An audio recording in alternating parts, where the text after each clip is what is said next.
My name is Lu Chun. I have been reborn as the ninth prince of the Great Xia dynasty. While I remember my past life on Earth, those memories don't give me many advantages here. I am not a genius or a scientist. I am just a man who wants a peaceful, easy life. I know enough about politics to stay far away from the fight for the throne, as that path is filled with danger. Despite my desire for a quiet life, my father, the emperor, has ordered me to move to the cold northern province. He also arranged my marriage to Muzi Xuan. She is famous for her beauty and talent, but her family was recently linked to a rebellion. Because of this, marrying her officially ends any chance I have of becoming the next emperor. I don't mind losing the title, but I do worry about the trouble her family's past might bring. The person I trust most is Aunt Chu.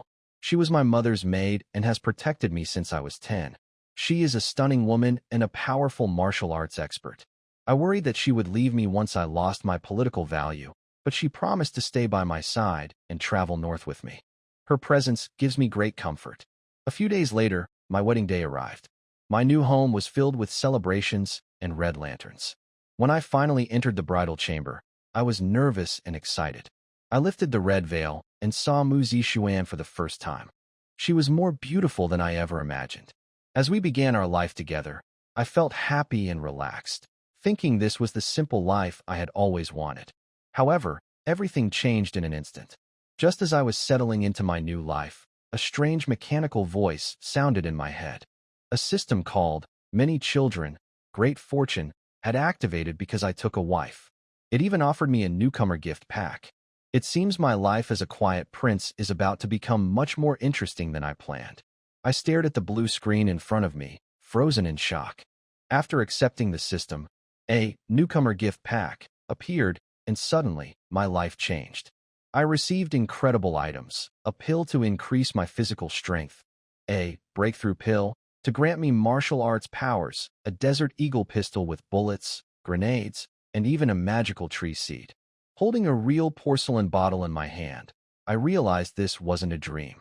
I learned that this system rewards me for having children, but only with women who have a high beauty and character rating. I checked my new wife, Muzi Xuan, and saw she had a high score of 93. Then, I looked at her two maids, Zhou Xiaoxiao and Zhou Yuyu. To my surprise, the system revealed they were actually the daughters of a disgraced official accused of rebellion. The Mu family had secretly rescued them and sent them to me for protection. Even though their presence is politically dangerous, they both have ratings high enough to trigger system rewards. I realized that ancient society is often cruel to fallen noble families, and these sisters have accepted their fate as my servants. I felt a mix of pity and opportunity, knowing that they could help me grow much stronger. After sending the sisters away to rest, I swallowed the breakthrough pill. A warm energy flooded my body, instantly making me a first-rank warrior. I had never felt this kind of power before. I was restless and excited to test my new strength, but I decided to stay with my wife until morning. The next morning, my aunt, Chu Yuqin, came to check on me. The guards were embarrassed because I was still busy inside the room with my wife. Hearing the sounds from outside, Chu Yuqin realized I was no longer the little boy she used to look after. She ordered the male guards to leave and replaced them with female guards to give us more privacy. My new life as a powerful prince with a magical system has officially begun. After a restful morning with my new wife, Muzi Xuan, I felt more connected to her than ever. She seemed happy and relieved to be married to a peaceful prince like me, away from the dangerous politics of the capital. However, reality set in when I stepped outside and met Aunt Chu. Using my system, I was shocked to see she had an incredibly high beauty rating and nearly perfect affection for me. The system even labeled me as her first love, which made me look at her in a completely new way. Aunt Chu quickly brought me back to Earth with a serious warning. She explained that even if I didn't want the throne, my very existence was a threat to the other princes. Because of my mother's powerful family, some people might want me dead just to force my supporters to choose a different side. I realized that my move to the northern province wouldn't just be a quiet retirement. It would be a journey through dangerous territory where accidents could happen. To prepare for our departure, I visited my father-in-law, Duke Mu. He is a powerful man with a strong presence. When he asked about my plans for the north, I gave him a simple answer about wanting a peaceful life. I could tell he thought I was politically naive and perhaps a bit immature, but I used that to my advantage. I openly asked for his help using his influence in the army. While he seemed surprised by my lack of formal political manners, he agreed to help. I understood the subtext. He would provide protection and ensure the military in the North cooperated with me. My father-in-law likely believes that my inexperience will allow my wife to have more influence in our household, which suits his goals. Despite what they think of me, I am starting to gather the protection and support I need to survive the hidden dangers ahead. After talking privately with my father-in-law, I realized just how dangerous my life is. He confirmed what I already suspected. Because of my family ties, the other princes see me as a threat. They believe that as long as I am alive, the powerful Chu family will never support anyone else. To some of my brothers, I am worth more dead than alive. This realization changed everything for me. I can no longer just hide and hope for peace. To protect myself and those I care about, I have decided to take the path to the throne. With my new system, I can build my strength through my family, and one day, I will return to the capital as a ruler. Back at my residence, my wife Mu Zixuan showed me incredible kindness. Knowing I was interested in her maids, Yu and Xiao, she suggested they stay with me to help her rest. I was deeply touched by her generosity. That night, my system rewarded me with legendary gifts, a technique for immortality, a magical healing ability, and even a modern Barrett rifle. I was stunned to find cultivation techniques in a world of martial arts. This power makes the throne feel like a real possibility. I decided to be honest with my new family. I revealed that I already knew the truth about Yu and Xiao, that they were the daughters of a man accused of treason. The girls were terrified, but I comforted them. I promised to protect them and make them my official concubines once we reached the northern province. I also told Mu Zixuan that I wanted no more secrets between us. She promised to be open with me from now on, and I felt our bond grow much stronger. The next morning, it was time to leave. As I stood at the mansion gates, I looked at the capital one last time, vowing to return only when the world was ready to bow to me. A general named Li Feng arrived with soldiers to guard us. Using my system, I could see his rank and his loyalty level. Seeing that I can now evaluate the men serving me as well as the women in my life, I felt much more prepared for the journey ahead. My rise to power has truly begun. Lu Chen was very pleased with Mu Changtian's arrangement. Although Li Feng was only a 7th-rank warrior, in this world, such strength was enough to fight 100 men alone. All the soldiers Li Feng brought were of the 2nd or 3rd rank. There were no ordinary ones.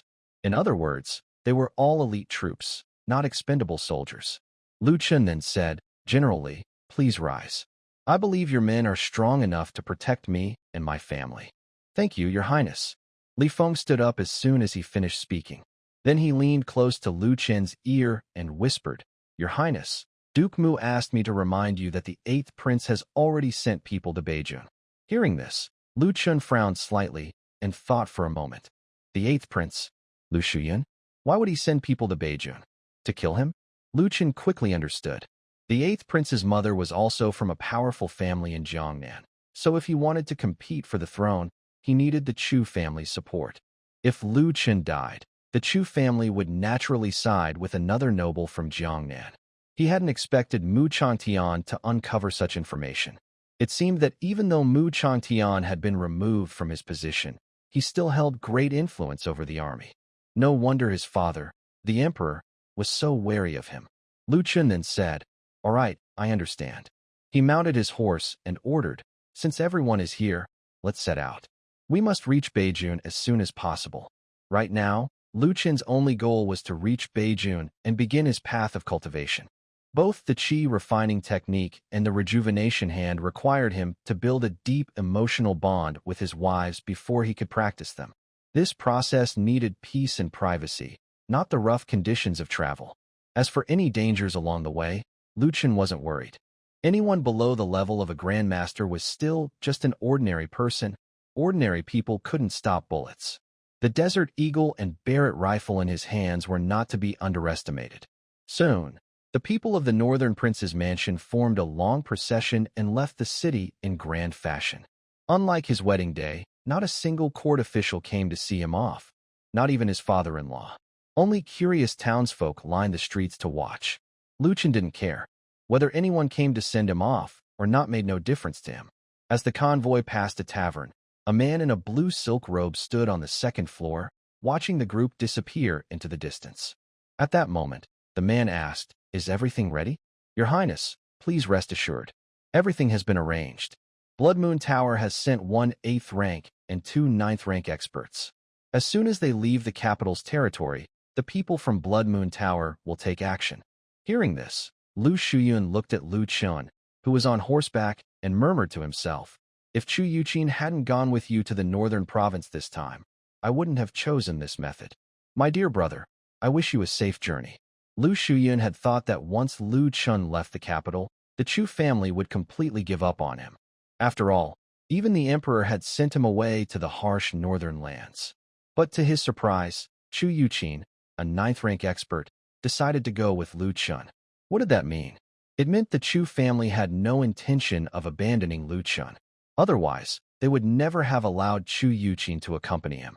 Since the Chu family still hadn't given up, Lu Shuyun decided to help them make up their minds. Before long, Lu Chun and his group left the city. Once outside, Chu Yuqin frowned slightly as she looked at Lu Chun riding ahead. Inside the city, no one dared to make a move, but outside, it was a different story. Lu Chun, riding in plain sight, was an easy target. If someone attacked with arrows, it would be hard to defend. Chu Yuqin quickly rode up beside him. "Chunner, you should go back to the carriage." Lu Chen turned to her and said, "Aunt Chu, don't worry. Even if someone wants to attack me, they won't do it near the capital." Chu Yuqin replied, "It's better to be safe than sorry. Please listen to me and stay inside the carriage." Her tone was serious, as this concerned Lu Chen's safety and could not be taken lightly. At that moment, Li Feng rode over from a distance. "Your Highness, we're about to leave the capital's jurisdiction. Please return to the carriage. The carriage sent by Duke Mu has reinforced panels that can block most arrows." Seeing that both of them insisted, Lu Chun decided not to argue. He was only a first-rank martial artist, slightly stronger than an ordinary person. If someone ambushed him, he might not react in time. Lu Chun then said, "All right, I'll leave the surroundings to you. If anything unusual happens, let me know immediately." After speaking, Lu Chun returned to the reinforced carriage that Mu Changtian had prepared for him. At this time, Lu Chun and his wife, Mu Zixuan, were traveling separately. If they were ambushed, even if something happened to Lu Chun, Mu Zixuan and the others might still survive. The convoy moved slowly along the official road. Not long after leaving the capital's territory, a dense forest appeared ahead. Li Feng immediately warned the guards, "Stay alert. Watch the surroundings." Chu Yuqin also told the royal guards, "From now on, do not leave the carriages." As the convoy entered the forest, the light dimmed noticeably. Looking out the window, Lu Chen realized that danger might be near. He took out his Desert Eagle from the system space and loaded it with bullets. He had 500 bullets, more than enough. The weaker enemies would be handled by Li Feng and the others. His job was to deal with the stronger ones who came directly for him. When the convoy reached the depths of the forest, the sound of arrows whistling through the air suddenly filled the area, followed by countless arrows raining down from above. Li Feng shouted, "Enemy attack! Protect the prince!" Seeing this, Chu Yuqin quickly drew the sword from her waist. Hearing the noise outside, Lu Chun grew tense. He hadn't expected a real attack. Soon, he heard the sound of arrows striking the carriage. The reinforced carriage Mu Guogong had provided was indeed strong. It blocked all the arrows. As long as he stayed inside, the arrows couldn't harm him. After the first wave of arrows ended, a group of masked men dressed in black charged toward the convoy, wielding large blades. Most of them were third-rank fighters, while their leader was an 8th-rank warrior. Li Feng immediately led the guards to fight the attackers. Meanwhile, Lu Chen's personal guard stayed close to his carriage, focusing on protecting him and his family in case the enemy tried to distract them. Chu Yuqin didn't join the main battle. She stood near Lu Chen's carriage, carefully watching the surroundings. Chu Yuqin didn't believe the enemy would send only one 8th-rank warrior. If they could summon so many 3rd and 4th-rank fighters at once, the force behind the assassins was clearly powerful. There must also be a 9th-rank warrior coming. As Chu Yuqin stayed alert, A gentle breeze passed through the forest. Falling leaves were sliced in half midair before drifting to the ground. A sharp light flashed in Chu Yuqin's eyes. The real enemy has arrived. Just as Chu Yuqin prepared herself, a dark figure appeared on her right and a sword toward her. She pushed lightly off the ground, her body rising like a feather into the air. Then she turned and swung her sword at the attacker. The assassin quickly retreated. No wonder you're known as the Chu family's sword master. Your reflexes are impressive. Hearing the voice, Chu Yuqin finally saw their faces clearly. There were two of them, and neither wore a mask. Judging by their aura, both were at least 9th-rank warriors. The lower-ranked assassins had all worn masks, yet these two did not. What did that mean? It meant they didn't care if their faces were seen. Either they planned to silence everyone who saw them, or the faces they wore were fake, created through disguise techniques. But that didn't matter now. What mattered was how to deal with them. At that moment, Chu Yuqin noticed a red moon symbol on their clothes. She instantly guessed who they were. Coldly, she said, "Does the Blood Moon Tower know what it's doing? The person in that carriage is the Northern King. If His Majesty learns that the Blood Moon Tower tried to assassinate him, your organization will be destroyed." Lu Tong laughed loudly. "Madam Chu, you do love to joke. If the Emperor could destroy us, he would have done it long ago." Beside him, Bai Hong said calmly, "Madam Chu, we have no wish to fight the Chu family. Step aside, and we won't harm you."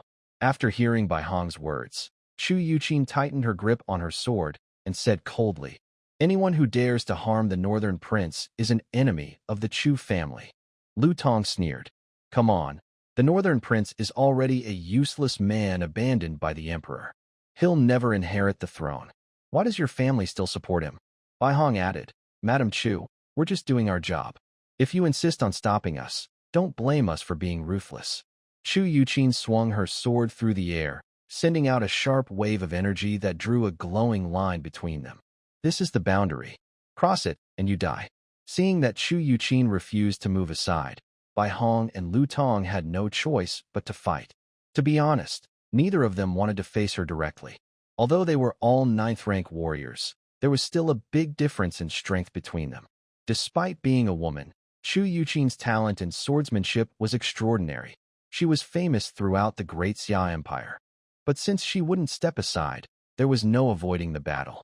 Bai Hong quickly said to Lu Tong, "Elder Lu, hold her off. I'll deal with that useless prince." Lu Tong lifted his heavy iron hammer and laughed. "Fine. I've long wanted to see Madame Chu's sword skills.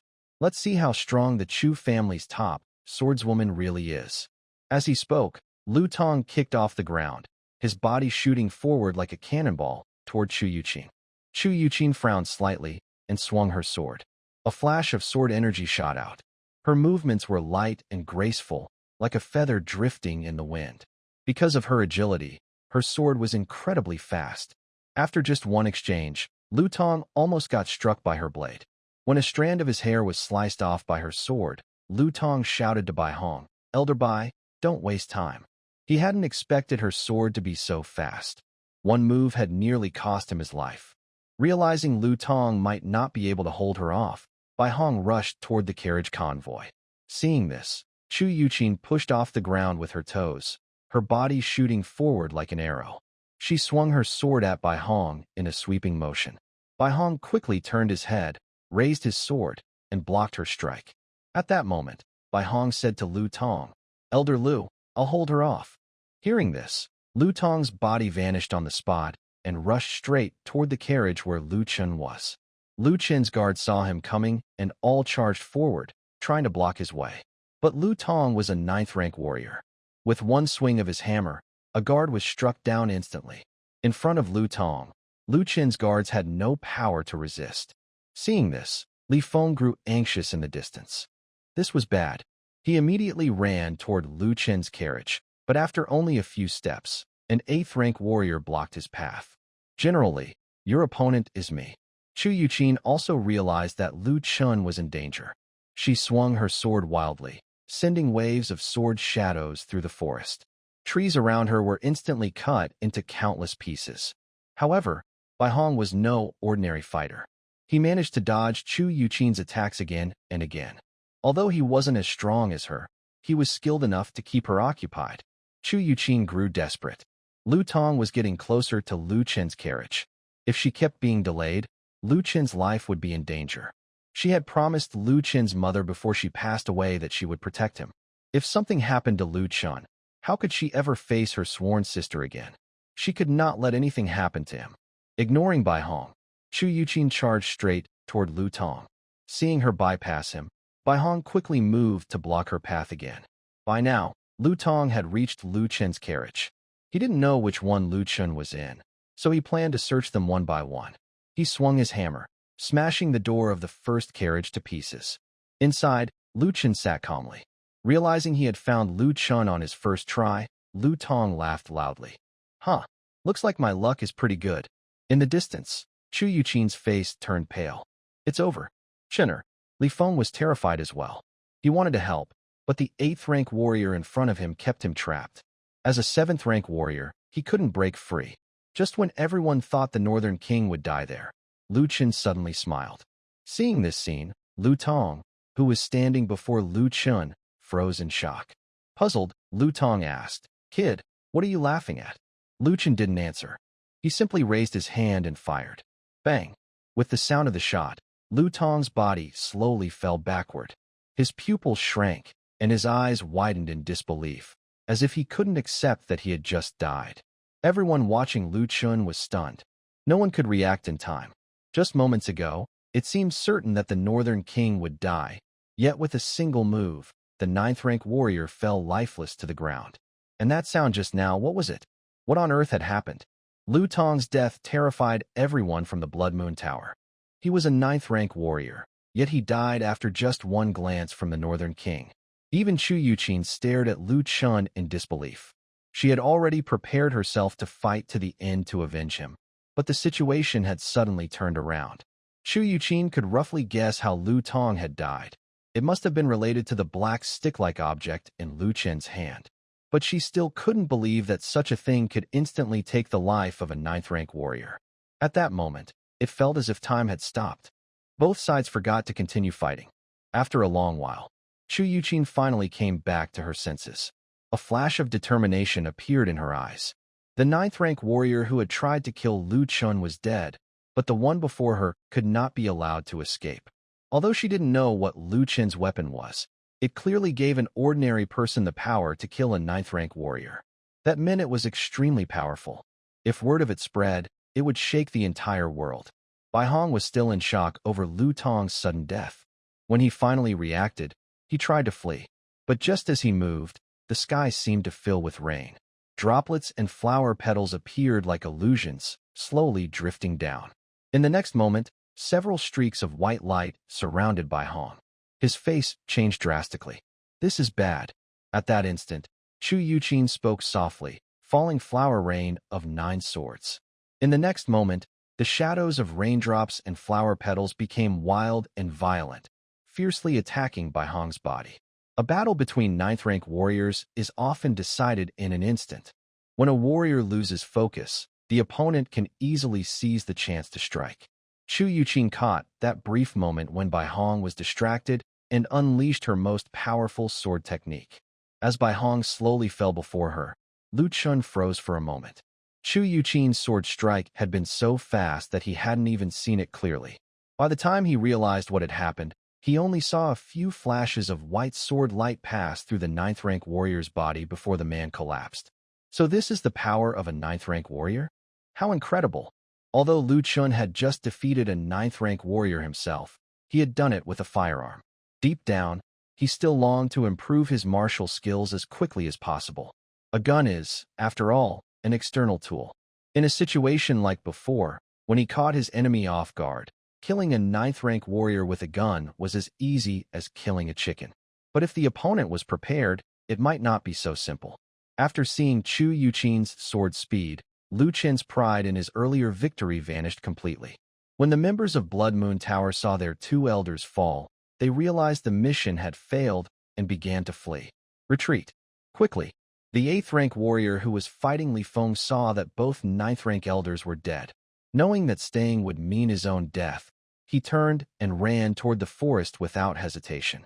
Seeing the Blood Moon Tower assassins trying to escape, Chu Yuqin said coldly to the guards and the prince's soldiers, "Kill them all. Don't let a single one get away."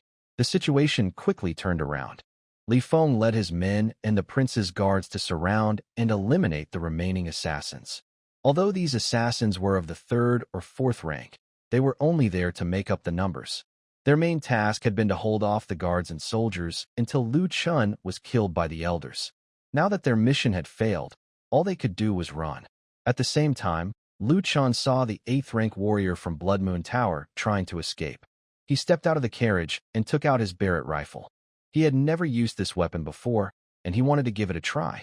Chu Yuqin had planned to chase after the 8th-rank warrior, but when she saw the black, rod-like object in Lu Chen's hand, she froze for a moment. Lu Chun quickly lay down on the ground and aimed the black rod at the fleeing warrior from the Blood Moon Tower. With a deep, thunderous sound, the warrior's head was instantly destroyed. Chu Yuqin stood still in shock. From such a long distance, an 8th-rank warrior was taken down in an instant. She had watched Lu Chun grow up, but she had never known he possessed such a powerful weapon. 8th rank, 9th rank. Before Lu Chun, they seemed meaningless. Even as a 9th-rank warrior herself, Chu Yuqin couldn't help but break into a cold sweat as she looked at the black metal weapon. Normally, 8th and 9th-rank warriors could fight even against masters, and the strongest among them could hold their own in battle. Yet now, those once highly sought-after warriors were defeated by an ordinary man as easily as if he were swatting a fly. Chu Yuqin knew very well that Lu Chun had never trained in martial arts. He had grown up under her protection, and she had never wanted him to suffer the hardships of training. An ordinary man, holding an unknown weapon, capable of defeating top warriors in an instant. What did that mean? It meant that if Lu Chun's weapon were ever spread widely, the entire martial world would be overturned, and the status of warriors would fall dramatically. After a long moment, Chu Yuqin finally came back to her senses. This was not the time to think about such things. The most important task now was to eliminate the assassins from the Blood Moon Tower. She pushed off the ground with her toes and rushed toward the remaining assassins. Without their 9th-rank warrior to hold her back, the 3rd-rank assassins were no match for her at all. Wherever Chu Yuqin passed, the assassins fell one after another. Soon, all the Blood Moon Tower assassins were wiped out. Of course, Lu Chun's side had also paid a heavy price. Out of Li Feng's guard team, only about 100 remained, and only 50 or 60 of the royal guards had survived. Looking at the battlefield covered with bodies, Lu Chun felt no emotion. He knew very well that the path to power was always paved with blood. Today's battle was only the beginning. As Lu Chun stared blankly at the bodies, a graceful figure appeared behind him. "Chun'er, be honest with me. Are you hiding something from your aunt?" Chu Yuqin's tone carried a hint of concern. She had watched Lu Chun grow up and managed everything in the royal residence. Yet she had no idea when he came to possess such a powerful weapon. That weapon clearly wasn't his. Anyone could tell. She only wanted to know who had given Lu Chun such a dangerous tool and what their true purpose was. Nothing in the world comes without a price. If someone had provided Lu Chun with such a weapon, there must be conditions attached. Chu Yuqin feared he might get caught up in a greater conspiracy. All she wanted was for Lu Chun to live a peaceful life once he went to the northern province. Hearing her voice, Lu Chun froze for a moment. He had only wanted to test the weapon's power and hadn't thought about how to explain it afterward. Those were 8th and 9th rank warriors, defeated in an instant. If word got out, Lu Chun turned to Chu Yuqin with a bright, innocent smile. "Aunt Chu, what could I possibly be hiding from you?" Seeing him try to laugh it off, Chu Yuqin sighed and pressed on. "Tell me, who gave you those 2 weapons you used just now?" Lu Chun pretended not to understand. "Weapons? What weapons?" Chu Yuqin gave him a sharp look. "Do you think your aunt is blind?" Lu Chun then took a black desert eagle from his coat and removed the magazine. "You mean this?" Chu Yuqin stared at the weapon in surprise. This small object had allowed an ordinary person to defeat a 9th rank warrior in seconds. Seeing her curiosity, Lu Chun handed her the unloaded desert eagle. Chu Yuqin carefully examined it, her pale fingers tracing its surface. She couldn't help but wonder how something so small could be so deadly. She then asked softly, "Chun'er, where did you get this weapon?" Chu Yuqin was a skilled martial artist who had seen many weapons. The moment she held the Desert Eagle, she could tell that the material used to make it was extraordinary, and its precision was beyond imagination. It was possible that even the royal family of the Great Xia dynasty didn't possess such materials or the ability to craft such a refined weapon. Although Lu Chun had survived thanks to this mysterious weapon, Chu Yuqin still felt a bit guilty. She had always tried to protect him, yet the person who provided this weapon had managed to reach him. What if that person hadn't given him a weapon but had come to harm him instead? The thought was terrifying. Lu Chun smiled and said, "Aunt Chu, what if I told you I had someone make the parts, and I assembled it myself? Would you believe me?" Chu Yuqin gave a soft hum and replied, "Do you think your aunt is that easy to fool?" Lu Chun pretended to act mature and said, "Aunt Chu, I'm a man now. It's normal for a man to have a few little secrets." He meant it as a joke, but after hearing it, Chu Yuqin fell silent. Since Lu Chun lost his mother at the age of 10, Chu Yuqin had taken care of him as if he were her own child. Now that he was 16 and already married, she still unconsciously treated him like a boy. Seeing her quiet, Lu Chun asked curiously, "Aunt Chu, what are you thinking about? Did I say something wrong?" Chu Yuqin came back to her senses, handed the Desert Eagle back to him, and smiled warmly. "Chun, you're right. You've grown up and become a man. I shouldn't keep treating you like a child. But I must remind you, the person who gave you this weapon must have their own motives. You need to be careful, and don't let anyone know about the two weapons you carry. Otherwise, even if you reach the northern province, powerful people from the martial world will keep coming after you." Lu Chun nodded. "Don't worry, Aunt Chu. I understand the risks." Chu Yuqin said, "All right, go check on Zixuan and the others." Then she turned and walked toward Li Feng and his group. At that moment, Li Feng and the others were cleaning up the battlefield. When he saw Chu Yuqin approaching, he quickly asked, "Madam Chu, is the prince all right?" Chu Yuqin replied calmly, "He's fine." At this point, Chu Yuqin reminded him, "General Li, I hope that you and your soldiers will pretend you saw nothing today." Hearing this, Li Feng immediately understood what she meant. She was clearly referring to the Northern Prince's instant defeat of a 9th-rank warrior. The outside world believed that the Northern Prince was a useless royal, ignorant of martial arts and uninterested in study, spending his days in leisure and pleasure. When Mu Chantian asked Li Feng to the Northern Prince to Beijing, Li Feng had been reluctant. But after what he saw today, it was clear that everyone had been wrong. The Northern Prince possessed a weapon of terrifying power. He could not possibly be a mere fool. That was a 9th-rank warrior, a fighter whose strength was second only to a grandmaster. With just one glance from the Northern Prince, that 9th-rank warrior was gone. And then there was the 8th-rank warrior. Li Feng knew that even with his best archery, he might not have been able to kill such a man from that distance. 8th-rank warriors had spiritual energy within them.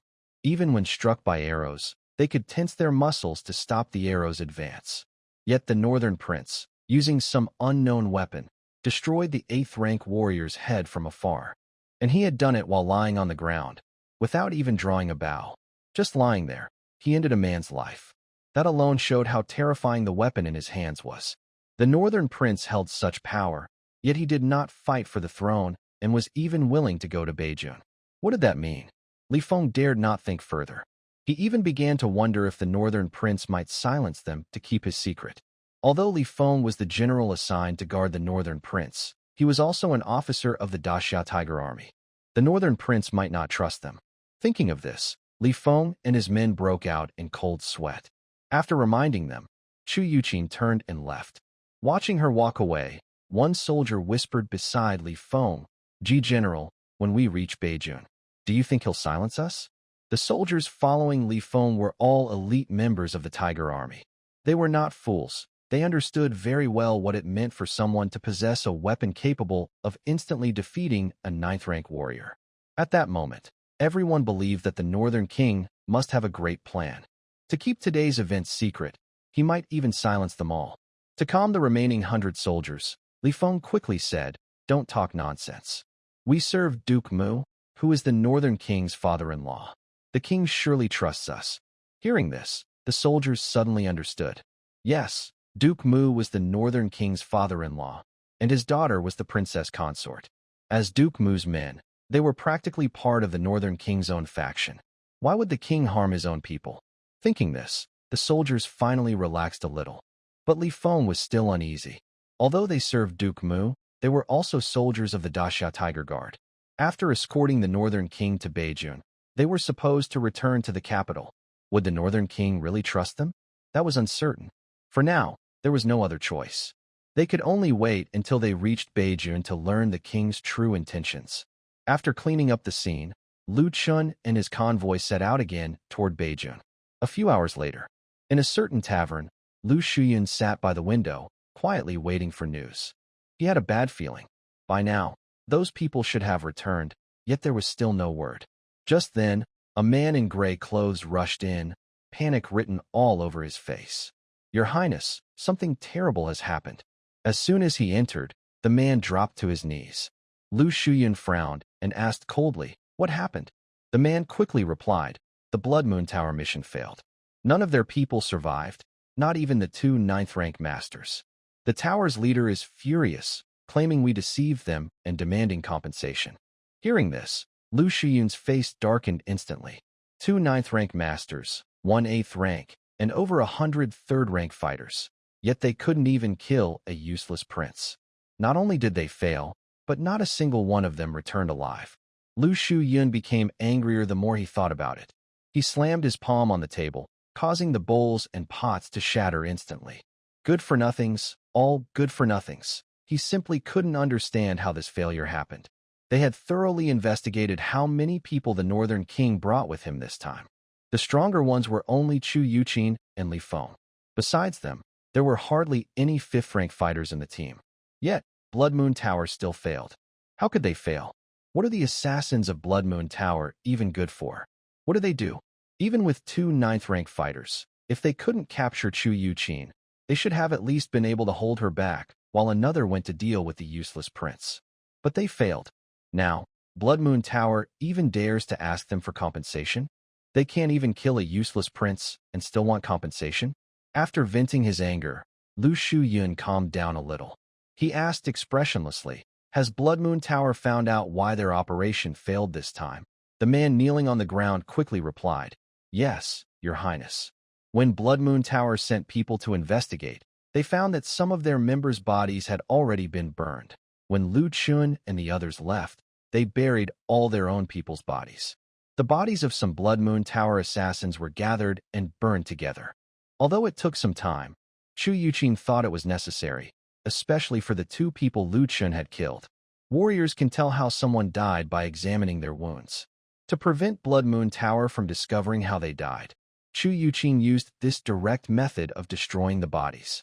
Hearing the report, Lu Shuyun grew even angrier. Failing the mission was one thing, but not even knowing how their own people died made him furious. At this moment, a subordinate beside Lu Shuyun said, "Your Highness, I suspect that there is a master-level expert hidden in the Northern King's convoy." Hearing this guess, Lu Shuyun's mind froze for a moment. Then he fell into silence, his face constantly changing expressions.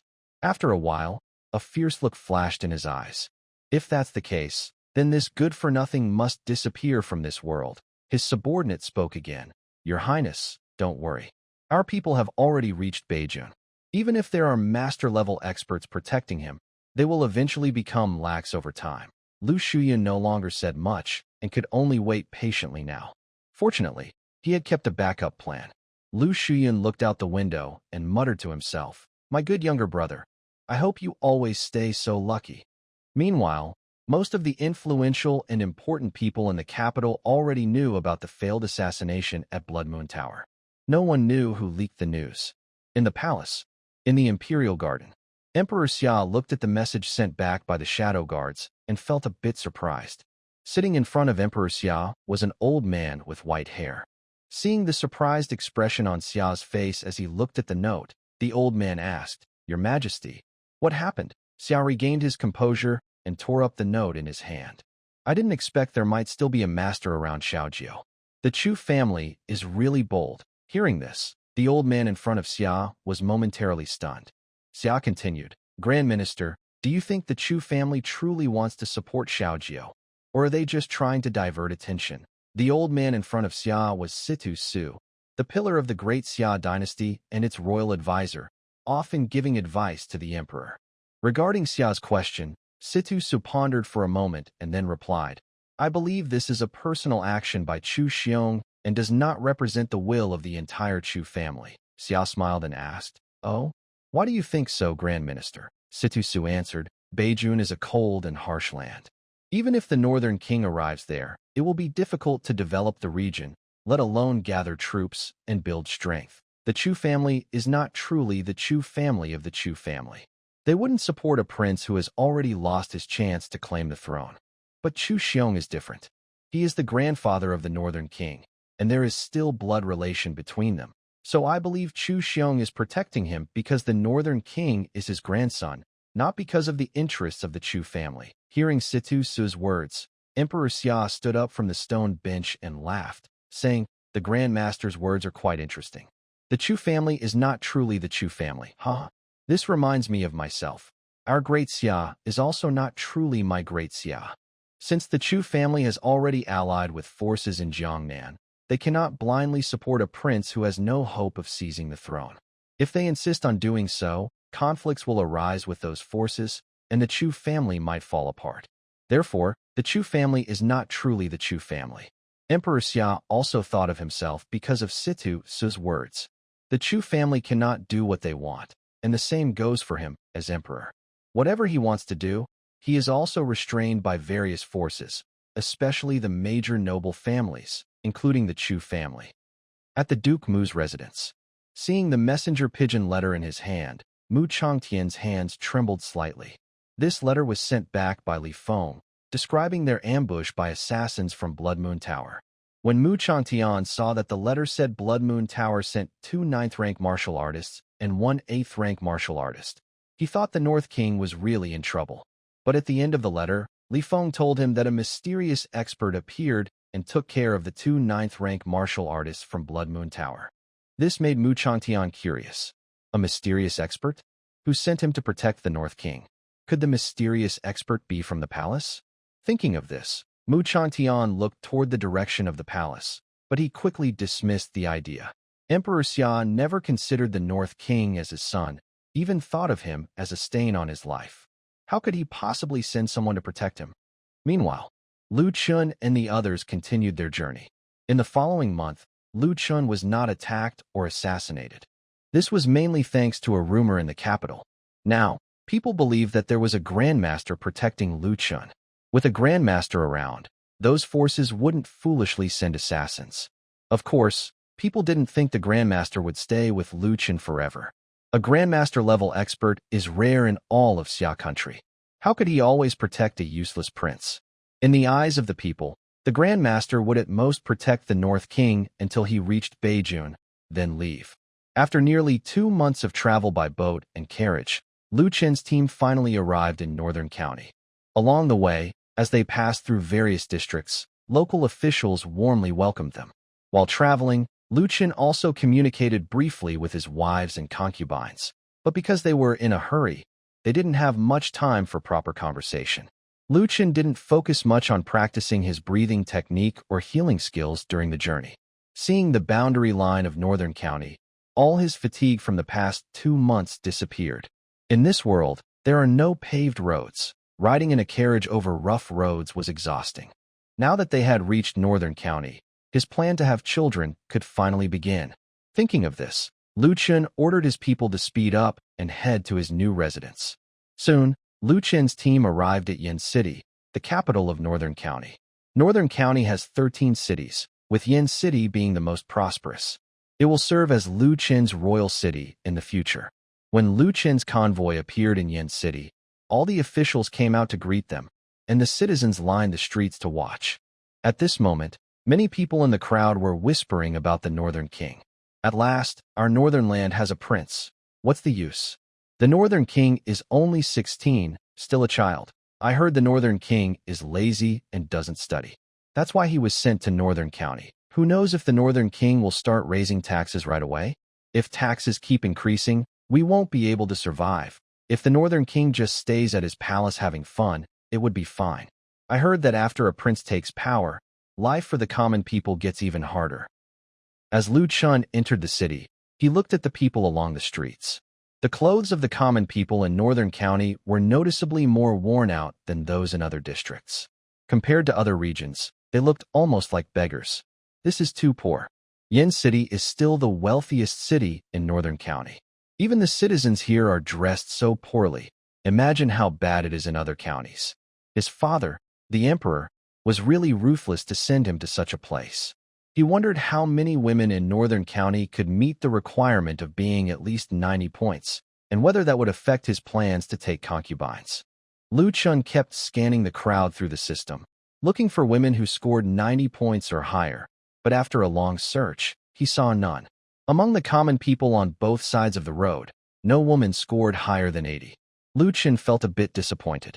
When the convoy reached the city gate, the officials of Beijun all bowed and said, "Greetings, Prince." At this moment, Lu Chun got out of the carriage.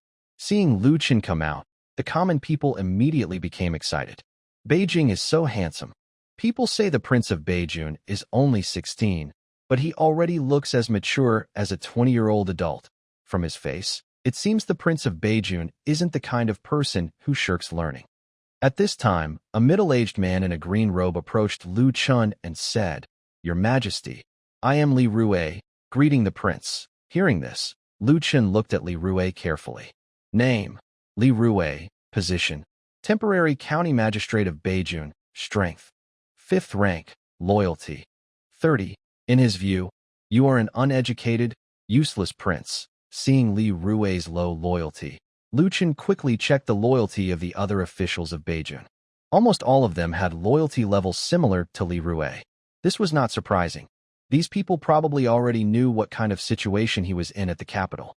Lu Chun directly asked, "Li Taisho, do you know how the construction of my residence is going?" Li Rue replied, "Your Highness, rest assured, your residence has been completed and you can move in now." Lu Chun smiled and said, "Then lead the way." "Yes, Your Highness." Then Li Rue and his team led the carriage to the Beiwang residence.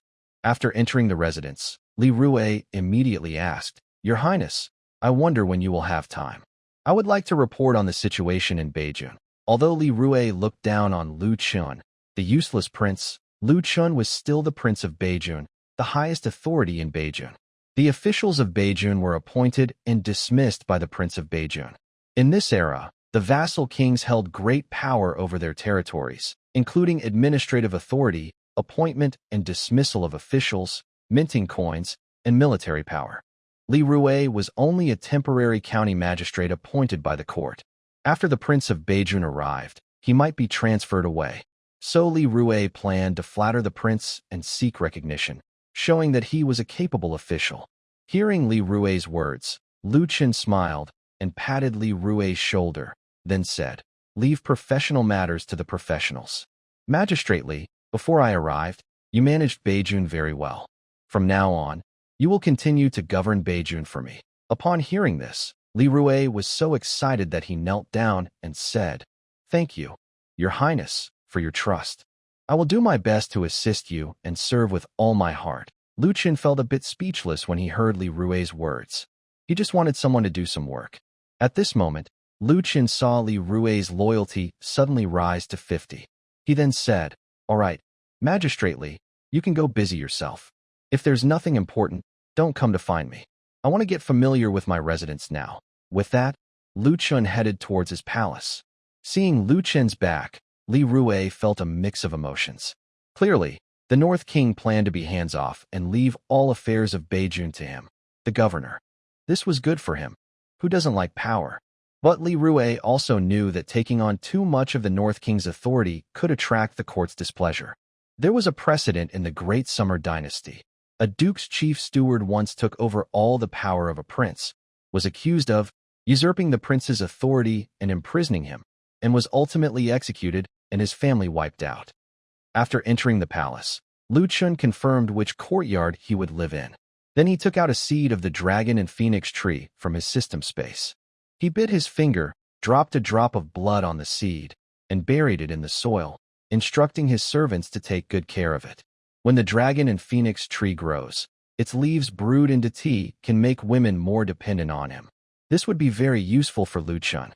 At this moment, Mu Zixuan, dressed in a red, light silk dress, was passing by the courtyard. She saw Lu Chun biting his finger and squeezing blood into the soil, so she hurried into the courtyard. "Your Highness, are you all right?" Mu Zixuan thought Lu Chun had been bitten by a poisonous snake and was trying to draw out the poison. Lu Chun glanced at the charming Mu Zixuan and smiled. "I'm fine. I'm using my blood to cultivate the dragon and phoenix tree." Mu Zixuan asked curiously, "What is the dragon and phoenix tree?" Lu Chun embraced Mu Zixuan's slender waist and replied, "You will know soon." When he reached this point, Lu Chen's hand began to wander around Mu Zixuan's waist. "Concubine, shall we try the bed at the prince's residence now?" Hearing this, a quick blush appeared on Mu Zixuan's face. Then Lu Chen directly lifted Mu Zixuan into his arms and headed toward the room. "You and your wife develop feelings together. Your experience with the qi refining technique increases by 10. Congratulations on unlocking the qi refining technique and successfully guiding energy into your body. Congratulations on successfully making Mu Zixuan pregnant and receiving the soap-making method. The pregnancy reward is a motivational bonus, so it is smaller. You will receive more generous rewards once the child is born." After hearing the system notification, Lu Chun immediately felt his body become very refreshed, as if his skin could breathe. Lu Chun was very happy. Finally, he had guided energy into his body. Now he was on the path of cultivation, right? Of course, another thing that made Lu Chun happy was that Mu Zixuan was finally pregnant. For the past 2 months, they had been traveling quickly. Although they communicated and built feelings along the way, the 3 women, including Mu Zixuan, showed no signs of pregnancy. He didn't expect that just after settling down, Mu Zixuan would be pregnant. To have children, a stable environment is really necessary. Lu Chun hugged Mu Zixuan, gently stroking her fair and rosy skin, and said, "Concubine, I have a way to make money. I wonder if you're interested." Lu Chun is now the Prince of Beijing. The estate's income mainly comes from taxes paid by the people, but these taxes also need to be used to pay lower officials. There might not be much left for the estate itself. To live well, the estate must have its own industries. Luckily, he learned how to make soap. Of course, the real money comes from salt and iron, but Lu Chun isn't planning to deal with those for now. These interests are too complicated. If he starts dealing with them immediately after arriving in Beijing, he might attract more assassins. Hearing Lu Chen's words, Mu Zixuan's eyes lit up. She immediately asked, "Prince, what method are you talking about?" Mu Zixuan also wants to prove that her value is not just in her appearance. When she was in the capital, her father treated her like a future princess, so she is quite capable in many areas. Lu Chen replied, "I have something that can clean clothes. I believe this will be popular with the people." Mu Zixuan asked curiously, "Are you talking about bath beans?" In this world, there is a type of tree that bears fruit capable of cleaning clothes, called bath beans. If it were just bath beans, they would be everywhere and hard to develop into an industry. Lu Chen smiled and said, "Of course not. What I mean is something stronger than bath beans at cleaning. In a few days, I will have someone make it, and you'll see." Mu Zixuan said, "Yes, I understand." At that moment, a maid's voice came from outside the door. "Prince, Madame Chu is looking for you." Hearing this, Mu Zixuan immediately said to Lu Chun, "Prince, you should go see her quickly. Madame Chu probably has something important to discuss." They had just arrived in Beijing, so there must be many things to do. Mu Zixuan didn't dare to cling to Lu Chun. If people found out she was bothering him as soon as they arrived, many would criticize her. "Concubine, rest well. I will go out and see what's happening." Lu Chun reluctantly got up from the bed, dressed, and then left the room. When Lu Chun reached the martial arts training ground of the prince's residence, he saw Li Feng and Chu Yuqin talking. Seeing Lu Chun, Li Feng quickly said, "Greetings, Prince." Lu Chun looked at Chu Yuqin and asked, "Madam Chu, do you need something?" Chu Yuqin replied, "It's not me who needs you. It's General Li." Lu Chun's gaze shifted to Li Feng. Li Feng hurriedly took out a letter from his and said, "Prince, this is from the Duke of Mu. He gave it to me before we set out.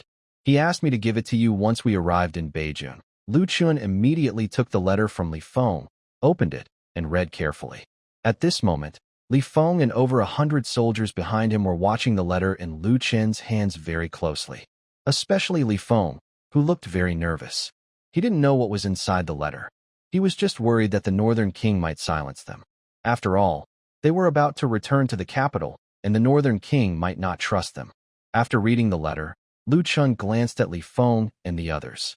Li Feng's loyalty has now risen to 87, making him a reliable person. The soldiers in the guard team also have high loyalty, mostly above 60. Lu Chun directly said, Duke Mu told me in this letter that all of you are already dead. This caused a stir among everyone. Li Feng and the others couldn't help but wonder, does the North King really plan to silence them? No.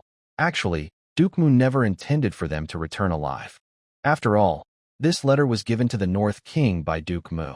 Seeing that Li Feng and the others looked nervous, Lu Chun continued, Duke Mu asked me to tell you that he has sent people to bring your families to Yen City. You have been removed from the Tiger Guard army, and from now on, you will follow me. This. Li Feng immediately understood that they had misunderstood Lu Chun's words. They thought they were already dead, meaning they had been dismissed from the Daxia Tiger Guard army. It seemed Duke Mu never wanted them to return to the capital, preferring them to follow the North King. At this moment, Lu Chun showed a sly smile. Of course, if you don't want to follow me, I won't force you. Hearing this, Li Feng and over 100 soldiers immediately half-kneeled and said, We swear to follow the prince to the death. What a joke. If they dared to say, no, now, they definitely wouldn't be able to leave Yen City. They weren't fools. Moreover, following the North King wasn't a bad thing. After learning that the North King possessed a weapon capable of killing 9th-rank experts, they believed the North King had been hiding his true strength all along. When the North King returned to the capital and ruled the world, these people would have made great contributions. They didn't need to think much about their choice. Lu Chun said, All right, everyone, get up. Thank you, Prince. Lu Chun took out a token from his pocket and threw it to Li Feng. General Li, take this token and take over the army of Northern County. Leave the training of the army to you. Li Feng immediately cupped his fists and said, Your subordinate will not disappoint the prince's expectations. I will quickly organize the Northern County army and train them into a fighting force. Lu Chun replied, There's no need to rush too much. Moving too quickly might cause problems. Li Feng quickly reacted and said, Understood. I will be careful. Li Feng thought that the Northern King was probably trying to hide his true intentions to avoid being discovered. All right, you all go do your own tasks. At this point, Lu Chun turned to leave. Seeing Lu Chun's back, Chu Yuqin felt that something seemed off. For some reason, she sensed that there was a strange energy around Lu Chun. To test her guess, Chu Yuqin tiptoed and suddenly appeared behind Lu Chun. Feeling the spiritual energy fluctuation behind him, Lu Chun turned around sharply and saw Chu Yuqin, their eyes meeting. They were less than 30 centimeters apart. A faint, pleasant scent reached Lu Chun's nose, making him feel a bit restless. Uncle Chu, what are you doing? Chu Yuqin smiled gently and said, Chun, I didn't expect you to become a martial artist without telling me. I've never seen you practice martial arts before. What kind of skill are you practicing? Realizing she had uncovered his secret, Lu Chun smiled and said, Uncle Chu, that's a little man's secret. Chu Yuqin playfully scolded. Where do you have so many secrets? Lu Chun chuckled. A deep man has many secrets in his heart, which is normal. Chu Yuqin looked at him with a mixture of frustration and amusement, then said, Forget it if you won't tell me. I'm going to set up defenses. As she spoke, Chu Yuqin headed toward the palace gate. Watching her graceful figure, full of charm and dignity, Lu Chun felt his passion burning hotter. He quickly turned around and ran to find his 2 concubines to continue practicing. Yinqing, governor's office. After Li Rue returned, the officials of the northern province rushed to greet him. One official asked, Governor Li, did the prince say what he plans to do next? Now, the officials in the north were very concerned about what big moves the Northern King might make after arriving in the region, and whether it would affect their livelihoods and interests. Li Rue smiled slightly, stroked his beard, and replied calmly, The prince told me not to bother him with minor matters. Everything in the north remains the same. Upon hearing this, the officials of Beijun immediately became very excited. If that was the case, their power and interests would not be harmed. Although they didn't say it aloud, their thoughts were basically, fortunately, the court sent a useless prince to Beijun. At this moment, a soldier from the county guard ran in hurriedly. He approached Li Rue and whispered something. After hearing the soldier's words, Li Rue frowned, and his face quickly darkened. Seeing Li Rue's unhappy expression, an official quickly asked, "Sir, what happened?" Just as the official spoke, Li Feng entered the county guard station. Seeing Li Rue and the officials present, Li Feng smiled and said, "Lord Li, your residence is quite lively today." Li Rue snapped out of his thoughts and hurriedly responded, "Not at all. May I ask if General Li has something to convey to me?" Li Feng directly showed the token of the Northern King and said, "The prince has issued an order. From today, all military affairs in Beijing are under my control." Hearing this, the officials inside the yard immediately panicked. They dared to act recklessly and ignore the Northern King mainly because the army in Beijing was controlled by the local governor. Now that the Northern King has arrived in Beijing and is about to take over the military affairs, what does that mean? The army is a sensitive matter. When a prince controls the army, he might do something significant. Could it be that the Northern King plans to turn against them? At this moment, Li Rue said, "General Li, the prince has just arrived in Beijing and is not familiar with the area. Do you know why he wants you to take over the military affairs?" Li Rue didn't believe that the Northern King intended to threaten the local powers in Beijing, at least not in the short term. After all, he had just arrived and hadn't established a firm foothold. Moreover, to maintain control over Beijing, the Northern King still needs the officials and major forces there. Even if he is impulsive, he wouldn't do something that would destroy his own foundation. Seeing Li Rue and the others worried, Li Feng said directly, "Lord Li, I believe you've heard about the assassination attempt on the prince on the way to the province, right?" Li Rue replied, "Of course." Li Feng continued, "Since that's the case, you should understand why the prince wants to control the military power. The prince doesn't want his safety to be in others' hands." Hearing this, Li Rue and the others quickly realized the point. Yes, the northern prince was attacked on his way here. He's still young and must be scared. Maybe he's afraid of dying or of the northern army harming him. So he wants to hold the military power. Li Feng then asked, "Lord Li, do you really not want to give up the military power? The prince has entrusted all affairs of Northern County to you. If the military power is still in your hands, are you the prince, or is the northern prince the real prince?" Hearing this, Li Rue's forehead broke out in cold sweat. Indeed, if all the power of Northern County was in his hands and no one could limit him, the court would probably send people to trouble him soon. Li Rue thought for a moment. Since Northern County doesn't have many soldiers, it might be better to just hand over the military power to avoid trouble. Thinking this, Li Rue immediately took out the tiger talisman from his. "General Li, this is the tiger talisman that commands all the soldiers of Northern County." Then he said to a soldier in armor nearby, "Captain Wang, take General Li to the barracks to check." "Yes, sir." Li Feng then followed the soldier to the barracks in Yin City. After Li Feng left, the officials behind Li Rue gathered around. "Sir, why did you give him the tiger talisman?" "Yes, sir, if the prince has the military power, what if he causes chaos?" "Sir, what should we do now?" Hearing the officials' discussions, Li Rue said, "Don't worry. The military power should be in the prince's hands. It's normal for him to take it back." And you all heard what Li Feng said. "The prince has entrusted all affairs of Northern County to me.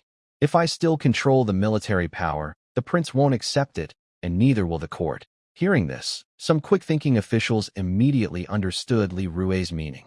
After all, the Great Xia dynasty had once experienced a case where a prince's chief steward monopolized power and imprisoned a prince. But they still felt a bit worried. Once the North King gained military power, it was like having a weapon in hand. It became very easy to deal with his enemies, and they no longer dared to act recklessly as they did before. Li Rue continued, "All right, everyone, return to your own territories. If the North King gives any orders, I will inform you immediately." After hearing Li Rue, the officials gradually left the governor's office. A few days later, North King's residence. Lu Chun was in the courtyard, watching the servants make soap according to a soap-making diagram. He picked up a piece and tested it on a dirty shirt. Soon, the dirt on the shirt was completely cleaned after washing. Seeing this, everyone in the courtyard exclaimed in amazement. Chu Yuqin asked curiously, "Chun, where did you find this soap-making method?" "This soap works so well." Lu Chun smiled as he washed his hands and replied, "Aunt Chu, if I say I thought of it myself, would you believe me?" Chu Yuqin looked up with a slightly sarcastic tone. Chun, you really are growing up. You keep more secrets and hide things from me. Mu Zixuan saw that the atmosphere was getting a bit tense and quickly changed the subject. Aunt Chu, this is indeed a method the prince came up with. In fact, Chu Yuqin was only a little annoyed in tone. She wasn't truly angry inside. She had long stopped trying to understand Lu Qin's inner thoughts. But, thinking about it, Chu Yuqin felt a bit sad. She remembered how Lu Qin used to tell her everything before, but after they married, he kept things from her. It made her feel a little sour inside. At this moment, Zhou Xiaoxiao changed the subject and asked, Your Highness, how do you plan to sell this soap? Lu Qin had already decided to sell the soap before making it. So Zhou Xiaoxiao was curious about how the prince planned to price such an effective cleaning product.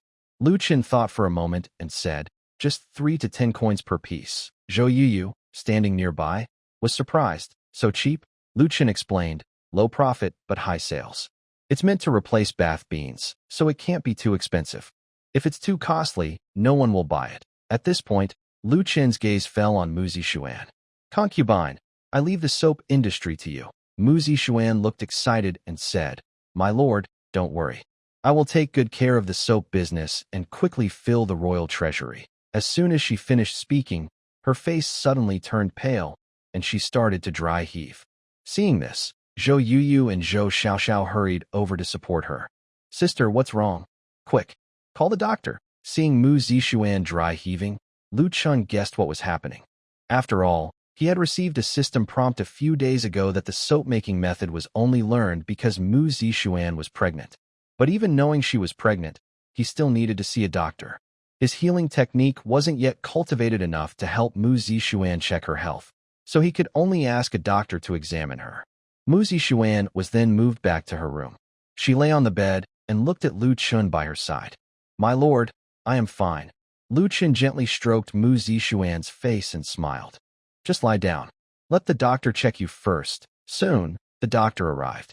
After feeling her pulse briefly, the doctor stood up and bowed. Congratulations, Your Highness. The lady is pregnant. Hearing this, everyone in the room became excited. Zhou Xiaoxiao said to Mu Zixuan, Sister, that's wonderful. You're pregnant. Our lord will have a child.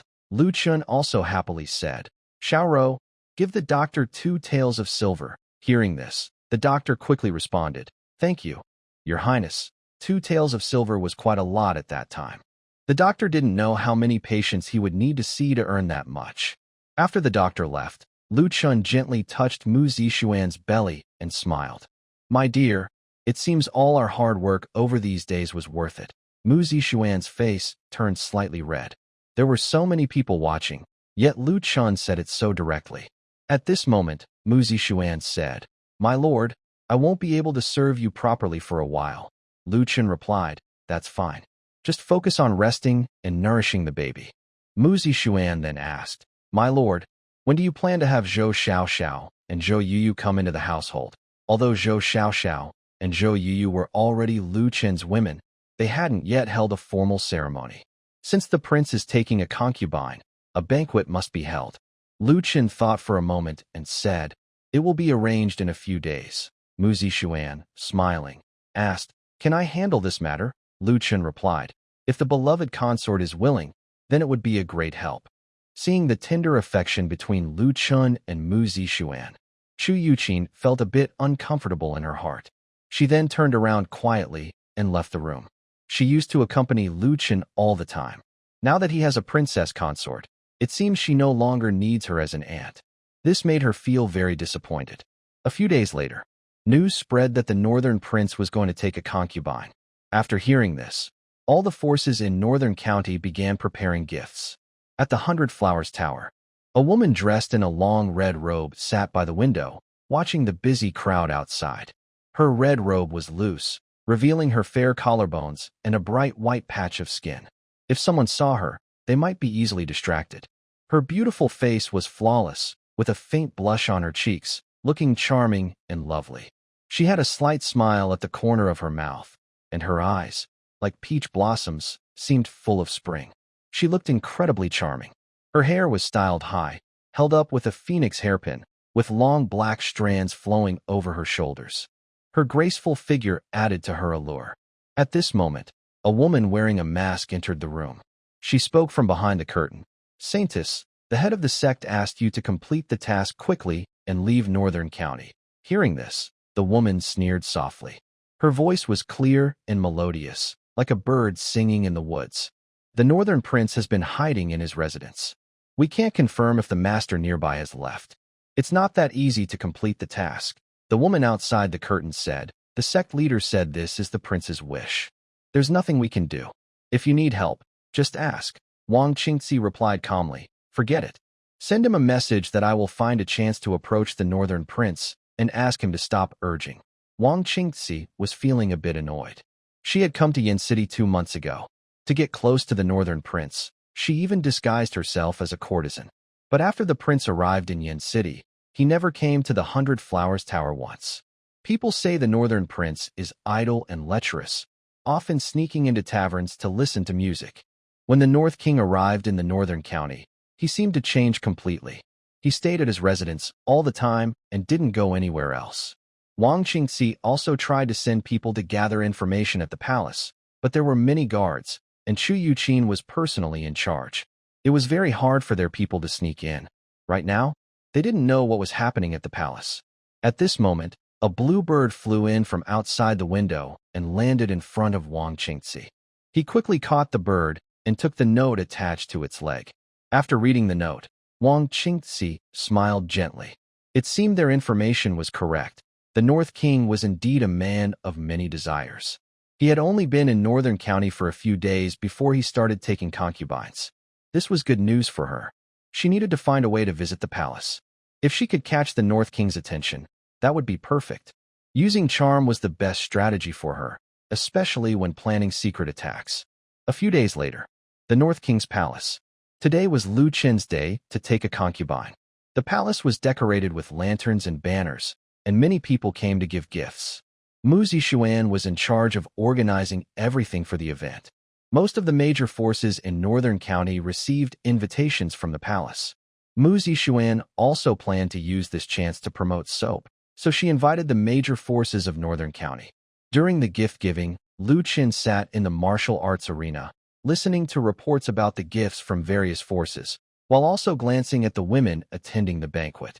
In the Great Summer Dynasty, unmarried women usually didn't go out to attend others' weddings. However, today many women were brought along by their families in hopes of catching the prince's attention and forming an alliance through marriage. But after a quick scan, Lu Chun didn't see anyone with a score above 90. He sighed. Yinqing is still too small and poor. There are so few women with scores over 90. Just as Lu Chun was about to give up, a woman in a purple long dress entered his line of sight. Name: Wang Qingzi. Identity: 9th rank martial artist, adopted daughter of the Jiangnan royal family, saintess of the Yinyu Pavilion, temporary owner of the 100 Flowers Tower. She came to attend the North King's wedding to assassinate him. Her plan was to attract the North King's attention and use charm to him. Rating: 95 favorability. 0. Seeing the prompt in front of him, Lu Chen paused for a moment. He didn't expect a 9-grade assassin to have sneaked in. Oh, wait. No, it's not sneaking in. They are walking in openly. Looking at Wang Qingzi's charming figure, along with the broad shoulders and the bright white area, Lu Chen suddenly felt a bit confused. It's rare to find a woman with a 95 rating who is so beautiful, yet she turns out to be an assassin.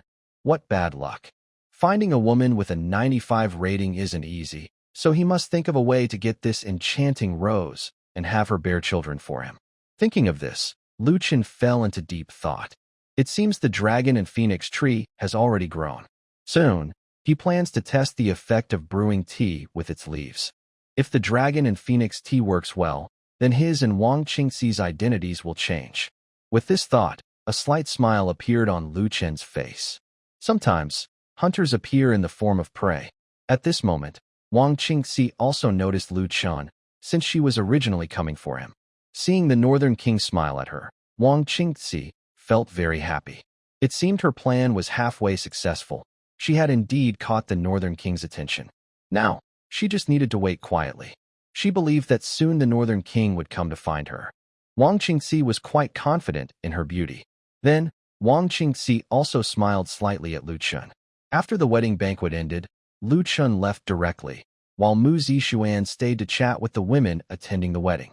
Lu Chun had already communicated with Zhou Xiaoxiao and the others about their feelings, so he wasn't in a hurry about the wedding night.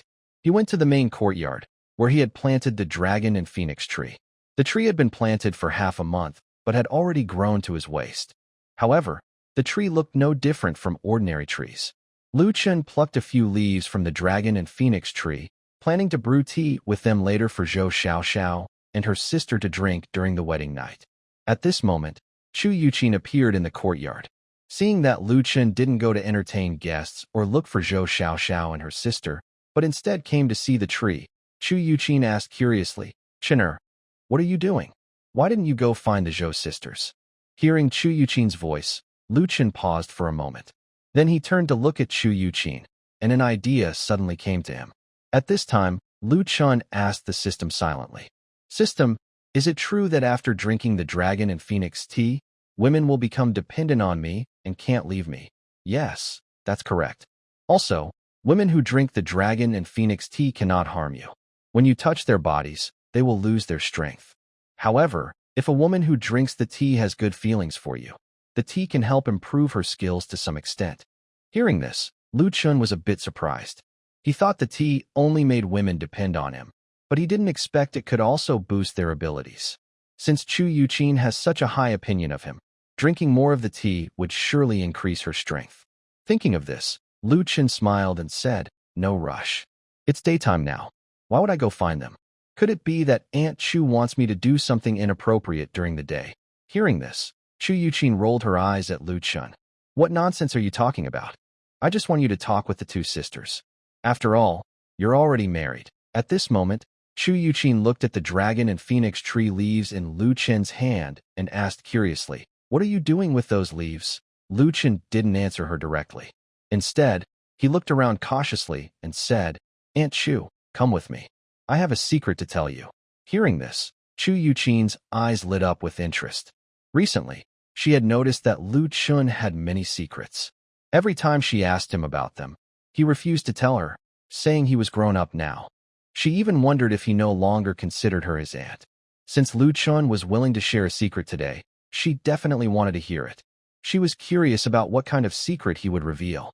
Then, Lu Chun headed toward his room, and Chu Yuqin quickly followed. After entering his room, Lu Chun placed the leaves into the teapot on the table. Seeing this, Chu Yuqin became even more curious, wondering what Lu Chun was doing. After a moment, Lu Chun poured the brewed dragon and phoenix tea into 2 purple clay cups.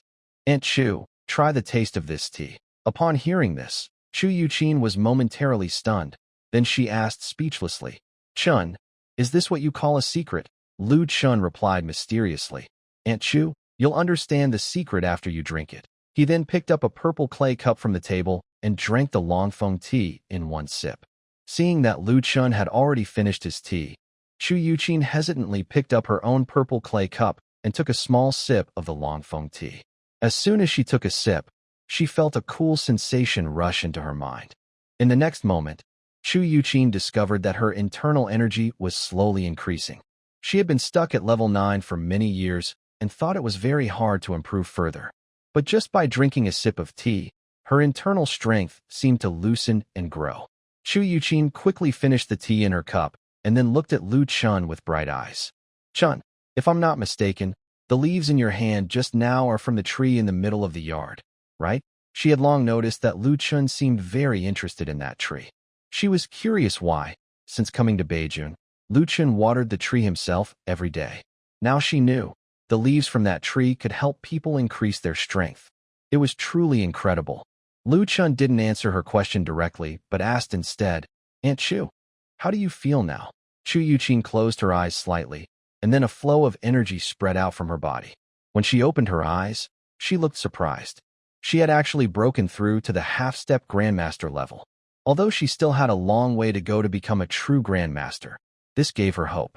At this moment, Lu Chun finally explained, "Aunt Chu, the tree in the yard is called the Dragon and Phoenix Tree. Drinking tea made from its leaves can help martial artists improve their strength." Lu Chun only shared part of the truth. He wasn't planning to tell Chu Yuqin about the other uses of Longfeng tea for now. Chu Yuqin was gentle by nature, and Lu Chun had no intention of forcing her right away. Hearing this, Chu Yuqin was very surprised. Although she had already felt the benefits of Longfeng tea herself, hearing Lu Chen's explanation made her even more amazed. Lu Ken can quickly kill a 9th-rank warrior with his weapon, which is impressive. Now, he has also found a plant that can increase his strength. If others find out about this plant, it could cause chaos in the martial world. Many top experts might come to the royal residence to fight over the tree. Not only grandmasters, but even the highest-level masters could be interested in it. Chu Yuqin decided not to ask Lu Ken how he found the plant. She figured he wouldn't tell her anyway. She sighed and asked worriedly, "Chun, does anyone else know about the tree's power?"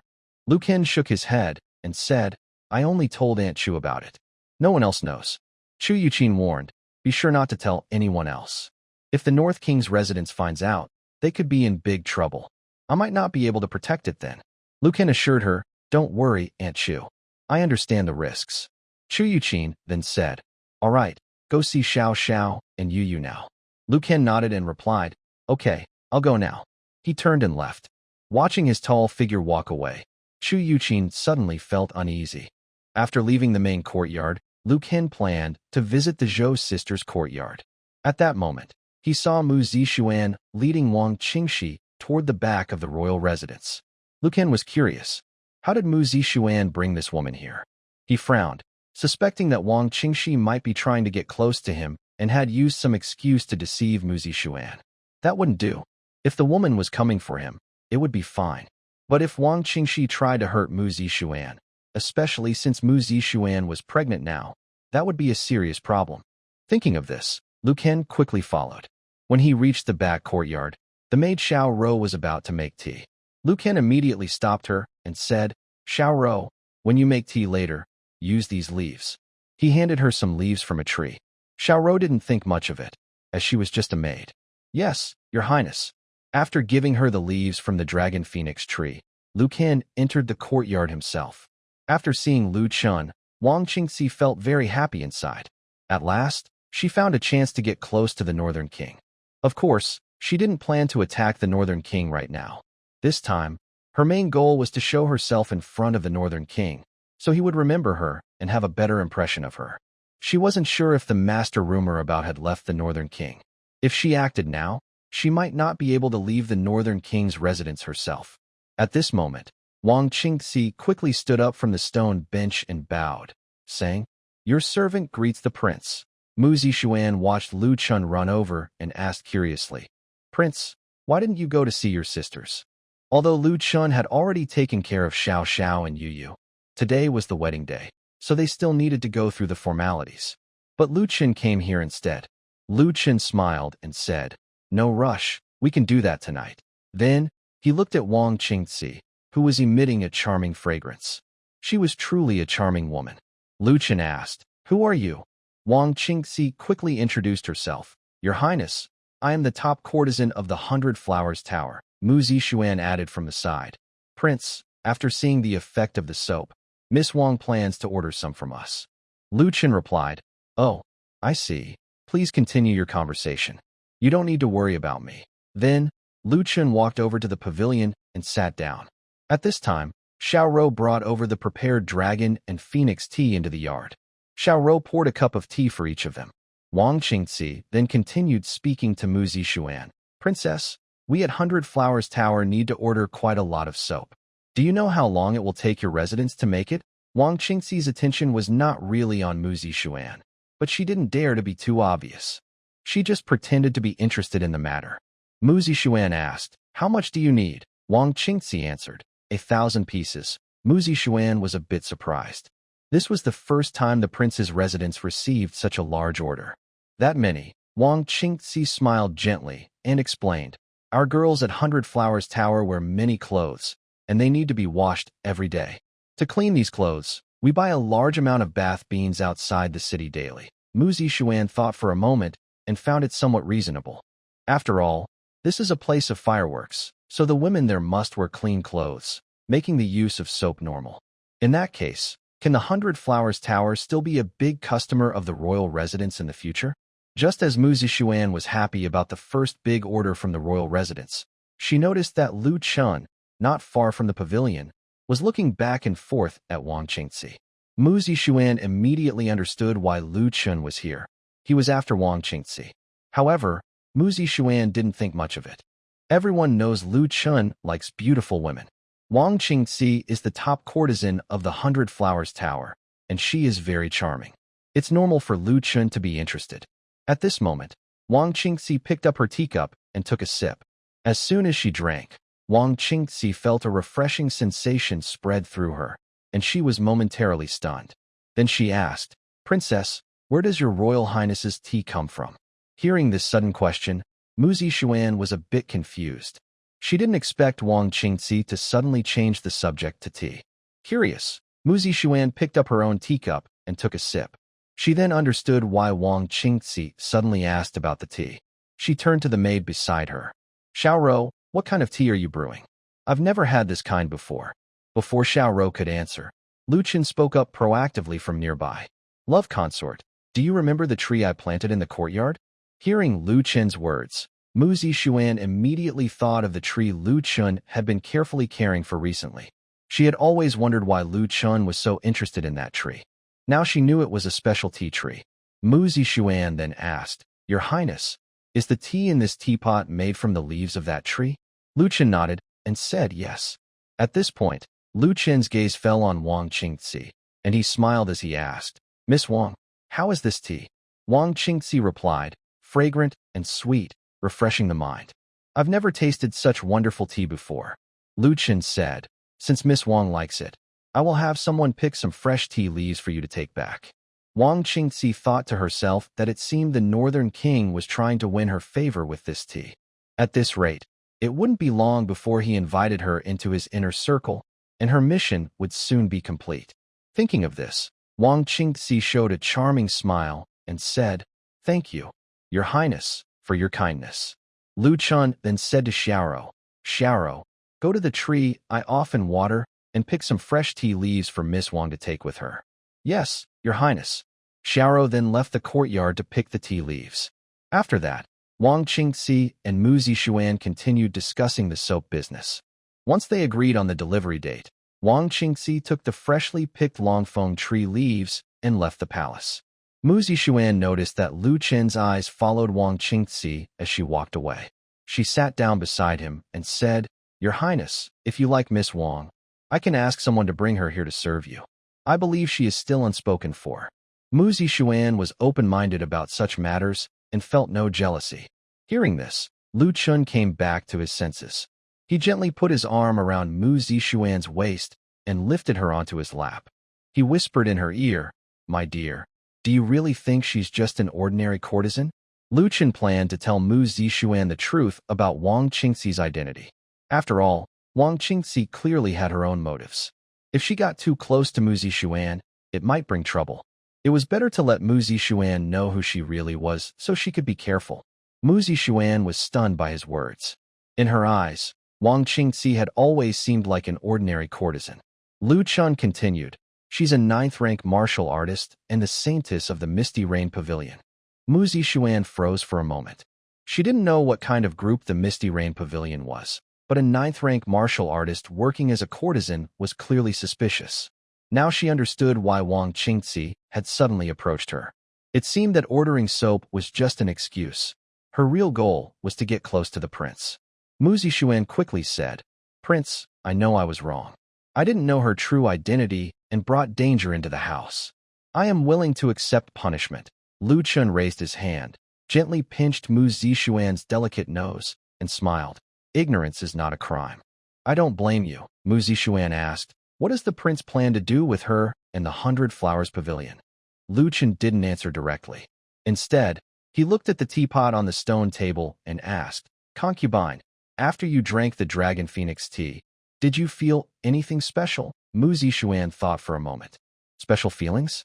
"After drinking the Dragon Phoenix tea, I felt very refreshed," Lu Chen continued. "Besides that, did you feel any restlessness in your body?" At this point, Lu Chen's hand rested on Mu Zixuan's belly, rubbing gently. Mu Zixuan's face instantly turned red. She immediately understood what Lu Chen was asking. I suddenly remembered the scene from when we shared the room, and those images kept coming to mind. Lu Chen said, "That is the effect of the Dragon Phoenix tea. Made from my fresh blood, the Dragon Phoenix tea can make women who drink it develop feelings for me." Now, Mu Zixuan's affection for him had reached 95, so there was no need to hide the matter of the Dragon Phoenix tea from her. Hearing this, Mu Zixuan immediately realized why she suddenly wanted to be close to Lu Chen earlier. She was influenced by the tea.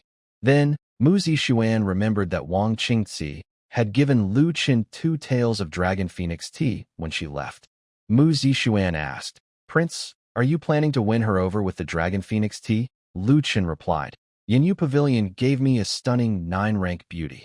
How could I refuse?" Mu Zixuan said, "Congratulations, Your Highness, on about to win over a 9-rank expert." Lu Chen smiled slightly and said nothing more. After cuddling with Mu Zixuan in the pavilion for a while, Lu Chen felt a bit restless and went to the north courtyard. At this moment, Zhou Xiaoxiao and Zhou Yuyu were quietly waiting in their room. Although they had long been Lu Chen's women, they still looked forward to being favored by him. Unlike marrying a wife, the process of taking concubines was simpler. After the banquet, they could proceed with the main affairs. When Lu Chen entered the room, he saw the 2 sisters sitting on the bed. He took out a bottle of Longfeng tea and said to them, "Xiao Xiao, Yuyu, come here. Try the tea I brewed first." Zhou Xiaoxiao and the others didn't understand why Lu Chen wanted them to drink tea at this moment. But since Lu Chen was a prince, they just needed to listen and obey. The 2 sisters came to the table, picked up the teacups, and took a sip of the Longfeng tea. After drinking the tea, Zhou Xiaoxiao asked in surprise, "Prince, what kind of tea is this? It tastes so sweet and fragrant." Lu Chen hugged Zhou Xiaoxiao's waist with a smile and replied, "This is Longfeng tea. It will help us focus better later." The faces of the 2 sisters instantly turned red. However, at this moment, Lu Chen didn't make any moves. He suddenly remembered he still had a pill he hadn't taken yet. In his beginner's gift pack, there was a Dragon Tiger pill. Its main purpose was to boost his fighting power. He hadn't taken it before because he didn't need it. He was already a first-rank martial artist, with physical strength several times that of an ordinary person. Handling the 3 weak women, Mu Zixuan and the others, was no problem. But since the pill was just sitting there, he decided to take it now. The effects were permanent anyway. Thinking of this, Lu Chen took out the Dragon Tiger pill from his system space and swallowed it directly. The taste of the Dragon Tiger pill was quite ordinary, just like eating candy beans. After swallowing the pill, Lu Chen didn't feel anything special. He was a bit confused. Could the pill be expired? Since it was from his beginner's gift pack, it was 2 months old. Just as Lu Chen was thinking this, the fragrance from the 2 sisters floated into his nose. Suddenly, he felt his energy rising, and his body became extremely hot. Lu Chen frowned. He might have underestimated this thing. Next, he had to ask the 2 sisters to help him deal with the negative effects on his body. Ding! The host has cultivated feelings with the wives once, gaining 10 experience points in the Qi refining technique, advancing to the 1st level, and the host's realm has broken through to the 4th rank. Ding! The host has cultivated feelings with the wives once, gaining 10 experience points in the rejuvenation technique. Congratulations, the host has unlocked the rejuvenation technique. Congratulations! The host successfully made Zhou Xiaoxiao pregnant and obtained the method to make perfume. The pregnancy reward is an encouragement to protect the baby's safe birth. The more successful the birth, the richer the reward for having descendants. A series of system prompts made Lu Chen, who was already calm, feel very excited. At this moment, he felt his body becoming lighter and his energy increasing. If Zhou Xiaoxiao and her sister hadn't already fallen asleep, he would want to continue building a relationship with them. Lu Chen then opened his system panel to check his current status. Host, Lu Chen Realm, 4th grade cultivation technique, Qi refining method, level 1, rejuvenation hand, just unlocked, divine power, none weapons, desert eagle, Barrett, grenades offspring. None seeing the words level 1 next to the Qi refining method, Lu Chen couldn't help but think that just by breaking through to level 1, his realm had jumped from 1st grade directly to 4th grade. If he broke through to level 2 of the Qi refining method, would he become a master? And what if he reached level 10? Would he become an immortal? While Lu Chun was imagining the scene of becoming an immortal, a system prompt sounded. Please stay grounded, host. Do not indulge in excessive fantasies. This world will not allow the birth of immortals. Hearing the system's reminder, Lu Chun paused for a moment. But he didn't pay much attention. Even if he couldn't become an immortal, it didn't matter. As long as he could still use the qi refining method, he was fine. Relying on the qi refining method to improve his realm was much faster than practicing martial arts. Advancing one level in the qi refining method could bring him to 4th grade. When he reached level 2, even if he wasn't a master, he wouldn't be far from one. But honestly, even if he became a master, in this world, he would only be slightly stronger than most martial artists. Thinking about how he could instantly defeat a 9th grade martial artist with his Desert Eagle, Lu Chun suddenly felt that becoming a master wasn't such a big deal. After all, in front of guns and cannons, everyone is equal. His strength only enhanced his self-protection, nothing more. Daxia Dynasty. In the capital city, at a certain restaurant. At this moment, Lu Shuyun's back was kneeling a veiled woman. Lu Shuyun stood with his hands behind his back, gazing at the distant pavilion. After a while, Lu Shuyun finally spoke, saying, So much time has passed, yet your Yinyu pavilion hasn't made any move. I really can't understand. What is the point of me supporting you? Hearing this, the woman behind Lu Shuyun quickly replied, Your Highness, the Holy Maiden has already contacted the Northern King. Once she confirms that the mysterious master has left the Northern King's residence, she will act immediately. I believe she will complete the task soon. Lu Shuyun coldly said, Soon? I need a definite time. Hearing this, the woman fell silent and said no more. At that moment, a man entered the room. Your Highness, the Blood Moon Tower has agreed. However, they want 5 times the price compared to last time, but they will send the deputy leader. Hearing this, Lu Shuyun's anger eased a little. He hadn't planned to continue dealing with the Blood Moon Tower, especially after the last assassination attempt failed. Also, some people from Yinyu Pavilion were in Northern County, and initially, he wanted Yinyu Pavilion's people to handle it. But recently, the call for Crown Prince has grown louder, which made Lu Shuyun feel urgent. He needed to get the Chu family's help quickly. If he could get the Chu family's support, it would be like gaining the backing of the Jiangnan aristocratic family. This would greatly increase his chances of being made Crown Prince. Lu Shuyun also tried to contact the Chu family, but they didn't seem very interested. He always felt that the Chu family still hadn't given up on his useless brother. In his view, the mysterious master around Lu Chun was sent by the Chu family. Since they sent a master to protect Lu Chun, how could they give up on him? So, Lu Chun must be eliminated. Lu Shuyun then asked, How strong is the deputy leader of the Blood Moon Tower? His subordinate immediately replied, Your Highness, it is said that his strength has reached the half-step Grandmaster level. Lu Shuyun thought for a moment. Even if the master around Lu Chun was still there, the deputy leader of the Blood Moon Tower could probably hold him off. Then, the others from the Blood Moon Tower might take the chance to deal with Lu Chun. Moreover, Yinyu Pavilion had sent many experts to Northern County. Lu Chun probably only has one master with him, plus Chu Yuqin. As for Li Feng, he's just a 7th-rank cultivator and not a threat. Lu Shuyun immediately said to the man in the room, Tell Blood Moon Tower that the price is 5 times higher, but I must see the head of King Bei. Yes, Your Highness. After speaking, the man left the room, leaving only the woman wearing a veil inside. At this moment, Lu Shuyun spoke again to the woman, Send a letter to Wang Qingzi, asking her to cooperate with Blood Moon Tower's assassination plan. If Blood Moon Tower can distract the master of the Northern Palace, Yinyu Pavilion will act immediately. Yes. Afterward, the woman also left the room. Lu Shuyun placed his hand on the windowsill, gazing toward the palace. He tapped his fingers on the windowsill and muttered, My good brother, it's about time you go down too. In the capital, at the residence of the Crown Prince. Looking at the intelligence in his hand, Crown Prince Lu Yi showed a faint smile. Little 8 is really ruthless. Xiao Jiao has gone to Beijing, and he still doesn't plan to let him go. At this moment, a servant dressed in gray long clothes beside Lu Yi asked, Your Highness, what do you plan to do this time? Lu Yi thought for a moment and said, I thought that spreading rumors about Xiao Jiao being protected by a master would make little 8 back off.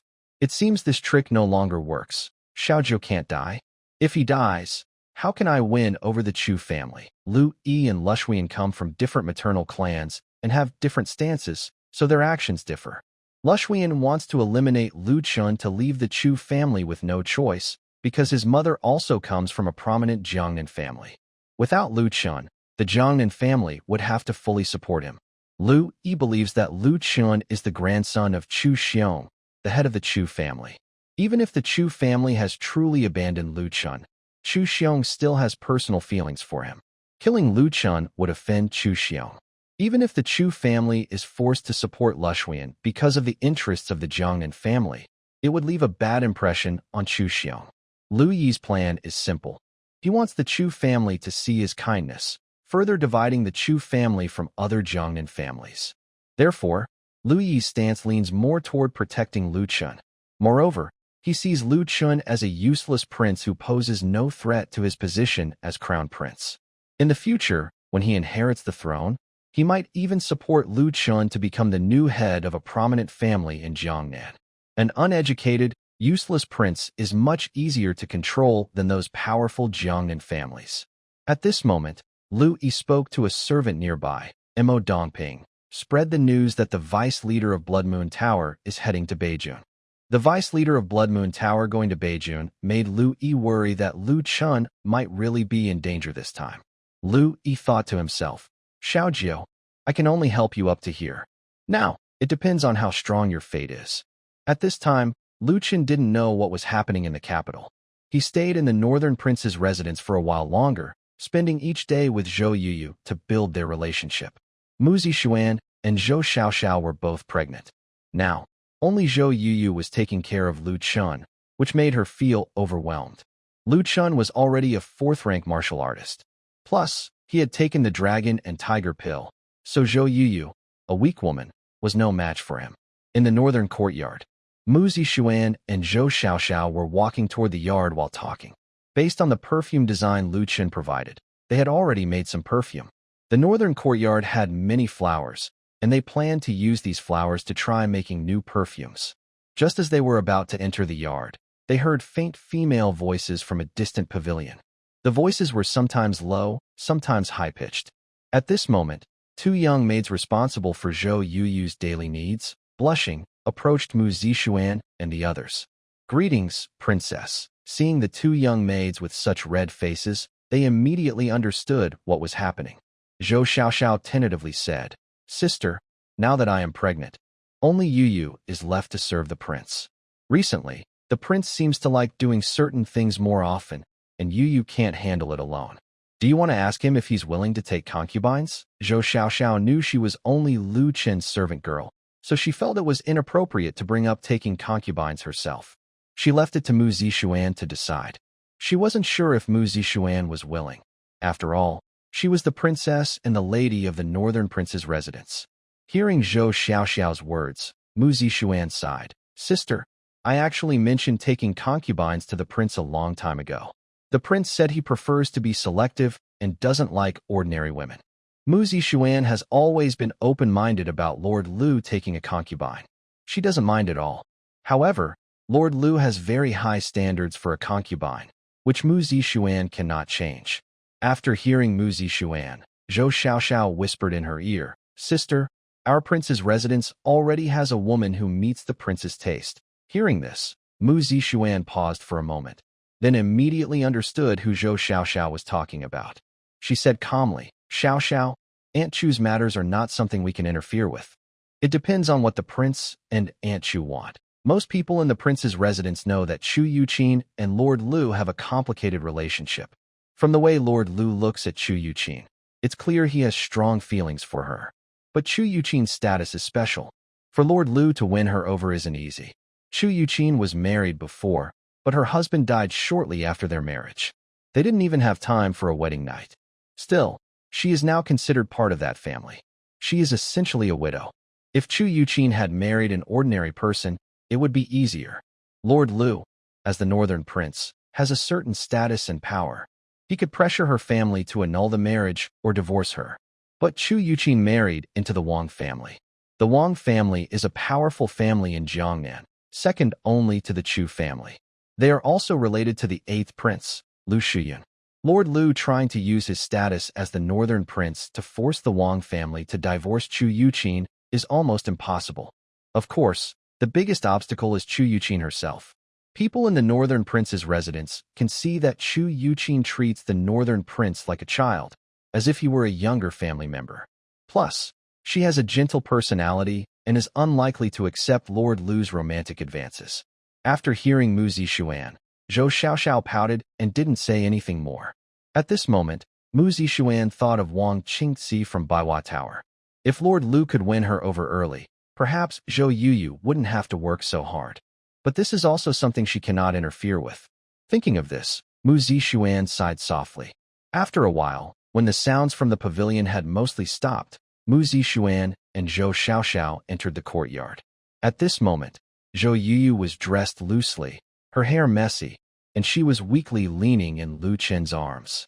She had fallen in love with Lu Chen at first sight, so she was very happy when they started to develop feelings for each other. However, recently, without her sister and the princess sharing the burden, and because Lu Chen had become so fierce for some unknown reason, Zhou Yuyu was beginning to feel overwhelmed. When Mu Zixuan and the others entered the courtyard, Lu Chen guessed they had heard the noise just now, but he didn't care at all. The palace has inner and outer courtyards. Now, the inner courtyards are guarded by female guards, and Mu Zixuan and Zhou Xiaoxiao are her own maids, so hearing the noise was nothing unusual. At this moment, Mu Zixuan spoke up. Your Highness, we have made the perfume according to the method you provided. As soon as Mu Zixuan finished speaking, her maid brought in a wooden box and placed it on the stone table in the pavilion. Hearing this, Lu Chen gently lifted Zhou Yuyu from his arms and sat her down on the pavilion's bench.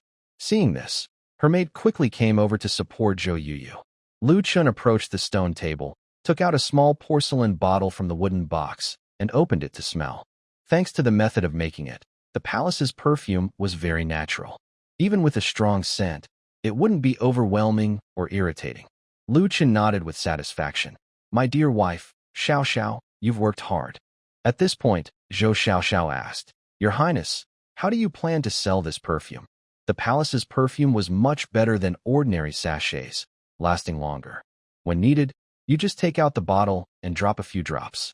Lu Chen thought for a moment and then said, Perfume isn't a necessity like soap, so let's sell it at a higher price. 1 tael of silver per bottle. Hearing this, Mu Zixuan and Zhou Xiaoxiao were surprised. But they quickly realized that although Lu Chen's price was high, as women, they knew very well that once the perfume was launched, it would attract many young girls' attention. At this time, Mu Zixuan curiously asked, Your Highness, where did you get the method to make this perfume? Lu Chen's design for the perfume was very clear, with detailed drawings of each step, so anyone could learn how to make it easily. When they were making perfume, they didn't even let the servants do it. Mu Zixuan and Zhou Xiaoxiao made the perfume themselves.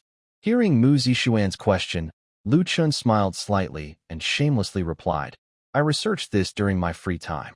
Upon hearing Lu Chen's answer, the women were very surprised. People say that the Northern King is lazy and unskilled, but he managed to invent these 2 useful items. At this moment, Mu Zixuan suddenly thought of something and continued, Prince, I plan to invite Miss Wang from Baiwa Tower to our residence to discuss letting their girls try the perfume early. What do you think? Mu Zixuan thought that since Lu Chen kept paying attention to Zhou Yuyu, it wasn't a big deal. Since Lu Chen had already set his sights on Wang Qingci, she should give Wang more chances to appear in front of him. Also, letting Baiwa Tower's top girl try the perfume could quickly boost its fame. With perfume, men who visit Baiwa Tower in the future would smell nice and carry the scent for a long time. Later, the women in their families might try to find out how they smell so good. When Lu Chen heard Mu Zixuan mention Wang Qingci, a seductive figure suddenly appeared in his mind. For a moment, Lu Chen felt his blood start to surge. Since taking the dragon and tiger pill, he's found it harder to control himself. If he doesn't spend time with Zhou Yuyu to build their relationship, he can't sleep at night. Lu Chen felt a bit helpless. This can't go on. Recently, Mu Zixuan and Zhou Xiaoxiao are both pregnant. With his current ability, Zhou Yuyu might be close too. If they all get pregnant, what should he do? He wished he hadn't taken the dragon and tiger pill. It really causes trouble. At this moment, The system prompt sounded. Host, don't worry. Your current inability to control the effects of the dragon and tiger pill is because your realm isn't high enough. Once you break through to a 9th rank martial artist, you'll be able to easily suppress your desires. Lu Chen's mouth twitched. 9th rank. His cultivation method is to build feelings with his wives and concubines, but he probably won't reach 9th rank before Zhou Yuyu gets pregnant. In Yinxing, this ghost town, women rated 90 points are so few. When will he ever break through to 9th rank? It seems it's time to win Wang Qingci over. Wang Qingci is a 9-rank martial artist, and her physical strength is far beyond that of an ordinary weak woman. After capturing her, his qi cultivation technique should quickly advance to the 2nd level.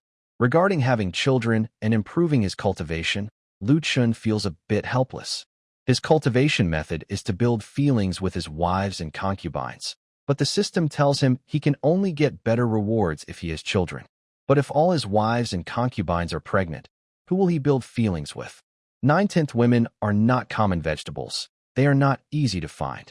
Without building feelings, how can he improve his cultivation? Thinking of this, Lu Chen becomes more determined to win Wang Qingci. The higher the realm of a martial artist, the harder it is to get pregnant. In the future, he plans to use her for training. Then Lu Chen said to Mu Zixuan, Love consort, please inform me and Aunt Chu before you invite Miss Wang. Since Wang Qingci is a 9-rank martial artist, he still needs to be cautious. Mu Zixuan replied, I understand, Your Majesty. At this moment, Lu Chen glanced at Zhou Yuyu, who was resting on a pavilion bench, and smiled. Yuyu, rest well. I'll come to see you tonight. Hearing this, Zhou Yuyu was stunned. Come again tonight. Oh no, save the children. A few days later, Baiwa Tower, Wang Qingci was half lying on a beautiful bed, her cloud-patterned robe loose. She muttered softly, such a handsome man, and he was killed like that. What a pity. Since returning from the royal residence, Wang Qingci's mind kept involuntarily thinking of Lu Chen's figure. She didn't realize she was influenced by the Dragon Phoenix tea, but Lu Chen is indeed very handsome. Seeing the note in her hand, Wang Qingci felt a bit regretful. Soon after, the deputy leader of Blood Moon Tower was to come to Beijing. At that time, regardless of whether the Northern King's residence still had a Grandmaster or not, Yinyu Pavilion would have to act to assassinate the Northern King. Thinking of that handsome figure, Wang Qingci felt a touch of reluctance. At this moment, Wang Qingci's lips curved slightly, and she muttered to herself, Little prince, don't blame your sister for being ruthless. If you must blame someone, blame that you were born into the royal family.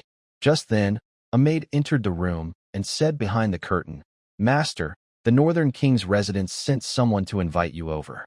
They said it's an urgent matter. Hearing this, Wang Qingci asked, Is it the North Prince looking for me? The maid replied, It seems it's not the North Prince, but the princess consort. Wang Qingci wondered why Mu Zixuan wanted to see her. Could it be about the soap matter? But then again, whether Mu Zixuan or the North Prince, she would go if asked. Since she had a good reason to enter the North Prince's residence, why not go? She could take the chance to find out if that mysterious master was still there, and maybe flirt with the North Prince. Thinking of the handsome face of the North Prince, Wang Qingci felt a bit restless. She then got up from the beauty bed, tidied her loose cloud-colored dress, and said, I'm going now. Approaching, Wang Qingci headed to the North Prince's residence. When the servant led Wang Qingci into the backyard, Chu Yuqin was patrolling and happened to see her. She immediately frowned and said, Wait a moment. Hearing Chu Yuqin's voice, Wang Qingci's heart tightened. Chu Yuqin was a 9-grade martial artist, so she could easily sense that Wang Qingci was also a martial artist. If her identity was exposed, Chu Yuqin might become suspicious. To avoid revealing herself, Wang Qingci quickly stopped. Chu Yuqin then approached and asked, Who are you? I've never seen you before. Wang Qingci bowed and replied, Madam Chu, I am the top courtesan of the 100 Flowers Tower. I was invited here by the princess consort. Chu Yuqin carefully looked at Wang Qingci. She thought that this woman was quite charming. Could it be that Zixuan planned for her to serve Chenu? She knew about the recent happenings in the inner courtyard. Zhou Yuyu had difficulty walking these days. If she didn't arrange for Chenu to take a concubine soon, Zhou Yuyu might not be able to bear it. But Chu Yuqin looked at Wang Qingzi with some suspicion. She felt that this woman was not simple. She seemed to sense internal energy from her just now. However, now she looked like an ordinary person. After thinking for a moment, Chu Yuqin finally said, "All right, go inside." Then, the servants continued to lead Wang Qingzi to the north courtyard. Once inside, Wang Qingzi's gaze fell on Lu Chen sitting in the pavilion. I don't know why, but she suddenly couldn't help but want to look at Lu Chen. Wang Qingzi entered the pavilion and immediately knelt slightly to greet him, saying, "Your servant greets Prince Wang and Princess Consort." Lu Chen smiled and said, "Please stand up." "Thank you, Your Highness." Then Wang Qingzi looked at Lu Chen and asked, "May I ask why the prince brought me to the manor?" Lu Chen replied, "It's not me who called you, but my beloved consort. Please go ahead and talk. I will just sit here and not disturb you." Mu Zixuan quickly took out some small porcelain bottles from a wooden box on the stone table.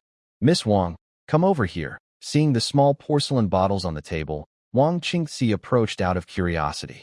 At that moment, Mu Zixuan opened one of the bottles, and a floral scent immediately filled Wang Qingzi's nose. Mu Zixuan then said, "Miss Wang, this is the perfume made by our manor. The scent lasts a very long time. We plan to let the girls from Baiwa Tower try it out for a while and help us promote it." Hearing this, Wang Qingzi finally realized that there was an important reason for her being called. She had thought it was the North Prince wanting to flirt with her.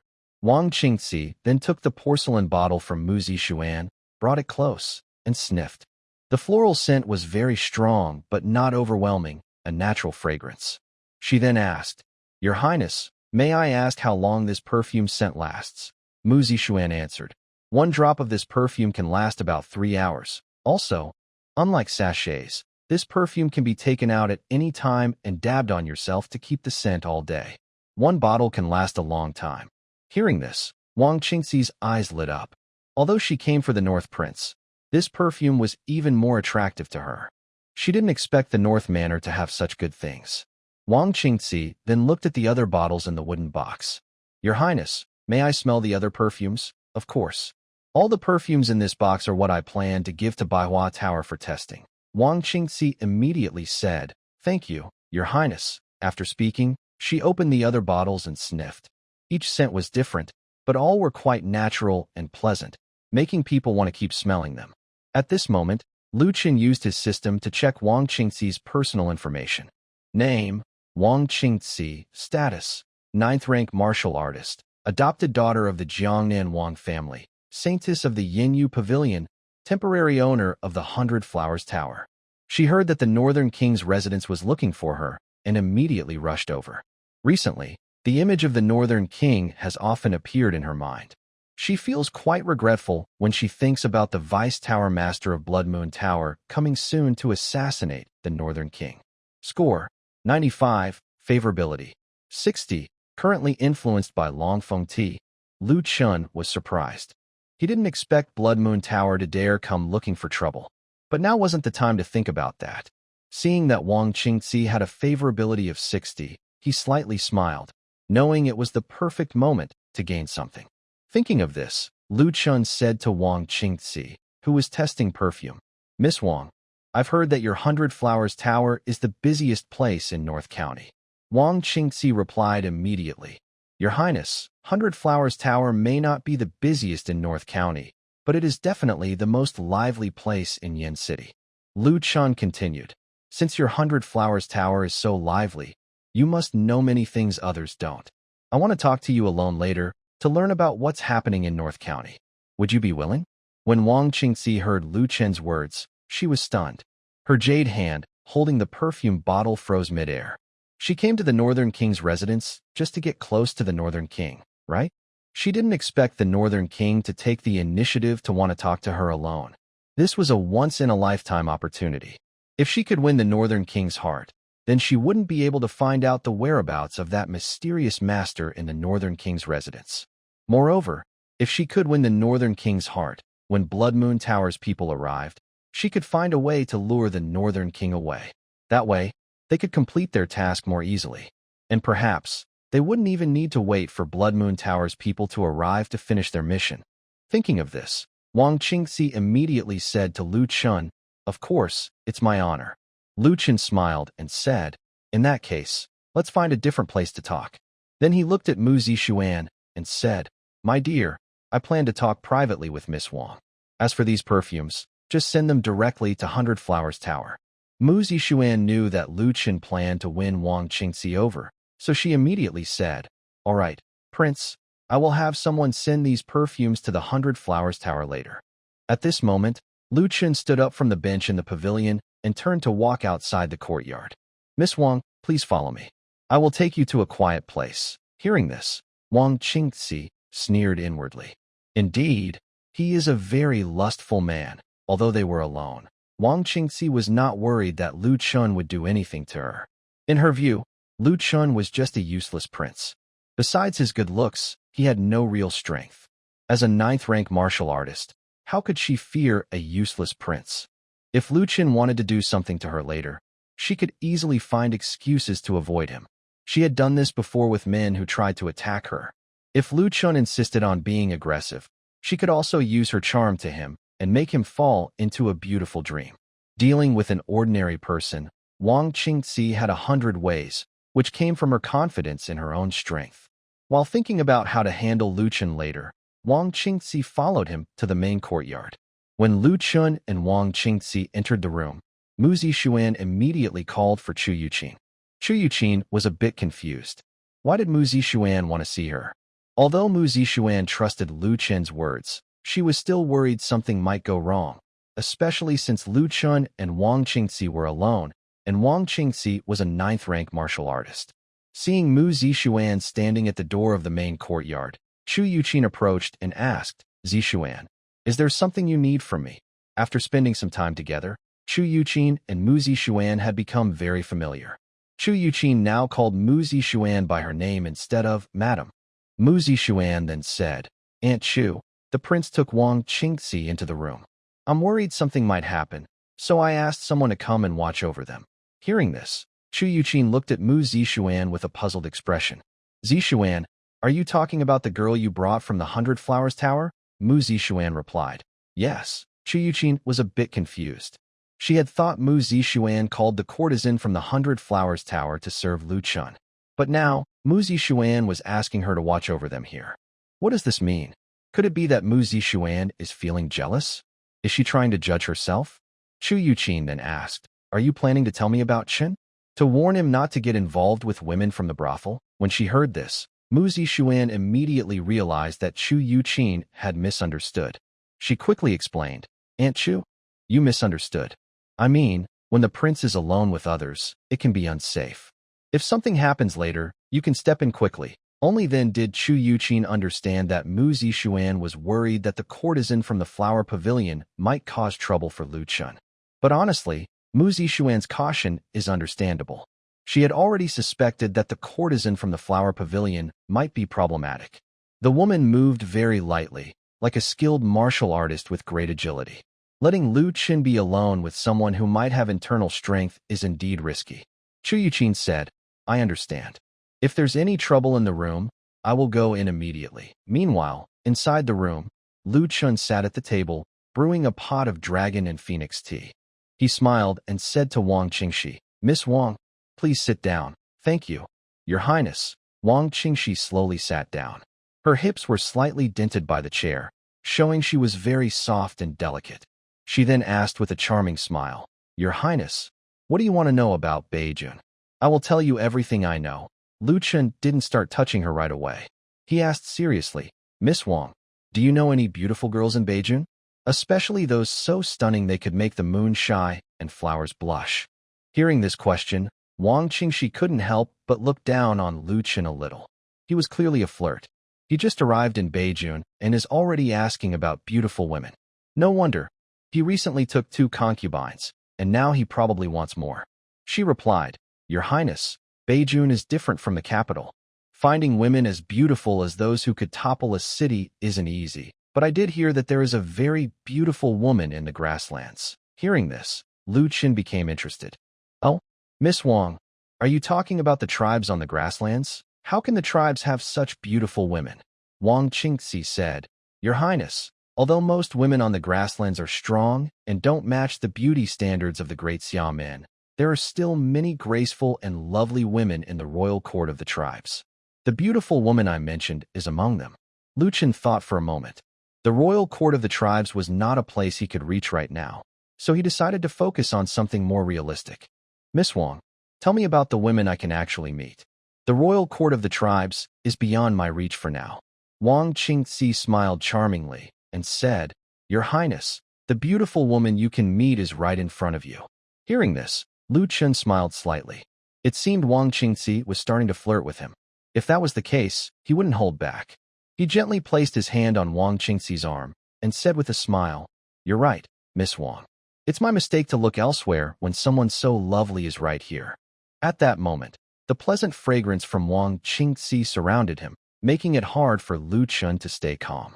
His self-control was limited, and today, he didn't plan to restrain himself. Seeing Lu Chen's reaction, Wang Qingxi knew the time had come to use her charm technique on him. Once he was under her influence, she could easily ask about the mysterious master of the prince's residence. She looked at Lu Chen with soft eyes and said, Your Highness, you're teasing me. How can you act so boldly? As she spoke, she focused her gaze on him, preparing to use her technique. But in the next moment, Wang Qingxi froze. Her inner power had completely vanished. She was now no different from an ordinary woman. She was stunned. How could this happen? For a martial artist to lose all power, it usually required a special drug that dissolved one's energy. But she hadn't eaten or drunk anything since entering the prince's residence. Not even the tea the northern prince had offered earlier. Seeing the sudden change in her expression, Lu Chen realized she had already understood how serious the situation was. Unfortunately, it was all too late. Lu Chen then embraced Wang Qingxi's delicate, soft body and said, Miss Wang, you are very beautiful. I want you to be my woman. Hearing this, Wang Qingxi instantly panicked. She quickly said, Prince, we haven't known each other for long. Is it too soon? Maybe we should get to know each other better first. Wang Qingxi realized she had lost all her strength and didn't have the energy to push Lu Chen away. It was as if she had been drugged.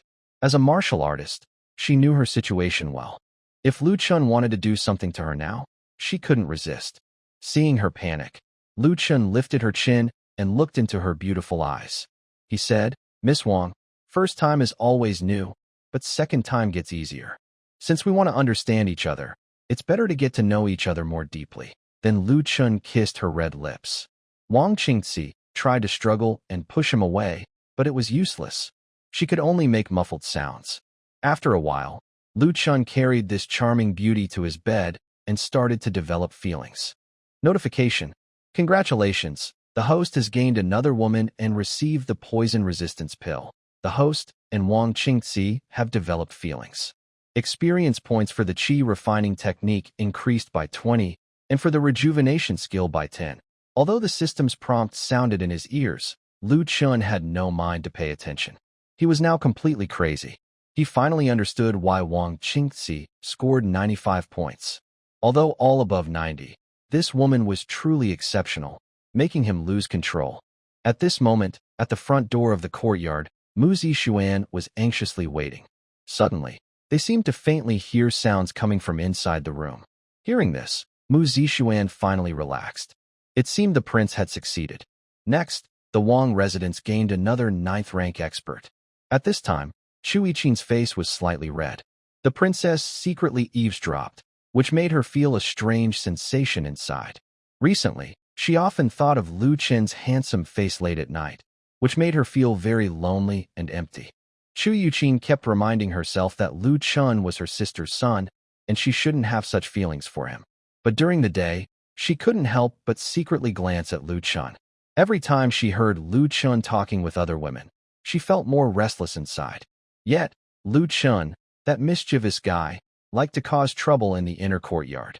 If this kept going, she was afraid she might do something she would regret. At this moment, Chu Yiqin quickly used her energy to calm her mind and stop thinking so much. While doing this, she kept telling herself, Chun'er is Sister Yu's son. I must not have improper thoughts. Next to her, Mu Zixuan saw Chu Yiqin close her eyes and turn red in the face. She couldn't help but cover her mouth and giggle quietly. After all, She was a woman, and someone who had never experienced love or romance. If those sounds didn't affect her, that would be strange.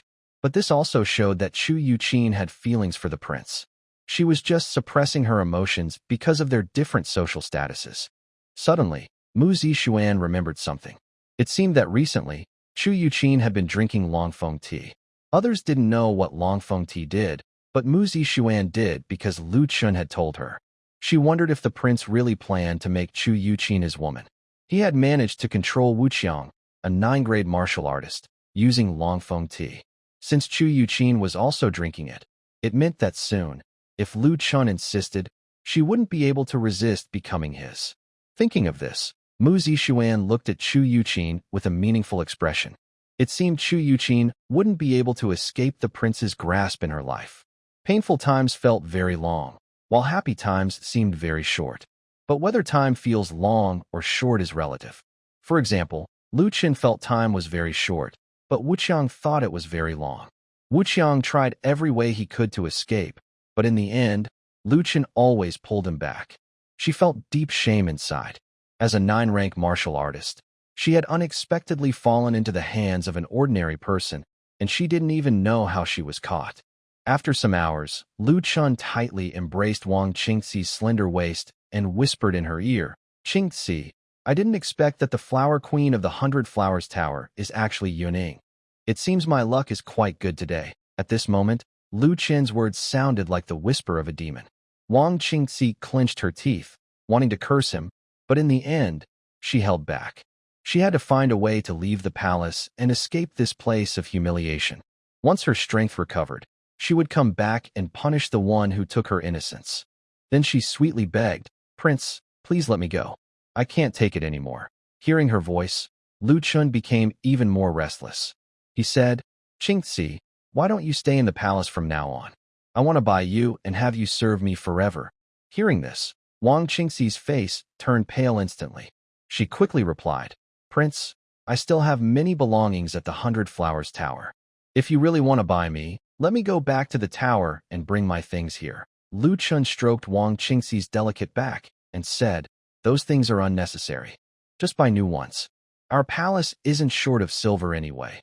Wang Qingxi hurriedly found another excuse. "Prince, I grew up in the 100 Flowers Tower and have deep feelings for my sisters there. I can't bear to leave them. If you truly like me, could you give me some time to say goodbye to them?" Now she could only use her feelings to persuade Lu Chun to let her go. Lu Chun agreed. "All right, I'll give you a month." "How about that?" Wang Qingxi thought to herself, "A month. Perfect. The people from Blood Moon Tower would arrive soon. In a month, this man would be dead. When that time comes, she would personally deal with him to vent her anger." Although she thought this, she still sweetly said, "Thank you, Prince, for your understanding. I will serve you well in the future." Seeing Wang Qingxi's fair body, Lu Chun couldn't help but feel more affectionate towards her. After an unknown amount of time, Lu Chun finally allowed Wang Qingxi to leave. When Wang Qingxi stepped out of the palace gates, her body was still trembling constantly, feeling weak all over. She needed the palace maid's support to walk. At this moment, Wang Qingxi looked back at the signboard of the palace. Her expression instantly turned cold, and a strong killing intent flashed in her eyes. "North King, you better wait for me. Your time will come soon." After making this harsh vow, Wang Qingxi turned around and returned to the 100 Flowers Tower. After Wang Qingxi left, Lu Chun came out of his room and happened to see Chu Yuqin and Mu Zixuan. Mu Zixuan then said, "Congratulations, Your Highness, on winning the lady's heart." Lu Chun went over to Mu Zixuan, embraced her gently, and said softly, "All of this is thanks to your arrangements, my love." At this moment, Chu Yuqin reminded him, "Chinner, I've noticed you've been acting more and more reckless lately. You even brought the courtesan home. If people find out, what will the people of Beijing think? You are their king." Hearing Chu Yuqin's scolding, Lu Chun sighed and said, "Aunt Chu, I actually have my reasons." Hearing this, Chu Yuqin paused and then asked, "What reasons?" Although Chu Yuqin thought Lu Chun was just making excuses for his love of beauty, she was different from others. Usually, she would listen to Lu Chun's explanations. Lu Chun then said to Mu Zixuan, "Love, tell Aunt Chu what my reasons are." Mu Zixuan was surprised. How did she know what Lu Qin's reasons were? Wasn't her husband just someone who liked beauty? But Mu Zixuan quickly recovered and said to Chu Yuqin, "Aunt Chu, I'll talk to you about the prince's matters later. He does have his reasons." Hearing this, Chu Yuqin looked at Mu Zixuan with suspicion. She now strongly suspected that Lu Chun and Mu Zixuan might be scheming together, but she had no proof. Then Chu Yuqin stopped questioning and said, "I'm going on patrol now. You two can chat." Watching Chu Yuqin's figure disappear into the distance, Mu Zixuan couldn't help but cover her mouth and laugh again. Lu Chen looked at her curiously and asked, "Love, what are you laughing at?" Mu Zixuan replied, "Your Highness, didn't you see Aunt Chu's expression just now? When she was at the gate, her face was very red, and she looked very distressed." Lu Chen thought that this was probably the effect of the Longfeng tea. At this moment, Mu Zixuan asked, "Your Highness, has Princess Wang truly fully submitted to you?" Lu Chen thought for a moment. When Wang Qingxi left earlier, he glanced at her favorability score. It hadn't decreased because of his forceful approach. Instead, under the influence of the Longfeng tea, her favorability increased by 10, reaching 70. But it's still too early to say she has fully submitted. Lu Chun then said, "Not yet, but if she comes to the palace a few more times, I believe she will soon be unwilling to leave." Mu Zixuan said, "Then I wish your highness will soon win over Princess Wang." Lu Chen smiled slightly and said nothing more. After Wang Qingxi returned to Baihua Tower, she immediately carefully recalled everything she had done after entering the palace. She was a 9th-grade expert, yet she was secretly drugged without anyone noticing. Fortunately, the Northern King didn't know her true identity. He only wanted her beauty. If the Northern King had wanted to kill her today, she might already be dead. She absolutely couldn't let this happen a second time. Wang Qingxi pondered for a while, but still couldn't figure out where she might have been drugged. Suddenly, she remembered something. She immediately took out a perfume bottle from the wooden box on the table. She suspected that the perfume in the palace might be the key moment when she was drugged. Wang Qingxi opened a perfume bottle and smelled it, but it didn't cause her to lose her skills. Then she opened all the perfume bottles and smelled each one, but her internal strength remained. She suddenly remembered that after leaving the Northern King, she immediately recovered her skills. Could the problem be with the Northern King? But the Northern King is just an ordinary person. How could he have such mysterious methods? The more Wang Qingxi thought about it, the more anxious she became. She was very irritated. She originally just wanted to the Northern King, use charm to mesmerize him and control him. But not only did her attempt fail, she also got herself into trouble. That guy has been messing with her for so long. She even wondered if she might be able to get pregnant by him. Thinking about this, Wang Qingxi felt very angry. North King, this lecherous man, I will personally castrate him someday." Meanwhile, at the North King's residence, Lu Chen didn't go to Sizhou Yuyu today. She rarely had a day off. After Chu Yuqin took a walk in the inner courtyard, she returned to the main hall. At this moment, Lu Chun was no longer there. Only Mu Zixuan was inside the pavilion. Chu Yuqin immediately approached Mu Zixuan. "Zixuan, earlier Chen said he was lecherous because he had a reason. Can you tell me what that reason is?" Mu Zixuan was slightly stunned. Any clear-eyed person could see that Lu Chun was just making an excuse. I didn't expect Chu Yuqin to really believe he had a reason. What reason could he have? He is simply a lecher. Of course, as Lu Chen's wife, Mu Zixuan wouldn't say such things about her husband. Mu Zixuan thought for a moment and replied, "Aunt Chu, haven't you noticed that the prince has changed a lot recently? Although he still likes romantic matters, he's very different from the idle North King rumored about." Hearing Mu Zixuan say this, Chu Yuqin thought for a moment and agreed. Not to mention that Lu Chun has 2 mysterious weapons and a tree that can boost his strength. Just from his personality, he has also changed a lot. In the past, he didn't care about the affairs of the residents at all. Everything was arranged by her, his aunt. But recently, Lu Chun even took out soap and perfume, thinking of increasing the income of the estate. He also seems to have asked Li Feng to train the army actively. Most importantly, the biggest change is that he now has internal energy fluctuations. He is now a martial artist. Although she doesn't know where his strength comes from, he is definitely a martial artist. However, on the other hand, what does his lecherous reason have to do with all this? Chu Yuqin continued to ask, Chen has indeed changed a lot recently, but how does that relate to his reason? Mu Zixuan's mind was racing quickly. Then she sighed and said, Aunt Chu, in my opinion, the prince isn't truly idle or fond of beauty. Everything he does is actually to deceive himself and to protect his life. Imagine this. If he were a talented and brave prince, would he be able to survive and leave the capital city? Hearing Mu Zixuan's words, Chu Yuqin's mind paused, and she quickly connected the events from the past. She used to think that Lu Chun was spoiled by her and believed he would continue to live a carefree life. But she never considered that he might be pretending. Now, thinking back, if Lu Chun hadn't acted like he was lazy and unmotivated, he might have faced many enemies even while still in the city. The assassination at Blood Moon Tower is a clear example. People already saw him as a useless prince who didn't learn anything, and the emperor even sent him to the cold northern lands. Yet, he was still targeted. If he had shown a little more intelligence, he might have been seen as a bigger threat by others. The other princes might have wanted to eliminate him even more. Realizing she had misunderstood Lu Chun, Chu Yuqin felt very guilty. It turned out that Lu Chun hadn't failed to grow up. She simply didn't understand him. Pretending to be lazy and unmotivated must have been very hard for him. As his aunt, she felt she was not doing her job well. She had promised her sister years ago to take care of Lu Chun for life, but she didn't know the inner struggles he faced. She thought he was just mischievous and flirtatious.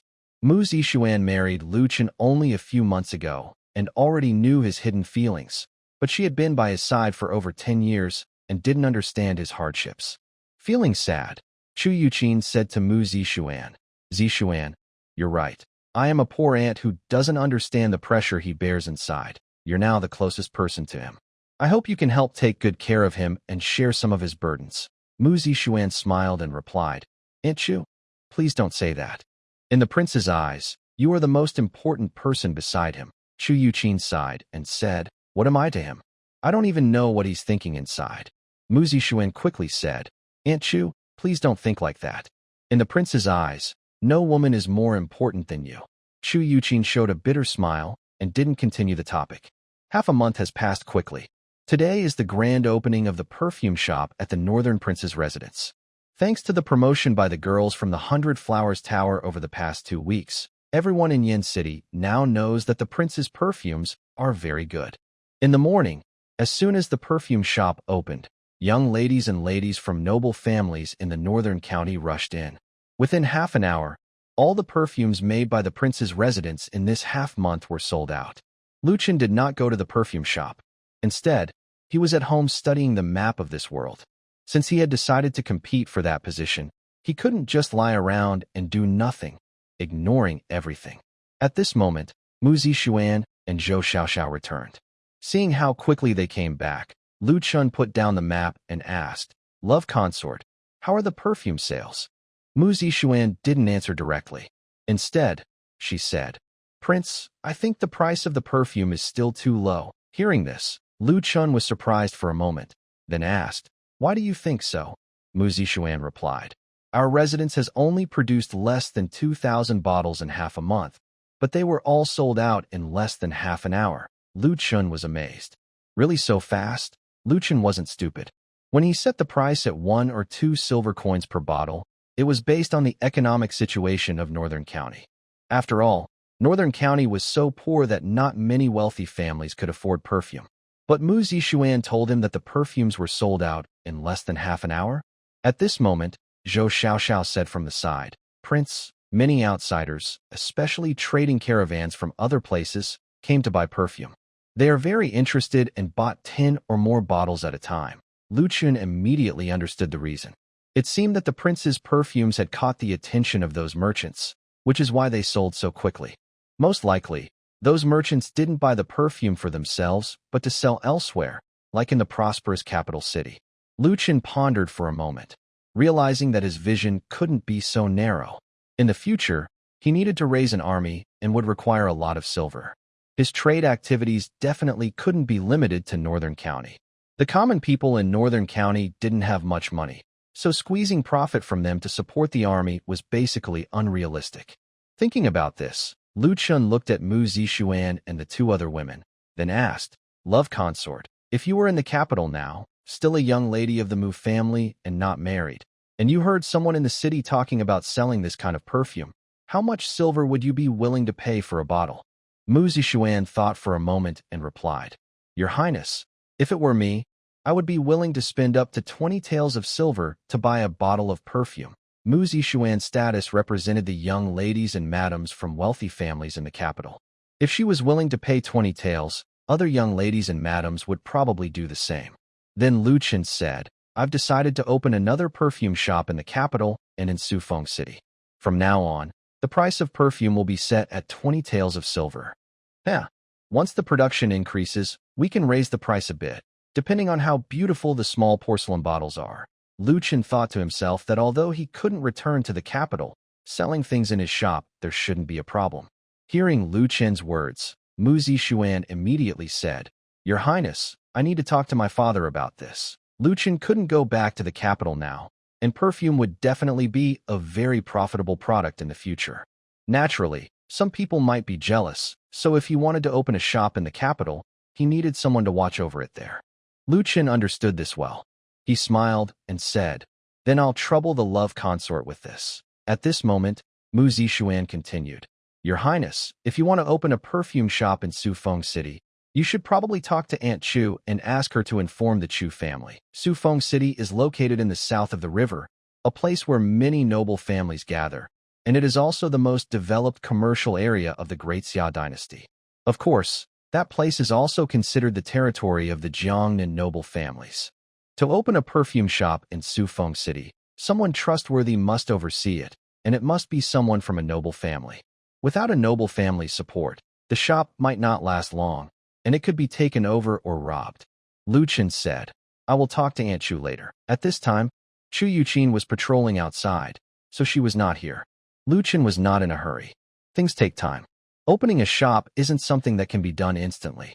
Meanwhile, Zhou Yu quietly tiptoed behind Mu Zishuan and gently nudged her, as if trying to remind her of something. Mu Zishuan quickly realized and asked with a smile, Prince, the fame of the perfume is thanks to the publicity from 100 Flowers Tower. Should we invite Miss Wang to the palace to thank her personally? In the past half-month, Lu Chen had been spending almost every night in Zhou Yu's room, which was becoming too much for her. Mu Zishuan and the other two women also noticed that Lu Chen seemed to need to build a relationship with them every day. Mu Zishuan and Zhou Xiaoxiao occasionally served Lu Chen, but since they had children, he didn't want them to overexert themselves. For him, the children were more important. Zhou Yu wanted Wang Qingci from 100 Flowers Tower to help share her pressure, but she knew she couldn't ask her directly as a concubine, so she asked Mu Zishuan and Lu Chen to speak for her. Today, they could use thanking Wang Qingci as an excuse to invite her to the palace. After hearing Mu Zishuan's suggestion, Lu Chen said, Yes, but you should invite her in your name. Half a month had passed, and just thinking of Wang Qingci's delicate, soft body made Lu Chen feel excited. He couldn't help it. He hadn't yet reached the 9th rank and couldn't suppress his desire. Mu Zishuan smiled gently. I understand. Then she told the maid Xiao Ro, go invite Miss Wang to the palace and say I want to thank her personally. Yes, Your Highness. Xiao Ro then went to 100 Flowers Tower. Not long after, Wang Qingci met Xiao Ro. When she heard that the princess wanted to thank her personally, Wang Qingci frowned slightly. Last time, she had been hurt at the palace, so she still felt uneasy about it. She still couldn't figure out how she was drugged that day. She had been trying to recall every detail but couldn't find any clues. This time, Mu Zishuan's invitation might be another scheme by that lecherous man. Thinking of Lu Chen, Wang Qingci's body trembled involuntarily. Last time, that demon kept her captive for hours, treating her like a toy. Wang Qingci hesitated. Should she go to the palace today, or wait a few more days until the people from Blood Moon Tower arrived? After some thought, she decided to go and see the palace. First, this was the king's order, and as a nominal courtesan, she couldn't refuse. Second, she was now more cautious. She was confident she wouldn't be tricked again, and she planned to carry soft muscle powder. Once inside the palace, if she ended up alone with Lu Chen, she would directly use the powder to deal with him. This time, she didn't believe she would be played with again. Led by the palace servants, Wang Qingci returned to the place where she lost her body. Looking at the palace sign in front of her, memories from 2 weeks ago kept flashing in her mind. Wang Qingxi tried hard to control her emotions and appear calm. Soon, the palace servants took her to the north courtyard. After entering, she only saw Lu Chun sitting in the pavilion, not the princess. Seeing this, Wang Qingxi immediately understood. This lecherous man was just making an excuse to trick her again. He claimed the princess wanted to thank her, but it was clear he just wanted to use the same trick to play with her body again. A cold smile appeared in Wang Qingxi's heart. This time, it wouldn't be so easy for the North King to repeat his tricks. She clenched her fist around the soft muscle powder, planning to take advantage of Lu Chen's distraction to first use the powder on him, then charm him with her seductive skills. She was determined to make the North King pay a heavy price for stealing her innocence. Thinking of this, Wang Qingxi slowly walked toward the pavilion and bowed, saying, "Your servant greets the prince." Lu Chen nodded slightly, and then said seriously, "Miss Wang, Zixuan said she wanted to see you, but she just went to the perfume shop. She probably won't be back for a while. Please wait here for a moment." Wang Qingxi replied, "Yes, Your Highness." Then she approached the stone table, covering the teapot with her cloud-patterned cloth, and secretly placed the soft muscle powder inside. At this moment, Lu Chen looked at Wang Qingxi and saw her personal information appear in his mind. Name, Wang Qingxi. Identity, 9th-rank warrior, adopted daughter of the Jiangnan royal family, saintess of the Yinyu Pavilion, temporary head of the 100 Flowers Tower. When she heard that the North King's residence was looking for her, she immediately recognized that it was a trick by the North King. However, she still chose to go to the North King's residence. There, she poured soft Tindon dissolving powder into a teapot, planning to first drug the North King, then use charm techniques to him, and finally take revenge. Score: 95 favorability, 75, still under the influence of the Dragon Phoenix tea. Seeing Wang Qingxi's profile, Lu Chen's lips curled slightly. She wants to use soft Tindon dissolving powder against him? Her plan won't work. Thinking of this, Lu Chen asked the system in his mind. System, can the 10,000 toxins immunity pill resist soft Tindon dissolving powder? Of course. After the host takes the 10,000 toxins immunity pill, he gains the toxin-resistant body. All poisons in this world can be neutralized by his body. Hearing the system's answer, Lu Chen felt relieved. Since Wang Qingxi plans to use soft Tindon dissolving powder on him, he can turn the tables. Next, Lu Chen went to the stone table, poured 2 cups of tea, one for Wang Qingxi and one for himself. "Miss Wang, are you thirsty? Have some tea to soothe your throat."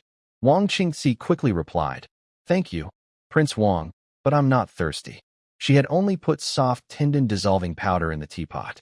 She didn't dare to drink it, and even without the powder, she wouldn't trust the tea from the residence. The last incident was still fresh in her mind. She had to be very careful in the residence and not fall into any traps again. Seeing that Wang Qingxi didn't drink, Lu Chen didn't say anything. He raised his teacup and drank it all in one sip. Then he sat on a stone bench beside Wang Qingxi, staring intently at her. "Qingxi, since you left last time, I've been thinking about you." Hearing this, Wang Qingxi's heart inexplicably started to race faster. She knew that the North King was planning to make a move on her.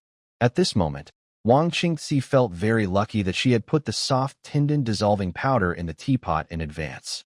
Otherwise, she might have fallen into the same situation as last time. Wang Qingxi then said, "Thank you, Your Highness, for your concern." Lu Chen continued, "Qingxi, have you and your sisters at the 100 Flowers Tower already said goodbye? I plan to find a time to buy you back." Wang Qingxi pretended to look pitiful and said, "Prince, please give me more time. I can't bear to tell them about this yet." Just as Lu Chen was about to speak, he suddenly hesitated and then covered his head with his hand.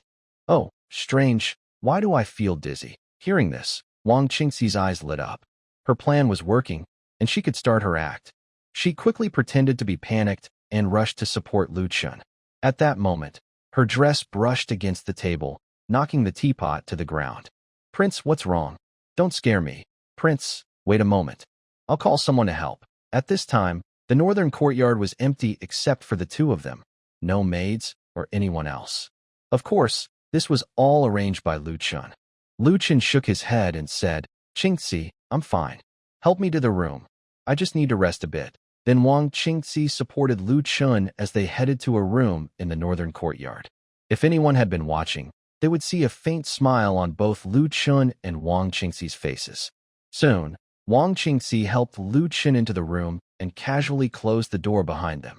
At this moment, Wang Qingxi didn't realize how serious the situation was. She thought her plan was about to succeed and was already planning how to deal with the Northern King later to vent her anger. After Lu Chun lay on the bed, he pretended to be weak and said, "Qingxi, I'm fine. Don't worry about me. My body has always been weak, and I often get headaches and feel weak in my limbs." Wang Qingxi sneered inwardly. Weak? Last time, she didn't know who had toyed with her body for hours. Was that also considered weak? She didn't want to waste any more time. After all, they were in the Northern King's residence, and there was also Chu Yuqing. She had to charm the Northern King quickly and find out about the mysterious master of the Northern Palace from him. Then Wang Qingxi looked into Lu Chen's eyes and said, "Prince, look into my eyes." As she finished speaking, a charming smile appeared on her face, and she prepared to use her seductive skills. But at this moment, Lu Chen suddenly grabbed her delicate hand and smiled, saying, "Qingxi, you are truly beautiful." Wang Qingxi was stunned instantly. She realized her internal energy had disappeared again, and it vanished completely and instantly. How could this happen? Clearly, the North King did nothing to her. She had been so careful, yet she still fell into his trap. Wang Qingxi glanced at Lu Chun lying on the bed, feeling a little relieved.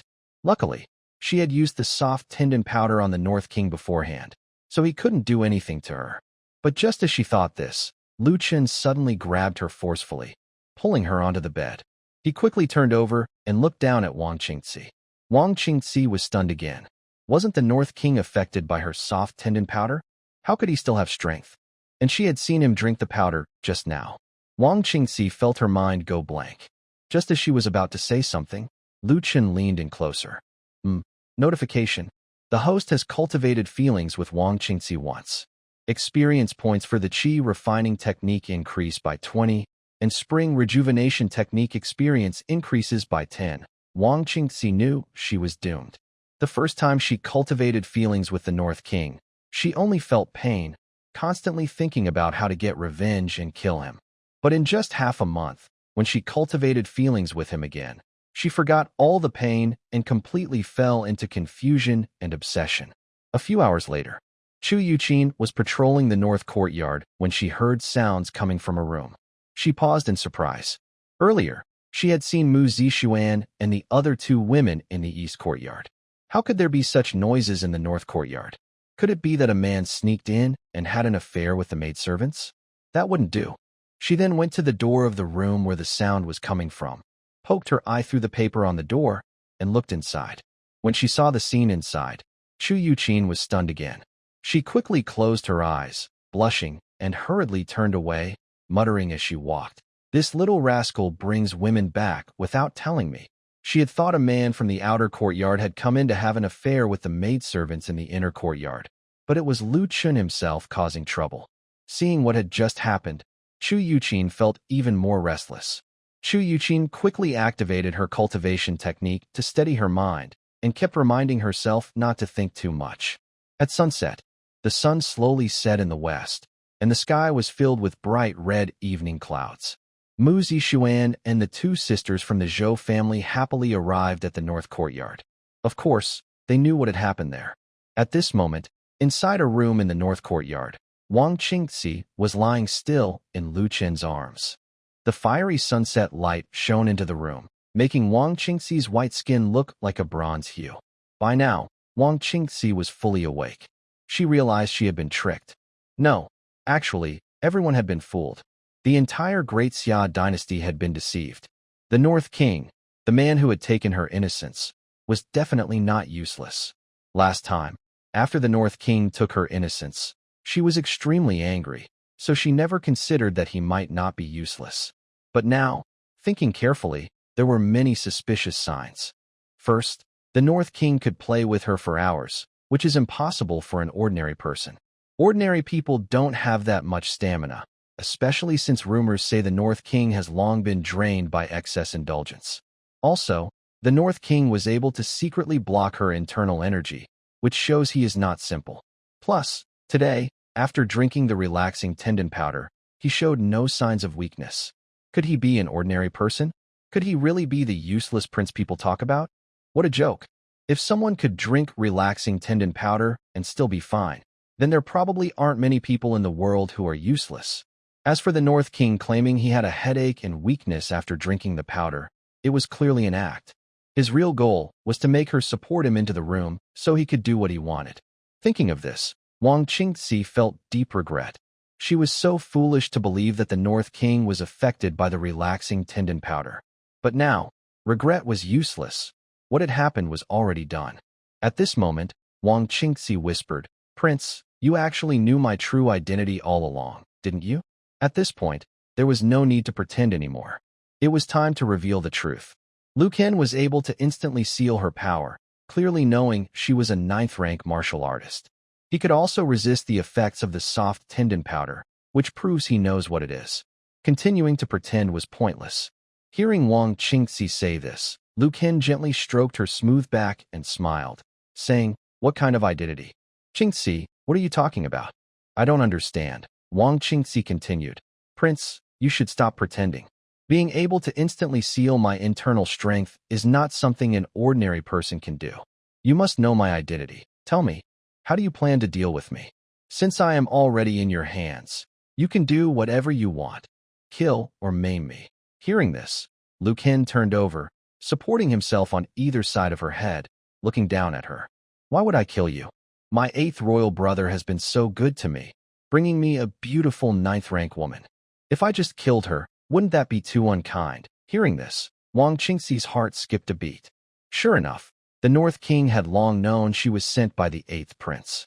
She then chuckled softly and said, "People say the North King is useless. Even His Majesty doesn't favor you and sent you to North County. Yet, you never defend yourself and even came here so straightforwardly. The North King hides his true strength deeply, so he must have bigger plans. Now I see that you've been pretending all along. Are you sure you won't kill to silence me?" Wang Qingxi's beautiful eyes stared directly at Liu Ken. She didn't think she could survive. After all, she had lost all her strength in front of the North King, who was probably not an ordinary person. Rumors about a mysterious master might actually refer to the North King himself.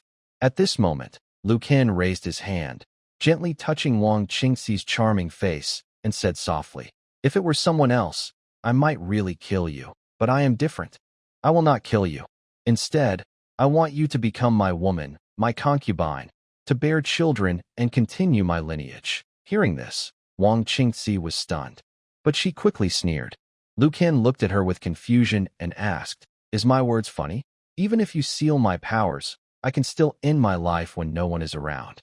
Liu Ken smiled and said, "End your life? I'm very curious. What reason would you have to do that?" Wang Qingxi replied, "The prince wants to keep me in the palace as a tool for his frustrations, and he asks why I would want to die? Does he think I would endure such humiliation just to stay alive?" Liu Ken replied calmly, "I never said I would keep you locked in the palace forever. I will let you go soon."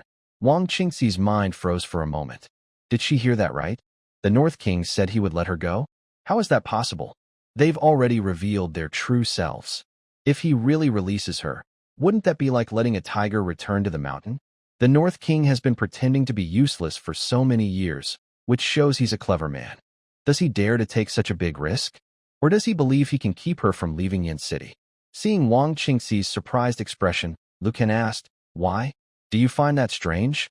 Wang Qingxi snapped out of her thoughts and asked, "Aren't you worried that after I leave the North Palace, I might tell others that you're not actually useless?" Liu Ken replied calmly, "First, no one would believe you. Second, I think you won't tell anyone about me." After building trust twice, Wang Qingxi's good feelings toward him have risen to 90. Especially after today's bonding, she has been completely won over. When her good feelings exceed 80, betrayal becomes unlikely. Now, her feelings are already at 90. Hearing Liu Chen's words, Wang Qingxi fell silent. Indeed, even if she went around saying the North King isn't useless, few would believe her. After all, the North King's image as a useless person is deeply rooted. Since coming to North County, he has done nothing significant, spending his days indulging in pleasures at the palace. There are rumors that the North King keeps many beautiful maids in the palace and spends his days in a lavish lifestyle with them. But Wang Qingxi was puzzled. Why does the North King think she definitely won't tell anyone? Does he trust her that much? Does he not realize that after doing such despicable things, she has been wanting to get revenge on him? At that moment, Lu Chun released Wang Qingxi's delicate body and got up from the bed. As he dressed, he said, "All right, you can go now." Hearing this, Wang Qingxi looked at Lu Chun in disbelief. "Are you really going to let me go?" Lu Chun smiled slightly and replied, "Do you think I like to joke around?" Wang Qingxi didn't say anything more. She also started to put on her clothes. After a while, Wang Qingxi carefully left the Wang residence. Standing at the gate, she still couldn't believe it. She looked back at the sign of the residence, feeling a mix of emotions. Did she really leave like this? Did the North King really not hurt her? Wang Qingxi quickly checked her internal energy. At this moment, her energy had returned. If the North King didn't want to let her go, he wouldn't have lifted the seal on her internal power. After all, she was a 9th-rank martial artist, and catching someone of her level was not easy. Wang Qingxi then turned around, feeling nervous, and hurried back to Baiwa Tower. On the way, she kept paying attention to her surroundings, afraid that the North King might attack her. But when she returned to Baiwa Tower, no one attacked her, not even anyone following her. Back at Baiwa Tower, Wang Qingxi stood on the pavilion and looked toward the North King's residence. She thought to herself, it seems the North King was serious. She didn't expect the North King to have such great courage. Wang Qingxi sighed. The more generous the North King appeared, the stronger his power seemed. The North King wasn't afraid of her revealing his identity, which showed he was no longer worried about the consequences of exposing his strength. This also suggested that the North King might now be very powerful and well-established. Wang Qingxi felt a mix of emotions. What should she do now? Could it be that she really wanted to betray the Yinyu Pavilion, the Wang family, and the 8th Prince? Sitting quietly on the pavilion, Wang Qingxi gazed into the distance. A gentle breeze brushed her face, and suddenly, Lu Chen's figure appeared again in her mind. Then, the scenes from earlier replayed in her head. For a moment, her body became extremely hot and restless. Wang Qingxi sighed. She realized she seemed to have become addicted to the feelings she experienced while developing her relationship with the North King. Although only twice, this experience has already been deeply engraved in her heart. If the Northern King were to die one day, she finds it hard to imagine how her restless body would calm down. She doesn't know how the Northern King manages to do this, but none of that matters anymore. What matters is that she cannot live without him. She also thought that even if she cooperated with the Blood Moon Tower to kill the Northern King, she would still be just a tool in the 8th Prince's hands. After all, she was raised as a killer by the royal family and has no status. Whether she is with the 8th Prince or the Northern King, it makes no real difference. Moreover, she doesn't know what method the Northern King used to make her physically unable to leave him. So, becoming the Northern King's woman is her best choice. Wang Qingxi then looked toward the direction of the Northern King's residence and softly said, "Your Highness, you have won." As she finished speaking, the pressure on her seemed to instantly lift. She also understood why the Northern King was so confident in letting her go. Inside, she couldn't help but feel that the Northern King is a truly formidable man. Fortunately, she is a woman. If she were a man, she might have already been dead by now. At this moment, an old woman appeared in the pavilion. "Saintess, the Blood Moon Tower sent a message, asking us to quickly find out if that mysterious master is still at the Northern King's residence. They will arrive at Yin City in 5 days. Wang Qingxi replied expressionlessly, "I understand. I will personally go to the Northern King's residence tonight to test them." Late at night, a shadow in black appeared at the gate of the Northern King's residence. This black-clad figure easily bypassed the guards and quickly entered the inner courtyard. The outer yard of the residence doesn't have many skilled fighters, so it's not surprising that someone could sneak in. But the inner yard is not open to just anyone. Just as the black figure reached the inner courtyard, a woman dressed in white blocked the entrance. Qingqin looked at the black-clad person and coldly said, "Not everyone can enter the residence." As she finished speaking, Qingqin drew her sword and stabbed at the woman in black. The woman in black swiftly dodged Qingqin's attack with a quick movement. Qingqin's brow furrowed, and she immediately felt a bad premonition. A 9th-grade martial artist? It looks like she came to assassinate Chun'er. While Chu Yuqin was continuing to move her hand on the carriage, the woman spoke. Madam Chu, I have important matters to discuss with the prince. Please kindly allow me to enter. Hearing this, Chu Yuqin sneered and said, Important matters? I'm afraid you're here to harm him. Chu Yuqin didn't remember when Lu Chun had interacted with any other 9th-rank martial artist besides herself. Although the woman's voice sounded familiar, Chu Yuqin remained cautious and treated her as a female assassin. Then Chu Yuqin swung her sword at the woman in black. The woman in black didn't seem to want a direct fight and kept dodging. Soon, Lu Chun, who was in the main courtyard, heard the commotion outside and immediately came out. Lu Chun has a system that helps him quickly identify people's identities, even if they are dressed in black and wearing masks. Seeing that the woman in black was Wang Qingci, Lu Chun's lips curled slightly, and he said to Chu Yuqin, Aunt Chu, she is one of my people. Let her come in. Hearing Lu Chun's words, Chu Yuqin was stunned. She was very confused. When did Lu Chun get a 9th-rank martial artist as a subordinate? And she was a woman? She had never heard or seen Lu Chun with any other 9th-rank martial artist before. But Chu Yuqin soon relaxed, realizing she didn't know much about Lu Chun. She stepped aside but still warned Wang Qingci, if you dare to harm the Northern King, you won't be able to leave the Northern King's residence. Wang Qingci ignored Chu Yuqin's threat and directly entered Lu Chun's room. Inside, Wang Qingci removed her mask. Lu Chun looked her over. She was dressed in a tight black outfit that perfectly showed her curvy figure, giving her a unique charm.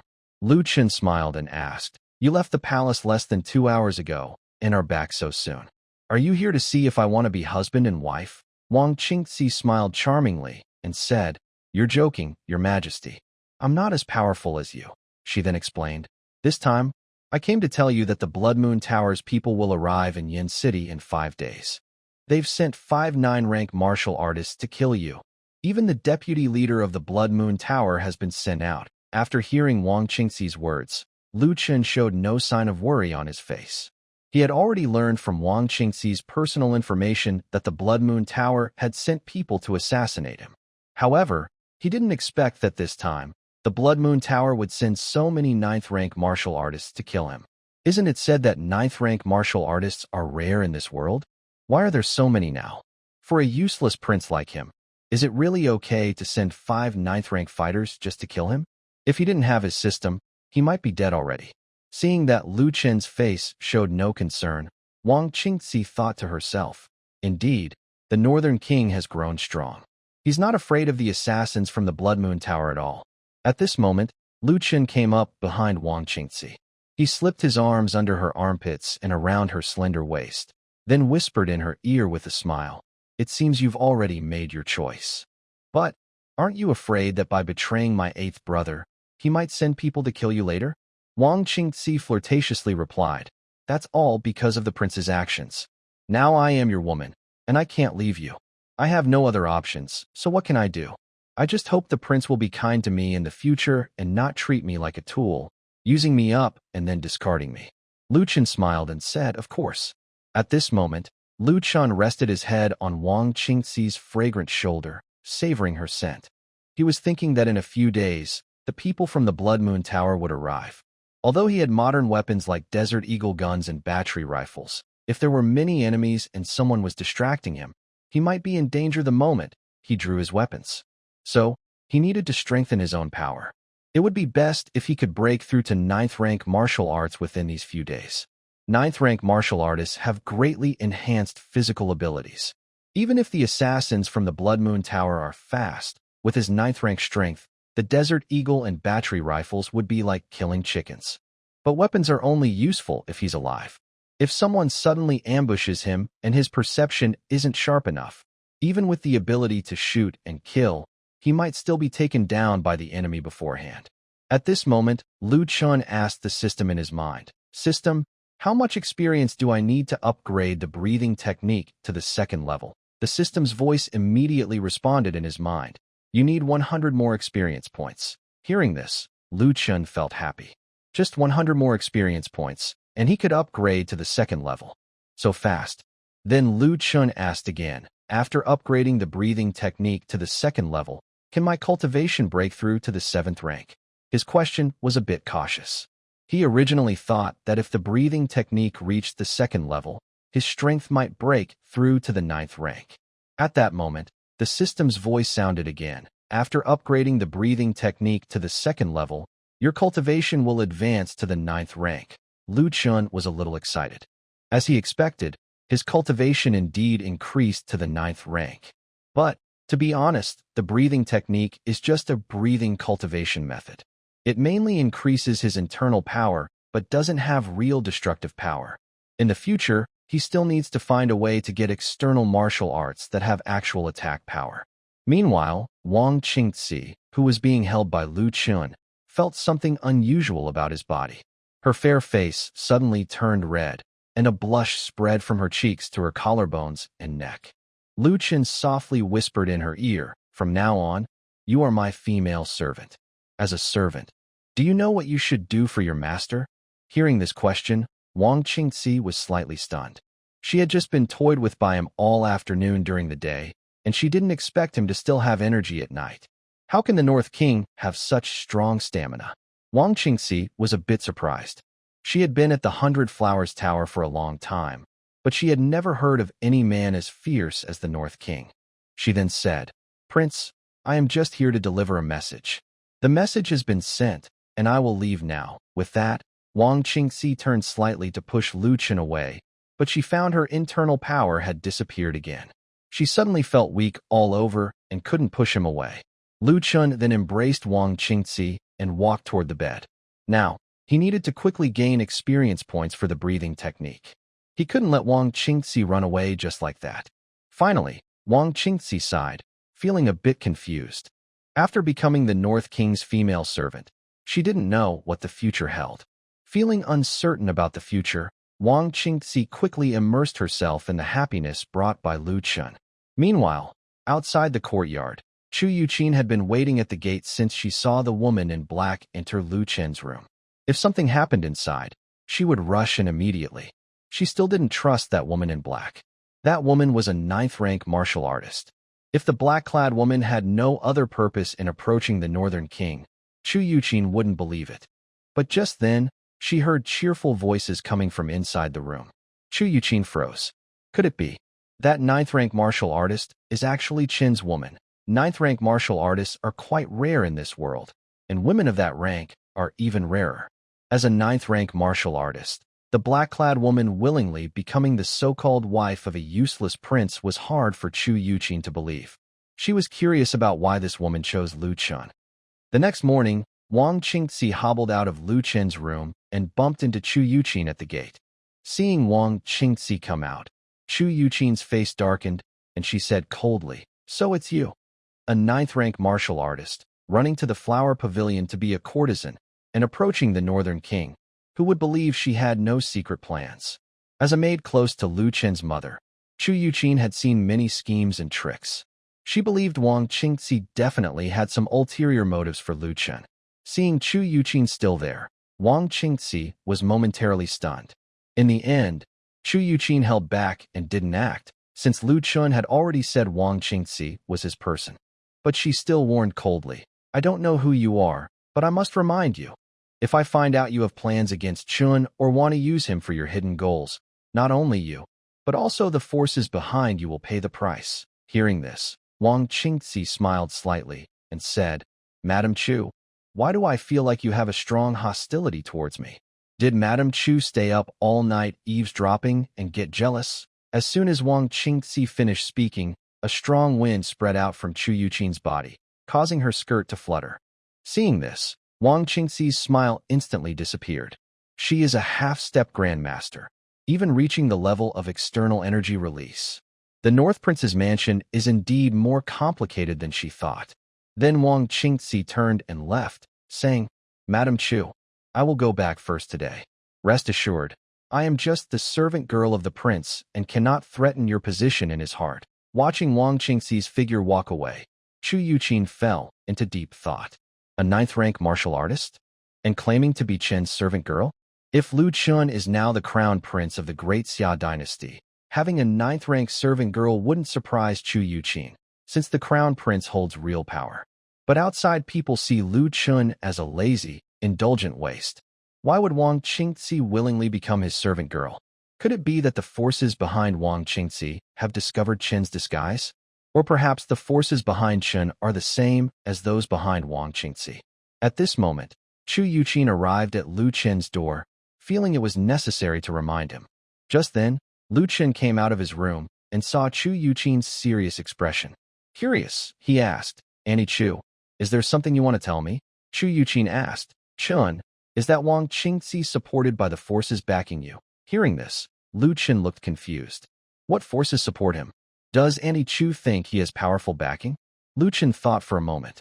Recently, he had been acting very strangely, especially since he pulled out modern firearms like the Desert Eagle and battery, which might make Chu Yuqin believe he has strong support behind him.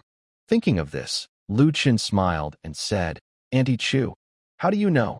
He couldn't tell her about the system, but to reassure her, Lu Qin planned to tell a lie. Chu Yuqin sighed and then said, "Chun, that woman is not simple. She is a ninth-rank martial artist. I don't want to interfere too much in your affairs, but since it concerns your safety, I want to remind you, the forces supporting you must have big plans. Although I don't know their true purpose yet, don't let them control you completely.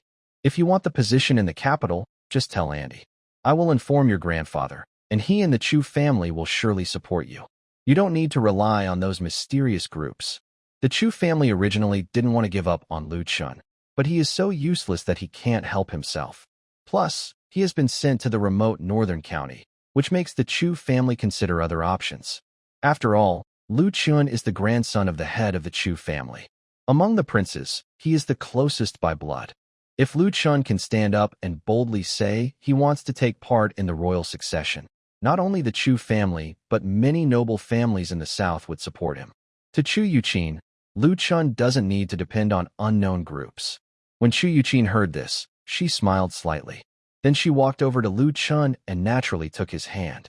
Lu Chun holding her hand made Chu Yuqin's delicate body tremble slightly, but she didn't pull away. They had often held hands and talked before. Lu Chun then said, "Auntie Chu, I know what you're worried about, but I can promise you that the group behind me completely obeys my orders. I can't tell you some secrets directly. If I do, it might cause chaos not just in Daxia but across the whole world. But I can share a little with you." Chu Yuqin's heart trembled. What secret could be so terrifying that it might cause chaos everywhere? Lu Chun then lifted her hand and wrote the words, "Immortal," in her palm. Seeing the word he wrote, Chu Yuqin was suddenly shocked. Her elegant face showed a hint of panic. Everyone knows this world is a martial arts world where immortals don't exist. Even those who reach the legendary celestial realm only gain a few hundred years of life and will eventually die. Many people have tried all kinds of ways to become immortals. Many emperors sought immortality throughout history, but their pursuits often led to the fall of dynasties and chaos. Still, in this world, immortals remain just a distant legend. Now, Lu Chun surprisingly told Chu Yuqin that his secret is related to immortals. This made Chu Yuqin very shocked. If Lu Chun's secret is really connected to immortals, it could cause chaos across the world. It might even lead to the fall of many countries and dynasties. Chu Yuqin nervously said, "Chun, you don't need to say more. From now on, don't tell anyone about these two words, not even me." Lu Chun asked, "Aunt Chu, do you believe me so quickly?" Chu Yuqin replied, "I have no choice. The mysterious weapon on your body and the sudden increase in your internal strength prove that what you said is related to those two words." Then, she still looked worried and asked, "Could Wang Qingzi and her powerful backers also be connected to those two words?" Lu Chun shook his head and said, "No, I just have a way to control them. They can't betray me. If they do, they will die. Until now, only I know this secret because I am the only heir." Hearing this, Chu Yuqin felt a little excited inside. Tears unconsciously fell from her eyes. Seeing this, Lu Chun was stunned. "Aunt Chu, why are you crying?" Chu Yuqin quickly rolled up her sleeve and wiped her tears, saying, "If your mother knew you had such a chance, she would be very happy even in the afterlife." Chu Yuqin thought Lu Chun's life would just pass by, but unexpectedly, he gained a chance at immortality. This is something many people dream of, and now it was finally given to Lu Chun. Having watched Lu Chun grow up since he was a child, Chu Yuqin felt genuinely happy for him. With this chance at immortality, even if it doesn't make him live forever, Lu Chun can do many things. For example, he can compete for a position in the capital. Lu Chun hugged Chu Yuqin's mature and charming body, then patted her back gently and comforted her. "Aunt Chu, don't cry. This is something to be happy about." At this moment, the fragrance from Chu Yuqin's body drifted into Lu Chen's nose. Her soft, delicate figure in his arms made him feel restless. Lu Chen felt a bit helpless. The dragon and tiger pill is truly the root of all evil, making him lose all self-control. Originally, Chu Yuqin was about to speak, but when she sensed something unusual, her face turned bright red. She quickly pushed Lu Chun and said, "Chun, let go of Annie. Now that you're married, it's not good for others to see us hugging." Lu Chun didn't let go. Instead, he leaned close to her ear and said, "Auntie Chu, what's the big deal? You're the closest person to me. I dare anyone to gossip. Besides," he continued, "I've known you since I was little. We've done very close things before. What's wrong with a hug?" Hearing this, Chu Yuqin felt even more nervous. She hurriedly pushed Lu Chen away again. At that moment, she realized her internal energy had suddenly disappeared, and she couldn't use any strength. Chu Yuqin quickly said, "Chun, don't do this. You've grown up now. You're not a child anymore. Some things should be kept private." Lu Chen smiled and said, "Auntie Chu, no matter how old I am, you're my auntie, and I'm your Chun." With that, Lu Chun hugged Chu Yuqin tightly, their bodies pressed close together. Feeling Lu Chen's warm breath, Chu Yuqin started to feel a bit dizzy. She made a firm decision. "No, I can't go on like this." Chu Yuqin felt that if this continued, something bad might happen. She angrily and shyly said to Lu Chun, "Chun, if you don't let go of Auntie again, I will get angry." Seeing her cheeks flushed and her face showing anger, Lu Chun had no choice but to release her. He wasn't in a hurry. In ancient times, women cared a lot about their reputation. Although Chu Yuqin liked him very much, she probably couldn't accept their relationship right away. It would take time to get used to it. After Lu Chen let go, Chu Yuqin quickly took a few steps back, creating some space between them. She didn't continue to scold him. She checked her internal energy and, finding it had returned, asked curiously, "Chun, I just lost my energy. Is it related to your special luck?" Lu Chen replied, "Yes, it has something to do with my cultivation method." He explained, "Any woman who cares for me and touches my body will temporarily lose her energy and feel weak all over." Hearing this, Chu Yuqin immediately understood what Lu Chen meant. She glared at Lu Chun, then blushed and spat out. "You little rascal, what nonsense are you talking? I am your aunt. All right, I won't argue with you. I need to go on patrol now." Before she finished speaking, Chu Yuqin turned around and left, or rather, she ran away. At this moment, Chu Yuqin felt her heart almost jump out of her chest, and her body became very hot. What did she just hear? That little troublemaker was actually making advances toward her. How dare he think that way? I am his aunt. Although they are not related by blood, she has watched him grow up. And she is a widow. She is still and has never been with a man, but she has been married before. How could he have such thoughts about her? But on the other hand, she herself was starting to lose control.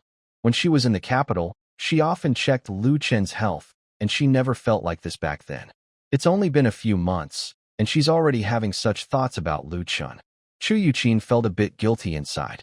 How could she have such feelings for Lu Chun? She sighed and muttered to herself, "Sigh.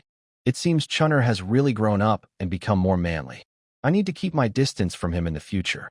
Then Chu Yuqin began to practice her energy, trying to calm her restless body. Meanwhile, Lu Chen stood in place, looking at Chu Yuqin's curvy figure and charming back. He suddenly felt as if his body was about to burn. Immediately, he headed to the north courtyard. At this moment, Zhou Yu had just woken up and was preparing to visit Mu Zixuan. "Xiaohuan, I'm going to Mu Jie's place first. After you finish packing, come over." As soon as she finished speaking, Zhou Yu left the house. Just as she stepped out, she ran into Lu Chun. Without saying a word, Lu Chun directly lifted Zhou Yu into his arms and carried her into a room. Zhou Yu exclaimed, "Ah, Your Highness." Hearing her voice, the maid Xiaohuan, who was tidying the bed, quickly turned her head. Seeing Lu Chun carrying Zhou Yuyu, Xiaohuan's face instantly turned red. As a maid in the prince's residence, she clearly understood what was about to happen next. She hurriedly moved aside and closed the door. The host and Zhou Yuyu developed feelings together, gaining 10 experience points in the breathing technique and 20 in the rejuvenation skill. Congratulations on successfully making Zhou Yuyu pregnant. You receive a reward of 10,000 pounds of breeding potatoes.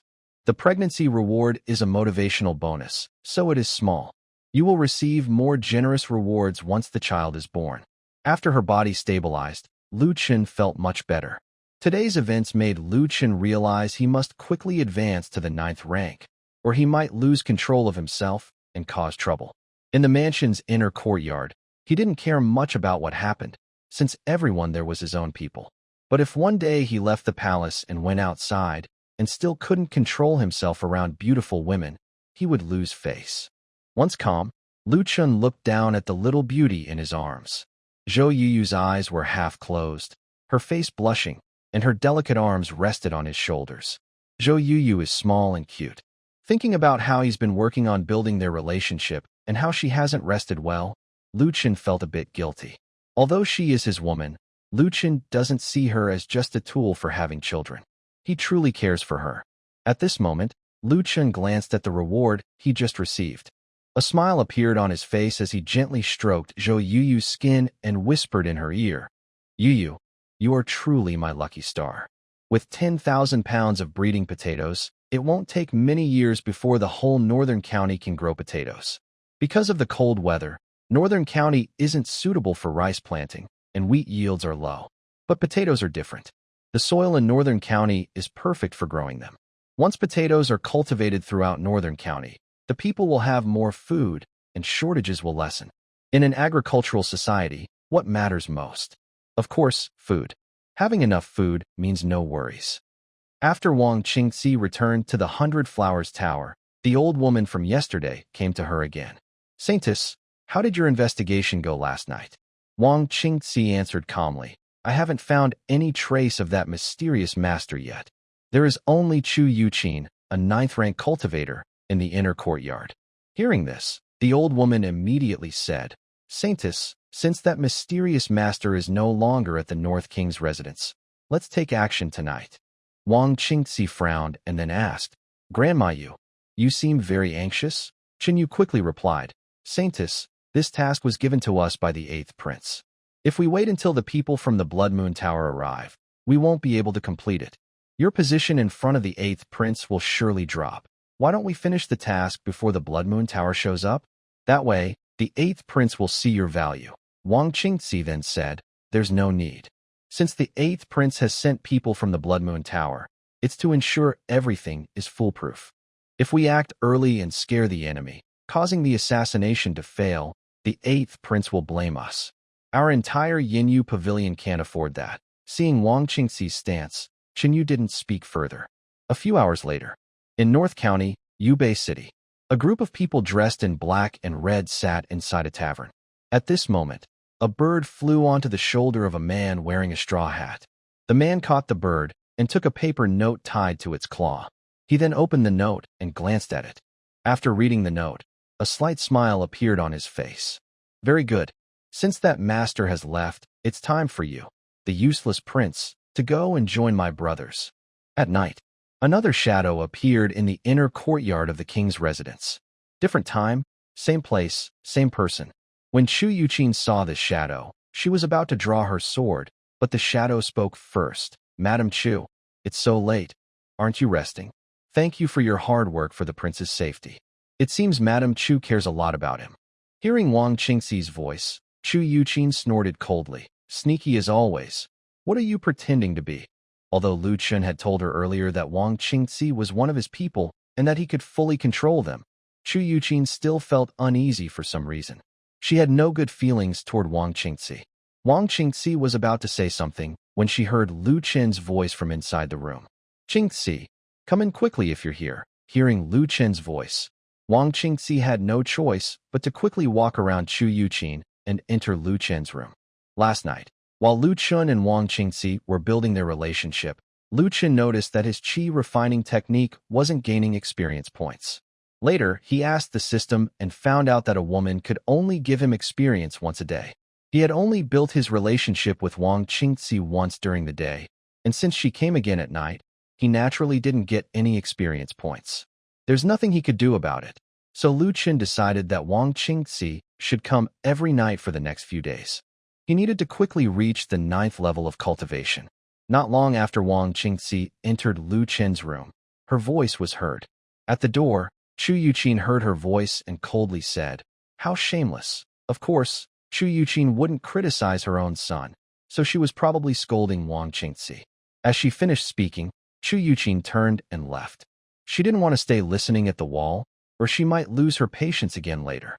Meanwhile, inside the room, after Lu Chun and Wang Qingzi built their relationship a bit, a system notification sounded. Host and Wang Qingzi built a relationship once. Qi refining technique experience 20. This time, an emotional critical hit triggered, gaining an extra 40 experience points. Rejuvenation hand experience 20, breakthrough to the 1st level. Hearing the system notification, Lu Chun was first stunned, then felt extremely excited. He originally thought that after Zhou Yu got pregnant, it would be difficult to break through to the 9th level before the Blood Moon Tower arrived, unless he pushed Chu Yuqin away. Otherwise, Wang Qingzi alone could only give him 20 experience points a day, which would take at least 5 days. Maybe before 5 days, the people from Blood Moon Tower would arrive in Yin City. But today, he gained 60 experience points. An emotional critical hit. Now that was really a good thing. If he could get several more emotional critical hits, his cultivation level would be much easier to improve in the future. As Lu Chen was thinking this, he noticed a green gas seeming to emit from his hand. What is this?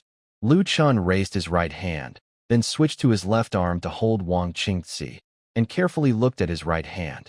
This is the power of the rejuvenation hand. From now on, the host can use it to heal illnesses and injuries. Upon hearing the system's voice, Lu Chen lowered his right hand and decided to test the ability of the rejuvenation hand. When his right hand touched Wang Qingzi's delicate body again, she couldn't help but let out a soft moan. "Prince, what are you doing? My waist feels so comfortable." Hearing this, Lu Chen's eyes lit up. He didn't expect that just by touching Wang Qingzi's body, the rejuvenation hand would immediately take effect.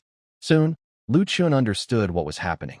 Previously, when he triggered an emotional attack, his anger was so intense and his actions so fierce that he accidentally hurt Wang Qingzi's slender waist. Now, the spiritual energy gathering on his right hand was helping her repair the muscle damage inside her body, making her feel very comfortable. The rejuvenation hand technique was quite good. In the future, minor injuries and illnesses could be healed quickly. At this moment, Lu Chen patted Wang Qingzi's buttocks and smiled, saying, "How does it feel to be my maid?" Hearing this, Wang Qingzi's cheeks turned red, and she responded with a look of affection in her eyes. "Prince, please don't humiliate me." Wang Qingzi didn't know what her future would hold, but she had already gotten used to being with Lu Chen. Although they had only shared a few moments of intimacy, she couldn't imagine living without him. This bad man had not only captured her heart, but also completely won her over. Lu Chen then said, "Once I deal with the Blood Moon Tower, you can move to the palace." Hearing this, Wang Qingzi was silent for a moment. Honestly, she also wanted to serve Lu Chen every day at the palace. But she thought of a problem. In front of the North King, was her value only shown in the bedroom? Although her body and mind were shaped like the North King, Wang Qingzi didn't want to become just a tool for satisfying his base desires. She wanted to show her worth in front of Lu Chen. Only then could she go further, and the North King would value her as a maid. Even if one day she grew old and less attractive, as long as she contributed greatly to the palace, the North King was unlikely to abandon her. Thinking of this, Wang Qingzi said, "Prince, I want to stay at the 100 Flowers Pavilion to gather intelligence for you." Upon hearing this, Lu Chen asked with confusion, "Don't you want to come to the palace to serve me?" Wang Qingzi quickly replied, "It's not like that. I just think that if I come to the palace now, others will think I am part of the palace, and then I won't be able to gather information for the prince. After the Blood Moon Tower's assassination attempt, the 8th prince definitely won't give up easily. He might even send people to attack the prince again. If I, as a member of the Yinyu Pavilion, am there, I can immediately inform the prince of any danger. Hearing Wang Qingxi's words, Lu Chen thought it made sense. Baiwa Tower is a place of entertainment, so it is indeed easy to gather intelligence. Moreover, his eighth royal brother might not give up easily. If Wang Qingxi, the saintess of Yinyu Pavilion, is there, she might even be able to monitor Lu Shuyun's actions in the future. This would be a good thing for him. Thinking of this, Lu Chen gently stroked Wang Qingxi's jade back and then said, "All right, you can stay at Baiwa Tower. If my eighth brother makes any move in the future, notify me immediately." Seeing Lu Chen agree to her suggestion, Wang Qingxi felt very happy inside. She finally found an opportunity to show her worth. This was a good start, and it meant her value was no longer just for Lu Chen to toy with. The next day, in the morning, Lu Chen ate a simple meal and then went to find Chu Yuqin. Seeing how energetic Lu Chen looked, Chu Yuqin felt curious inside. Why was Lu Chen always entangled with women every day, yet his body didn't seem to be affected much? Normally, men who indulge in romantic affairs would lose vital energy, and for martial artists, women are a big taboo. Many warriors say, "Women only affect my speed of drawing my sword," and this is not just talk. If one indulges in women too much, it can indeed slow down a warrior's reaction speed. Chu Yuqin wondered if it was because Lu Chen had some kind of celestial fate, which made him immune to the effects of romantic affairs. Seeing Chu Yuqin's beautiful eyes scanning him, Lu Chen smiled and asked, "Aunt Chu, is there something on me?" After regaining her composure, Chu Yuqin realized she had lost her manners. She quickly cleared her throat and said, "Chun, I've noticed you've been involved in romantic affairs every day lately. While continuing the family line is important, you should also take care of your health." Lu Chen smiled and replied, "Aunt Chu, don't worry. I know what I'm doing. By the way, Aunt Chu, I came to see you today because I have something important to discuss." As he said this, Lu Chen's face turned serious. Lu Chen is like that. When it comes to serious matters, he doesn't joke around. Seeing his serious expression, Chu Yuqin knew something important was happening, so she asked, "Chun, is this about the royal residence?" Lu Chen nodded. "I've asked someone to invite General Li Feng. I believe he will arrive at the palace soon." When she heard Li Feng's name, Chu Yuqin realized that what Lu Chen wanted to talk about was probably not simple. At that moment, a maid entered and said, "Prince, General Li has arrived." Lu Chen said, "Aunt Chu, let's go to the training ground first." "Okay." After that, the two of them headed to the palace's training ground. Li Feng, dressed in armor, was walking back and forth on the training ground, the armor making clanking sounds. He was curious about why the North King had called him at this time. Since arriving in the northern region, the North King had only asked him to train the army. He hadn't done much else. Even opening shops was managed by the princess, while the North King spent his time indulging in pleasures in the inner courtyard. Of course, Li Feng always thought that the North King was pretending to be useless to deceive others, making outsiders believe he was a wasteful prince. Now, Li Feng couldn't help but wonder, was the North King calling him now because he thought the time was right? Was he about to start his next plan? Lu Chen and Chu Yuqin arrived at the training ground. Li Feng quickly approached and saluted, saying, "Your Highness, I am here to serve you." "Greetings, Madam Chu." Lu Chen nodded slightly, and then said, "Let's get to the main point. I have received intelligence that Blood Moon Tower has sent assassins to kill me. They didn't just send 5 ninth-rank experts. The deputy leader of Blood Moon Tower also came personally." Hearing this, Li Feng's face changed instantly. He then asked, "Your Highness, are you sure the deputy leader of Blood Moon Tower is coming personally?" Li Feng had heard of the Vice Lord of the Blood Moon Tower, who was said to be close to becoming a half-step master. This made him very worried. Lu Chen said, "If the intelligence is correct, he should have come in person." Chu Yuqin thought for a moment, and then said, "The Blood Moon Tower is really bold. They dare to send people to attack you several times." Lu Chen replied, "If they didn't have support behind them, they wouldn't dare to do this." Li Feng looked at Lu Chen and cautiously asked, "Prince, what do you plan to do?" Li Feng knew that Lu Chen had weapons capable of easily killing ninth-rank experts, so he believed the Northern King wouldn't be afraid of the assassins sent by the Blood Moon Tower. But since Lu Chen found him, there must be a plan.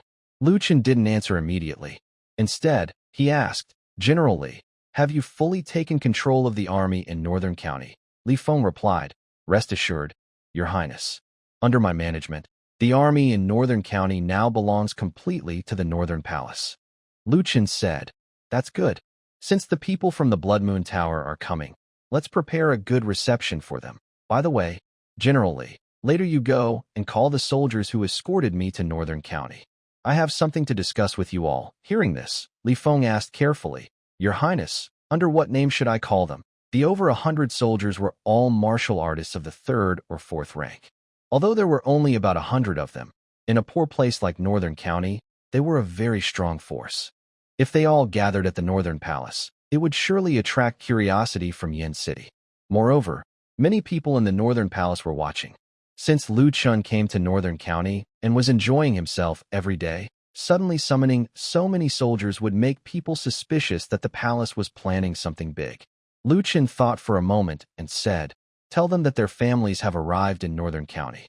Take this opportunity to hold a banquet to thank them for their, and also to meet their relatives. Li Feng immediately understood Lu Chen's meaning and replied, Understood, Your Highness. I will take care of it right away. Li Feng then turned and left the Northern Palace. After Li Feng left, Chu Yuqin looked at Lu Chun and said, Chun, the Vice Master of Blood Moon Tower, is probably close to becoming a half-step Grandmaster. I can hold him back, but I'm worried about the other 5 9-rank warriors. It might be hard to control them all, although Lu Chen's mysterious weapon is very powerful and can kill a 9-rank warrior instantly. If they all attack together, Lu Chun might not be able to react in time. Chu Yuqin was a bit worried. Blood Moon Tower didn't come just with 6 people. Last time, they sent many 3 and 4-rank fighters to try to kill Lu Chun. This time, when they come to Beijing, they will likely send many more 3 and 4-rank fighters. Those fighters aren't the main force, but they can slow down the people from the Northern Palace, making it hard for them to protect Lu Chun. After what happened last time, Chu Yuqin realized her own strength was limited. Even if she could defend against a half-step Grandmaster, she couldn't control everyone.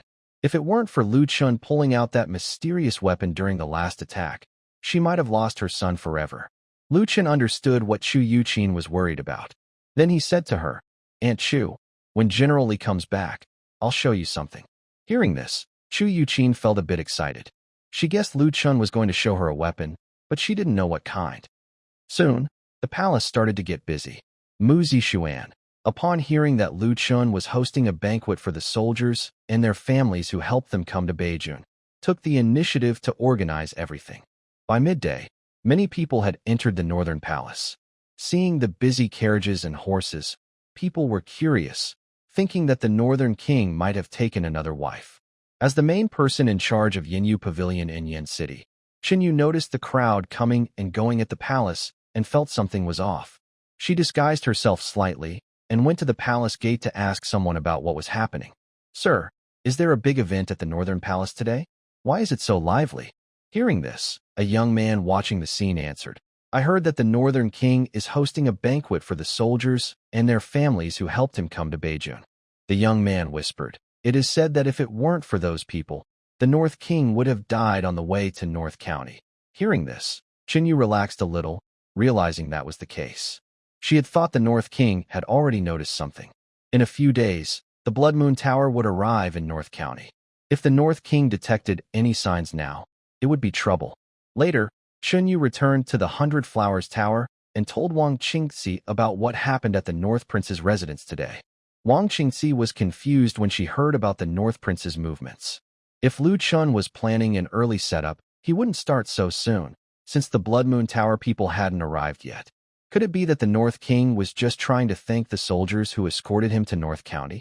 Wang Qingxi felt something was strange, but since she was now part of the North King's group, she didn't need to investigate what the North King was really up to.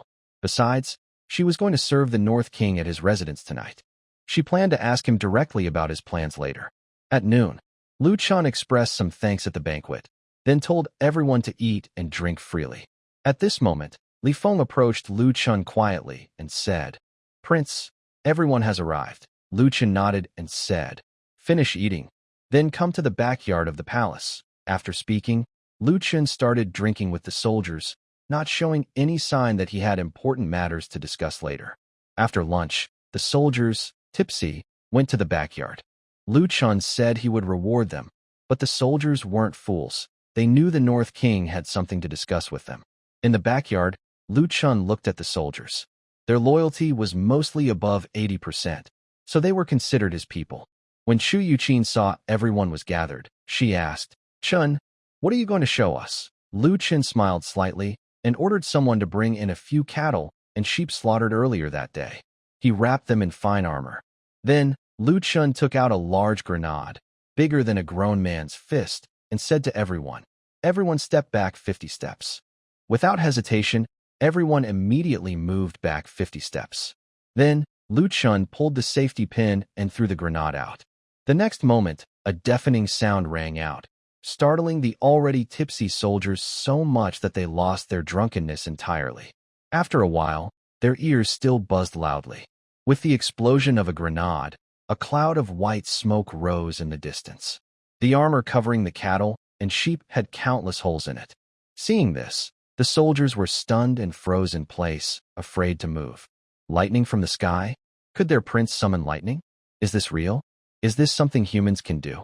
Could their prince be a fairy or a divine being? Although some soldiers were still a bit confused, Li Feng and Chu Yuqin realized that the sound just now was caused by the object in Lu Chen's hand. Even so, Li Feng and Chu Yuqin still felt very amazed. At this moment, Lu Chen said, "All right, come over and take a look." After speaking, Lu Chen headed toward the place where the explosion had just happened. Seeing their prince walk over, the soldiers quickly followed. Lu Chen's grenade was obtained from the beginner's gift pack, and he had never used it before. To test the explosion range of the grenade, Lu Chen took one out for a trial. The grenades from the beginner's gift pack were much larger than typical earth grenades and were not meant to be carried around easily, so they were more powerful. When Lu Chen approached the explosion site, he saw that within a 10-meter radius, the armor had been pierced by shrapnel from the blast, and the cattle and sheep had many holes in their bodies. Seeing the wounds on the cattle and sheep, the soldiers couldn't help but feel a bit scared. Luckily, they had been standing far enough away. If they had been closer, their bodies might have been full of holes. At this moment, Lu Chen said to Chu Yuqin and Li Feng, "General Li, Aunt Chu, what do you think of the weapon I just used?" Li Feng immediately replied, "Your Highness, with such a divine weapon, you are bound to unify the world." As soon as Li Feng finished speaking, the soldiers all knelt down in unison and said loudly, "We congratulate His Highness on obtaining the divine weapon. He will surely unify the world and shake the four seas." Lu Chen felt a bit speechless. What a bunch of flatterers. "All right, get up now." Hearing Lu Chen's words, the soldiers immediately stood up again. Chu Yuqin then asked, "Chun, wasn't that kind of thing a one-time use? Do you still have many?" Lu Chen said, "Not many, only dozens. But once conditions are better in the future, we can make more ourselves." Hearing Lu Chen's answer, Chu Yuqin felt very excited. With this kind of magic tool, it will be easier for Lu Chen to compete for the position in the capital later. At this moment, Lu Chen suddenly took out a small bomb from his sleeve like a magic trick, then said to Li Feng, "General Li, I will first teach you how to use this. When the assassins from Blood Moon Tower come, you can use this to entertain them." "Yes, Your Highness." Then Lu Chen showed Li Feng and the soldiers how to use the small bomb. Of course, this time he did not remove the safety pin. After teaching the soldiers, Lu Chen said, "When the North King rewards the soldiers, the palace drops a thunderbolt, which scares the North King so much that he hides in his room for the whole afternoon." Hearing this, the soldiers immediately understood Lu Chen's meaning. After all, the loud explosion of the small bomb would surely be heard by the people around the palace. If they didn't find an excuse, it might cause suspicion. After Lu Chen finished speaking, he quickly had people tidy up the backyard. Then he returned to the main courtyard himself. After Li Feng and the soldiers left the backyard, their relatives gathered around, asking what had just happened. Li Feng and the others all said that a thunderbolt had fallen in the backyard, startling the prince. In the evening, news spread throughout Yin City that the North King's residence was struck by lightning. People suspected that the North King might have done something terrible to deserve being struck. Meanwhile, at Baiwa Tower, Wang Qingxi was sitting on a beautiful lady's bed in the pavilion, half leaning, looking very lazy. At this moment, Qingyu came to the pavilion. "Grandmother Yu, is there something you need?" Wang Qingxi asked first. Qingyu replied, "Saintess, our people heard that after the North King finished his meal today, when he rewarded the soldiers, a thunderbolt fell from the sky, frightening the North King so much that he hid in his room and didn't come out for the whole afternoon." Hearing this, Wang Qingxi smiled slightly, then got up from the lady's bed, showing a very interested look. "That's quite interesting. Did the North King get hurt?" Wang Qingxi naturally did not believe that Lu Chun was truly frightened by the thunder and hid in his room all afternoon. She suspected that the Northern King was planning something. Hearing that Lu Chun was scared by the thunder, she knew it was just an excuse to divert attention. At this moment, Qingyu said, "We don't know about that." Wang Qingxi replied calmly, "I'll go to the Northern King's residence tonight to find out more." Hearing this, Qingyu was a bit worried and said, "Your Highness, you go to the Northern King's residence every night. It's easy for Chu Yuqin to notice. Before the Blood Moon Tower's people arrive, I think it's better for you to stay away for now." Wang Qingxi said, "You don't need to worry about that. I usually don't go near the inner courtyard, so Chu Yuqin won't notice." Then, Wang Qingxi stood up, ready to change clothes and head to the Northern King's residence. Late at night, when it was quiet, a dark figure appeared again in the inner courtyard of the Northern King's residence.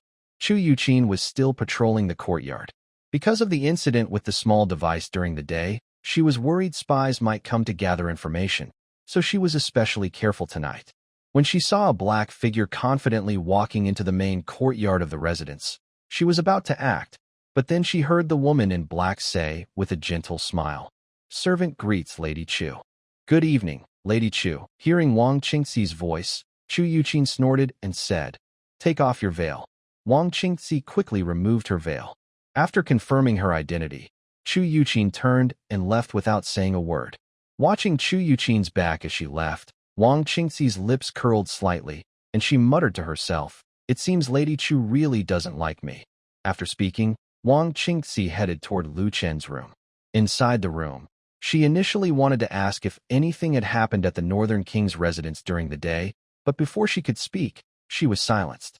She felt a bit speechless. Although her opinion of the Northern King had improved a lot, she also realized that the rumors about him being lecherous were true. The Northern King was no longer just lecherous. He was practically a hungry ghost of desire. Wang Qingxi didn't know why Lu Chun was so anxious. Lu Chun needed only 30 experience points to reach the second level of the qi refining technique. Naturally, he was very eager. He couldn't wait to become a 9th-rank martial artist. As he and Wang Qingxi completed their emotional connection, the system notification finally sounded. The host and Wang Qingxi have developed a relationship. Experience points for the qi refining technique increase by 20. A critical emotional hit triggers an additional 40 experience points. The qi refining technique advances to the second level. The rejuvenation technique gains 10 experience points. Congratulations, the host's realm has risen to the 9th grade. After hearing the system message, Lu Chen finally calmed down. Then he felt a powerful force surge into his body. Instantly, his body became lighter, and he felt as if he had endless strength. Moreover, he noticed his eyes became clearer, and his mind was especially sharp. Enjoying the strange sensation brought by the realm upgrade, Lu Chen couldn't help but think, is this what a 9th-grade martial artist feels like? He never thought he could become a 9th-grade martial artist someday. When he was in the capital city, he always believed he would live a normal life, an ordinary person, because he had no talent for martial arts and couldn't endure the hardships of training. But unexpectedly, after obtaining the system, he broke through to 9th grade in less than half a year. That's great. With his strength improved, he now has some self-protection ability. In the future, he can go out more freely and plan the development of Beijing. A few days later, Baihua Tower. Today, many customers arrived at the entrance of Baihua Tower, only to find the big door closed. A sign was placed outside, stating that Baihua Tower was temporarily closed for renovations in preparation for the Flower Queen contest in half a month. This wasn't unusual. The reason Baihua Tower became the busiest place in Yinqing was because it kept upgrading and offering new, exciting things to guests. Every time it was renovated, many beautiful girls would come. This time's renovation also made the customers look forward to it. Of course, this renovation wasn't a real one, but was due to the arrival of guests from Blood Moon Tower. At this moment, on the tower of Baihua Tower, a man wearing a straw hat was gazing toward the direction of the Northern King's residence. Wang Qingxi sat on a beautiful bed, her long, slender legs crossed, her hips slightly denting the mattress. Lu Yuan then spoke. "Thank you, Miss Wang, for giving me the chance to avenge myself personally." In Lu Yuan's view, if Yinyu Pavilion wanted to attack the Northern King, they could have killed him without the mysterious master present. However, they did not act and only started planning the assassination after the Blood Moon Tower arrived, giving the Blood Moon Tower a chance to strike. Wang Qingxi smiled and said, "Lu Lord, I didn't wait for today just for you. I want to make sure this assassination is foolproof." Lu Yuan replied, "No matter what Miss Wang thinks, objectively, you still gave me an opportunity." At this moment, Lu Yuan was eager to rush into the Northern King's residence and personally cut off his head. His brother, Lu Tong, might have been killed by the mysterious master from the Northern King's residence, but he still held the grudge against the king. The reason is simple. First, Lu Tong might not have been able to fight the mysterious master. Second, Lu Tong died because of the attempt to assassinate the king, which is related to the king. The mysterious master couldn't be found or defeated, so the only option was to kill the king to vent anger. He initially thought the task of killing the useless prince, the Northern King, was easy, so he sent his brother. But when he saw Lu Tong again, his body was already burned to ashes. If the Northern King hadn't died at his hands, he would never have been able to let go of his hatred. Wang Qingxi then asked, "Lu Lord, do you plan to act tonight?" Lu Yuan said, "Yes, I can't wait to cut off the Northern King's head and honor my brother's spirit in heaven." Wang Qingxi replied, "All right, tonight Yinyu Pavilion will fully cooperate with Blood Moon Tower. If you need anything, just let me know." Lu Yuan asked, "Miss Wang, just to be safe, I want to ask again. Are you sure the mysterious master who followed the Northern King to the residence has already left?" Wang Qingxi smiled and said, "I have visited the residence many times to find out. Based on the information I gathered, the mysterious master has indeed left the residence and returned to the Chu family." Lu Yuan said, "If that's true, then that's for the best." Wang Qingxi smiled and said, "Lu Lord, even if the information we collected about Yinyu Pavilion is false, you don't need to worry too much. Even if the mysterious master returns to the Northern King's residence, with your strength, you should be able to hold him back. While you hold him back, we can completely deal with the Northern King." Lu Yuan thought for a moment and agreed that Wang Qingxi's plan made sense. After all, this time they had 5 ninth-rank fighters and 1 half-step grandmaster. If they exclude the mysterious grandmaster, the Northern King's residence only has Chu Yuqin, a 9th-rank fighter. 1 9th-rank fighter can't control 6 others. So, tonight, the Northern King is definitely going to die? Even if the mysterious grandmaster shows up, it won't help. At this moment, Wang Qingxi took out a map of the Northern King's residence. "This is the map. During the operation tonight, our Yinyu Pavilion members will go straight to the backyard to block the Northern King's escape route. As for the front yard, that will be handled by the Blood Moon Tower. What do you think, Lu Luzhu? If you have other ideas, you can also suggest them." Lu Yuan thought for a moment and then said, "All right, let's do as Lady Wang suggested. However, if Chu Yuqin comes to stop me, could you please ask Lady Wang to hold her back for a moment, so I can go and take the Northern King's head? Chu Yuqin is a tough person to deal with. If she comes out to stop him from killing Lu Chan, he might need some time to get rid of her." Although he could send other 9th-rank fighters to do it, Lu Yuan preferred to do it himself. Wang Qingxi replied, "That's no problem." Then she said, "All right, let's each prepare ourselves." Meanwhile, at the Northern King's residence, when the Blood Moon Tower arrived at Baihua Tower, Lu Chun received a message from Wang Qingxi. He quickly started deploying troops, preparing an ambush at the residence. This time, he distributed 20 hand grenades to the soldiers, which was more than enough to deal with Lu Yuan and his group. They didn't throw the grenades immediately. Once the Blood Moon Tower members entered their prepared trap, the soldiers would first shoot arrows. With the ambush in place, even the lowest level attackers among Lu Yuan's group, who are at least 3rd or 4th rank, would mostly be shot dead. The hand grenades were mainly for the 5 ninth-rank fighters and the deputy leader of the Blood Moon Tower. To prevent Mu Zixuan and her 2 pregnant companions from being frightened, Lu Chun had moved them into the secret passages of the residence in advance. All preparations were complete, and they just waited for nightfall. The cold wind blew loudly at night. There was no moon or stars tonight. Thick, dark clouds gathered overhead, as if the sky was about to fall. At this moment, the entire North King's residence was eerily quiet, except for the sound of the wind. After an unknown amount of time, a group of people dressed in black suddenly stormed into the main gate. When Lu Yuan and his team entered the residence, they found no one at the gate, not even a guard patrolling. This made Lu Yuan feel uneasy immediately. The North King's residence was very large. It was impossible that there were no guards at all. Perhaps the North King had already learned of their arrival and escaped. Lu Yuan didn't think about the possibility that the residents might have set an ambush for them. After all, they had many skilled fighters this time, and they didn't see the North King's residence as a threat. In Lu Yuan's view, even if the North King knew they were coming, he would only be scared and run away. There was no way he would set an ambush for them. Only someone with a broken mind would do such a thing. At this moment, Lu Yuan's face darkened. If the North King really had escaped, it would take some time to find and kill him. But the capital couldn't wait, and Lu Yuan didn't want to waste time. Then Lu Yuan ordered his men, search everywhere. Dig 3 feet deep if you must, but find the North King for me. Following Lu Yuan's command, the members of Blood Moon Tower immediately rushed into the North King's residence. When they reached the training ground, countless arrows flew from the sky. Someone shouted loudly, "Master, we've been tricked." Seeing the rain of arrows, Lu Yuan remained calm. He only snorted coldly and said, "Just a desperate struggle." A 9th-grade martial artist couldn't be killed just by arrows, especially since he himself was a half-step grandmaster capable of releasing internal energy outward. The arrows couldn't hit him, and even if they did, they wouldn't cause him any harm. To him, this kind of ambush and sneak attack was just a small trick. Lu Yuan then ordered, "Close in on me at once."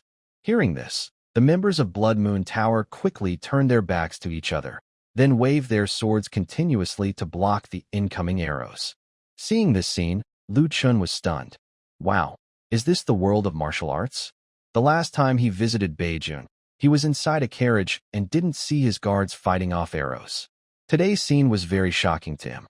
Without using shields, he saw that a sword in hand could block a rain of arrows. Some arrows still got through and hit people, but most of the Blood Moon Tower's people survived.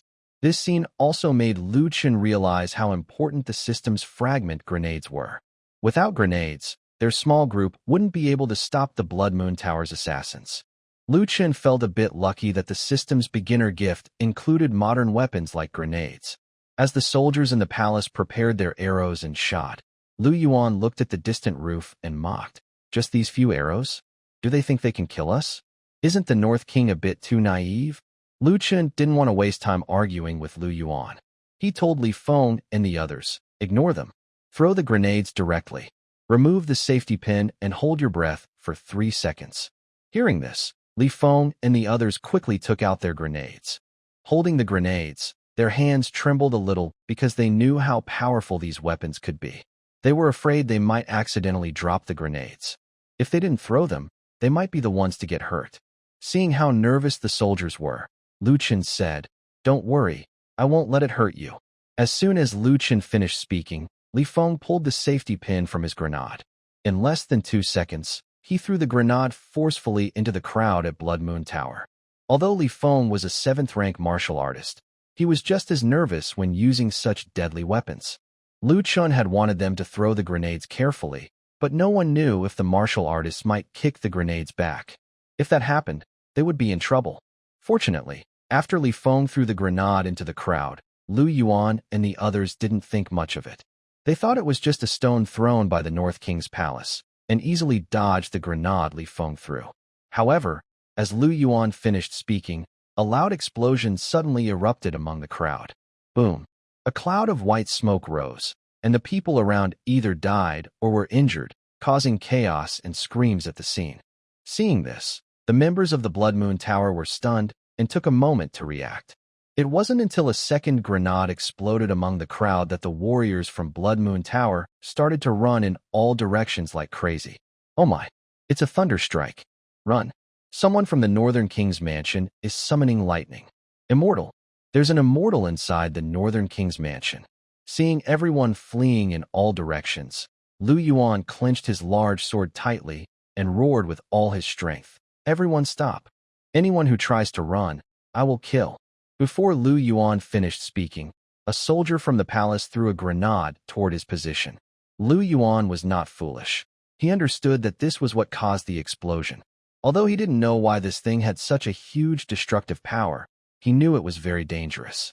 He quickly pushed off with his legs, stepping back 10 paces. However, when the grenade exploded, a piece of shrapnel grazed past his leg, causing blood to flow from his wound. Lu Yuan was lucky. The closest 9-rank warrior to him was directly hit by the grenade and was instantly torn apart, with dozens of blood holes appearing on his body. Seeing this, Lu Yuan's body couldn't help but tremble. Without a doubt, he was scared. He had never seen such a strange weapon before. It looked like just a stone, but after exploding, it could instantly kill a 9-rank warrior. This completely overturned his understanding. He had never heard of such a weapon. How could such a weapon exist in this world? If that imperial dynasty had such a deadly weapon, they would have unified the world long ago. Meanwhile, in the backyard of the palace, when Wang Qingxi and the people from Baiwa Tower arrived at the palace backyard, they also heard the loud, booming explosions. Hearing those sounds, Wang Qingxi paused in surprise. At this moment, Chen Yu, standing beside her, said, "Saintess, it looks like it's going to rain soon. That can help cover our movements." Chen Yu initially thought the loud rumbling was thunder, but Wang Qingxi clearly did not agree. Although the clouds were indeed thick tonight, the sound clearly did not come from the sky and had a strong echo. It must be something happening in the front yard. It seems that the Northern Prince has many secrets. At this moment, one of the assassins from the Rain and Mist Pavilion suddenly warned, "Saintess, someone is here." As soon as the words were spoken, everyone in the 100 Flowers Tower became alert. They entered the manor through the back door mainly to block the Northern Prince's escape route. Since someone appeared at the back door, it meant the Northern Prince and his people were planning to run away. Just as the members of the Rain and Mist Pavilion thought they would see the Northern Prince's servants fleeing, they saw a beautiful woman in a blue cloud-patterned dress, with her hair in a cloud bun, slowly walking to the backyard gate. Everyone immediately recognized her.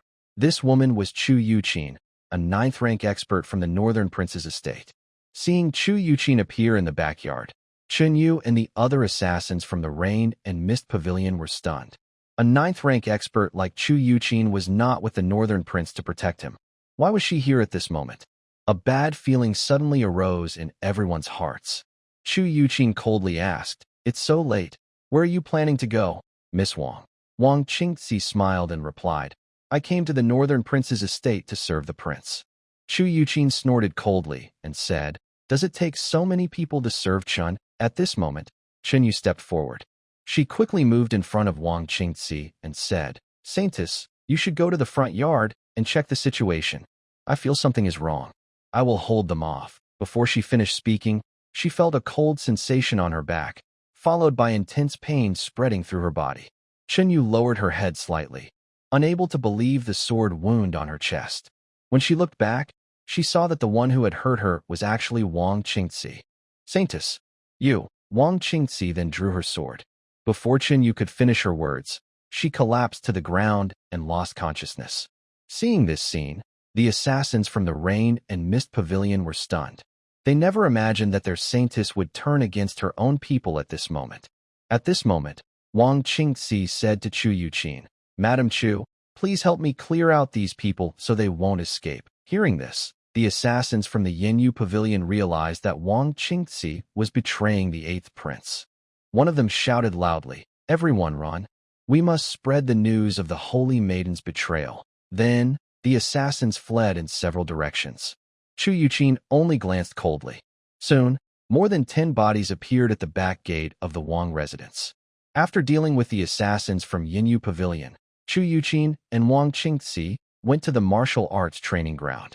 Wang Qingxi was curious why Chu Yuqin dared to leave the Northern King at this time. She knew the Northern King might be powerful, but Blood Moon Tower had sent many ninth-rank fighters and even a half-step grandmaster. Did Chu Yuqin really not worry about her son Chen being killed? Or did she believe that Chun had the ability to handle the assassins from Blood Moon Tower? The strength of the Northern King's residence was already so great. While Wang Qingxi was full of questions, they arrived at the training ground. Seeing the surrounded Blood Moon Tower members, Wang Qingxi was stunned. The ground was full of bodies, but they all belonged to the Blood Moon Tower assassins. Currently, only 2 ninth-rank fighters and Lu Yuan, the deputy leader of Blood Moon Tower, were alive. Their situation was very bad. All 3 were covered in blood, and the 2 surviving ninth-rank fighters were seriously injured. If not treated soon, they might die soon. It hadn't been long. The soldiers of the Northern King's residence had already captured all the assassins sent by Blood Moon Tower. Wang Qingxi felt like she was dreaming. She knew the Northern King's residence might be strong, but she never expected them to eliminate Blood Moon Tower's assassins so quickly. There were 5 ninth-rank fighters and a half-step grandmaster. Even if the Northern King's residence truly had a grandmaster-level expert, it seemed impossible to defeat so many people in less than 15 minutes. How did the Northern King's residence do it? Wang Qingxi turned her head to look at Lu Chun, who was walking toward the training ground from afar. To understand how the Northern King's residence achieved this, perhaps only the Northern King himself can explain later. At this moment, Lu Yuan had his sword stuck in the ground, supporting his injured body. When he saw the Northern King slowly step out from the crowd, he clenched his teeth and sneered, saying, "Northern King, I didn't expect you to be the one hiding the deepest. It seems everyone in the world has been fooled by you." Lu Yuan no longer had his previous sharpness. In just a short time, most of the people he brought had been killed, leaving only 3 seriously injured. The kind of weapon the Northern King's residence just showed, not to mention a half-step grandmaster, might not even be fully blocked by a true grandmaster. He never imagined that one day he would fall into the hands of a useless prince. Hearing Lu Yuan's words, Lu Qin calmly said, "Lu Lord, do you have any last words? When I eventually destroy Blood Moon Tower, I might pass your last words to your lord." Lu Yuan laughed loudly. "You young fool, since you want to kill me, I will take you with me." With that, Lu Yuan suddenly drew his sword from the ground and charged straight at Lu Chun. Lu Yuan's face showed a fierce and proud smile. If it had been earlier, without the Northern King appearing, he probably wouldn't have been able to kill the Northern King. But it was a terrible mistake for the Northern King to come out and mock him at this moment.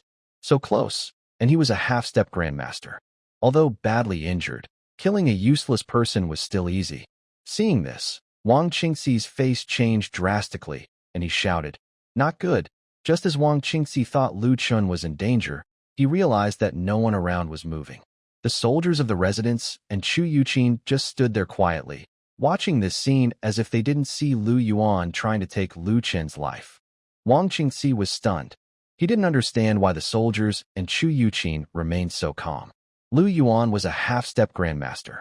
Even badly injured, it wouldn't be hard to drag down a 9th-rank expert before dying.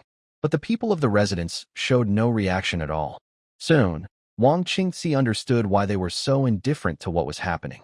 At this moment, Lu Chen took out a black stick-like weapon and aimed it at Lu Yuan, who was rushing toward him. Lu Yuan saw the stick in Lu Chen's hand and laughed loudly, saying, "A useless prince, daring to fight me one-on-one. Do you think I am so badly injured that I can't kill you?" Seeing that no one around moved and noticing Lu Chun holding a stick, Lu Yuan thought Lu Chun was foolish and wanted to end his life himself. While speaking, Lu Yuan had already reached Lu Chen's front. "Die for me." As Lu Yuan's sword was about to strike Lu Chun, Wang Qingxi's heart was in her throat. But what she feared did not happen. Suddenly, a loud sound rang out, and Lu Chen's body took a step back. Bang! At the moment the gunshot sounded, Lu Chen smiled and said, "Brother, times have changed." Next, Lu Yuan's body was instantly thrown backward, and a large blood hole appeared on his back. Seeing this, Wang Qingxi was completely stunned. What just happened? What was that loud noise? She only saw Lu Yuan swing his sword toward the Northern King, and the Northern King holding a stick aimed at Lu Yuan.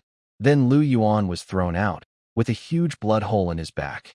The Northern King didn't move at all, yet Lu Yuan was dead?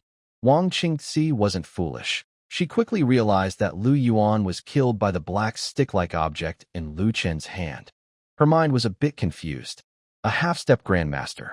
And he died just like that? What kind of weapon did the Northern King have? Why was it so terrifying? Does such a weapon that can instantly kill a half-step grandmaster really exist in this world? Wang Qingci's mind instantly connected all the recent events. She finally understood why the first assassination attempt on Blood Moon Tower failed. And she finally understood why the Northern King was not afraid of Blood Moon Tower's assassination. At the same time, she also understood why the soldiers at the Northern King's residence, including Chu Yuqin herself, showed no concern when the Northern King was in danger. Where was the danger? It was Lu Yuan who was in danger. A half-step grandmaster, just by glancing at the Northern King, instantly had a huge blood hole appear in his body. Holding such a weapon, the Northern King is not afraid of any half-step grandmaster. Not even a grandmaster could resist that mysterious weapon. Seeing the black staff in Lu Chen's hand again, Wang Qingci's white forehead was covered with cold sweat. The black staff seemed to emit a strong blood aura, making Wang Qingci's delicate body tremble unconsciously. In fact, not only Wang Qingci, but even Li Feng and others who had seen Lu Chun use a powerful weapon to kill an 8th-rank martial artist before, were also deeply shocked by this scene. Last time, when the Blood Moon Tower tried to assassinate the Northern King, he only killed an 8th-rank martial artist. But this time, the person who died at the hands of the Northern King was a half-step grandmaster. A half-step grandmaster. This is an existence that even the court seeks to win over.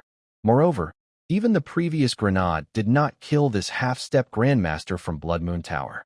But in front of the Northern King, with his mysterious weapon, killing this half-step grandmaster was just a moment's work. Seeing the huge blood hole in Lu Yuan's back, almost everyone felt a chill down their spines. Suddenly, the entire training ground fell silent like a graveyard at night, until the 2 9th-rank martial artists from Blood Moon Tower begged for mercy, bringing everyone back to their senses. The 2 9th-rank martial artists from Blood Moon Tower, who were still alive, completely lost their will to resist after seeing Lu Yuan instantly killed by the Northern King with a mysterious weapon. One half-step grandmaster was killed like a chicken by the Northern King, so what resistance could the 2 9th-rank martial artists have? That was a half-step grandmaster. A half-step grandmaster just one step away from becoming a grandmaster. Not to mention grandmasters. Even great grandmasters would find it difficult to kill a half-step grandmaster quickly. Yet, the Northern King, a prince rumored to be useless, did it instantly. Your Highness, spare my life. I was threatened by Lu Yuan and had no intention of opposing you. Your Highness, please spare me. I know the location of Blood Moon Tower's hideout. If you want to wipe out Blood Moon Tower, I can lead you there. The 2 9th-rank martial artists from Blood Moon Tower cowed out while speaking, their blood-soaked hair sticking to their heads. Seeing this scene, Wang Qingci felt a complex mix of emotions inside. She once thought that a 9th-rank martial artist was very powerful, especially after she became one. She believed that someday she could rely on her strength to leave the Smoke Rain Pavilion and the Wang family behind. But now she sees that being 9th rank is not so impressive. Not only that, even the status of a half-step grandmaster might decline significantly in the future. Thinking of this, Wang Qingci glanced again at Lu Chen's black staff. With that mysterious weapon in hand, any half-step grandmaster was no different from an ordinary person. If the Northern King's residence could mass-produce the same weapon, it might overturn the entire martial world. At this moment, Wang Qingci seemed to see the collapse of the martial world and the scene of the Northern King unifying the continent. Then, Li Feng said to Lu Chen, "Your Highness, should we keep these two? Maybe they can help us find the Blood Moon Tower." Lu Chen thought for a moment, then asked, "General Li, can you guarantee that these 2 9th-rank martial artists won't run away?" Li Feng replied, "Your Highness, we can use hooks to lock their collarbones, preventing them from using their power." Lu Chen smiled and said, "General Li, I'm asking if you can guarantee that these 2 9th-rank martial artists won't escape." This, Li Feng fell silent. Of course, he couldn't guarantee that. Even if hooks were used to hold their collarbones, these two might still find ways to escape. After all, they are ninth-rank martial artists. Seeing Li Feng silent, Lu Chun was pretty sure that Li Feng couldn't guarantee absolute safety. Although he had a ninth-rank martial artist and a half-step grandmaster with him, one was Wang Qingzi and the other was Chu Yuqing. He couldn't just leave them to watch over the assassins from the Blood Moon Tower. If Li Feng and the others watched the two assassins, Li Feng was only 7th rank, and the remaining soldiers were 3rd or 4th rank. If the assassins from the Blood Moon Tower really broke free, these soldiers might not be able to stop them. So, to be safe, it was better to eliminate these two. Thinking of this, Lu Chen didn't hesitate. He casually pulled out a Desert Eagle from his sleeve and aimed it at the two 9th-rank martial artists, firing 2 shots. The last 2 assassins sent by the Blood Moon Tower also fell to the ground. With that, all the assassins from the Blood Moon Tower were defeated, and once again, the plan of the 8th prince failed. Seeing the 2 top-tier experts fall to the ground, the soldiers couldn't help but swallow hard. In the past, one expert of this level could easily defeat 50 soldiers. Under normal circumstances, these 2 top experts could have killed all of their 100-plus soldiers. But now, their prince had easily executed both of them. The prince's weapon was truly terrifying. They couldn't imagine what would happen if someone else used such a weapon on them in the future. At this moment, Li Feng and the others felt very lucky. They were glad they had been smart and decided to stay in Northern County. If they had chosen to return to the capital, they might not have been able to leave Yin City. Even if they had gone back, once the Northern King rose to power, they would probably have to face the mysterious weapons in his hands. Thinking about the explosion caused by the grenade earlier, the soldiers' bodies trembled uncontrollably. At this moment, Wang Qingzi stared tightly at Lu Chen's Desert Eagle. She had thought the Northern King only carried that long black weapon, but now she saw he also had a mysterious weapon capable of easily killing experts of the 9th rank. How could the Northern King have such a terrifying weapon? Where did these weapons come from? Wang Qingzi was sure that such terrifying weapons didn't exist in this world. Otherwise, the martial world would have already fallen into chaos. Just then, Lu Chun turned to look at Wang Qingzi. Her delicate body trembled slightly, and her mind froze. Just by being looked at by Lu Chun, Wang Qingzi felt a wave of fear. To her, the Northern King was now like a god of death, a mysterious figure. Lu Chun smiled and asked, "Qingzi, what are you planning to do with the people from Yinyu Pavilion?" Lu Chun had only subdued Wang Qingzi, so he didn't plan to keep anyone from Yinyu Pavilion. Since he couldn't fully control them, it was better to eliminate them all. He wasn't yet strong enough to oppose the entire world, so he had to be cautious. Hearing Lu Chen's question, Wang Qingzi quickly replied, "Rest assured, Your Highness. Lady Chu and I have already taken care of all of them." Hearing her answer, Lu Chun was a bit surprised. Honestly, he didn't expect Wang Qingzi to be willing to do that, especially since she was the saintess of Yinyu Pavilion and had grown up there. At this moment, Chu Yuqing asked, "Chun, what do you plan to do next?" They had just failed another assassination attempt by Blood Moon Tower, but Chu Yuqing didn't think Blood Moon Tower would give up easily. This time, their deputy leader died at the Northern King's residence, and Blood Moon Tower is known for being vengeful. They will surely come back for revenge. The future situation at the palace still looked difficult.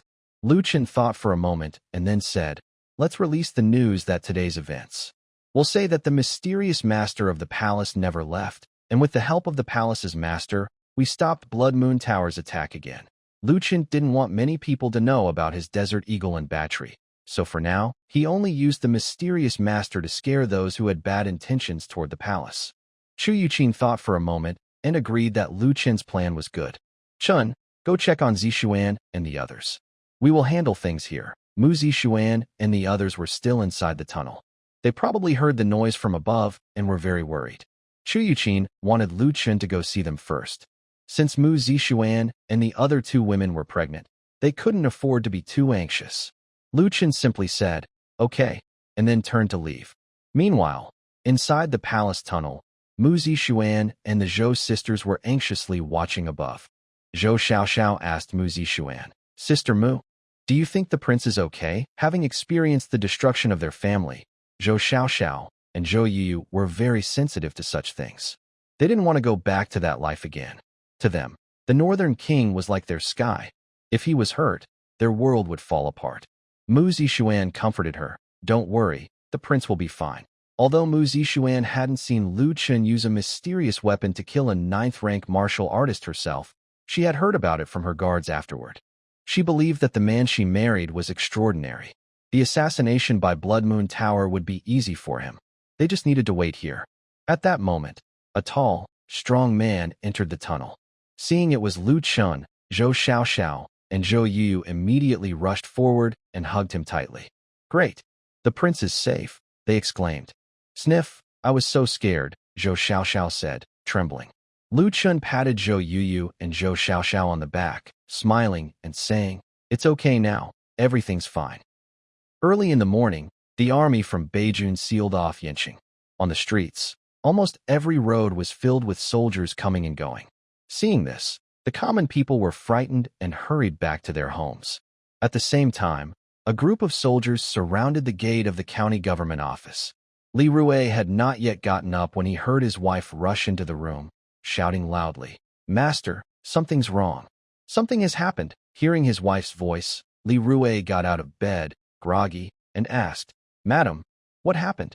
Mrs. Li quickly said, A group of soldiers came to the door, saying they are here to search the county office. Hearing this, Li Rue's eyes widened suddenly, and he snapped awake.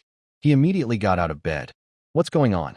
Why are soldiers searching the county office? Mrs. Li replied, I don't know what's happening either. Master, you should go see for yourself. They are about to break in. Li Rue hurried toward the gate of the county office, not even having time to change his clothes. At this moment, Li Rue felt extremely nervous. He suspected that the Northern King might be targeting him as the county magistrate. But then he thought, he had already handed over his military power and was diligently working for the Northern King. Surely, the Northern King wouldn't attack him? Now that he was also considered part of the Northern King's people, no duke or prince would attack their own. If he lost his position as county magistrate, it would be even harder for the Northern King to control the various factions in Beijun. Soon, Li Rue appeared at the gate of the county office. Seeing that the squad leader bringing soldiers was someone he knew, Li Rue relaxed a little. He asked, Captain Wu, what are you doing? Wu Hong smiled and said, Lord Li, please forgive us. Last night, the prince was attacked by assassins from Blood Moon Tower. It said that a few assassins escaped. The prince ordered us to search the entire city, and no one's residence is to be spared. Hearing this, Li Rue's face changed. He quickly asked, Is the prince all right? Wu Hong replied, Lord Li, rest assured. Thanks to the mysterious master at the prince's residence, the prince was only frightened and is fine. Hearing this, Li Rue relaxed a little. If the North King was killed, he, as the governor, might also be involved. Then Li Rue said, All right, you can search now. Wu Hong cupped his hands and said, We'll take our leave then. Wu Hong led his soldiers into the governor's residence, conducted a quick search, and then left for the next house. Soon, news of the North King's assassination spread throughout Yin City. Almost everyone in Yin City knew that the Blood Moon Tower had sent people to kill the North King, but they were thwarted by a mysterious master from the North King's residence. Although the North King was a useless ruler, he was still a prince, and an assassination of a prince was a big event. This news quickly reached the capital. At the 8th prince's residence, when Lu Shuyan saw Wang Qingxi's message via carrier pigeon, he became furious. He raised his arm and swept everything off the desk onto the floor, then flipped the table over. Next, the sound of clattering and crashing filled the study as Lu Shuyun smashed everything he could. Good-for-nothings. Useless. A bunch of good-for-nothings, 6 9th-rank fighters and a half-step grandmaster. Yet not a single one could kill a useless person. What are you good for? Hearing Lu Shuyun's voice, the maids in the room trembled and dared not make a sound. Lu Shuyun couldn't believe this operation had failed. Even if the mysterious master was still in the North King's residence, and there was a half-step grandmaster from the Blood Moon Tower, they should have been able to hold him off for a while, giving other 9th-rank fighters a chance to kill Lu Chun. But the Blood Moon Tower had failed. Not only did the Blood Moon Tower's people fail, but the people sent by the Yinyu Pavilion were almost all dead, leaving only Wang Qingxi to escape, reportedly badly injured, and hiding in Yin City to survive. Lu Shuyun felt his chest tighten with anger. He had always thought that eliminating Lu Xun, this useless person, would be easy, but he had failed twice in a row. With these failures, it would be much harder to attack the North King's residence in the future. Other forces weren't fools. Even the Blood Moon Tower, which specialized in assassinations, had failed. Most likely, other assassin groups wouldn't take his orders anymore. While Lu Shuyun was angrily smashing things to vent his frustration, a servant hurriedly rushed in. "Your Highness, something terrible has happened." Lu Shuyun was already angry, and hearing the servant's frantic words made him even more upset. He immediately kicked the servant, knocking him against the wall. Fortunately, he didn't kick too hard and didn't seriously hurt the servant. The servant spat out some blood and quickly got up, saying, "Your Highness, now the whole capital is talking about how you sent assassins from Blood Moon Tower to kill the North Prince. The goal was to make the southern noble families support you in the struggle for the throne." Hearing this, Lu Shuyun froze in place, stunned. Soon, he reacted and his face turned dark. "My so-called good brothers really don't miss any chance. In politics, actions are often hidden, and words can be dangerous. Doing something secretly is different from openly talking about it. Although it's common for royal brothers to fight each other, such conflicts are forbidden in any dynasty. People naturally knew that the 8th prince wanted to eliminate the 9th prince the most. Their mothers came from southern noble families, which could only support one prince in the fight for the throne. But such matters should only be kept secret. If they got out, it would be a scandal of royal brothers fighting each other. Since this is a taboo in the royal family, why are there rumors in the capital that he sent people to assassinate the 9th prince? Clearly, someone else among the princes was behind it, aiming to make him lose his chance to become crown prince. Lu Shuyun had just been thinking about how to get rid of Lu Xun. But now, after hearing the rumors, he couldn't harm Lu Xun anymore. In politics, words are often safer than actions. Since the rumors are out, if he still sends someone to kill Lu Xun and Lu Xun dies, it would be seen as his doing. Even if Lu Xun wasn't killed by him, officials supporting other princes would accuse him, and the people would also believe he was responsible for the 9th prince's death. At that point, he would completely lose his chance to become crown prince. Lu Shuyun clenched his fists, feeling very unwilling. Could he really just let that useless person go? His first and second attempts at assassination were mainly for his political goals. But now, Lu Shuyun was so angry that he no longer cared about politics. All he wanted was to get rid of Lu Xun. Of course, this was just a temporary personal emotion, and soon Lu Shuyun calmed down. Anyway, for the next period, it was not safe to move Lu Xun. At this moment, Lu Shuyun turned his head to look at the bookshelf in the study and said, "Immediately send a message to Wang Qingxi, telling her to recover from her injuries and continue to hide in Beijing. For now, do not take any action." As soon as Lu Shuyun finished speaking, a shadow leapt out of the window and left the study. In the capital city, the Imperial Palace, the Imperial Garden, Emperor Xia, dressed in a yellow dragon robe, sat in a pavilion, slowly sipping fragrant tea. Suddenly, a soldier in armor appeared behind him. "Your Majesty, I have confirmed that the news of the 8th prince sending people to assassinate the 9th prince was spread by the 1st prince." Hearing this, Emperor Xia's teacup instantly shattered. He snorted coldly and said, "My children are really getting more restless. Do they all hope I will die sooner?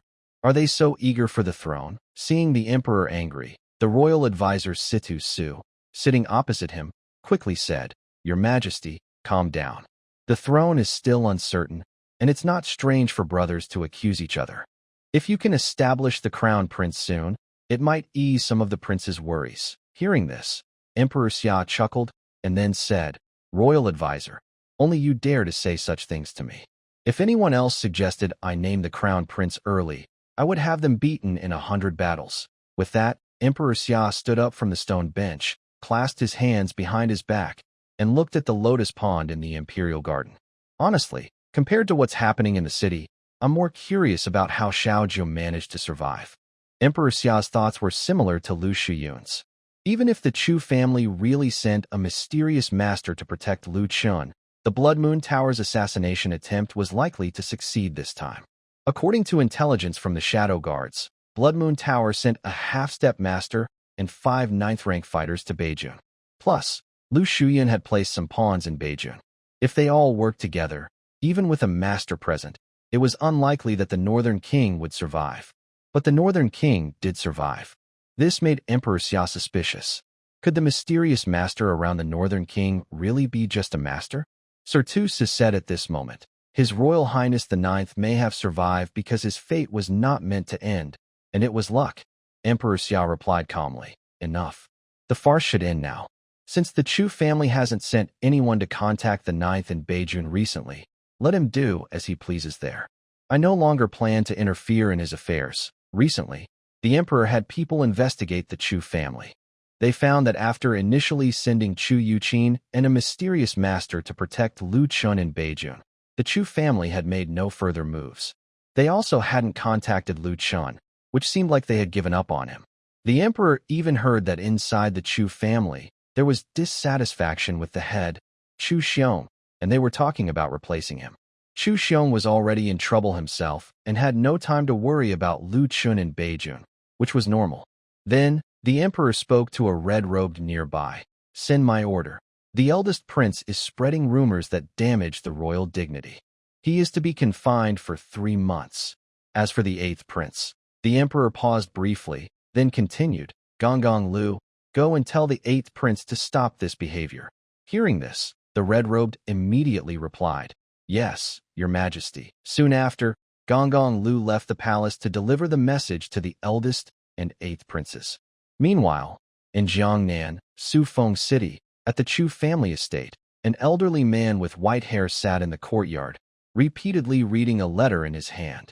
At this moment, a middle-aged man dressed in blue brocade entered the courtyard. Father, didn't you say not to interfere with the Northern King's residence for now? Why are you still not letting Qiner come back?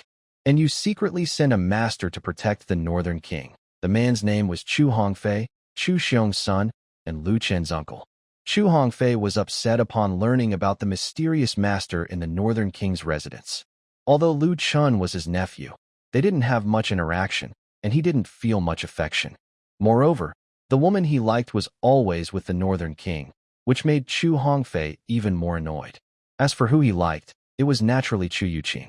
Faced with his son's question, Chu Xiong was silent for a moment, then asked back, Hongfei, do you really think the master in the Northern King's residence is someone I sent? Hearing Chu Xiong's words, Chu Hongfei was momentarily stunned. Then he said, Besides you, who else would send a master to protect a useless prince? In Chu Hongfei's view, Chu Xiong probably thought Lu Chun was his grandson, so he was worried about him getting hurt. That's why he sent a master to protect him. At this moment, Chu Xiong sighed and said, I did consider sending a master to protect the Northern King, but when I thought about the recent actions in the capital, I finally gave up that idea. I don't know where that mysterious master comes from. And Yuqin chose to follow the Northern King to the Northern Prefecture willingly. Now, she no longer listens to the Chu family. At this point, a hint of suspicion appeared on Chu Hongfei's face. He then asked, Father, are you lying to me? If it weren't for your orders, how could Qiner follow a lazy, useless person? I don't believe it, Chu Xiong said with frustration. Now, Emperor Xia is taking action constantly. The leaders of the Imperial Guards keep changing. Even the Prince Zhou's family was wiped out. Mu Changtian is imprisoned in the capital. Clearly, Emperor Xia plans to strike at the noble families. At this time, I dare not have too much contact with the Northern King. Do you think I am confused? Do you think I fear the Emperor Xia's sword isn't sharp enough? As for Yuqin, I advise you to give up soon. Although her husband died on her wedding day, she is still considered a member of the royal family. Hearing Chu Xiong's words, Chu Hongfei looked thoughtful and said, Father, if the master sent to the Northern Prefecture wasn't really from you, then no master would be protecting the Northern King, right? Chu Xiong stroked his graying beard and said, At first, I was also confused when I saw this news. But just now, I received a message from the capital. This matter might be related to the Crown Prince. He then handed a letter to Chu Hongfei. Chu Hongfei took the letter and glanced at it, his expression changing repeatedly. Then he said, Father, do you think the Crown Prince sent a master to protect the Northern King? Is he trying to use this to win us over? Chu Xiong replied calmly, Not to win over the Chu family, but to win me over. The letter in Chu Hongfei's hand was sent by a Chu family spy in the capital. The The spy found out that the crown prince had spread several messages related to the northern king, including the recent news in the capital that the 8th prince sent people to assassinate the northern king. It seems like the crown prince is just pretending to protect the north king. But Chu Xiong is not stupid. It's clear that the crown prince is just showing this to him. As for whether the master around the north king is the crown prince's subordinate, that's hard to say. Since the crown prince is the most likely candidate to become the heir, he must have masters under him, no doubt about that. But masters are not common vegetables. Even the crown prince needs protection from masters. If he sends masters to protect the north king, who will protect him in the capital? Unless he has more than one master around him. At this moment, Chu Hongfei places a letter on the stone table and says, "I don't care. No matter what, Qiner must come back." What is she doing following a useless prince in Beijing? The environment there is so harsh. She will only suffer. Hearing this, Chu Xiong gets very angry and scolds. All you think about is women. That's all you're good for. Now the Chu family is in big trouble, and you're still thinking about women.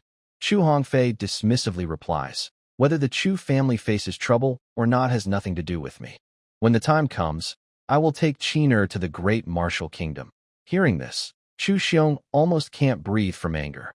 "Get out. Hurry up and get out of here," Chu Xiong shouts loudly. Seeing Chu Xiong angry, Chu Hongfei quickly leaves the yard. After Chu Hongfei leaves, Chu Xiong looks at the empty yard and sighs deeply, saying, "You error, I'm sorry. I didn't protect you well back then.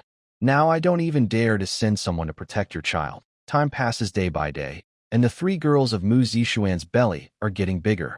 Soon, the day of delivery arrives. Since news spread that the North King was attacked by Blood Moon Tower and then rescued by a mysterious master, the situation in Beijing has become much calmer. This made some forces realize that the mysterious master around the North King might always be with him, protecting him. Although the North King is useless, the mysterious master around him is not to be underestimated. Also, the 8th prince, after being warned by Emperor Xia, stopped sending people to assassinate Lu Chun. Instead, Wang Qingzi was ordered to continue monitoring Lu Chun in Beijing. As soon as he found any contact between the North King and the Chu family, he would report immediately. In the past few months, Lu Chun hasn't been busy handling affairs in Beijing. The territory is still governed by Li Rue, the county magistrate.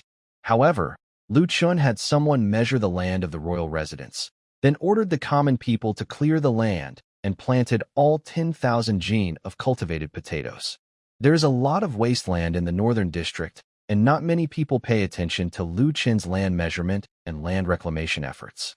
These days, Lu Chun has been staying at the royal residence with Mu Zixuan and the other 2 women. Since they are all close to giving birth, he takes extra care of them, worried something might happen. At this moment, Lu Chun gently touches Mu Zixuan's growing belly and smiles, saying, "Dear wife, for now, you can leave the management of the royal estate to Aunt Chu. Just focus on resting and preparing for the birth. You don't need to worry about those things for now." Over the past few months, Mu Zixuan has expanded the soap and perfume industries by over 100 times.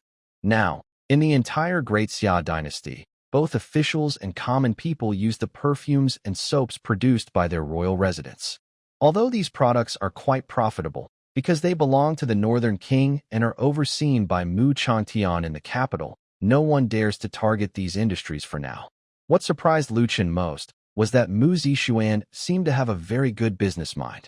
She even combined perfume and soap to create a new product, scented soap. Of course, this wasn't just a simple combination. The soap was improved so it could be used for bathing. With these industries, the royal residence earns hundreds of thousands of taels of silver each month. Mu Zixuan is also actively expanding her business, planning to sell these products to other countries. Unfortunately, as her belly grows bigger each day, her energy declines. She feels sleepy all the time and can no longer manage the royal industries. After hearing Lu Chen's words, Mu Zixuan replied, "Yes, I've already handed over the royal account books to Aunt Chu. She's been familiarizing herself with the industries these days. Although Chu Yuqin isn't officially part of the Northern King's household yet, everyone trusts her and knows she will eventually become Lu Chen's woman. Handing over the industries to her makes everyone feel assured that nothing will go wrong."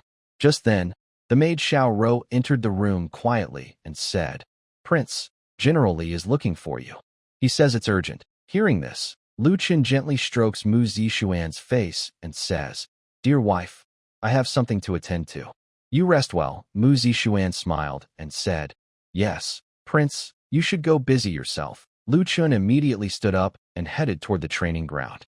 Seeing Li Feng, he didn't wait for Li Feng to bow before asking, "General Li, what brings you here?" Li Feng quickly replied, "Your Highness, good news. The crops you asked us to plant." "The crops?" He paused for a moment, then quickly added, "Oh, right, potatoes. Those potatoes are ready to be harvested." Hearing this, Lu Qin's eyes lit up. Potatoes are the best crop to solve the food shortage in Northern County, and Lu Qin values this crop very much. He immediately said, "Let's go see." With that, Lu Qin headed toward the main gate of the prince's residence.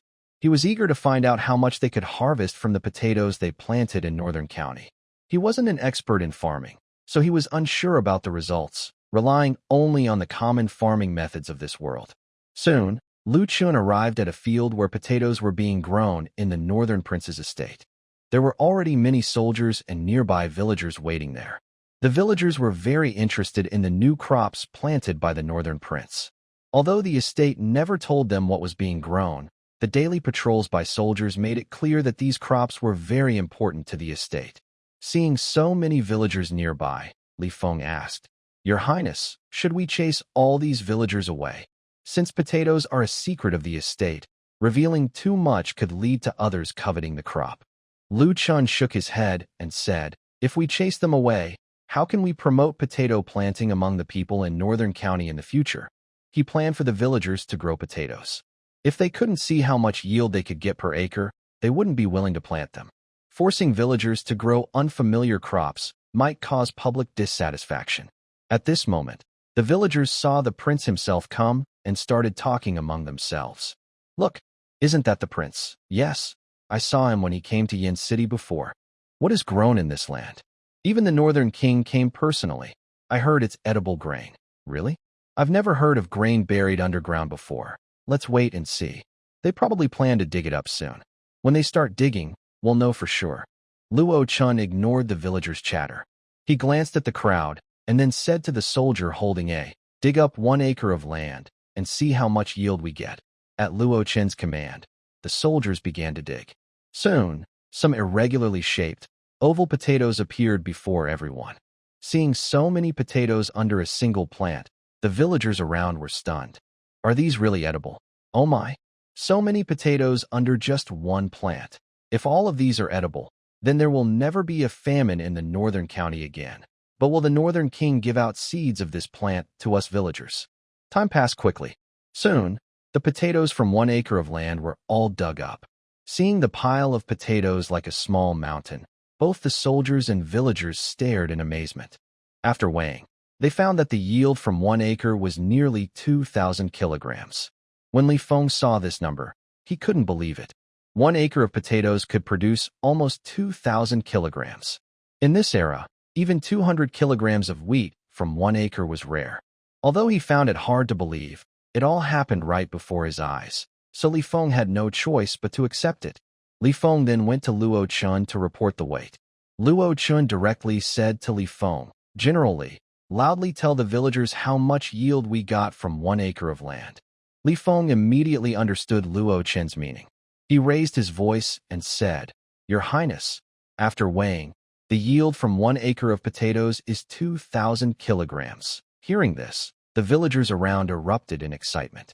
"Oh my, 2,000 kilograms. If we have this much food, we will never be hungry again.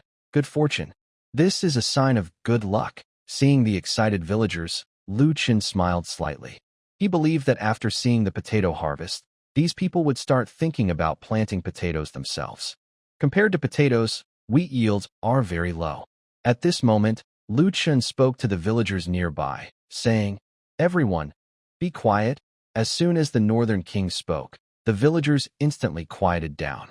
They stared intently at Lu Qin, like hungry wolves eyeing meat. They were eager to know whether the northern king would distribute the seeds of this plant to them. Once the crowd was silent, Lu Qin continued, "What you see is called a potato. It can be used as a main food source. As for the yield, you have seen it yourself. I have decided to give some potatoes to the villagers to try planting. Those who try planting potatoes will not have to pay agricultural taxes for 2 years. Hearing this, the villagers became even more excited. They didn't expect the Northern King to actually plan to give them this amazing food to try, and to waive their taxes for 2 years. Some villagers couldn't help but kneel down and bow repeatedly to Lu Chun. Seeing their excitement, Lu Chun knew that promoting potatoes wouldn't be a big problem.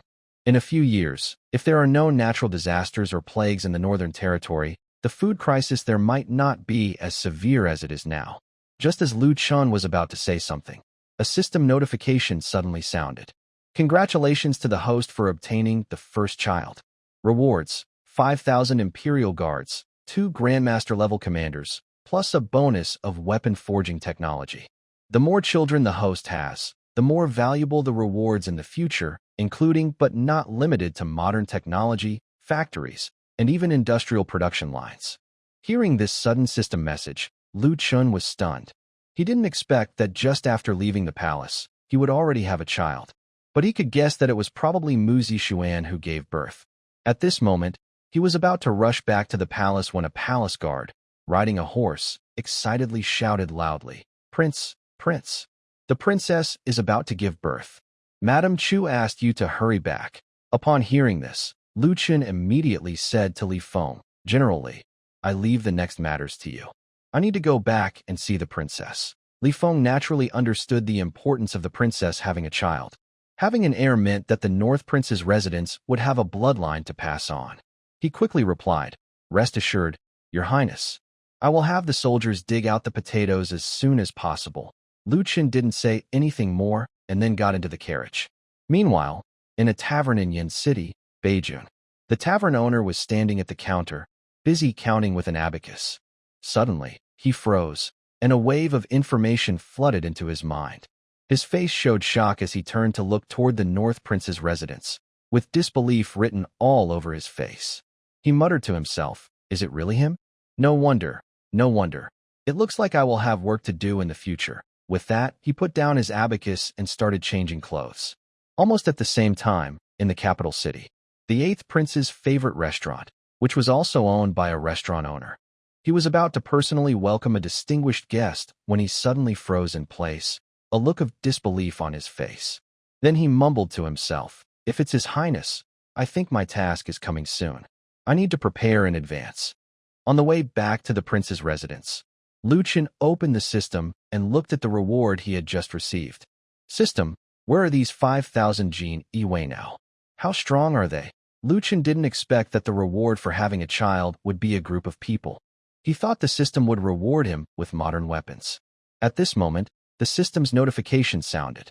These 5,000 Jin Yiwei are now distributed across various counties of the Daxia dynasty. Their strength is at least level 5, while the leaders of the 4 major agencies and the 5 chief guards of Jin Yiwei are all at level 9. Additionally, the host's subordinates' loyalty is 100%, and they have the identity embedded in this world.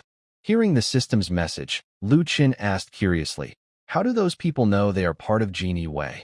This is the power of the system. The host can understand that the system has implanted a part of special memory into them, keeping the entire Jin Yiwei organization running until their true master appears. Upon hearing the system's alert, Lu Chun couldn't help but admire the system's strength. All members of Jin Yiwei have received your personal information. Currently, there are 300 Jin Yiwei soldiers in Northern County, 1 per household, 1 commander, 1 marshal, the head of the criminal department, the head of the investigation department, and 2 captains from the external and internal workshops, all in Yin City, Northern County. They will rush to the palace immediately to report to you. Does the host want to recall Jin Yiwei outside Northern County? Seeing the system's prompt, Lu Chun asked, "Can I communicate with them remotely?" "No, but the host has 1 recall permission." Lu Chun understood the system's meaning. If he recalled all Jin Yiwei, they would receive the message from the system. That is the system's ability. But why would he want to recall all of them? Jin Yiwei's role is to monitor officials and gather intelligence.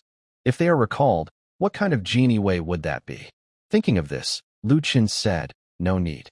Keep them on standby where they are. The system responded, Jean Wei outside Northern County has received the order to stay on standby. After returning to the palace, Lu Qin hurried to Mu Zixuan's delivery room. Mu Zixuan's face was pale, and she was sweating all over, looking very weak. When she saw Lu Qin return, Mu Zixuan struggled to get up from the bed.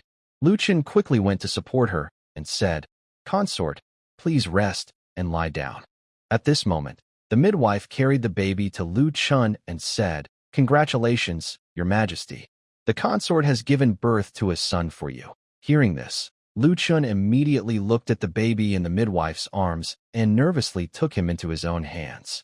The newborn was very small and quite ugly, but Lu Qin didn't dislike him. After all, he was his own child. At this time, Chu Yuqin beside them reminded, Chun'er, you haven't named the baby yet. Why not give him a name now? Lu Qin thought for a moment and said, Let's call him Lu Changfeng. Changfeng can be understood as an unceasing wind, symbolizing strength, vitality, and hope. Lu Qin hopes that his first child will grow up happily and achieve great success in the future. After spending some time with Mu Zixuan in the delivery room, Lu Qin left to meet the upcoming commander of the Genie Wei. As soon as he stepped out of the delivery room, Chu Yuqin asked, Chun, where did you go just now? Mu Zixuan was about to give birth, yet Lu Qin was not in the palace. This means he must have been busy with something important. Lu Qin replied, The potatoes are ripe. I just want to check on General Li and the others digging potatoes. Hearing this, Chu Yuqin's eyes lit up, and she asked, Are those the potatoes you gave us last time? The women in the palace courtyard, including Chu Yuqin, had seen and tasted potatoes before. When Chu Yuqin first learned about potatoes from Lu Qin, she realized how important they could be for Beijing. Lu Qin nodded at this moment. Chu Yuqin continued, How much do those potatoes produce? Lu Qin answered, 2,000 kilograms per mu. Hearing this, Chu Yuqin was stunned. Although Lu Qin had told her the potatoes would have a high yield, she didn't expect it to be so much. If potatoes could be widely grown, the people of Beijing might never go hungry again, and the reputation of the Northern King would rise quickly. Seeing Chu Yuqin look surprised by the yield, Lu Qin said mysteriously, Aunt Chu, are you surprised? There's more amazing news coming your way later. Just as Lu Qin finished speaking, a palace guard hurried over and said, Your Highness, Lady Chu, something bad has happened. A group of warriors dressed in strange clothes has come outside the palace. Hearing the guard's report, Chu Yuqin frowned. Strange-clothed warriors? Who dares to cause trouble at the Northern King's palace? Since the failed assassination at Blood Moon Tower last time, no one in Beijing has dared to provoke the Northern King's residence. People know the Northern King has a master, so they wouldn't be so foolish. Today, someone actually came here? Chu Yuqin then said to Lu Qin, Chun, I'll go see what's going on first. Lu Qin replied, Aunt Chu, I'll go with you.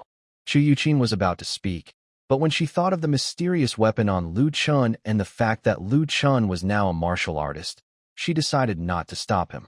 They then arrived at the gate of the royal residence. As soon as they saw the gate, they noticed guards dressed in strange clothes standing in neat rows, all very respectful and not showing any signs of trouble. Lu Qin looked at these guards, who wore flying fish uniforms and cloaks, but he didn't step forward immediately. Chu Yuqin was stunned when she saw this. She had thought these people might cause trouble, but from their appearance, they didn't seem like troublemakers at all. Their clothing was uniform, like soldiers from a certain government agency. However, she had never heard of any organization in the Great Xia dynasty that wore such clothes. Feeling the strength of these people, Chu Yuqin frowned and became alert. The man at the front, judging by his aura, was definitely more powerful than her. The 5 people behind him were all 9th-rank martial artists, and the remaining 200 or so warriors were mostly 5th rank or higher. Last time, the Blood Moon Tower sent people to assassinate Lu Qin, but they didn't bring so many 5th-rank martial artists. Who exactly are these people? What do they want at the royal residence? What worried Chu Yuqin most was the man at the front. She felt a huge threat from him and even suspected he might be a master. Just as Chu Yuqin was about to ask who they were, the leader stepped forward and knelt before Lu Qin, saying, Jinui Commander Qin Yushan greets the prince. I failed to report to the prince immediately. Please forgive me. After kneeling, Qin Yushan's guards also knelt down in unison. Seeing this, Chu Yuqin was shocked. She couldn't understand when Lu Chun had gained such powerful subordinates. Remember, Li Feng, who followed Lu Chun to Beijing, was only an 8th-rank martial artist. But now, Lu Chun had 5 9th-rank martial artists, over 100 5th-rank fighters, and even a master who might be more than half a step into the realm of grandmasters. Lu Chun then looked at Qin Yushan and checked his personal information. Name: Qin Yushan. Identity: Commander of the Imperial Guard, owner of the Yueli Tavern in Beijing. Upon learning that you are his master, he immediately gathered the Imperial Guards from Yinqing to report to you. Strength: Grandmaster. Loyalty: 100. After reading Qin Yushan's profile, Lu Chun glanced at the other Imperial Guards and found that their loyalty levels were all indeed 100, just as the system indicated. The system is truly powerful, able to cultivate so many loyal subordinates with perfect loyalty in advance. Lu Chun then said, Commander Qin, get up. Don't stand at the gate of the mansion. Come inside. He turned and walked toward the mansion. Occasionally, common people passed by the gate. Seeing so many warriors there, they might spread rumors everywhere. It's better to discuss matters inside the mansion. Qin Yushan led hundreds of his subordinates into the mansion. When they arrived at the training ground, Chu Yuqin, curious, asked beside Lu Chun, Chun, when did you train so many experts? Why didn't any know? If it was just one expert, it would be understandable. But seeing these Imperial Guards dressed in the same clothes, Chu Yuqin immediately realized this was an organization. Lu Chun had already established an organization under the mansion's control, yet Chu Yuqin hadn't heard a single word about it. She was puzzled. Lu Chun smiled and said, Auntie Chu, there are many things you don't know about me. Hearing this, Chu Yuqin rolled her eyes at Lu Chun. But thinking that Lu Chun was someone with celestial luck, she felt reassured. At this moment, Lu Chun stopped and turned to Qin Yushan. Commander Qin, please give an update on the current situation of the Imperial Guards. Yes, Your Highness. The Imperial Guard currently has 5,000 people distributed across various counties of the Daxia Kingdom. All are above the 5th rank in strength.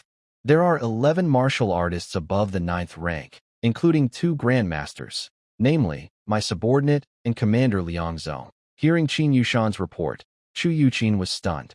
5,000 martial artists above the 5th rank. All of them are Imperial Guards, and there are 9 martial artists above the 9th rank, including 2 grandmasters. Chen has secretly built such a huge force. If this power exists, then why did he pretend to be a useless fool when he was in the capital? Even though the princes in the capital have various backing, they don't control a powerful force like Lu Chun does. With such a large support, Lu Chun doesn't need to fear those princes. Plus, with the backing of the Chu family and the Jiangnan aristocrats, Lu Chun's position as crown prince is almost secure. For a moment, Chu Yuqin was confused. She couldn't understand why Lu Chun pretended to be weak in the first place. Of course, she didn't know that Lu Chun had just gained the Jin Yi Wei, so it was normal she didn't understand. Lu Chun asked Qin Yushan to introduce the Jin Yi Wei, mainly for Chu Yuqin to hear. Now that the introduction was over, it was time to discuss important matters. Commander Qin, recently, the Jin Yi Wei has collected some intelligence. Please show it to me. As soon as Lu Chun finished speaking, the soldiers of the Jin Yi Wei behind Qin Yushan carried several large boxes to Lu Chun. Your Highness, these are the intelligence reports collected by the Jin Yi Wei about the Daxia Empire this year. Please review them. Seeing the boxes of reports, Lu Chun was momentarily stunned. He knew he wouldn't finish reading them today. Then he told Qin Yushan, later, move these reports to my study.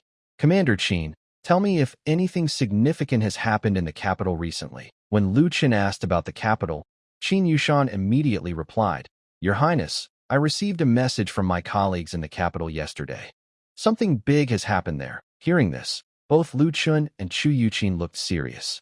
Qin Yushan continued, the remnants of the Chun family failed in their assassination attempt on His Majesty and fled the capital. Although His Majesty has sent people to search the entire city, no trace of the assassins has been found. In the end, His Majesty's shadow guards discovered that the Mu family sent the assassins out of the city. Now, the entire Mu family has been imprisoned and is awaiting trial. After hearing Qin Yushan's report, Lu Chun was momentarily stunned. He didn't expect his father-in-law to get into trouble so soon again. During the rebellion of the Zhou family, the Mu family was involved once before. Mu Changtian used his life-saving iron scroll to barely save the family. It's been just over a year, and now the Mu family is in trouble again. Lu Chen couldn't help but wonder if his father-in-law was really that foolish. Even if he truly has a rebellious spirit, it's unlikely he would quickly team up again with the remnants of the Qin country. He's not stupid. Now, the Summer Emperor is in his prime, and his cultivation has reached the Grandmaster level. Living over 100 years is definitely possible. Trying to assassinate the Summer Emperor and overthrow the Great Summer Dynasty is not an easy task. At this moment, Chu Yuqing quickly said to Lu Chun, "Chener, Zixuan just had a baby. We must not let her find out about this." Although this era doesn't mention postpartum depression, people here know that women can be very sensitive after giving birth. If Mu Zixuan finds out that her whole family has been imprisoned, it might affect her recovery. Lu Chen replied, "Yes, I understand." Then he looked at Qin Yushan and asked, "Commander Qin, did my father get hurt?" Qin Yushan answered, "No, your majesty was not injured." It's said that when the remnants of Qin country tried to assassinate the emperor, the Grand Master was present. Hearing this, Lu Chen chuckled softly. He then said, "Are these remnants of Qin country really that foolish? They dared to try to kill a Grand Master right in front of one." Although Situsu never said he was a Grand Master, it's well known that he is one. After all, he is a pillar of the Great Summer Dynasty. Without the strength of a Grand Master, how could he be called a pillar of the nation? Did the remnants of Qin country really do no homework before trying to assassinate the Summer Emperor? Lu Chun continued to ask, "How many assassins did the remnants of Qin country send to kill my father? How strong were they?" Qin Yushan replied, "Based on intelligence collected by officials in the capital, the remnants of Qin country sent 30 assassins into the palace. Most of them are around the 6th rank in strength, with the strongest being 2 half-step Grand Masters." Hearing Qin Yushan's report, Lu Chen didn't know how to respond. 30 assassins, 2 half-step Grand Masters, trying to attack a Grand Master in a heavily guarded palace. And they didn't bother to find out if there were any powerful people around the emperor. These assassins are really lacking in brains. Lu Chen even suspects that these remnants of Qin country might not really be from Qin country at all. Lu Ken immediately asked, "Has the secret police investigated these remnants of the Qin kingdom? Are they truly remnants of the Qin kingdom?" Qin Yushan replied, "Your Highness, Commander Liang sent people to investigate. It has been confirmed that some remnants of the Qin kingdom entered the palace. However, based on Commander Liang's investigation, the escape of these remnants from the capital probably has nothing to do with the Mu family estate." Qin Yushan also understood what Lu Ken wanted to know, so he directly shared Liang Zong's findings. After hearing Qin Yushan, Lu Ken fell into silence. Emperor Xia first used the Zhou family's rebellion as an excuse, took away the Mu family's death-proof scroll, then removed Mu Changtian's military power, and finally disbanded the Tiger Guard army, dispersing its soldiers to other camps. Now, he is using the remnants of the Qin kingdom to imprison the Mu family's entire household. It seems his father, the emperor, plans to betray and abandon them. Even if Lu Ken was inexperienced in politics, he could roughly understand what Emperor Xia was planning. Mu Changtian and Zhou Wantian, who rebelled over a year ago, were known as the 2 great kings of the Great Xia dynasty. Zhou Wantian has already been defeated, and Mu Changtian is likely to fall soon. With the fall of these 2 kings, Emperor Xia's control over the Great Xia dynasty has reached an unprecedented height. He has taken all military power into his own hands. What is he planning to do? Seeing that Lu Ken remained silent for a long time, Chu Yuqin sighed and said, "Young Master Chun, your father, the emperor, is probably planning to take action against the noble families." Hearing this, Lu Ken realized what was happening. His father was trying every means to regain military power, which meant he must have a purpose. Otherwise, risking the stability of the country just to reclaim military control wouldn't make sense. If he really intends to move against the noble families, he must have soldiers in hand. Lu Ken never expected his father to have such boldness. Throughout history, few emperors dared to attack noble families casually. It is often said, a noble family lasts 1,000 years, a dynasty lasts 100. Even if a dynasty is overthrown, those noble families still remain. The dominance of noble families over the court has become a common sight. Liu Ken admired his father's ambition, but he also felt a bit awkward about his own situation. First, his maternal family comes from the largest Chu family in Jiangnan. Second, his wife is the daughter of Mu Chantian. Liu Chun then looked at Qin Yushan and asked, "Has the court decided what to do with my wife?" Qin Yushan replied, "This issue has been debated several times in the court. The 8th prince's faction believes she should be taken back to the capital and dealt with there, while the crown prince thinks she is already the wife of the prince and should no longer be considered part of the Duke Mu's family." Liu Chen smiled and said, "I didn't expect anyone in the capital to speak up for me, the useless prince." At this moment, a soldier from the prince's residence entered the training ground. "Prince, there is a martial artist claiming to be from the Brocade Guard who wants to see you." The soldier looked at the Brocade Guard members in the training ground and continued, "He is dressed the same as them." Liu Chen directly said, "Let him in." "Yes, Your Highness." The soldier then led the visitor, who was later identified as a Brocade Guard, into the training ground.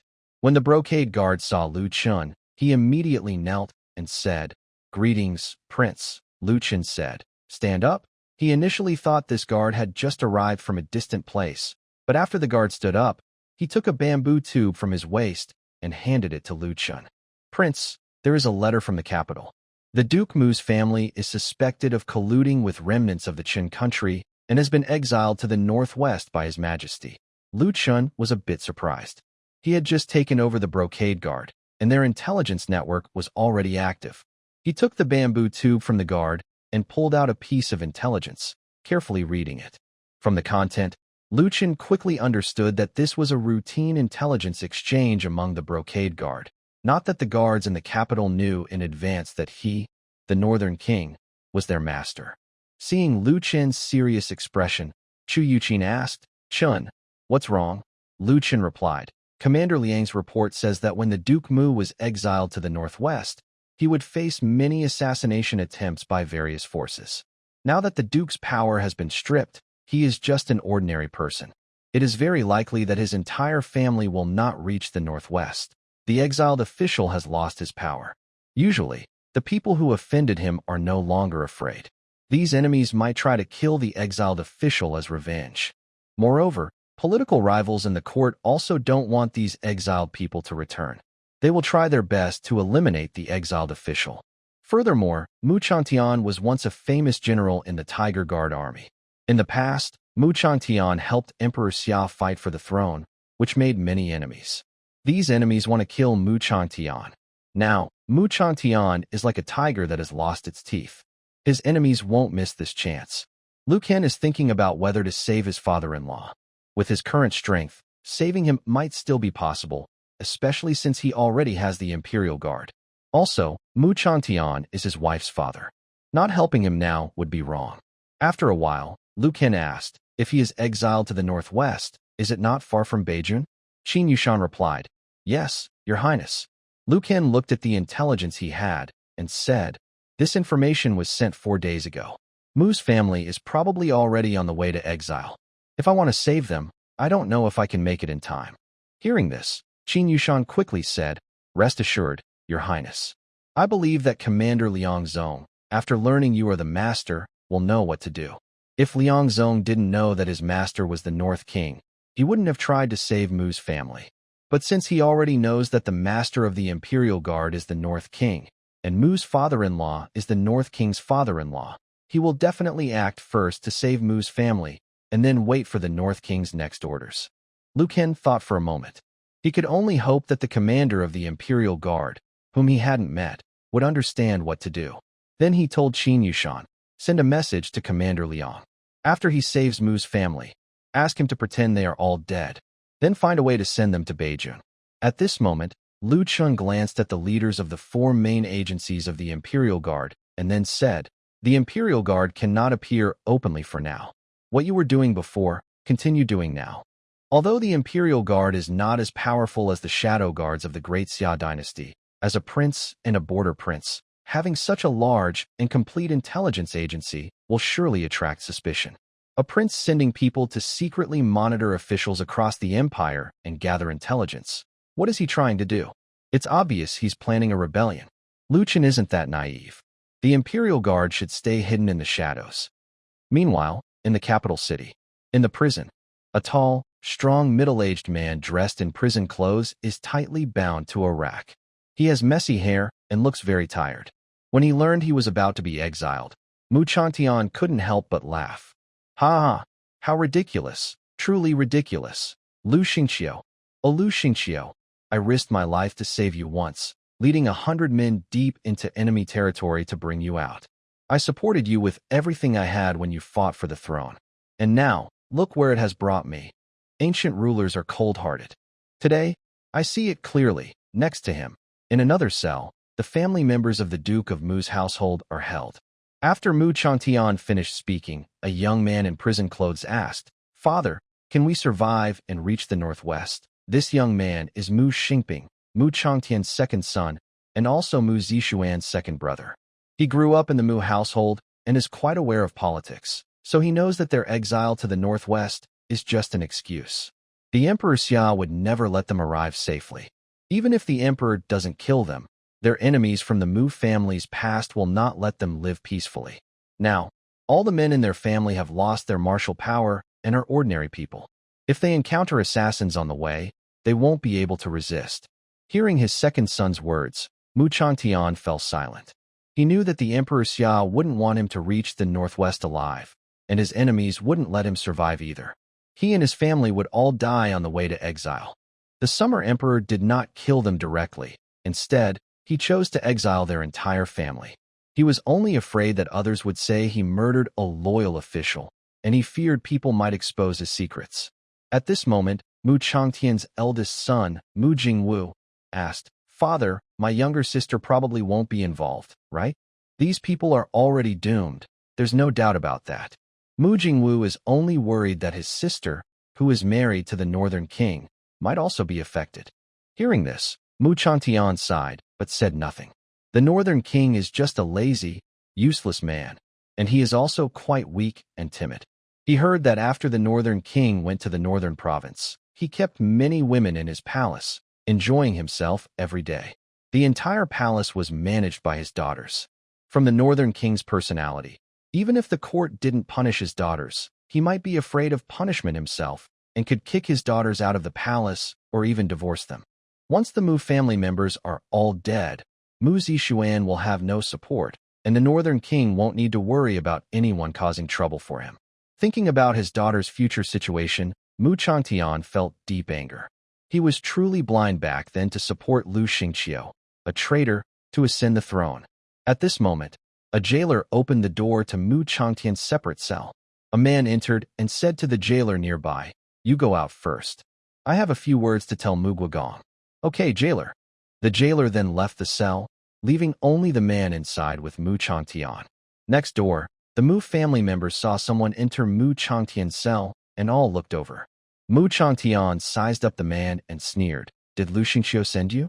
As he was about to die, Mu Changtian no longer respected the Summer Emperor much and directly called him by his name. Hearing this, the man just smiled. Then he walked up to Mu Changtian and unlocked all the iron chains binding him. Seeing this, the Mu family members were confused, not understanding why the jailer was doing this. At this moment, the jailer spoke, "Duke Mu, let me introduce myself. My name is Zhao Hong, and I am someone from the prince's side." Hearing this, Mu Changtian was filled with doubt. The prince? That prince? Is there still a prince brave enough to send someone to contact him? He is already about to be exiled, and he does not believe that those princes do not understand what exile means. If a prince contacts him at this time, it will surely anger Emperor Xia. Then, he might not only be restricted from leaving, but could also lose his throne. After Mu Changtian's chains were unlocked, he moved his body and was about to ask Zhao Hong which prince he was, but Zhao Hong took out 3 small bottles and said, "These are 3 great revival pills. Taking them will restore 90% of your strength." Hearing this, Mu Changtian was stunned. As a former master martial artist, Mu Changtian definitely knew what a great revival pill was, but he had only heard of it before and had never seen one. Rumors say that the great revival pill can bring someone back to life and fully restore their strength. Although these stories might be exaggerated, restoring strength is definitely possible. The palace even has such pills. Mu Chantian looked at the 3 small porcelain bottles in Zhao Hong's hand with some disbelief. After a moment of silence, Mu Chantian sneered and said, I didn't expect some people to be so impatient.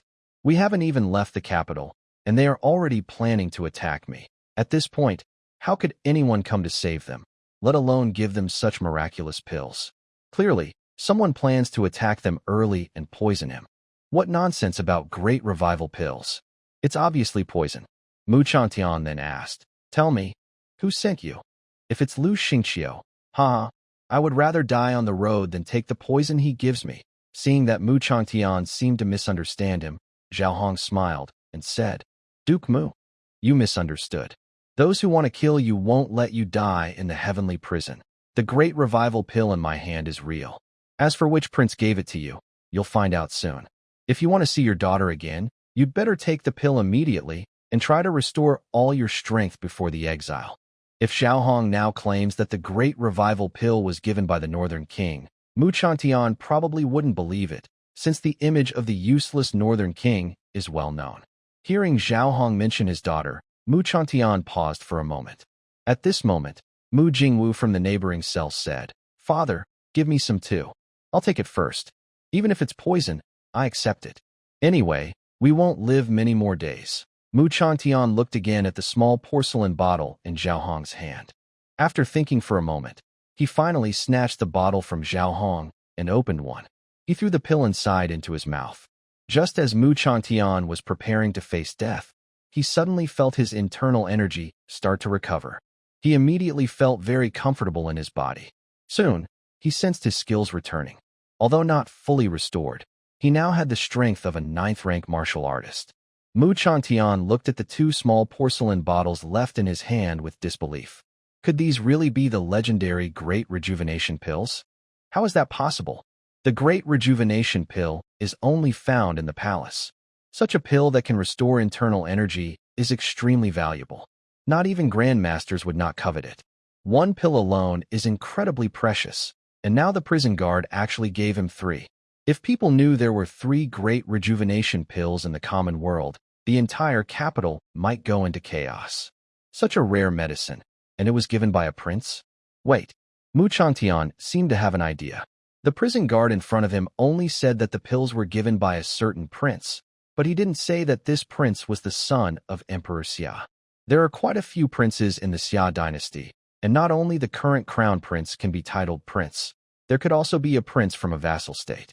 Could it be that a vassal prince is planning to rebel and is trying to win him over? Thinking of this, Mu Chantian quickly confirmed his suspicion. It must be so. Otherwise, why would the other person be willing to give 3 great rejuvenation pills to help him and his 2 sons restore their skills? But then again, even if that prince is planning a rebellion, he doesn't care. Lu Xingqiu is just a treacherous person. If he rebels, so what? Thinking of this, Mu Chantian immediately said to Zhao Hong, Thank you. Go back and tell your prince that whatever he wants me to do, I, Mu Chantian, will do my best. With that, Mu Chantian threw the 2 small porcelain bottles to Mu Jingwu and Mu Xingping in the neighboring cell. Mu Jingwu and Mu Xingping took the bottles without hesitation and immediately drank the pills inside. When they both felt their internal strength returning, they showed expressions of disbelief. It was not poison, but a real great restorative pill. In that case, their father had also regained his strength. If so, they might have a chance to resist a little on the way, instead of being slaughtered by others. Whether they could survive and reach the northwest depended only on fate. Zhao Hong said, All right, Duke Mu, I will pass your message to the prince. I won't bother you any longer. Then Zhao Hong turned and left the cell. After the door was closed again, Mu Xingping immediately asked, Father, which prince dares to send us medicine at this time? Especially a legendary great restorative pill? Mu Chantian was silent for a moment, then said, It seems a prince can't stay still. He wants to take advantage of Lu Xingqiu handling the noble families to join them and rebel.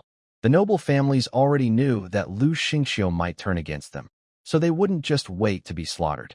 The most likely scenario was that they would support a certain prince and overthrow Lu Xingqiu's rule, choosing a new emperor, just like how the noble families helped Lu Xingqiu ascend the throne back then. Hearing Mu Changtian's words, Mu Jingwu asked, Father, what should we do? Mu Chantian chuckled and said, "What to do? I was the one who helped Lu Xingqiu become emperor. Since he turned his back on us, don't blame me for bringing him down." Mu Chantian had already made up his mind. If anyone truly opposed Lu Xingqiu, he would support that person. Clearly, these 3 great restorative pills were a sign of goodwill from the other side. Otherwise, they wouldn't give such precious medicine. But who was that prince? There aren't many princes in Daxia capable of rebellion. Although the emperor granted some princes great power, Lu Xingqiu liked to interfere in those promising territories. If control became impossible, they would have the shadow guards act directly to eliminate potential threats early. Lu Xingqiu had done this before. Mu Chantian knew that one prince had been killed by Lu Xingqiu's shadow guards. After the prince was killed, the court blamed the chief steward of the prince's territory, accusing him of imprisoning the prince and plotting rebellion. After thinking for a moment, Mu Chantian did not expect that the prince would try to win him over. He had no choice but to give up, since once he left, he would find out who was trying to pull him to their side. Meanwhile, Xinyu Palace. Inside a light silk tent, smoke swirled around. A woman dressed in plain white clothes sat at a guqin, carefully playing the instrument. The woman was tall and graceful, with a charming figure. A gentle breeze lifted the light silk curtain in front of her, revealing her beautiful face. Her flawless, snow-white face looked cool and distant, like a goddess from the heavens, a fairy descended to the mortal world.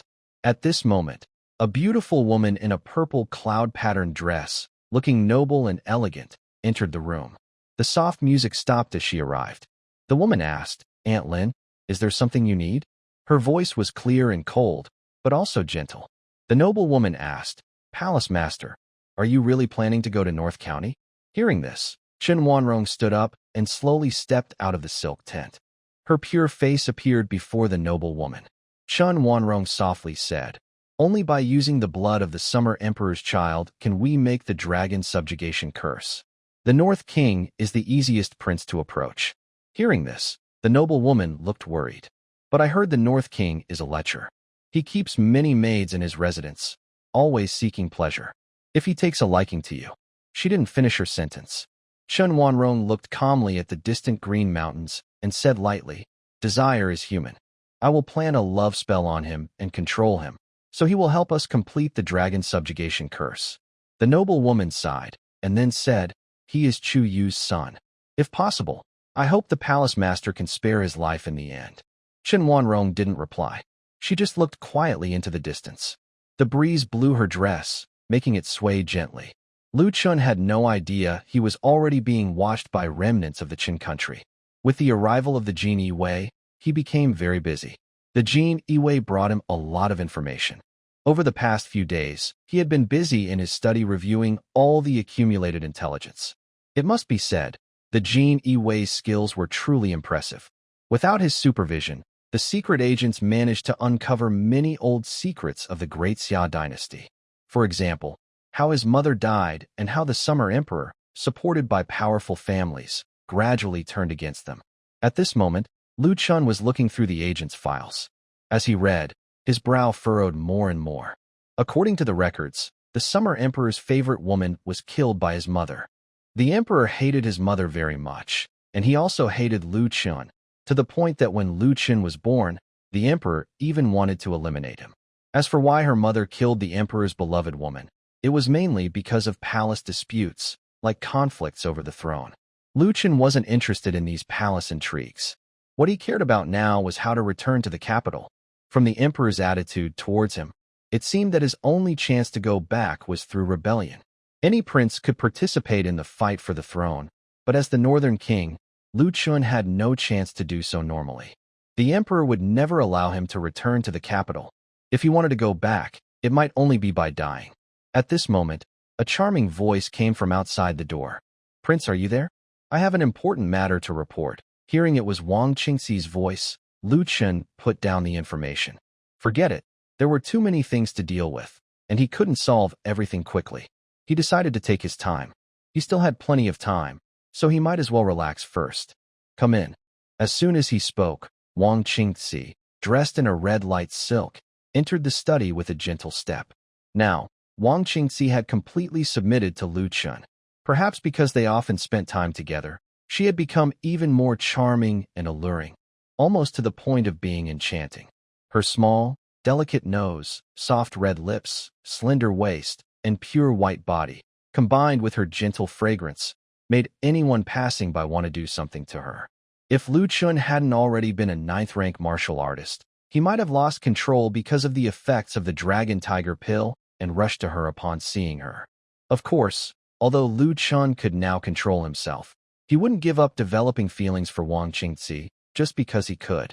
During the time Mu Zixuan and the others were pregnant, Wang Qingci mostly took care of them, and she came to the palace almost every day. Compared to Mu Zixuan and the others, Lu Chun felt a stronger desire for Wang Qingci. Maybe because Wang Qingci was a courtesan, just thinking of her as a woman who was highly admired by many, but was actually his personal servant, made Lu Chun very excited. Sometimes, a person's status can add to their attractiveness. When Wang Qingci entered the study, she softly said, "Greetings, Prince." Lu Chun glanced at Wang Qingci, then suddenly reached out and took her delicate hand, pulling her forcefully into his arms. Wang Qingci did not resist and sat down comfortably in Lu Chun's embrace. In front of this man, she had no power to fight back, nor did she need to. She was his servant girl, and he could do whatever he wanted with her. Lu Chun asked, "What do you want to tell me?" Wang Qingci replied, "Prince, the 8th prince sent me a letter. He plans to come to Beijing himself and asked me to gather information about recent events at the palace, especially about the mysterious master of Blood Moon Tower." Huh? Hearing this, Lu Chun was momentarily stunned. Does his 8th brother still not give up? He had been in Beijing for a long time now. Logically, he should know that the Chu family hadn't sent anyone to contact him. Why would he still come looking for trouble? As Lu Chun stroked Wang Qingci's body, he asked, "The master of Blood Moon Tower should be a master-level martial artist, right? Is he here to assassinate me?" Wang Qingci answered, "The 8th prince didn't tell me that. He only asked me to report what the palace has been doing lately and whether there are any movements from that mysterious master." Lu Chun thought to himself that his 8th brother probably didn't know that their father had already decided to take action against the Jiangnan family. Even now, he still wanted to get support from the Chu family. If he and the Chu family end up being overthrown, it would be a big problem. At this moment, Wang Qingci suddenly remembered something and continued, "By the way, Prince, I also heard something else." Lu Chun asked, "What is it?" Wang Qingci said, "I heard that the entire family of Duke Mu has been exiled to the northwest. The intelligence agency of Yinyu Pavilion was quite strong, so news from the capital spread quickly, and Wang Qingci was able to learn about it soon. After learning about the affairs of the Duke of Mu's residence, she thought that the princess was also the daughter of the Duke of Mu. Lu Chun should care more about this matter, so she took the initiative to bring it up. However, upon hearing this, Lu Chun immediately said, "I already know about this." Wang Qingci then said, "Then I have nothing more to say." At this point, Wang Qingci slightly moved her body, feeling a bit uncomfortable sitting. Just then, Lu Chun smiled and said, "No, you still have one more thing. Since I was a little tired earlier, I want to relax." Hearing this, Wang Qingci cast a resentful look at Lu Chun, understanding his meaning, and stood up to lean on the table, organizing the scattered information. The host and Wang Qingci have bonded once. The experience points for the Qi refining technique increase by 20, and the rejuvenation hand increases by 20. Congratulations, the rejuvenation hand has broken through to the 2nd level. After hearing the prompt, Lu Chun glanced at Wang Qingci, who was lying exhausted, feeling a bit confused. He knew that it was difficult for martial artists to get pregnant. But since Mu Zixuan and others had become pregnant, Wang Qingci came to the residence almost every day to build their relationship, yet she still had no children. Although Wang Qingci was a 9th-rank martial artist, was pregnancy really that hard? It had been almost a year. Could it be that Wang Qingci's body had a problem? Lu Chun didn't think it was his own body. After all, he had taken the Dragon Tiger pill and drunk the Dragon Phoenix tea. It could only be that Wang Qingci's body was not right. Lu Chun thought for a moment, then used the rejuvenation hand to check Wang Qingci's body. Since the rejuvenation hand had already broken through to the 2nd level, it was very easy for him to check if someone had internal injuries or diseases. When he placed his hand on Wang Qingci's stomach, His mind instantly visualized her internal condition. Wang Qingxi's body was perfectly fine, just like a normal woman. This was a bit strange. Her body was fine, yet pregnancy was so difficult. Could it really be because she was a ninth-rank martial artist?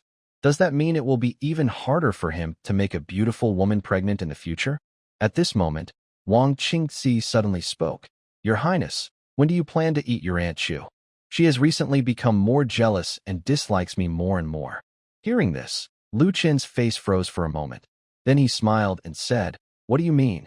Do you think I would do something disrespectful to her? Wang Qingxi replied. When the prince hears the name Aunt Chu, he becomes even more fierce.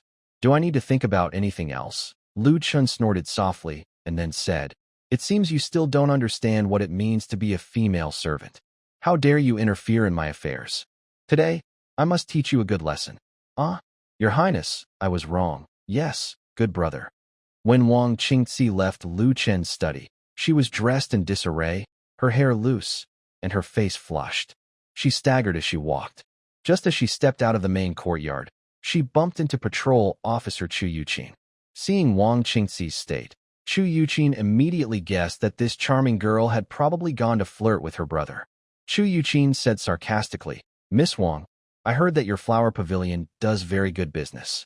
As the owner of the flower pavilion, why aren't you watching over it, but instead coming to the prince's residence every day? Seeing Chu Yuqin's jealousy, Wang Qingxi smiled knowingly. She clearly understood why Chu Yuqin didn't like her, because she was always serving the North Prince and making her feel envious. Then Wang Qingxi said, Madam Chu, the princess and several other ladies are all pregnant. Only I can serve the prince. You also know how much pressure the prince is under. If I don't come to serve him, should Madam Chu help him relax? If Madam Chu plans to help the prince release his stress every day, then I won't come tomorrow. Hearing this, Chu Yuqin's face changed dramatically. Suddenly, a gust of wind seemed to out from her body, causing her dress to flutter wildly. Wang Qingxi, you are just the prince's female servant.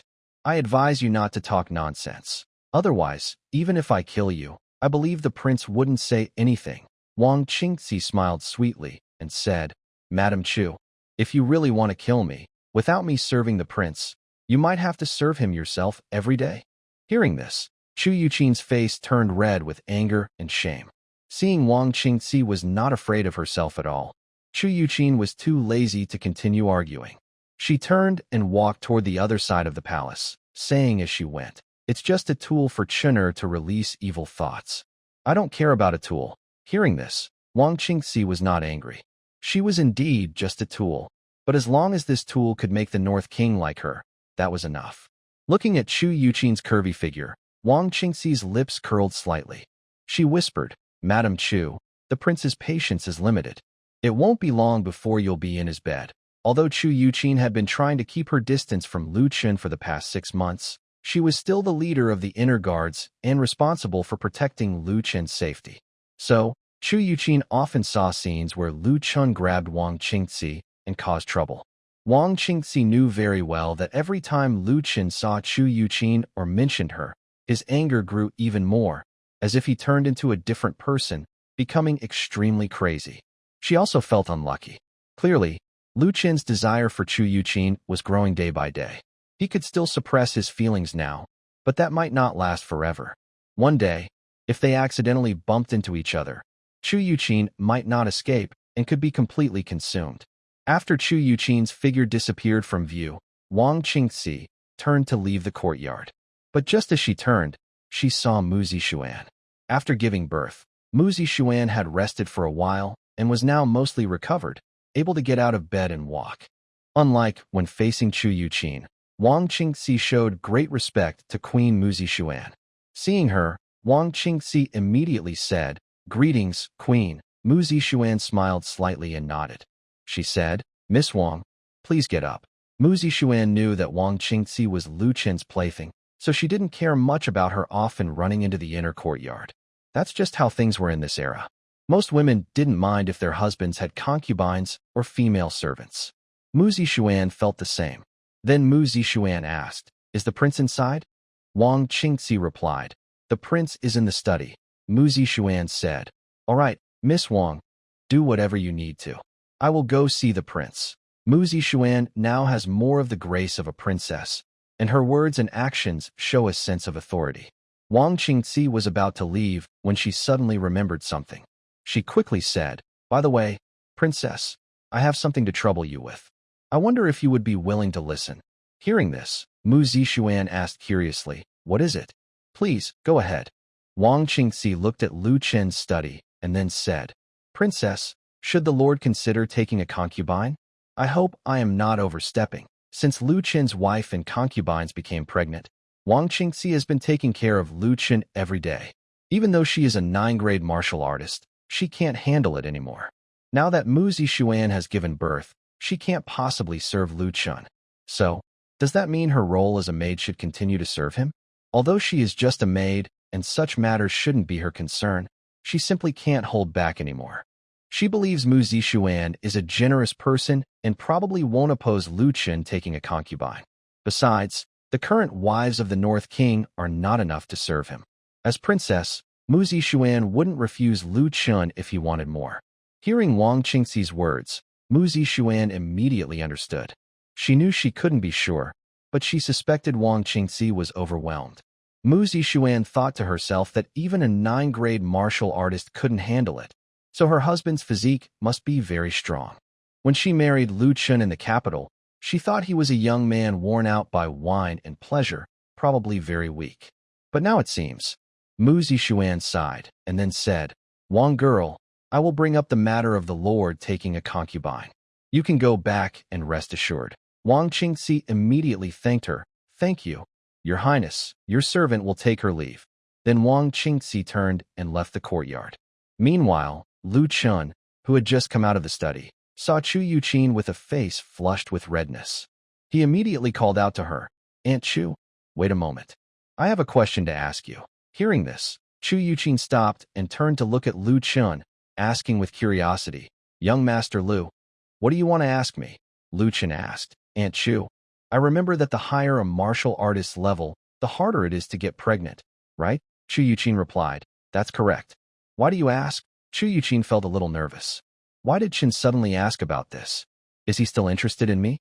After all, inside the palace, she seemed to be the only woman close to Lu Chen. Lu Chen then said, "I have been with Wang Qingzi many times, but she still hasn't gotten pregnant. Yet, her body is perfectly fine. Even if a martial artist of a higher level finds it harder to conceive, it shouldn't be that after half a year, she shows no signs at all, right?" Hearing Lu Chen mention Wang Qingzi, Chu Yuqin finally relaxed. So he was talking about Wang Qingzi. She had thought he was still interested in her. Chu Yuqin smiled gently and replied, "Chun, don't you know that martial artists above the 5th rank can use their inner strength to remove impurities from their bodies? Many martial artists who have been poisoned can use their inner strength to detoxify, as long as the poison isn't too strong." Hearing Chu Yuqin's explanation, Lu Chen was momentarily stunned. So that's how it is? He had wondered why Wang Qingzi's body was fine, yet after half a year, she showed no signs of pregnancy. Great. This servant girl actually dared to use her inner strength to remove her feelings she conveyed to him?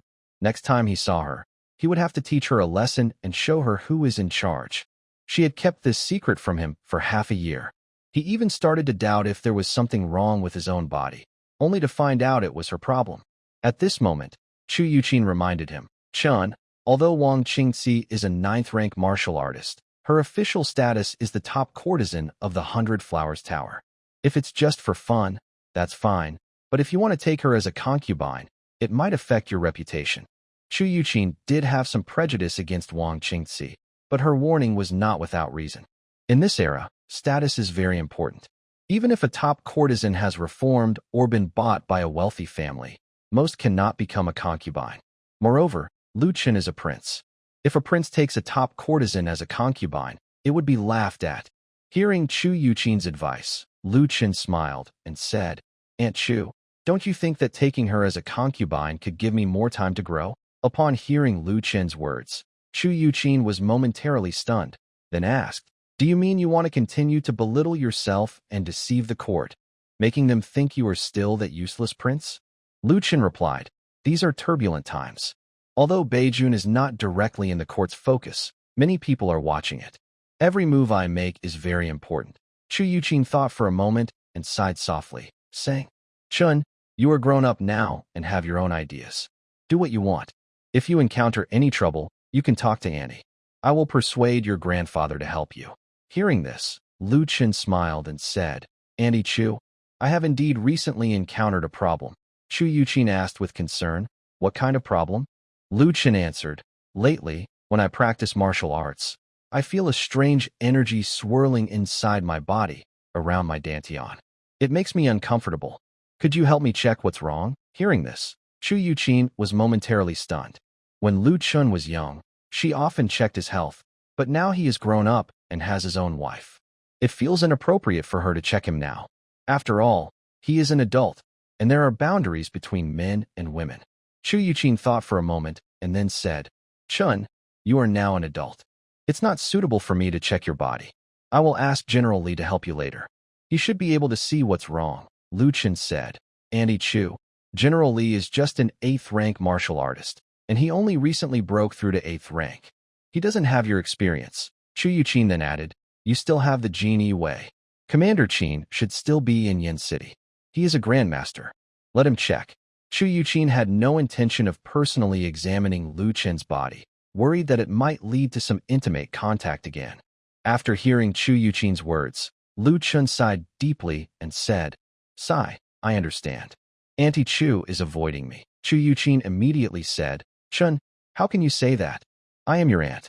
How could I dislike you? Lu Chen said, When I was young, you often checked my health. Now that I am grown up, you refuse to check me.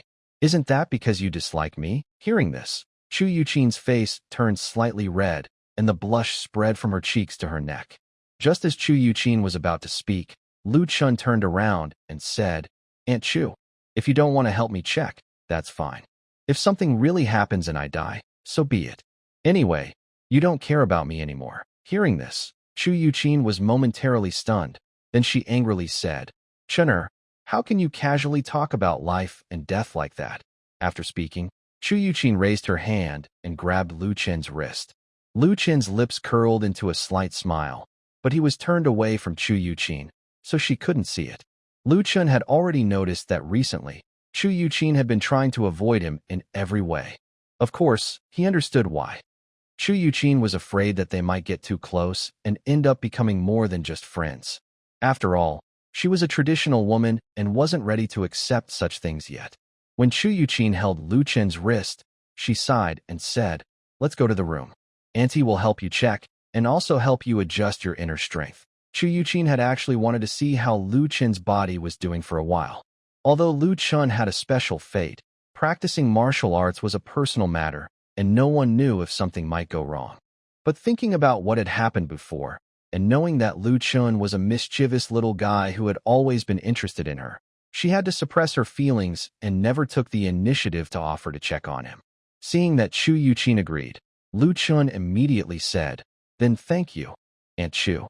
They then went to the study. When Chu Yuqin smelled a strange odor in the study, her face showed a strange expression. What is that smell? Why does it smell so bad? Although Chu Yuqin was nearly 29, she hadn't experienced certain things before, so she didn't understand everything.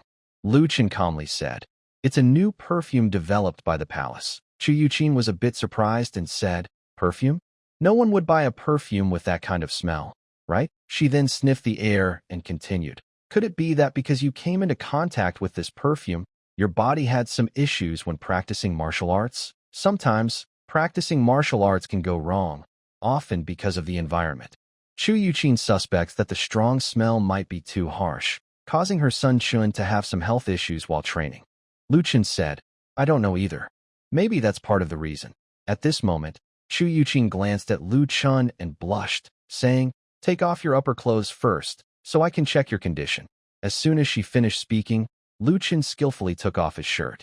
Seeing this, Chu Yuqin's face grew even warmer, as if she had a fever, and her ears turned red. With his shirt removed, Lu Chen's strong body was revealed to Chu Yuqin. Seeing his well-defined 8-pack abs, Chu Yuqin was momentarily stunned. When Lu Chen married Mu Zixuan, Chu Yuqin had checked his body once. Back then, he didn't have obvious muscles, just a small belly. Now, Lu Chun had such prominent muscles, which surprised Chu Yuqing. Although she knew Lu Chun was a martial artist, she had never seen him train.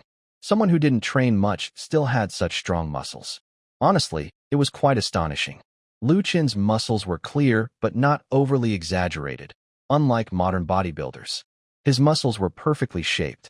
Seeing his physique, Chu Yuqing felt a bit confused. She forced herself to ask, "Chun, even though you're a martial artist, I haven't seen you train. Why are you so fit?" Lu Chun smiled and replied, "Andy Chu, who said I don't train? I've been practicing every day these days." Hearing this, Chu Yuqing asked suspiciously, "Then why haven't I seen you?" Lu Chun said, "I usually train in my room, and I need Wang Qingxi to help. It's normal that you haven't seen it." Hearing this, Chu Yuqing immediately understood what Lu Chun meant. She rolled her eyes and said, "You little rascal, is that training?" Lu Chun, with a sheepish smile, said, "Andy Chu, you don't understand. There are many ways to practice martial arts." Chu Yuqing snorted softly and didn't continue this topic. "Chun, tell me where you're feeling uncomfortable." As soon as she spoke, Chu Yuqing carefully looked at Lu Chun's abs. At this moment, Lu Chun grabbed Chu Yuqing's hand and placed it on his chest. "Sometimes I feel pain here, especially when I practice martial arts. The pain is so bad I can't move." Seeing Lu Chun hold her hand, Chu Yuqing instinctively wanted to pull away. But after hearing Lu Chun's words, she didn't mind anymore. She carefully sensed Lu Chun's condition. Now she could send her internal energy into someone else's body and easily find any symptoms. After a while, Chu Yuqing muttered to herself, "Strange, it seems fine." Hearing this, Lu Chun said, "Aunt Chu, maybe you're mistaken. How could there be no problem?" Then, Lu Chun suddenly seemed to remember something and looked surprised. "Huh, that's strange. Aunt Chu, I don't know why, but after your hand touched my dantian, I no longer feel that burning pain." Hearing this, Chu Yuqing looked at Lu Chun with suspicion.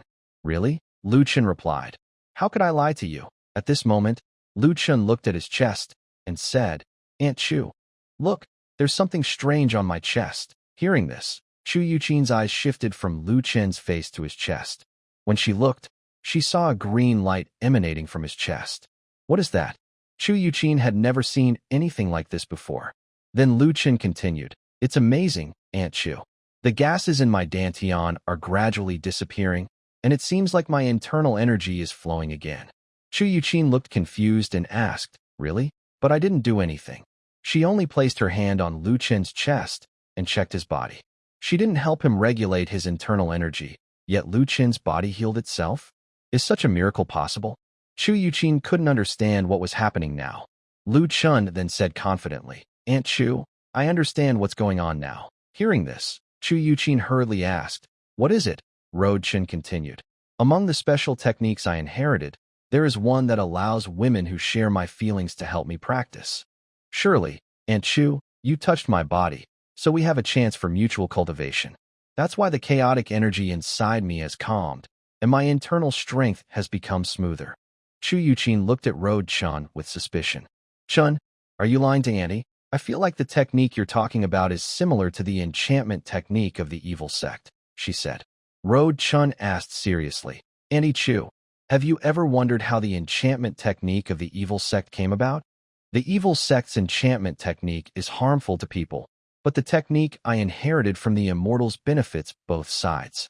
As you saw, just touching my body helped stabilize my internal energy, and you weren't hurt at all." At this point, Road Chun looked deeply into Chu Yuqing's beautiful eyes. "I suspect that the enchantment technique is somewhat similar to my cultivation method, but it's incomplete, which is why it's harmful. Since the technique I have is complete, it doesn't harm either of us.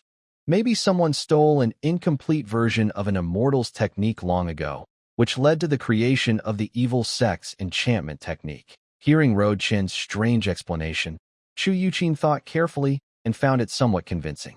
"What should we do now?" she asked, blushing. Her hand was still on Road Chun's chest, and because she was so close, she felt extremely restless. The masculine aura from Road Chun kept stimulating her, impacting her inner feelings. If this continued, something similar to what happened before might happen again.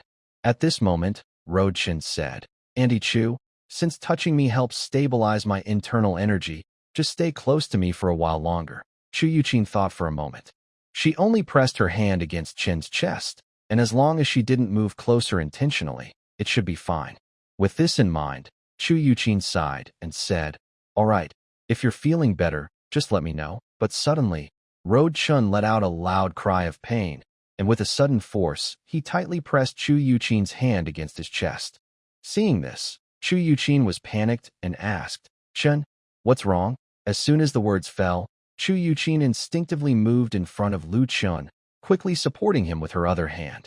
Lu Chun looked pained and said, "Aunt Chu, maybe it's because I have too many impurities built up inside from practicing martial arts, and I can't clear them out right now." Chu Yuqin's face, which was rosy, suddenly turned pale. "What should we do now?" Lu Chun replied, "Aunt Chu, if you hold me, maybe you can use my special training method to help ease my pain." Hearing Lu Chun's words, Chu Yuqin hesitated. After all, Lu Chun was now grown up, no longer a child.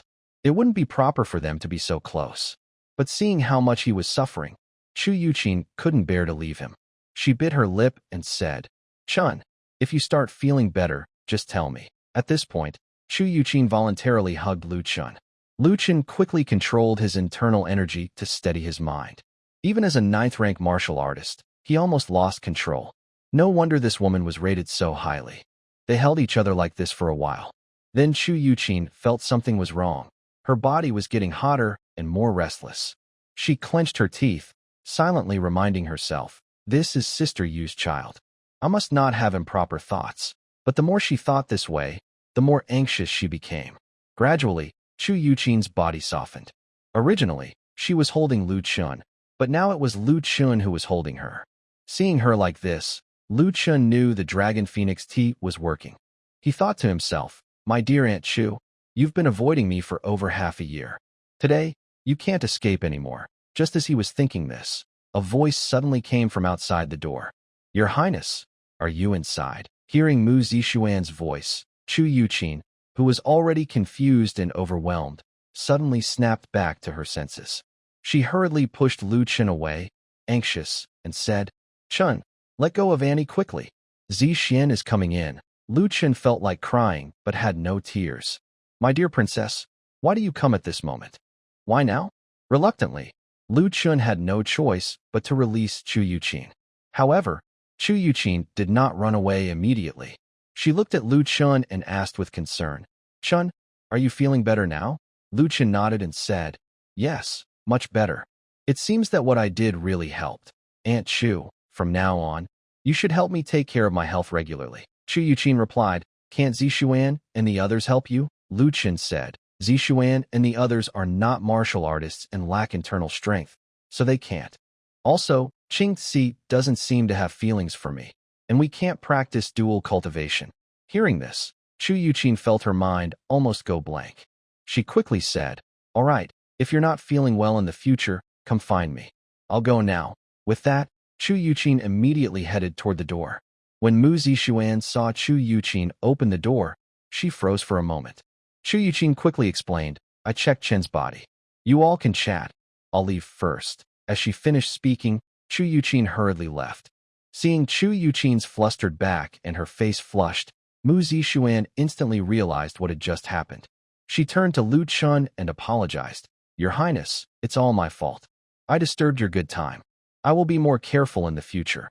Hearing this, Lu Chun smiled slightly and said, "It's nothing. Aunt Chu and I just talked. We didn't do anything inappropriate. By the way, beloved, is there something you came to see me about?"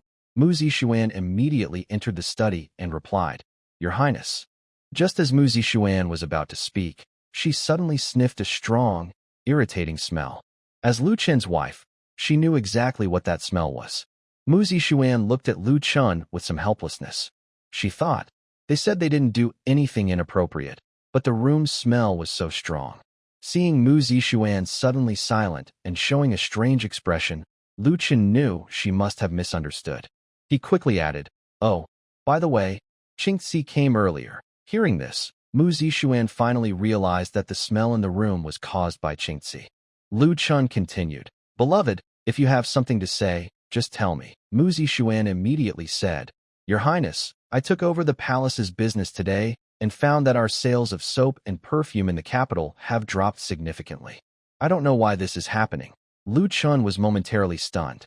He quickly approached Mu Zixuan and embraced her, saying, "Beloved wife, you just had a baby. Why aren't you resting properly?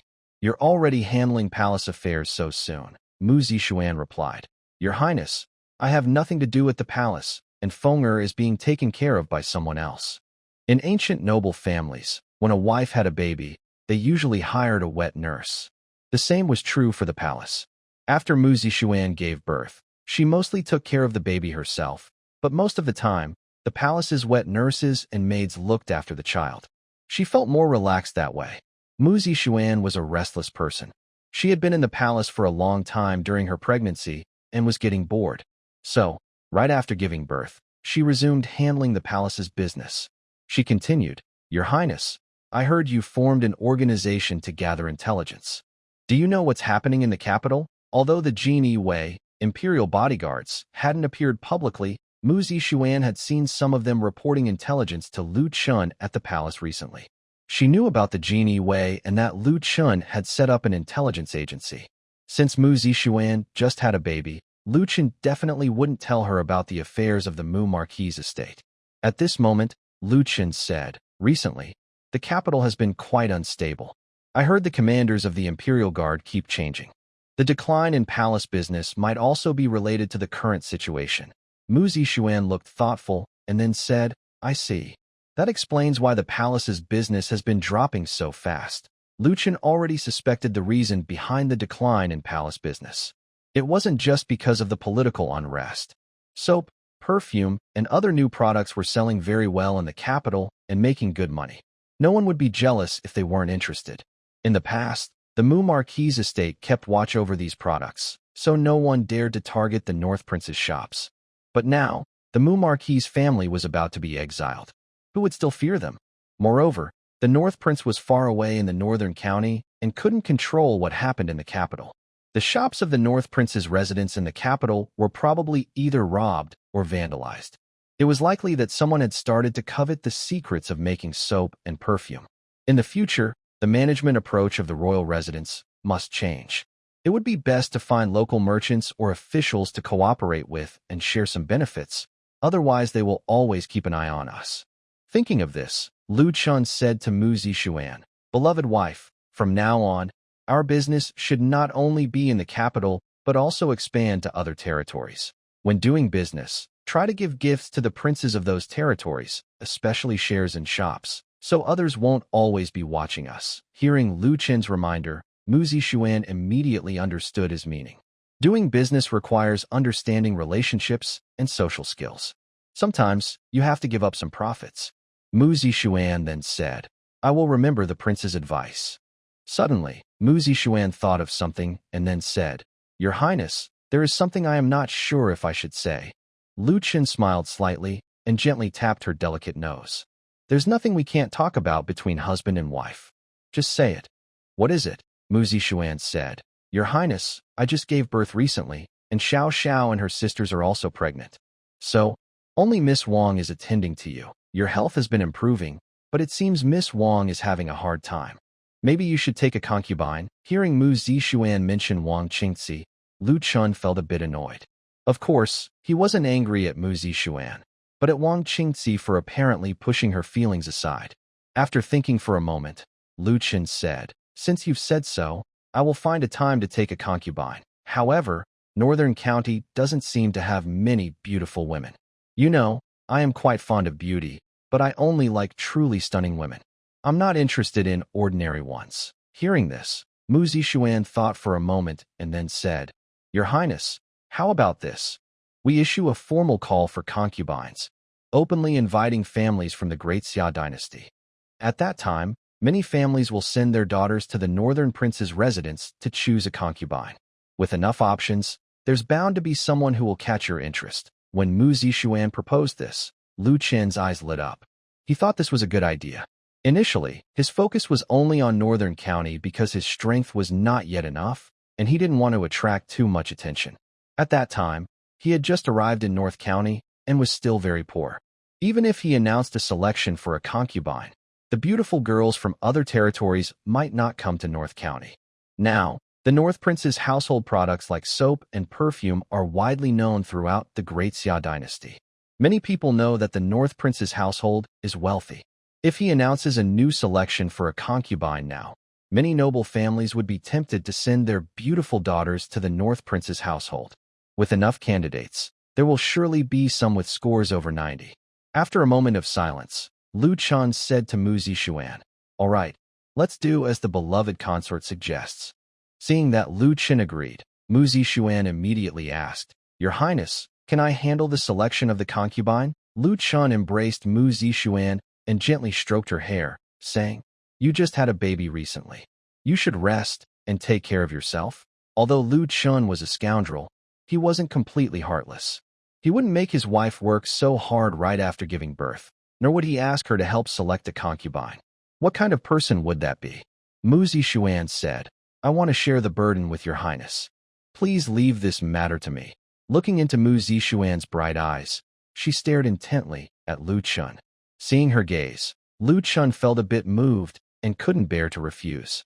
He had to say, "All right, I'll leave the matter of choosing a concubine to you.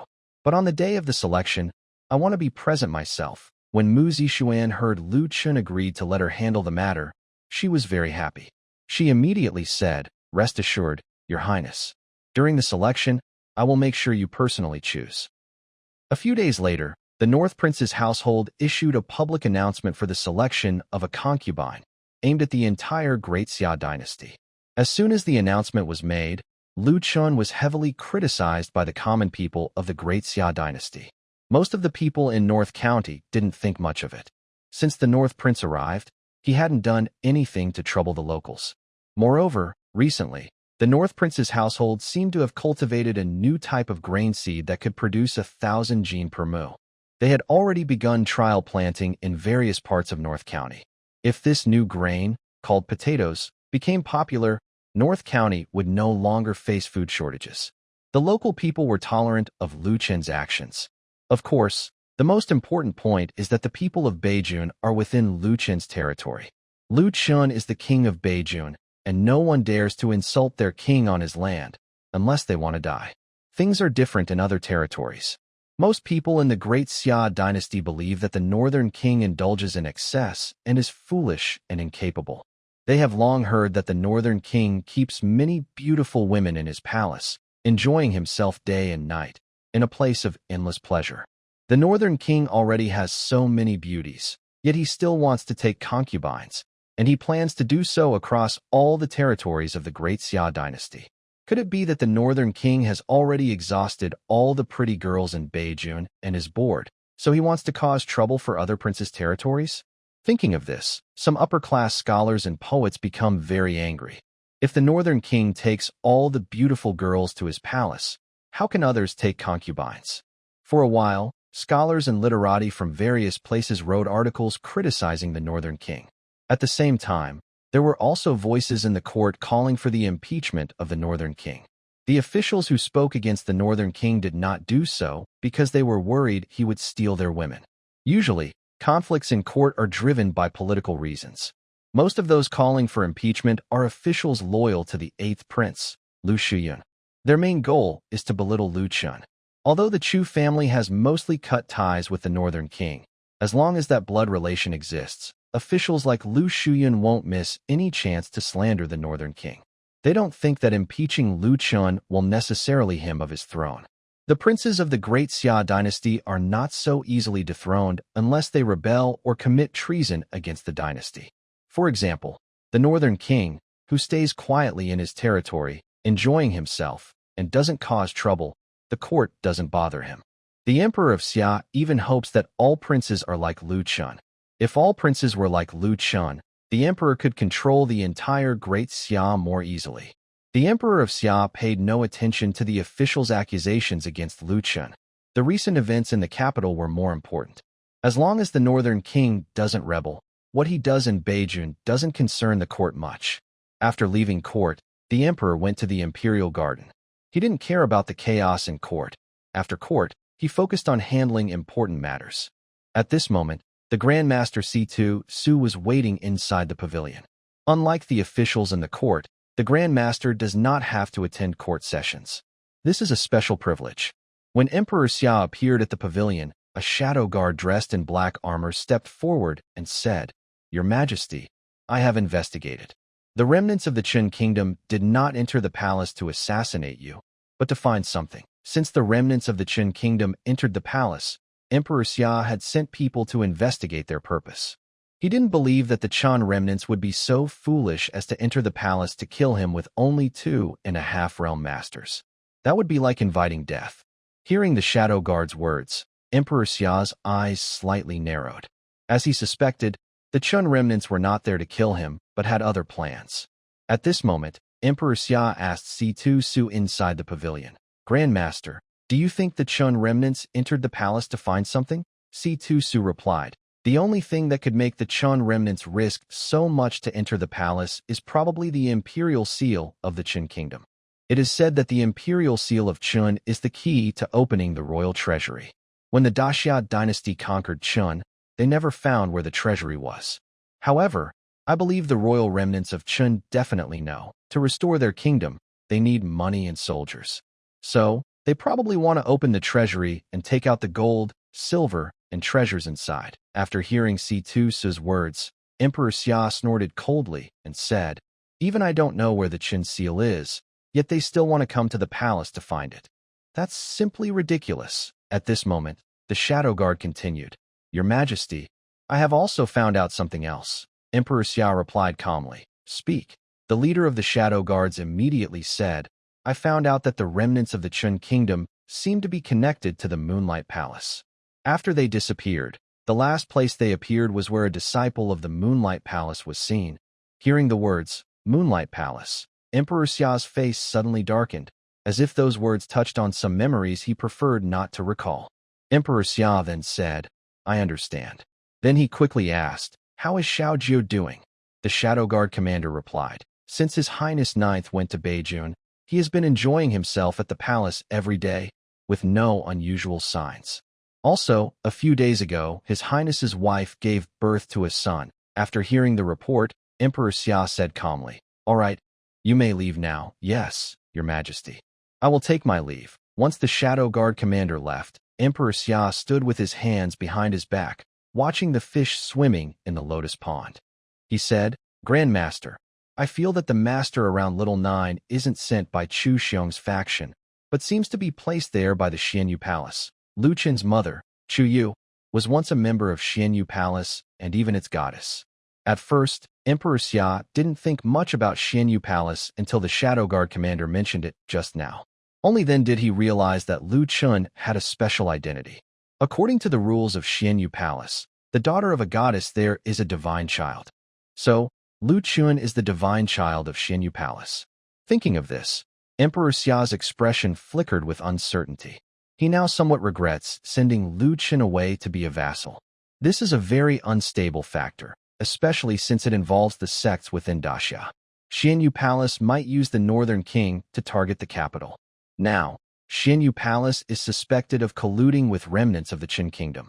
Who knows what they are planning? Thinking of this, Emperor Xia sneered coldly and said, "The noble families haven't resolved their issues, and now the sects are jumping out again. I can't have a peaceful day." Hearing this, Si Su suggested, "Your Majesty, if you're worried about the Northern King colluding with Xianyu Palace, why not send a shadow guard to watch him closely?" After considering this, Emperor Xia nodded and said, "Indeed, someone should be watching him." Then he turned to the person behind him and said, "Captain Bai, I leave this matter to you. Go to Beijing yourself. I want to see which master is so kind to Little Nine, always staying by his side to protect him." At this moment, it seemed no one was behind Emperor Xia. But as he finished speaking, a figure in white gradually appeared. The woman was graceful, with a curvy figure, a cold face, and no expression. She bowed and said, "Yes, Your Majesty." Emperor Xia continued, "All right, you may go now. I will take my leave." As soon as the woman's voice fell, her body disappeared again, as if she had become invisible. Seeing that Emperor Xia personally sent the deputy leader of the Shadow Guards to North County, Si Su felt a bit surprised. He then asked, "Your Majesty, Is it really necessary to send Commander Bai to investigate this matter? Might it be overreacting? Emperor Xia replied calmly. Anything related to the Moon Palace is not a small matter. Since the emperor said so, Situ Su decided not to speak further. He understood clearly that Emperor Xia was very wary of the Moon Palace, which was closely connected to Chuyu. At this moment, Situ Su asked, Your Majesty, Mu Changtian should be leaving the capital soon, right? Hearing Mu Changtian's name, Emperor Xia's face slightly changed, turning grim. What? The Grand Master plans to plead for Mu Changtian. Hearing the cold tone in the emperor's voice, Situ Su knew that arguing was useless. Emperor Xia was determined to act alone and wanted to eliminate Mu Changtian's family. Since reasoning wouldn't work, Situ Su decided not to waste more time. He quickly said, That's not it. I just want to advise Your Majesty. If you plan to attack the southern families, you need to have trusted allies around you. Originally, Mu Changtian was a sword for Emperor Xia to use against the southern families. But now, the emperor was afraid of his military power and wanted to get rid of him. Now, there are fewer and fewer trusted people around Emperor Xia. In the future, he might truly become a lonely ruler. However, Situ Su didn't plan to interfere too much. As long as the Great Xia dynasty still bore the surname Liu, it had nothing to do with him, the Grand Master. In response to Situ Su's warning, Emperor Xia nonchalantly said, The Grand Master's advice will be remembered. At the residence of the 8th prince, Lu Shuyan looked at the gathered intelligence and sneered, My 9th brother is really lucky. His soap and perfume businesses are making so much money. The struggle for the throne among princes also required money to buy people's loyalty. So, Lu Shuyan had always been focused on making silver. For example, the experts in his residence were recruited with silver. Without money, he couldn't have gathered so many skilled people. Seeing Lu Chun enjoying himself every day at the royal residence, doing nothing and leaving all the business to a woman to manage, earning hundreds of thousands of silver coins, how could Lu Shuyan not feel jealous? He has many businesses, but he can't earn that much in a month. Yet, Lu Chun, this useless prince, can. This makes Lu Shuyan feel very unfair. After hearing Lu Shuyan's words, a nearby guest officer whispered, Your Highness, why don't we think of a plan to steal the soap and perfume recipes from the North Prince's residence, then sell soap and perfume ourselves? Lu Shuyan replied calmly, No need. The owner of Blood Moon Tower has already gone to the northern county. It won't be long before he brings back the soap and perfume recipes. Hearing this, the guest officer's face changed suddenly, and he quickly said, Your Highness, at this critical time, we must not act against the 9th prince. If something happens to him, many officials in the court will say you ordered his assassination. That would be very bad for your claim to the throne. Now is a crucial period. We must be very careful. Ignoring the guest officer's advice, Lu Shuyan said dismissively, The situation in the capital is chaotic. Few people care about that useless prince in the north. Moreover, the barbarian tribes will soon attack from the south. No one will know that Blood Moon Tower is behind this. The officials' focus will be on the barbarians. Hearing this, the guest officer's expression froze. Clearly, Lu Shuyan's words carried a lot of weight, and the guest officer was momentarily stunned. A few days later, at the city gate, several prison carts passed through, but the common people did not throw stones or rotten eggs at the prisoners as they usually did. Everyone knew today was the day the family of Duke Mu was exiled, and the prisoners inside the carts were members of Duke Mu's family. People still remembered who Duke Mu was. He was one of the 2 great kings of the Great Xia dynasty, the one who supported Emperor Xia's rise to power. Although he had fallen so low now, the people still held him in respect. At this moment, on the city tower, a man in silver armor looked at the slow-moving prison carts and asked the person beside him, Is everything ready? The soldier next to him immediately said, Don't worry, General. We will make sure everything goes smoothly. The man nodded happily, looking at Mu Changtian inside the carriage, then muttered to himself, Teacher, rest in peace. The convoy from the Mu family had traveled for 2 days without any danger. The people from Mu's family even thought they might be safe now. But Mu Changtian was not foolish. Over these 2 days, everything they ate and used was carefully checked. Although the soldiers escorting them probably wouldn't harm them, it was wise to stay cautious. He also didn't believe that Emperor Xia would let his family go easily. He was one of the two great kings of Xia, even if his martial arts skills had been taken away. To the emperor, letting him go was like releasing a tiger back into the mountains. That night, 2 days later, Mu's convoy arrived at an inn. The inn was in a remote place, far from any village or shop, with no one around for miles. Seeing it was so late, the soldiers escorting Mu's family said, "Duke Mu, maybe we should rest here tonight." Although the Mu family had been exiled, the soldiers still showed respect to them. Mu Chantian smiled slightly and said, "All right, let's rest here for the night." As soon as Mu Chantian finished speaking, the soldiers took out the keys to the carriage, opened the doors, and released everyone from the Mu family. Since they were escorting the Mu family, the soldiers weren't too strict. Usually, when they reached a resting place, they would open the carriage doors and let the family rest. At this moment, a soldier entered the inn and asked the innkeeper, "Boss, we need a place to stay tonight. How many rooms do you have?" The innkeeper smiled and said, "Sir, we are fully booked. You should try somewhere else." Hearing this, the soldier was unhappy and said, "What? Fully booked? Are you joking? This place is so remote. How could you have so many guests?" The innkeeper replied, "Exactly because we are in such a remote spot. Travelers passing through this road can only stay at our inn." Upon hearing this, the officer had no choice but to say, "All right, do you have a spacious open area here where we can rest for the night?" The innkeeper replied, "Our backyard is quite large.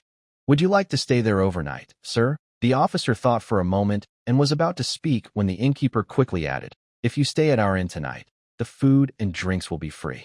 "How does that sound, sir?" Hearing this, the officer immediately agreed. "All right, please find someone to help us with the horses." The innkeeper responded promptly, "Certainly, I will arrange for someone to feed the horses right away." Then, the officer turned and left the inn, approaching Mu Chantian and saying with a hint of apology, "Duke Mu, I'm sorry, but this inn is full. You might have to rest outside tonight." Mu Chantian replied calmly, "No problem. You all go ahead with your work." The officer then said, "All right, I'll have the innkeeper send some food to you later." After speaking, the officer walked away. At that moment, brothers Mu Jingwu and Mu Xingping approached. Mu Xingping asked, "Father, it's been 2 days, and no one has attacked us. Do you think the emperor has decided to let us go?" Mu Chantian chuckled softly and said, "Don't worry so much. They are coming right now." Hearing this, Mu Xingping was startled and looked around nervously. Where are they? I don't see anyone." Mu Chantian looked at the inn and said, "They are waiting for us inside."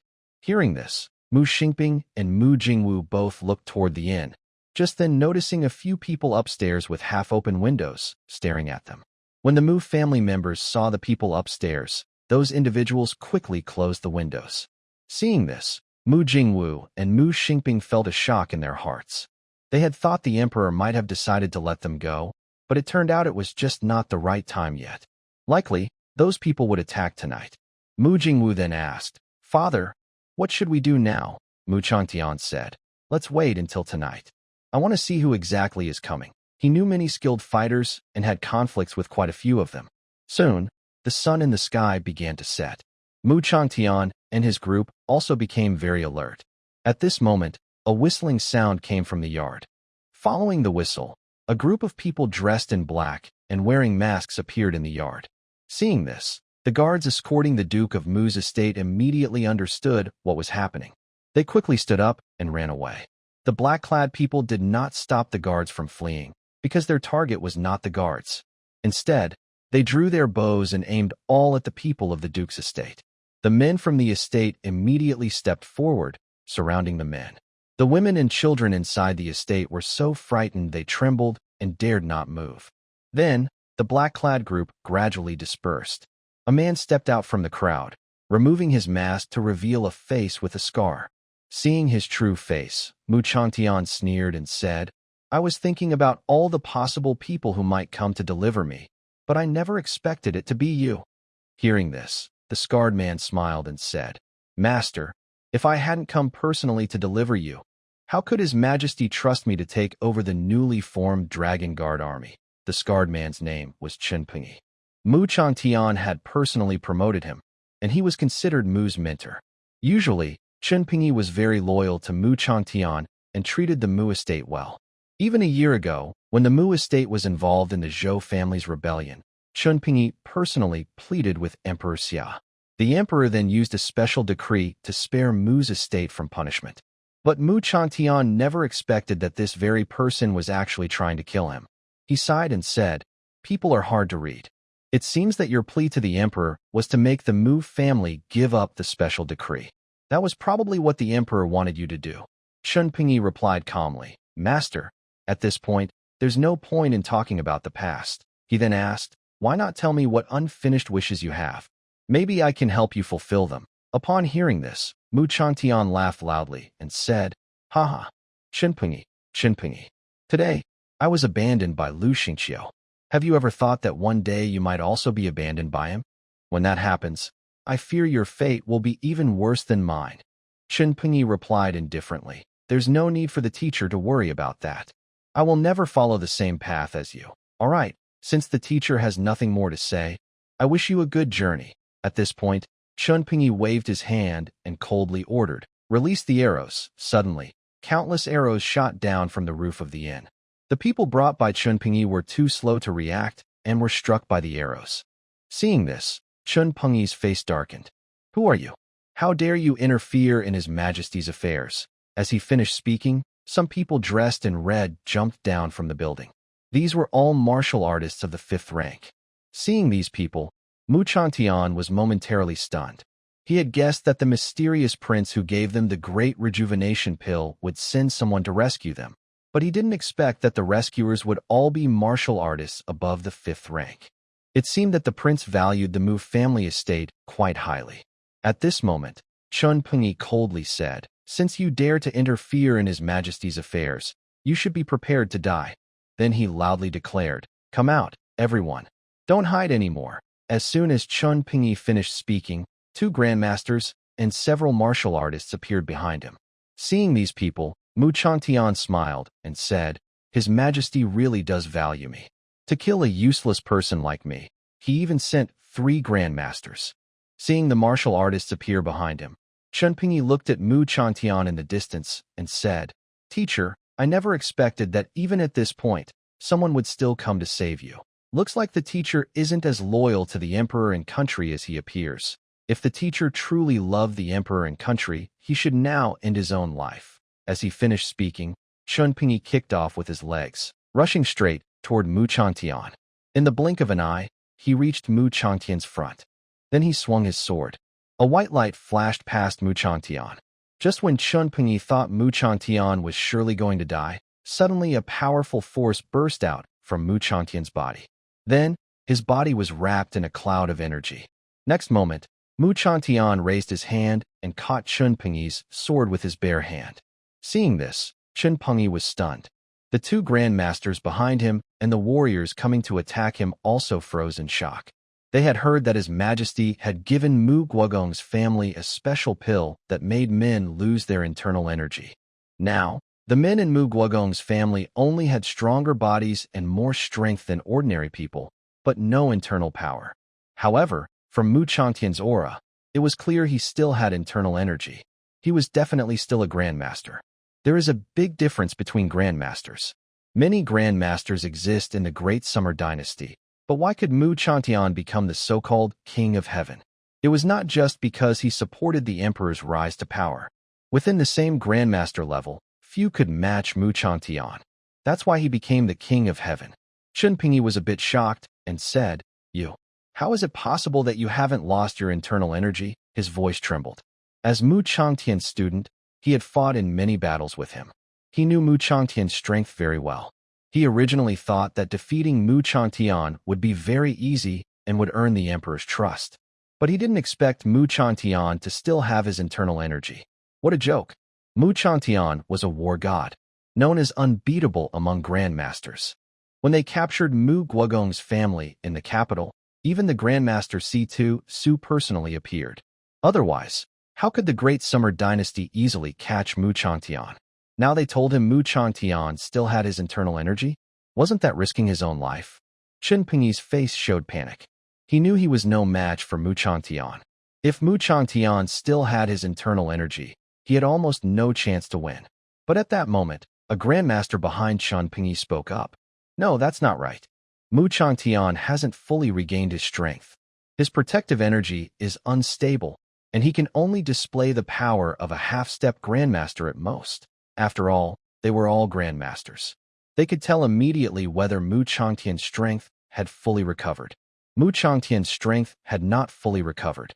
Although the Great Rejuvenation Pill could help him regain his power, he only needed some time to return to his peak. However, there wasn't enough time. There wasn't much time left for Mu Changtian to recover, and being able to display half-step Grandmaster strength was already impressive. When he heard the words from the Grandmaster behind him, Chun Pingyi's panic instantly disappeared, replaced by a reckless smile. Teacher, you really gave your disciple a scare. Since you haven't lost your strength, I want to see just how powerful you are. As he spoke, Chun Pingyi suddenly used force, pulling the sword out of Mu Changtian's hand, then slashed at him again. A sharp sword wind swept toward Mu Changtian.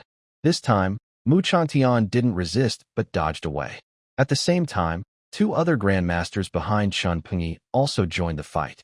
Although Mu Changtian was already at his limit, they wouldn't let their guard down until he was dead. Mu Changtian was the heavenly king of the Great Xia dynasty. In the past, to kill King Zhou Tian, the dynasty even sent out grandmasters. Now, although Mu Changtian's power had fallen, he was still not easy to deal with. Seeing Mu Changtian surrounded by three grandmasters, Mu Jingwu and Mu Xingping quickly rushed over to help him. They only had the strength of at most 8th-rank warriors, so they weren't a match for grandmasters, but they could help ease the pressure on Mu Changtian caused by the other two grandmasters. As Mu Xingping and Mu Jingwu joined the fight, the warriors Chun Pingyi brought also started attacking. Soon, the backyard of the inn was filled with the sounds of clashing swords and fighting. Fortunately, the mysterious warriors in red protected Mu's family members. Even though Mu Changtian and the others were pressed by the three grandmasters, Chun Pingyi's men couldn't get close to Mu's family. However, since Chun Pingyi and his allies were three grandmasters, and the enemy had several 9th-rank experts, the red-clad warriors quickly became overwhelmed. At this moment, Mu Changtian was hit by one of the grandmasters due to a careless mistake, stumbling back more than 10 steps until he hit the courtyard wall and stopped. Seeing Mu Changtian injured, Chun Pingyi sneered and said, "Teacher, it seems you're getting old." Upon hearing this, Mu Changtian snorted coldly and then said, "Chun Pingyi, even if I die today, I will make sure to take you down with me." As he spoke, Mu Changtian's aura suddenly surged. Chun Pingyi's face changed, and he quickly said, "Oh no, he's going to use the bloodfire technique. Stop him quickly." Puff.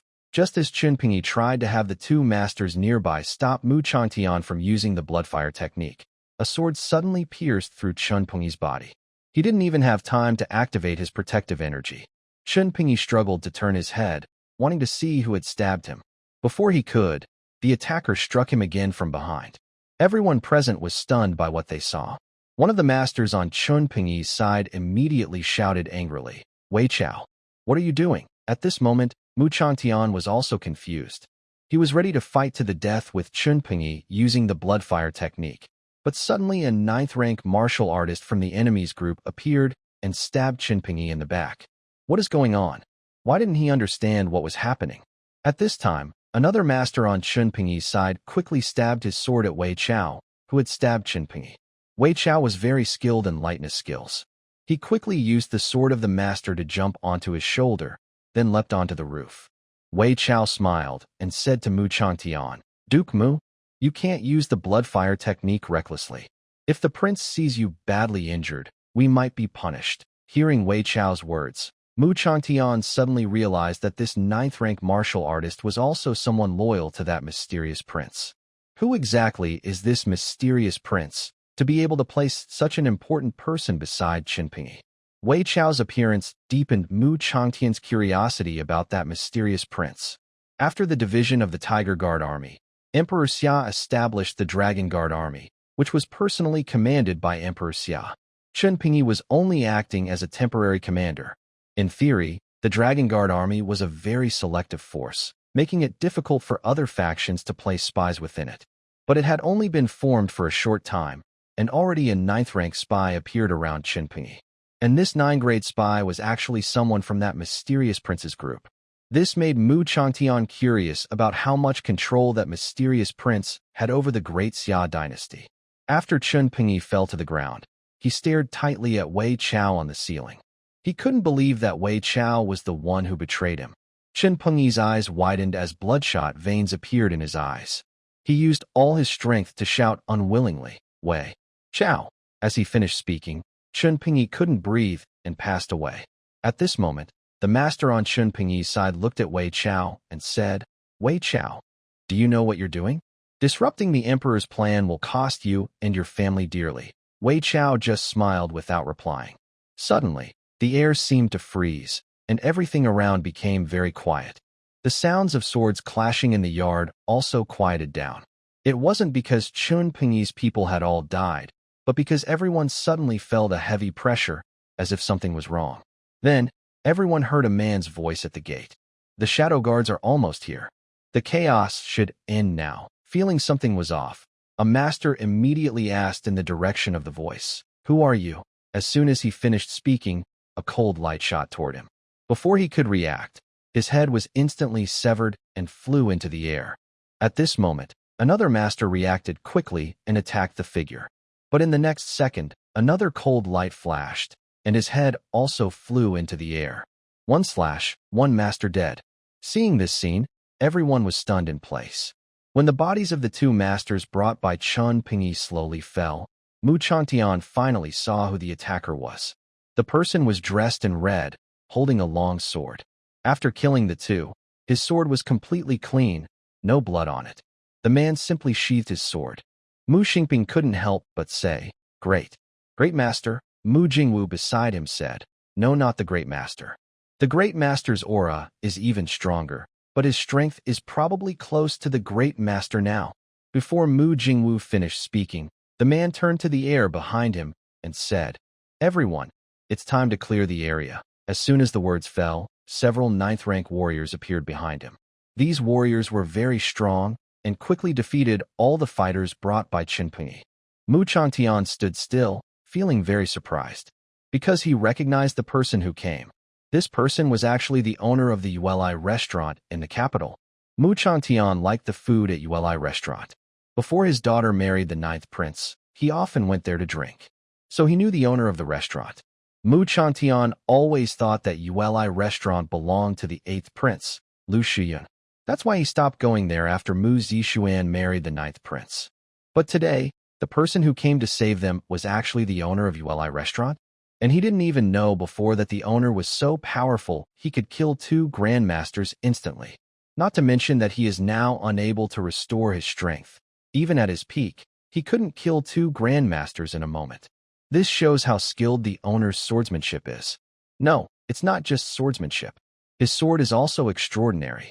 After killing those people, not a single drop of blood was spilled. Mu Changtian had never heard of a sword that could do that. Realizing this, Mu Changtian smiled and said, "I didn't expect that the subordinate of the 8th prince would have such a powerful person. Boss Liang, you really are hiding your strength. Looks like the prince you mentioned is the 8th prince." Although it was hard to believe, Liang Zong was already here, and he was indeed the owner of the 8th prince's restaurant. So he must be the 8th prince's person. But Mu Changtian couldn't understand even more why the 8th prince would send someone to save him. The 8th prince was in the capital.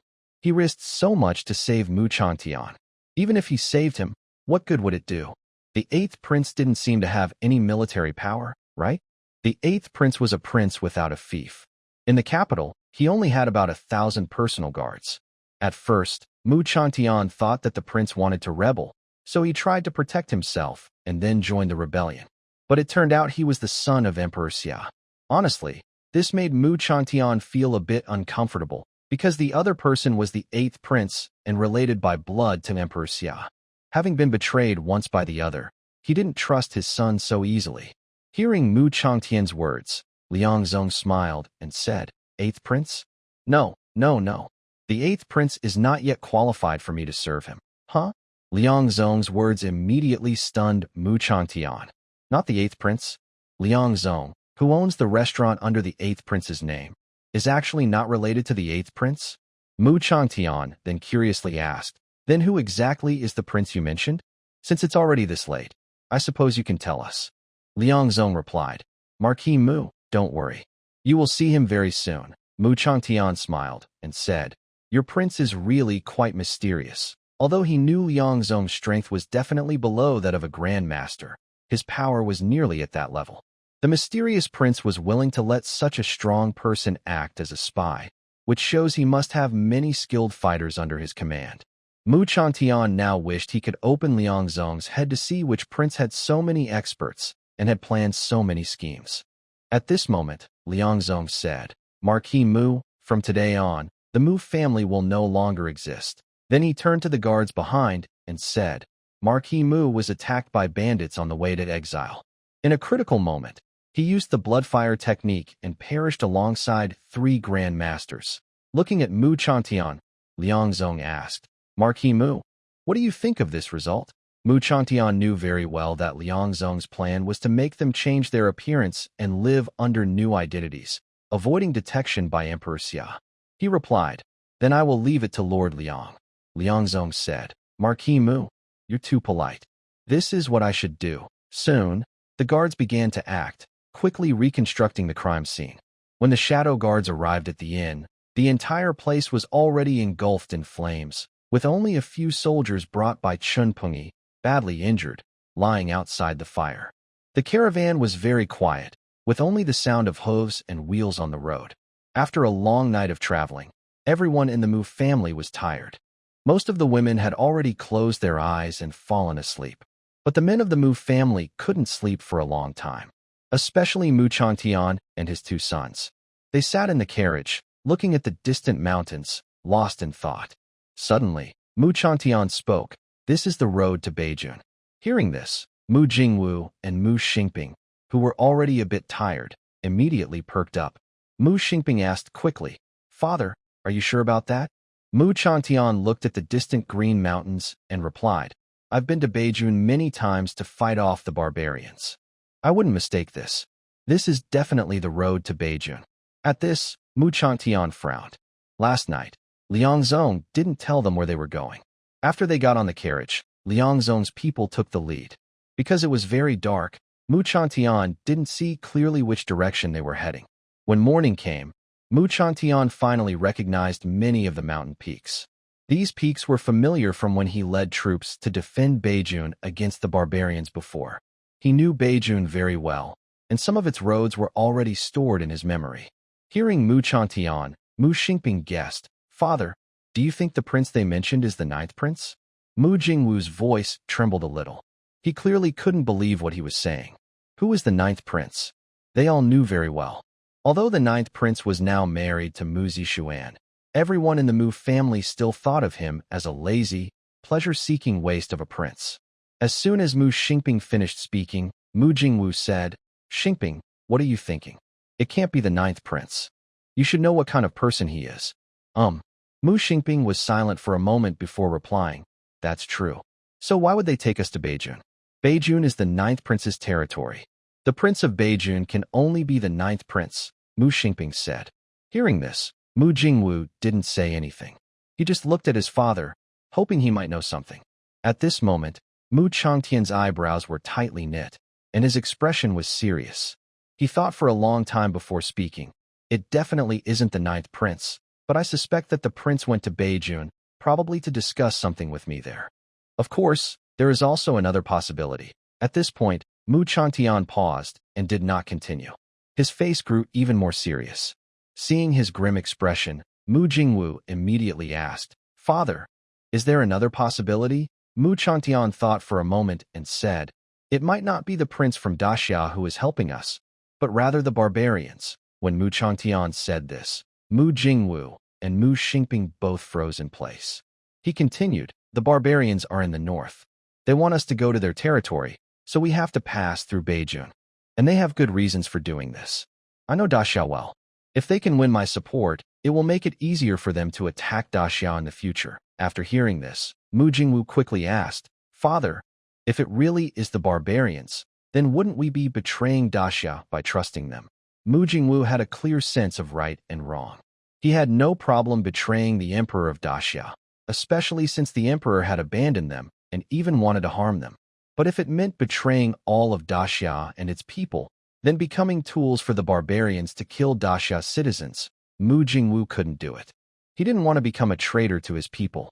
Hearing his son's words, Mu Changtian fell silent and didn't speak for a long time. Inside, he shared Mu Jingwu's feelings. If he was asked to support a certain prince of Daxia, he would do so without hesitation. But supporting the barbarians, he was utterly unwilling. Years ago, when the barbarians invaded Daxia, they killed many civilians. Many of his soldiers had also fallen in the fight against the barbarians. If he were to betray Daxia now and become a puppet of the barbarians, it would be better for him to die. After thinking for a while, Mu Changtian said, "All right, there's no point in thinking about it anymore. When we reach Beijing, we will know who the mysterious prince really is. Get some rest now. You haven't slept all night. Close your eyes and sleep a bit.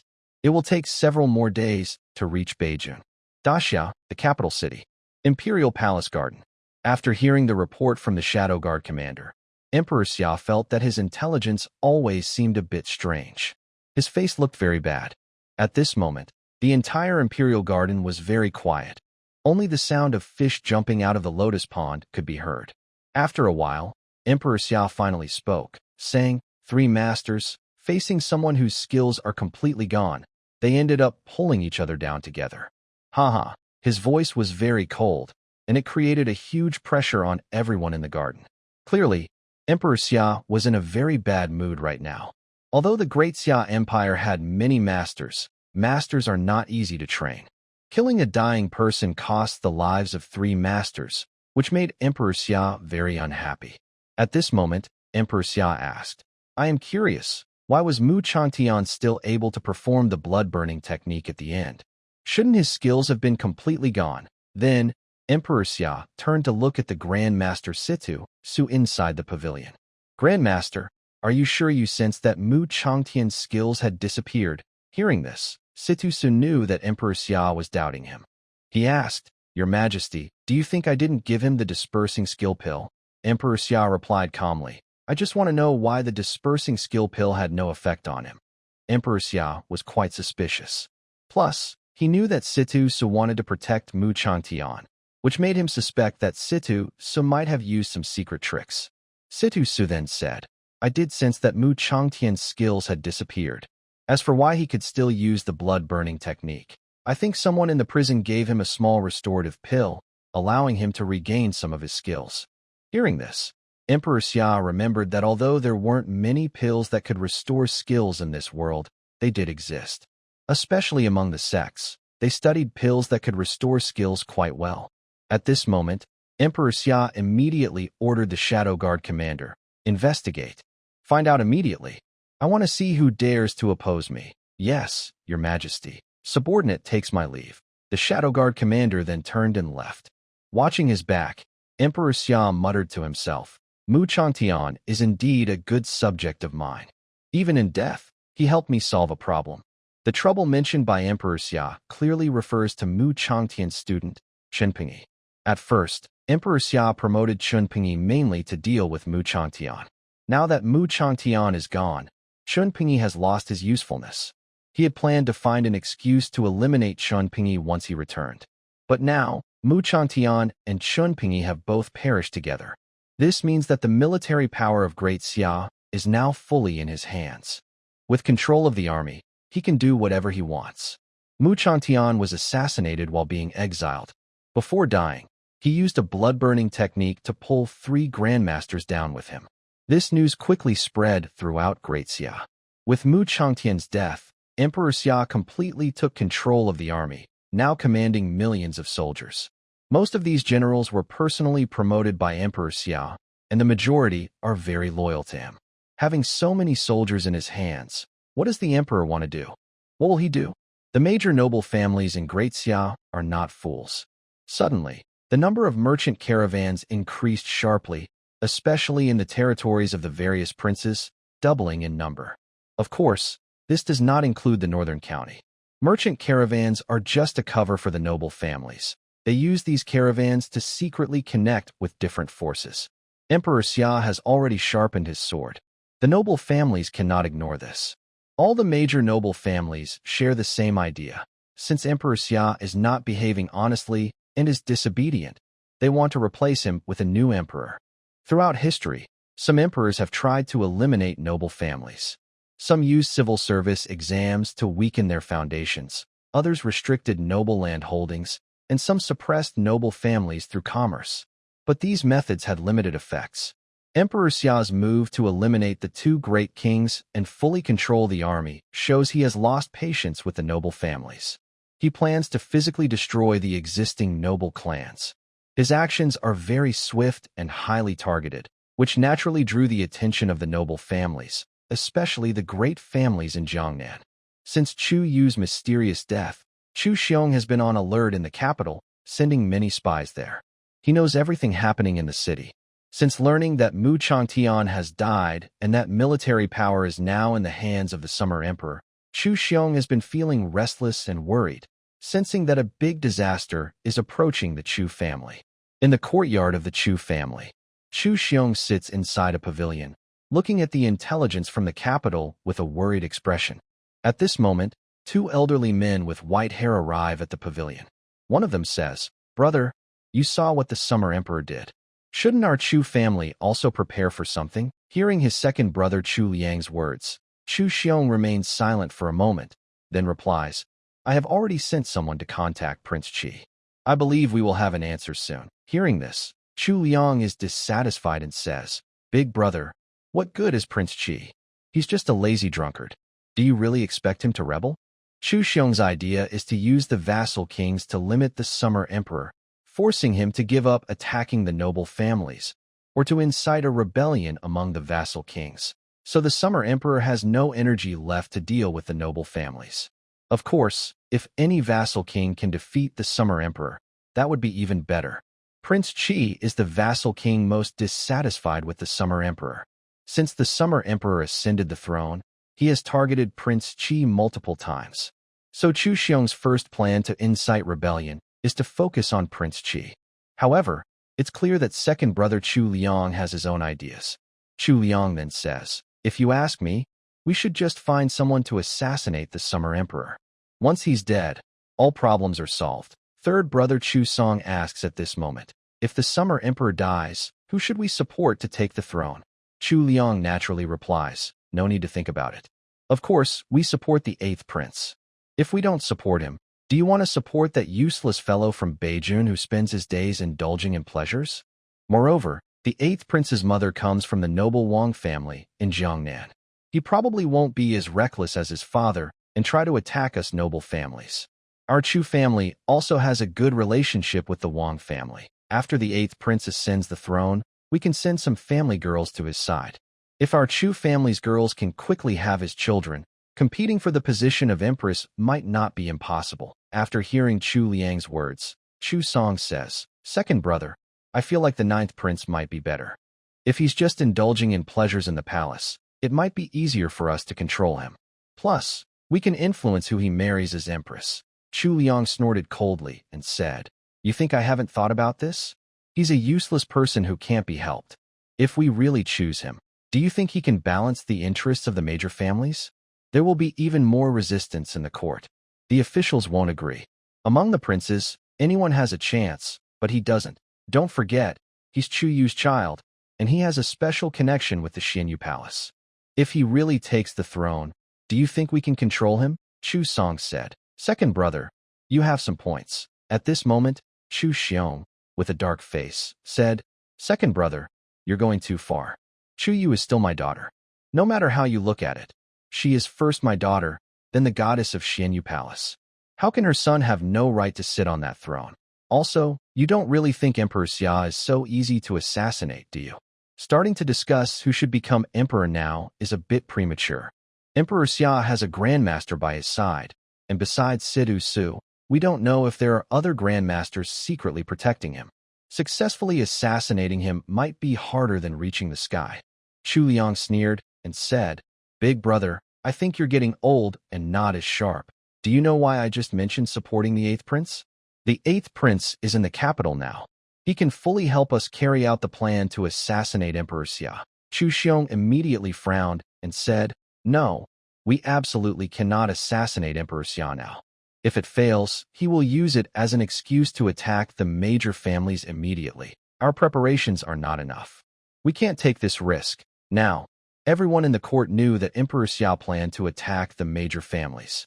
The families also knew that Emperor Xia would target them.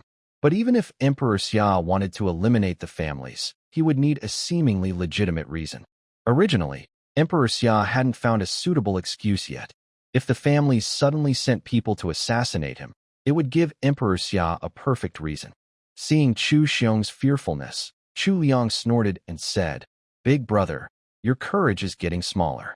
Emperor Xia's sword is about to fall, and you're still worried about this and that. I think you're just waiting for Emperor Xia's army of 1,000,000 to arrive at Sufing City, so you can be happy." With that, Chu Liang turned and left directly.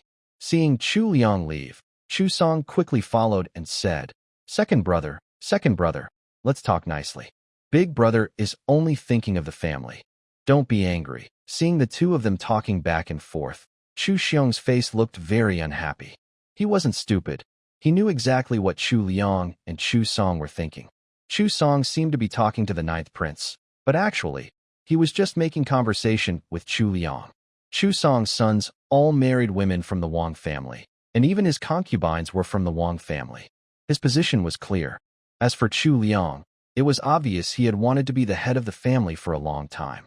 Now, the Chu family was facing many problems inside and out. Thinking about his son, who was lazy and always thinking about women, Chu Xiong felt even more tired.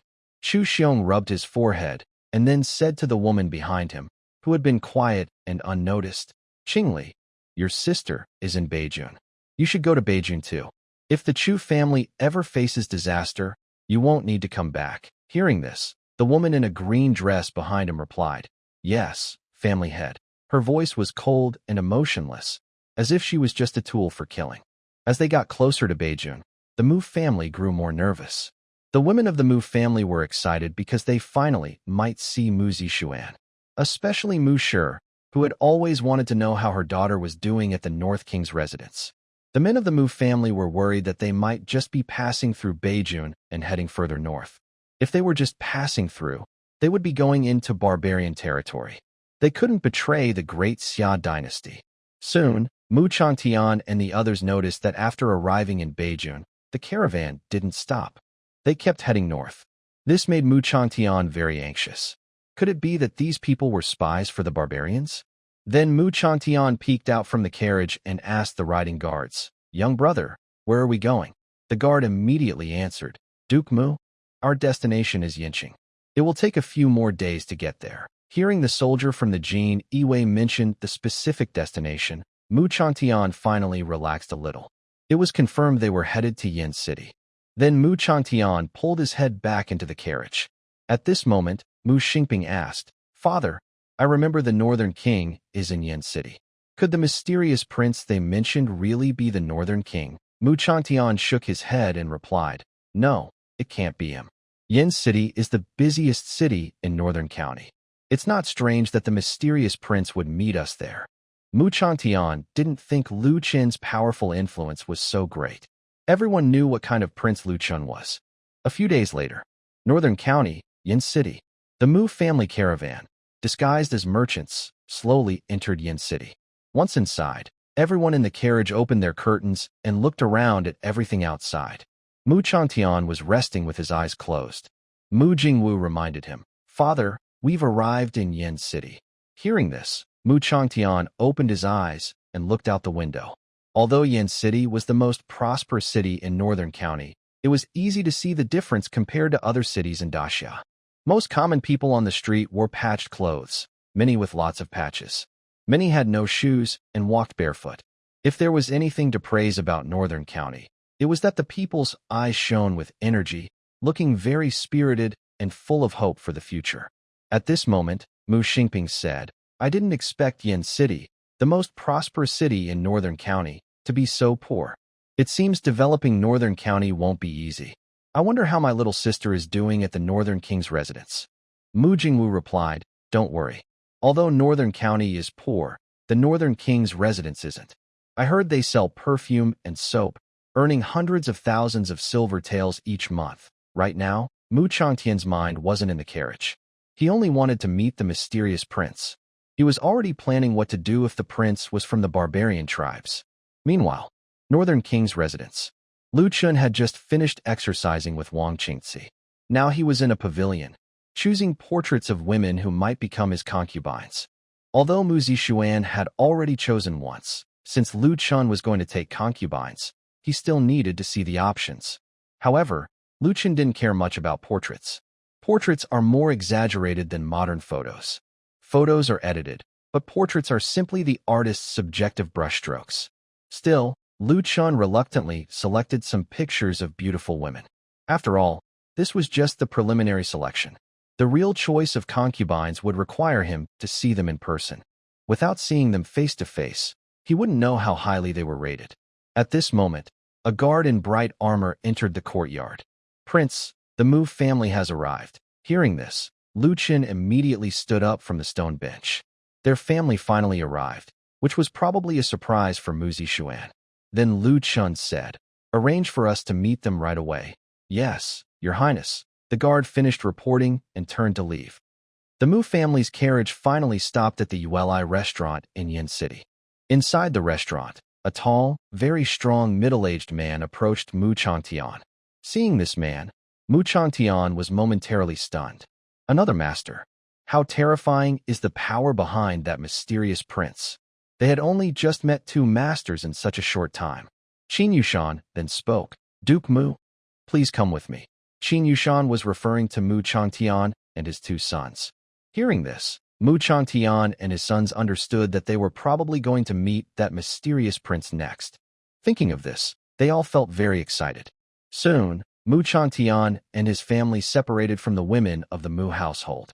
The women went to the back courtyard of the restaurant, while Mu Changtian and his sons followed Qin Yushan to the second floor. However, when they reached the private room on the second floor, they did not see the mysterious prince. Qin Yushan then said, "Duke Mu, please wait a moment. Our prince will be here soon." Mu Changtian didn't think much and decided to wait patiently. Time passed, and after about 3/4 of an hour, the door to the room was opened. Hearing the noise, Mu Changtian and his sons immediately stood up from their seats. They fixed their eyes on the door, eager to see who was coming out. However, when the door slowly opened, a familiar face appeared before the three people. Seeing the visitor, Mu Changtian was immediately stunned. He muttered to himself, North King?" Not only was Mu Changtian stunned, but his two sons also stood frozen in place. Who was the North King? They certainly knew. Mu Changtian remembered that when the North King left the capital, he had seen him once. At that time, the North King was still very young and unaware of political taboos. Such a person, who was lazy and had no political sense, was actually holding such a large power? Mu Changtian couldn't help but wonder if the North King had been hiding his true abilities, pretending to be useless so that people would think he knew nothing. If that was true, then the North King was very clever. He not only tricked them, but also deceived all the common people of the Great Xia dynasty. Until they entered North County, they didn't believe that the mysterious prince was the North King. But in the end, they saw the North King himself. With such deep plans and such a large force, there was no need to guess what he wanted to do. Seeing Mu Changtian and the others looking at him with disbelief, Lu Chun smiled and asked, "Father-in-law, do you look surprised to see me?" Hearing this, Mu Changtian and his sons finally came back to themselves. They quickly bowed and said, "Greetings, North King." After bowing, Mu Changtian felt a bit awkward and said, "Your Majesty, I didn't expect that the person who ultimately saved the Mu family was you." On their way to North County, Mu Changtian and his family had wondered if the mysterious prince spoken of by Liang Zong was the North King, since North County was the North King's territory. But the idea that the mysterious prince is the North King only flashed through their minds briefly, and they quickly dismissed it. However, in the end, the person standing before them was the North King himself. This was incredibly shocking. They couldn't believe that the North King, rumored to be lazy and indulgent, was actually so deep in hiding. Just from the fact that the North King could produce the Great Rejuvenation Pill and held such a large force, If he had participated in the power struggle, the crown prince would definitely not be his match.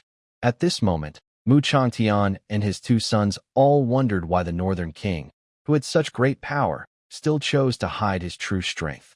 If he had participated in the struggle for the throne, with his own forces and support from the Jiangnan family, he could very likely have taken the position in the capital. Now that the Northern King has been pushed to Beijing, if he still wants that position in the capital, he will have to start a military campaign. However, Mu Changtian and the others saw the situation in Beijing. Starting a war there would be difficult against the elite soldiers of Daxia. Even if he won, Daxia would suffer great destruction, leaving the Northern King with a mess to clean up. At this time, Lu Chun said, "Everyone sit down. Don't stand around." He then entered the private room, and the guards at the door closed the door behind him. After Lu Chun entered, Mu Changtian asked directly, "Your Highness, with such a large force under your control, why did you hide your strength in the capital before?" Lu Chun replied calmly, "A tree that stands out is easily broken by the wind. Now my father is still young. If he knew I had such a big force, what do you think my father-in-law would do?" Hearing this, Mu Changtian and his sons immediately understood. As a prince, the Northern King had such a large force, and he had his own people in the army. If Emperor Xia found out, he would definitely be suspicious. You, a prince, while your father is still young, are secretly building your power and recruiting soldiers. What are you trying to do? However, Mu Changtian still didn't fully understand. Even if the Northern King had a large force, there was no need to pretend to be weak. He just needed to keep his cards hidden. Although he was confused, Mu Changtian decided not to ask further. After learning that the Northern King was a very clever and strategic person, Mu Changtian no longer saw him as an inexperienced politician. He now believed that the Northern King's actions were well thought out. The Northern King must have even bigger plans. Although the Northern King was also a descendant of Emperor Xia, because he had saved the Mu family and Mu Zixuan was his wife, Mu Changtian had no ill feelings toward Lu Chun. Mu Changtian then said, "The Northern King saved our Mu family. If you ever need my help in the future, I, Mu Changtian, will do my best to serve you wholeheartedly." Mu Changtian's words were basically a direct declaration of loyalty to Lu Chun. Hearing this, Mu Xingping and Mu Jingwu quickly bowed and said, "We swear to follow the Northern King forever." Lu Chun smiled and said, "We are all family, so there's no need for such words." Then, Lu Chun looked at Mu Changtian and asked, "Father-in-law, I have a question that has been bothering me. I couldn't find anyone to ask, but now that you're here, I want to seek your advice." When talking to his own people, Lu Chun never called himself, "Your Majesty," but used "I" to feel closer to them. However, Mu Changtian was a conservative man. Although Lu Chun was his son-in-law, he was still a prince. In Mu Changtian's eyes, Lu Chun's identity as a prince was more important than his role as a son-in-law. He respectfully replied, "Please, Your Highness, go ahead." Lu Chun then asked, "Normally, if my father wanted to eliminate the noble families, he would need a sharp sword. Without a doubt, you, father-in-law, are the most suitable. But why?" Lu Chun didn't finish his sentence, as it involved Mu Changtian's painful past. Mu Changtian immediately understood what Lu Chun was asking and sighed before answering. "Your Highness, His Majesty has never fully trusted me. Or rather, in his eyes, I am not that sword. Even if I am a sword, I am only the sword of the noble families." He had wanted to say the name of Emperor Xia directly, but since the Northern King was the son of Emperor Xia, it didn't seem appropriate to call him by name in front of him. So he still referred to Emperor Xia as His Majesty. Then, Mu Changtian thought of something and continued, "Moreover, I suspect that His Majesty already has an even sharper sword in his hand." Hearing this, Lu Chun fell into deep thought. After a moment, Lu Chun said, "Mu House is gone. I have prepared a new residence for you. But from now on, you might need to change your family name." Mu Changtian immediately replied, "Thank you, Northern King. Just surviving was good enough." As for changing their family name, Mu Changtian didn't mind much. Once Emperor Xia died, they could change it back. At this moment, Mu Changtian tentatively asked, "Your Highness, since you came to Beijing, do you have any plans?" To Mu Changtian, with such a powerful force in the hands of the Northern King, it was unlikely he would be content to be a wandering prince in Beijing. Mu Chantian wanted to seize this opportunity. As long as the Northern King ascends the throne and becomes the new Summer Emperor, the Mu family can return to their former glory. Although the Mu family fell into decline because of the Summer Emperor, Mu Chantian does not hold much hatred toward Lu Chun, the son of the Summer Emperor. This is because political struggles often involve different interests for sons and fathers. Throughout history, it was common for old emperors to exile loyal officials, and for new emperors to bring back those exiled officials as a way to show kindness. When these officials returned to the court, they usually did not resent the new emperor. Instead, they often felt grateful. Hearing Mu Changtian's question, Lu Qin slightly smiled. I don't have any plans for now. Mu Changtian was momentarily stunned. He didn't believe Lu Qin's words. The Northern King had hidden his strength in the capital for many years and had accumulated a powerful force. If he had no plans, no one would believe it. Knowing Mu Changtian didn't believe him, Lu Qin continued, the time isn't right yet. Trying hard now would be pointless. Mu Changtian suddenly understood. The Northern King was waiting for the right moment. He had suspected that such a clever person wouldn't stay hidden forever. Mu Changtian then said, Your Highness, if you ever need my help in the future, I, Mu Changtian, am willing to risk everything. Lu Qin replied, No need to wait until then. I need your help now. Mu Changtian immediately said, Please, Your Highness, tell me what I can do. Lu Qin said, I plan to train a cavalry in Northern County. I don't have a suitable commander. Do you have any ideas? Hearing this, Mu Changtian felt excited. He hadn't expected to be able to contribute so soon after arriving in Northern County. He quickly stood up, bowed to Lu Qin, and said, I will train this cavalry as soon as possible. I won't let Your Highness down. Lu Qin nodded and then stood up. All right, that's all for today. Later, I will have the princess visit your new home. With that, Lu Qin headed toward the door. Mu Changtian and his son bowed again and said, We wish the prince safe travels. After Lu Qin left, Mu Changtian and the others immediately relaxed, as if a great burden had been lifted from their shoulders. They still found it hard to believe what had just happened. He is the Northern King, the irresponsible, indulgent Northern King. He is actually the mysterious prince who saved the Mu family. Mu Changtian chuckled at himself and said, Haha, I didn't expect there would be times I was mistaken. Mu Jingwu beside him said, Father, I still don't understand why the Northern King chose to hide his strength in the capital. With his power and the support of the Chu family, he should have had a good chance to become the crown prince. The Northern King once said, A tree that stands out will be broken by the wind, but that doesn't fully explain why he hides his strength. Hearing his son's question, Mu Changtian thought for a moment, then stroked his beard and said, The Northern King's thoughts are beyond our understanding. But from what he has done, it seems he never intended to rely on powerful noble families.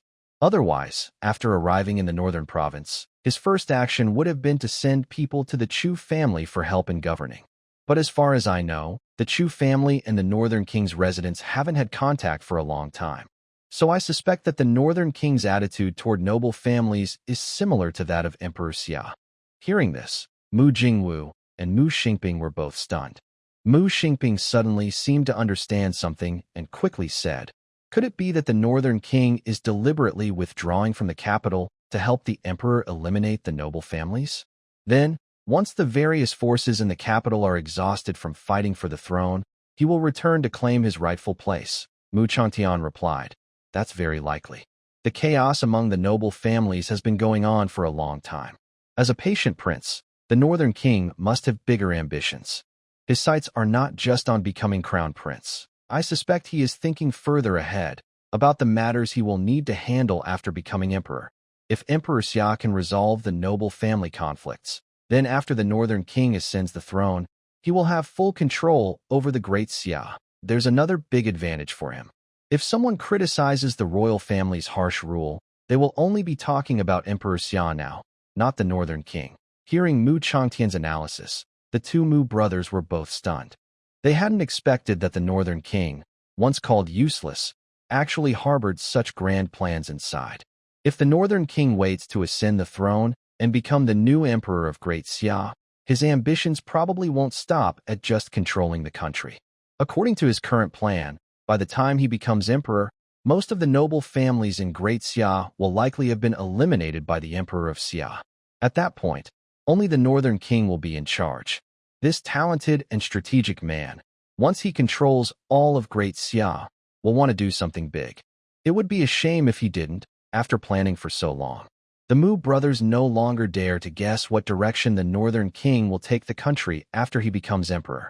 They wonder if the Northern King really plans to destroy all the other kingdoms and dominate the world. Is his current plan just the beginning? Thinking of this, the Mu brothers gasp in shock. So, this is the true thought of the Northern King. Is this really who he is? On the carriage back to the Northern King's residence, Lu Chen keeps sneezing. He begins to wonder if he has caught a cold. He is a 9th-grade martial artist, so he shouldn't get sick so easily, right? Soon, Lu Chen arrives at the residence. The moment he enters, he immediately goes to find Mu Zixuan. Mu Zixuan is inside the room, taking care of the child. When she sees Lu Chen, she quickly puts down Lu Changfeng. Greetings, Prince. Lu Chen walks over to Mu Zixuan, puts his arm around her waist, gently scratches her nose, and says, "My dear wife, how many times do I have to tell you? You are my wife. No need to bow to me every day." Mu Zixuan smiles and replies, "Your Highness is always your Highness. It is proper for me to bow." Seeing her still insist, Lu Chen decides not to continue the topic. Instead, he says, "My dear wife, I have prepared a surprise for you. Are you interested?" Hearing this, Mu Zixuan asks curiously, "A surprise? What kind of surprise?" Lu Chen smiles and says, "If I tell you what the surprise is, it wouldn't be a surprise anymore. I will take you somewhere, and you'll find out soon." Mu Zixuan quickly responds, "Your Highness, Fenger hasn't slept yet." Lu Chen glances at Lu Changfeng on the bed and then says, "Let Xiao Rou and the nurse take care of him first. You go to that place now." Hearing this, Mu Zixuan becomes even more curious. What kind of surprise could it be? During her time married to the prince's residence, the North Prince never prepared any so-called surprises for her. However, in fact, the North Prince himself was already a surprise to her. When she first married into the North Prince's household, she thought her life would be very miserable. But unexpectedly, besides being flirtatious, the North Prince had almost no other faults. Moreover, the North Prince was always very kind and caring toward her, trusted her deeply, and even entrusted her with managing the household's affairs. For a woman from a family of disgraced officials, it was already rare to marry such a good man. Mu Zixuan didn't dare to ask for any surprises. Mu Zixuan then said, "All right, I will go see the surprise the prince has prepared for me." Seeing her agree, Lu Chen immediately took Mu Zixuan and left the room. Then, Lu Chen arranged for the secret guards to take Mu Zixuan to the residence he had prepared for her at Mu's house. On the way to the new Mu residence, Mu Zixuan couldn't help feeling curious. She lifted the curtain and asked the secret guard, "What kind of surprise has the prince prepared for me? Do you know?" Hearing her question, the secret guard quickly replied, "Madam, the prince told us not to tell you in advance. You will find out when you arrive." Mu Zixuan pouted her lips, wondering what the surprise could be that was so secretive. Soon, Mu Zixuan arrived at the gate of Mu's house. Because of the sensitivity of the Mu surname, there was no sign with the family name on the gate, just a large door. At this moment, a secret guard said to Mu Zixuan inside the carriage, "Madam, we've arrived." Hearing this, Mu Zixuan immediately got out of the carriage. Seeing the gate, she felt even more confused. What did the prince want her to do here? A secret guard then approached the gate and told the servant at the door, "Go in and inform your master that the princess has arrived." The servant quickly ran into the house. Mu Zixuan arrived at the gate of Mu's house. When the household staff saw her, they immediately bowed and said, "Greetings, princess." Mu Zixuan replied calmly, "Stand up." She was a bit distracted, only wanting to know what surprise Lu Chen had prepared for her. Just then, a familiar woman's voice came from not far away. Zixuan. Upon hearing the voice, Mu Zixuan immediately looked toward the source. When she saw it, Mu Zixuan froze in place. She never thought she would see her mother again in this life. Since she married Lu Chen, she had prepared herself to never return to the capital or see her family again. But unexpectedly, after just over a year, she was able to see her mother once more. Mu Zixuan felt deeply moved. So this was the surprise the prince had mentioned. This truly was a big surprise for her. Tears started to flow uncontrollably from her eyes. When she saw her daughter, Mu's mother was also very excited. She quickly ran over to Mu Zixuan. Mother and daughter immediately embraced each other tightly. Mu Zixuan cried, and Mu's mother also started crying. Mu Zixuan cried because she finally saw her family again, and Mu's mother cried because the Mu family had gone through a life-and-death crisis. She had thought she would never see her daughter again. After a while, Mu Zixuan wiped her tears and was about to comfort her mother when she suddenly noticed Mu Chantian and others standing not far away. Mu Zixuan realized that not only had her mother come to Beijun, but her father was also here, along with her two brothers. Even some servants from the Mu household were present. What was going on? Even if Mu Zixuan was not very smart, she could tell that something had happened to the Mu family. Mu Chantian was a duke and a man with military power. Although his military authority had been taken away, the emperor would not allow him to leave the capital. Now, their family was in Beijun, which clearly indicated that something had happened to the Mu family. Mu Zixuan immediately asked, "Mother, what's going on? Why are you all here in Beijun?" Mu Chantian sighed, and then said, "Zixuan, come inside first. We'll tell you everything about the capital slowly." Mu Zixuan nodded and followed them to the Mu family reception hall. Later, Mu Chantian explained everything that had happened in the capital and during their exile journey. Only then did Mu Zixuan understand what had truly happened to the Mu family. At this moment, Mu Zixuan did not blame Lu Chun for not telling her about this matter. She understood why Lu Chun kept it secret. When the Mu family had trouble, she had just given birth and was weak. If she had known about the Mu family's situation back then, she would have been very upset. Mu Zixuan felt even more grateful to Lu Chun now. She never thought that one day, it would be the Northern King who saved their entire family. At the same time, Mu Zixuan felt very lucky. If she hadn't married the Northern King, she and the Mu family might have already been gone. After staying at the Mu residence for about 2 hours, Mu Zixuan returned to the prince's mansion. At this time, Lu Chun was in the study, looking at reports from the secret guards. Knock, knock, knock. The door to the study was knocked on. "Your Highness, may I come in?" Lu Chun put down the report and stood up, saying, "Come in." As Mu Zixuan pushed open the door, Lu Chun smiled and asked, "My dear wife, how do you like the surprise I prepared for you?" As soon as Lu Chun finished speaking, Mu Zixuan threw herself into his arms. Feeling the warmth and softness in his arms, Lu Chun gently patted Mu Zixuan's back to comfort her. Tearfully, Mu Zixuan said, "Sniff, sniff. Your Highness, thank you for saving our family." Lu Chun smiled slightly. "You are my beloved wife. I don't want to see you sad after losing your loved ones. It's what I should do." While speaking, Lu Chun continued to pat Mu Zixuan's back. All right, don't cry. The Mu family is all safe and sound.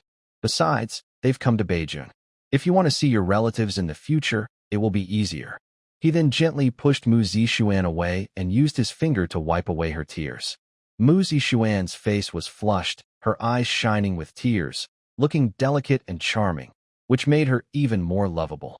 She looked at Lu Chun with deep gratitude in her heart, not knowing how to express it.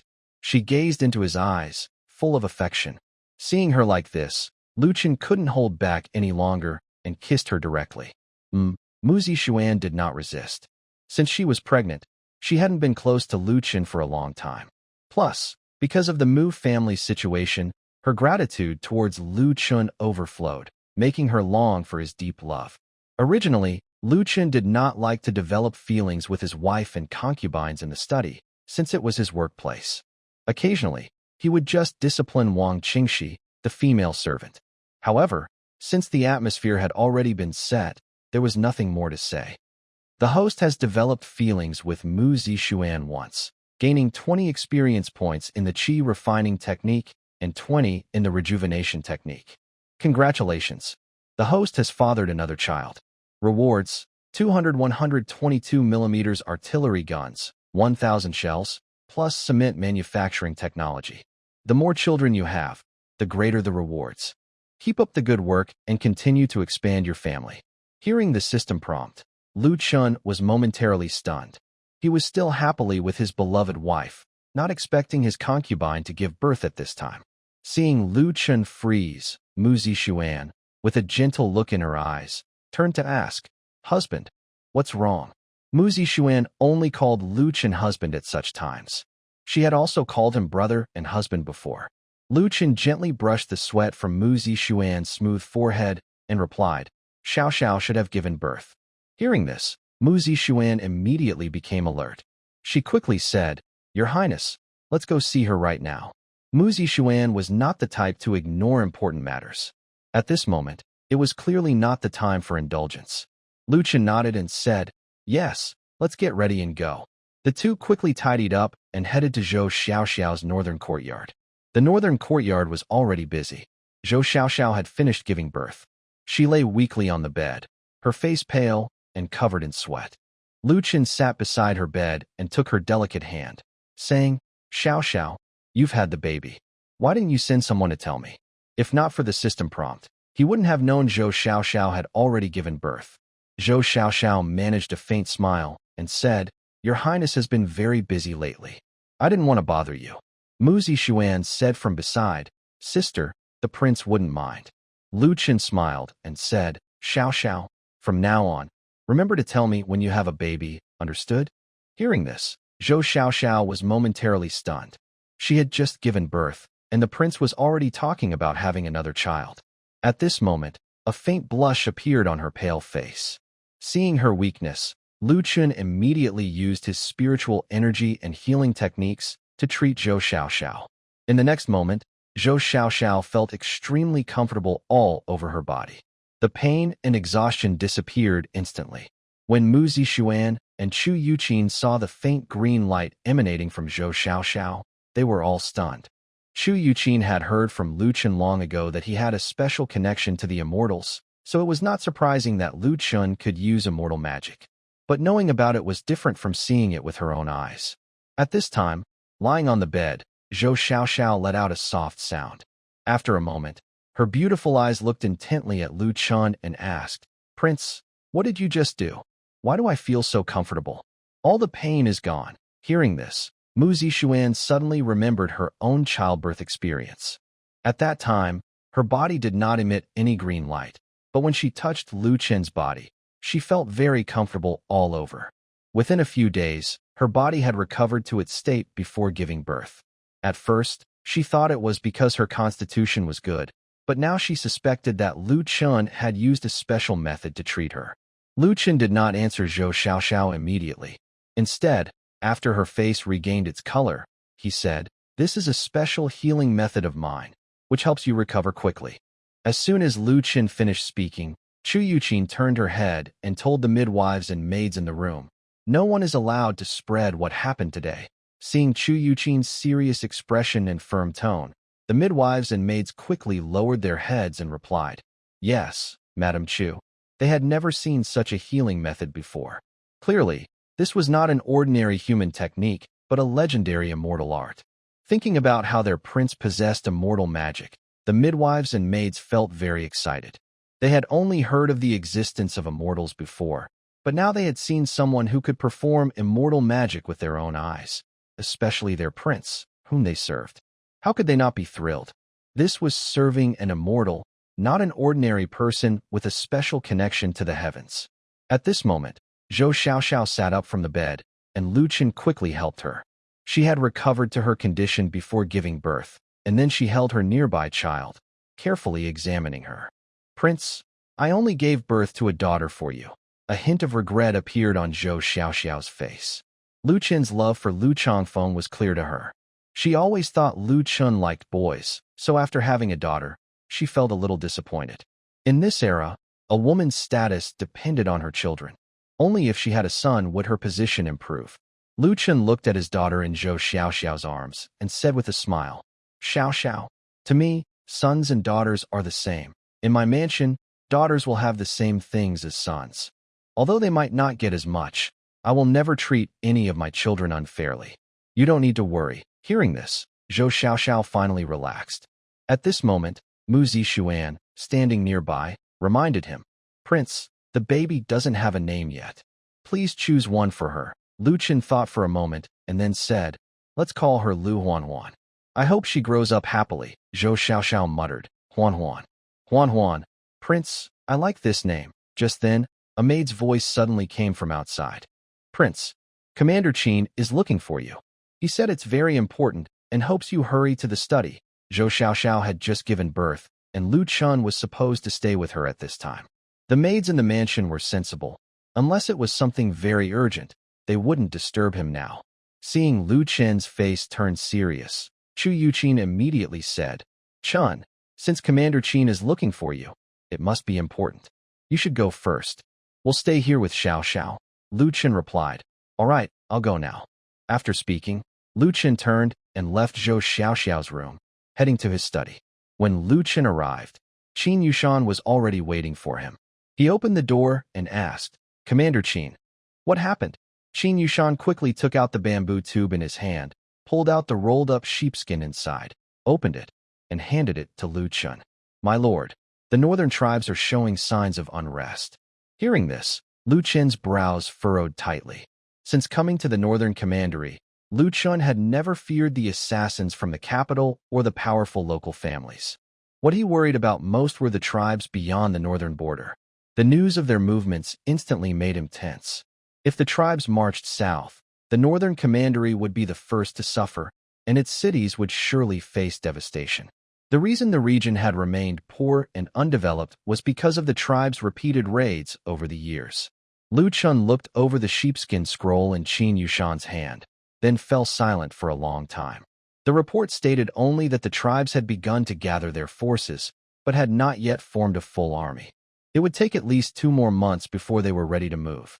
After a while, seeing that Lu Chen still said nothing, Qin Yushan spoke again. My lord, our people have learned that this time, the tribes are not just coming to plunder food, they intend to take the northern commandery for themselves. Their royal court plans to found a new nation, with Yinqing as their capital. Hearing this, Lu Chen gave a cold laugh. They want to take my land and build a kingdom here? How bold of them. Lu Chen was the prince of the northern commandery. If he lost his territory, what kind of prince would he be? Qin Yushan then reminded him, My lord, judging from the royal court's orders, the tribes will likely send at least 300,000 cavalry against us. The northern commandery has only 30,000 soldiers, most of them stationed in Yinqing. We can't possibly stop such a massive army. We must prepare early. Lu Chen fell silent again. A large-scale war was nothing like a few assassins sneaking into the palace. If assassins came, a few grenades could easily deal with them. But if 300,000 cavalry came charging, the sky itself would darken under their numbers. The reason the Great Summer Dynasty has struggled to deal with the barbarian tribes is mainly because most of them are cavalry. When the cavalry attack, they advance very quickly, and the Great Summer Army hasn't yet set up defenses, so they are caught off guard. Once the army arrives to support, they are about to counterattack, but the barbarian cavalry retreat like a wave, making it hard to catch them. For many years, the Great Summer Dynasty has mainly relied on defense to deal with the barbarians. However, this time, the barbarians aim to take over Beijing. They probably won't retreat as they did before when they saw the large army coming. But if Beijing is only defended but still destroyed, it will be a terrible disaster, with many lives lost and widespread suffering. If the people of Beijing are all killed by the barbarians, wouldn't the Lord be left with nothing but an empty title? Lu Ken looked at the sheepskin scroll in his hand and didn't speak for about 15 minutes. This was the real crisis he faced in Beijing. In fact, if he can't withstand the barbarian attack and simply abandons his territory to return to the capital, he might only face some punishment, but he wouldn't die. But if he voluntarily leaves his land and escapes alone, his reputation as a lord will fall completely, and it will be very hard to recover. A lord who abandons his people and territory will be remembered as a shameful figure in history. However, if he doesn't leave, he faces a very real problem. 3,000 soldiers against 30,000 barbarians. How can they fight? And it's infantry versus cavalry. Beijing has 13 counties and exactly 13 cities, so 3,000 soldiers can't defend them all. Plus, he doesn't even know which direction the barbarians will attack from. Seeing that Lu Ken remained silent, Qin Yushan also stopped speaking and just stood quietly beside him. The room was so silent it was almost frightening. Even the sound of mosquitoes seemed loud. At this moment, Lu Qin thought of the 122mm howitzers. 200 of them could be quite effective. Since no one in this world has seen such terrifying weapons before, they could catch the enemy off guard. But the key problem is that the cavalry are scattered and highly mobile. If the enemy sees that he has such deadly weapons, and then turns around and runs, what should he do? Thinking of this, Lu Chun was momentarily stunned. Wait, wasn't he worried about how to defend Beijing? Why is he now worried that the barbarian tribes might escape? Thinking of this, a sly smile unconsciously appeared at the corner of Lu Chen's mouth. If he could gather all 30,000 cavalry in one place, perhaps defeating 300,000 with 30,000 isn't impossible? But would the barbarian tribes listen so obediently? If they suddenly dispatched so many cavalry, they would surely split into groups. It's unlikely they would attack a city with all 30,000 at once, unless there was a place or something that could attract them to attack together with all their forces. After thinking for a while, Lu Qin felt that he was not cut out for war. Such matters should be left to professionals. He was here alone, thinking for a long time, but unlikely to come up with a good plan. He had no battlefield experience in his past life, nor in this one. Daydreaming here was useless. No matter how much he thought, it was just empty talk. Thinking of this, Lu Chun said to Qin Yushan, "Tomorrow morning, gather the important generals and the county magistrate of Beijing at the royal palace." Qin Yushan immediately understood Lu Chen's meaning. Clearly, Lu Chen planned to gather them first, discuss strategies, and then make a decision. Meanwhile, at the 100 Flowers Tower, in a fragrant room, a graceful figure was faintly visible. Wang Qingxi was bathing in a tub when a maid behind the curtain said, "The people from Blood Moon Tower have arrived."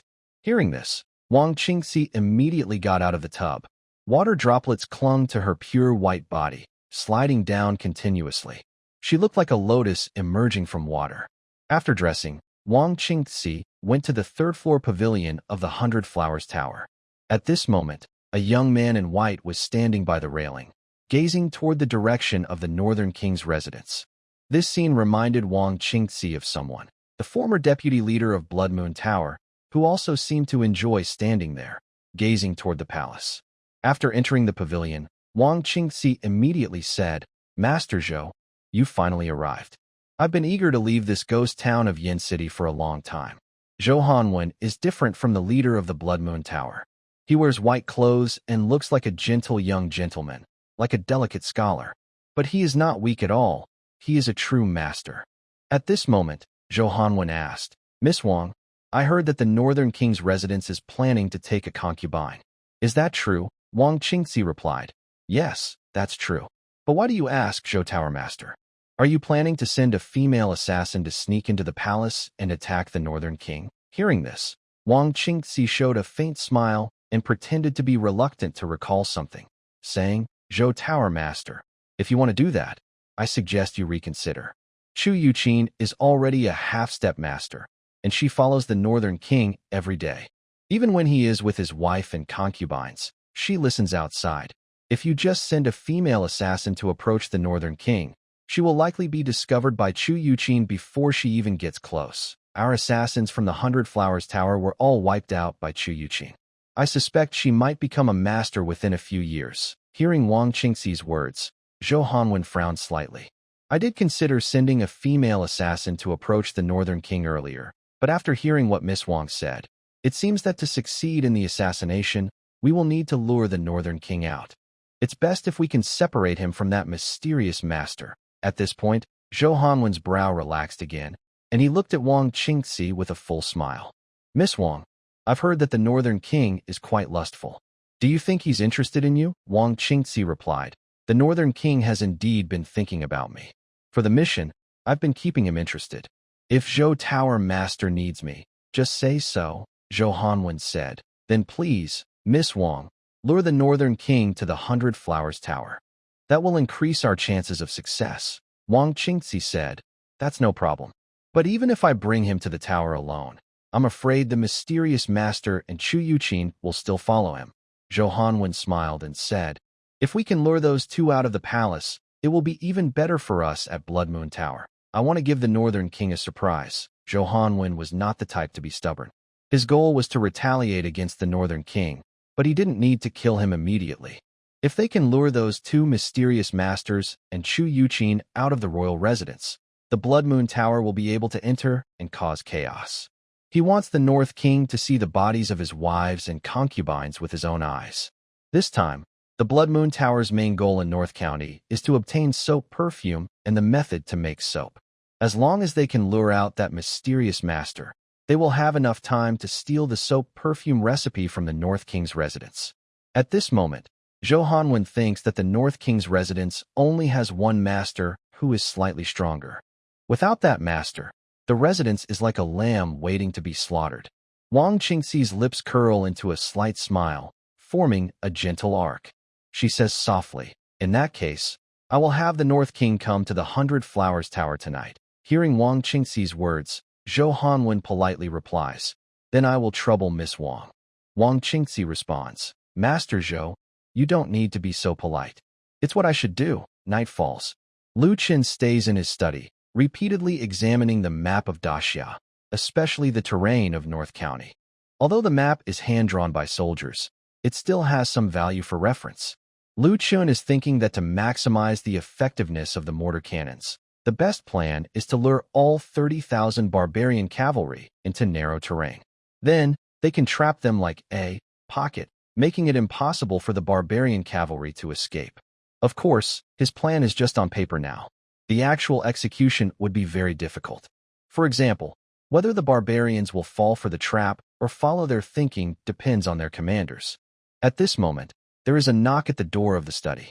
"Chen'er, can I come in?" Hearing that it's Chu Yuqin's voice, Lu Chun absent-mindedly replies, "Yes, come in."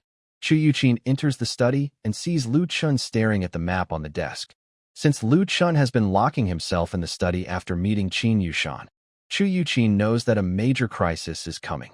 She worries and asks, "Chen'er, what has happened?" Chu Yuqin is not an outsider, and Lu Chun has no intention of hiding anything from her. So he replied, "The barbarian king's court has issued a summons, planning to gather 300,000 troops to march south, take over Beijing, establish a country there, and make Yin City their capital." Hearing this, Chu Yuqin's mind went blank for a moment. In this world, large-scale wars are not something a master or a few strong fighters can control. If the 300,000 cavalry really march south, the people of Beijing definitely cannot defend against them. No wonder Lu Chun hasn't eaten or slept well tonight and has been staying in his study. Chu Yuqin then asked, "Chun, is this news accurate?" Lu Chun nodded. This information was sent back by the Imperial Guard from the grasslands. Chu Yuqin fell into silence. When the Blood Moon Tower sent people to attack Lu Chun, she couldn't protect him, let alone guard the palace against 300,000 cavalry. She also understood that this kind of matter was not something she could interfere with. At this moment, Lu Chun said, "Aunt Chu, I plan to move Zixuan and the others to Omping City. Then I will lead 30,000 troops to fight the barbarian cavalry at Yin City." Omping City is also in Beijing, but it is further south. If Beijing truly falls, Mu Zixuan and the others can leave Beijing immediately and return to the capital. Hearing this, Chu Yuqin was stunned for a moment, then quickly said, "Chun, absolutely not. That's 300,000 cavalry. Beijing's 30,000 soldiers cannot possibly stand against barbarian cavalry." Although Chu Yuqin has never been on a battlefield, she knows that the barbarian cavalry of 300,000 is truly 300,000 soldiers. Usually, when the Great Xia dynasty or other dynasties go to war, they claim to have tens of thousands or even hundreds of thousands of troops. But these so-called hundreds of thousands or millions are often exaggerated. Most of the army's logistics are accounted for, and the actual fighting soldiers might be less than half. But barbarian soldiers are different. Every one of their cavalry can fight. If they claim to have 300,000 cavalry, it means they truly have 300,000 combat-ready soldiers. Chu Yuqin simply cannot imagine how Lu Chun would defend Beijing with only 30,000 soldiers if 300,000 barbarian cavalry were approaching. Seeing Chu Yuqin so panicked, Lu Chun showed a confident smile and said, "Aunt Chu, have you forgotten that I have a special connection to the immortals?"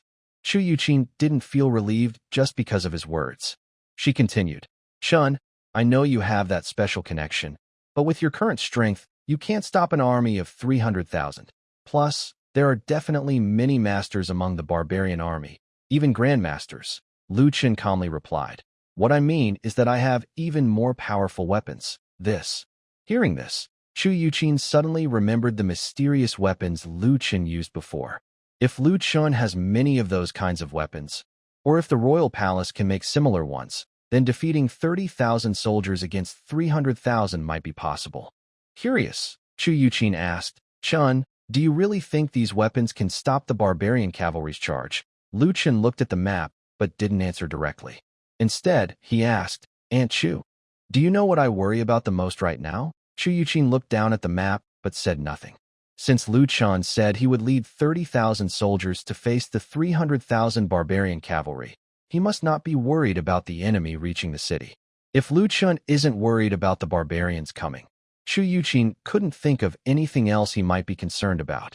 Lu Chen then continued, I'm worried that the barbarian cavalry might run away, and we won't be able to keep all 30,000 of them. Chu Yuqin. Hearing this, Chu Yuqin suddenly felt her mind struggling to keep up. Not only does she need to stop the 300,000 barbarian cavalry from advancing south, but she also wants to defeat them completely and keep all of them there. If anyone heard this, they might think that King Bei has lost his mind after hearing about the barbarian army heading south. That's a huge army, 300,000 cavalry. And whether they can defeat such a force is another question, but keeping all of them would be like a dream. At this moment, Chu Yuqin sighed and said, Chun, I am just a woman. I don't know much about war. I only hope you stay safe. At this moment, Lu Chen looked up at Lu Mei's furrowed brow and the anxious face of Chu Yuqin. He smiled and said, Aunt Chu, don't worry. If we really can't defeat the barbarian tribe, I will find a way to escape. For me, escaping from the barbarian encirclement isn't too hard. Chu Yuqin asked, when do you plan to send Zixuan and the others to Lamping City? Lu Chen replied, the sooner, the better. I need to prepare in advance. Then, he looked into Chu Yuqin's eyes and continued, Aunt Chu, I hope you can leave with Zixuan and the others when the time comes, to help protect them. Chu Yuqin didn't refuse Lu Chen's request this time because she knew she couldn't do much in such a large-scale war. All right, if the northern county falls, I will take Zixuan and the others back to the capital. You just focus on fighting the barbarians in Yinqing. Seeing Chu Yuqin agree, Lu Chen felt a little less worried.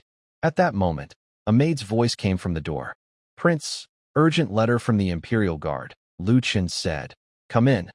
The maid entered the study and handed him the letter. Lu Chen glanced at it and muttered to himself, it seems I need to deal with a small problem before facing the barbarian army advancing south. Hearing Lu Chen's words, Chu Yuqin immediately asked, Chun, what happened? Lu Chen answered, the leader of the Blood Moon Tower personally came to Yinqing. He wants Qingxi to lure me to the 100 Flowers Tower.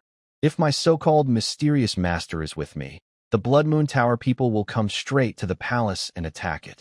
If my master isn't with me, they plan to kill me at the 100 Flowers Tower first, and then use me to lure out that mysterious master. Hearing this, Chu Yuqin's eyebrows furrowed, and she snorted coldly. The Blood Moon Tower is really bold, trying to assassinate a prince again and again. Then she looked at Lu Chen and asked, what do you plan to do, Chen? Lu Chen replied calmly, it's time to deal with the Blood Moon Tower. Killing me is fine, but if they want to hurt my wife and children, they will all have to meet their end. His words were very calm, but his tone was filled with killing intent. This time, he was truly angry. His system had decided that his women were his weakness. If anyone tried to hurt them, they would not survive. Lu Ken continued, eliminating the Blood Moon Tower is just the beginning. The person behind the scenes is still out there. Even without the Blood Moon Tower, other assassin groups might come. It's time to send a warning to the hidden enemies. Hearing this, Chu Yuqin immediately understood Lu Chen's plan. Lu Ken intended to target a prince in the capital. Chu Yuqin naturally wouldn't stop him. After all, that prince had repeatedly sent assassins to attack Lu Ken. No one could tolerate that. However, Chu Yuqin warned, Chun, with the barbarians advancing south, if you plan to attack someone in the capital, you must do it carefully. Otherwise, if your father finds out, he might not send support. Lu Ken replied, don't worry, Aunt Chu. I understand the risks and benefits. Then, Lu Ken called out to the maid outside the study, Xiao Shui, go and call Commander Qin. The maid responded, yes, Prince. After she left, Lu Ken smiled and said to Chu Yuqin, Aunt Chu, I might need you to go to the 100 Flowers Pavilion later. Chu Yuqin immediately understood what Lu Ken was planning. She suspected he wanted the people from the Blood Moon Tower to think she and the master followed him to the pavilion, then lure the Blood Moon assassins to attack the palace. She said, All right, Chun, be careful. Although she knew Lu Chen's strength had greatly improved, Chu Yuqin still worried about him. After all, he was someone she had watched grow up. Now that the Imperial Guards were involved, the palace's actions became much faster. Not long after Qin Yushan arrived at the palace, he arranged for the guards to set up an ambush. If the Blood Moon Tower's assassins dared to come, they would never return. Although the Blood Moon Tower had a master, Qin Yushan was also a master. And he was no ordinary master. Dealing with a small master from the Blood Moon Tower was not a big problem. To appear more convincing, Lu Ken sent someone to the Mu residence, telling Mu Changtian that something very important required his presence at the palace. When Mu Changtian heard that the North Prince had a task for him so quickly, he was very pleased. Upon arriving at the Northern County, he had tasks to do. This showed that the Northern King valued him highly. Now, he was worried that the king might ignore him for a long time. A general who is not trusted by the ruler has no value. It's time for him to show his worth. Next, Mu Changtian carefully dressed up as per Lu Chen's instructions. He looked like a martial hero from the rivers and lakes, wearing a straw hat that covered his face, so no one could see who he was. When Mu Changtian, full of enthusiasm, arrived at the royal residence, he thought Lu Chen would give him an important task. But Lu Chen said to him, Father-in-law, please go to the 100 Flowers Tower and pretend to be a mysterious master of the palace. Help me distract the assassins from Blood Moon Tower, making them think the palace's mysterious master has left. This way, they will be lured to attack the palace. Hearing this, Mu Changtian was stunned. Distract the assassins? Is this really an important task? Lu Chen even told the servants it was very important, but this was all. Although a bit disappointed, Mu Changtian still obeyed and said, Yes, Your Highness. Then, curious, Mu Changtian asked, Your Highness, how many assassins did Blood Moon Tower send to kill you this time?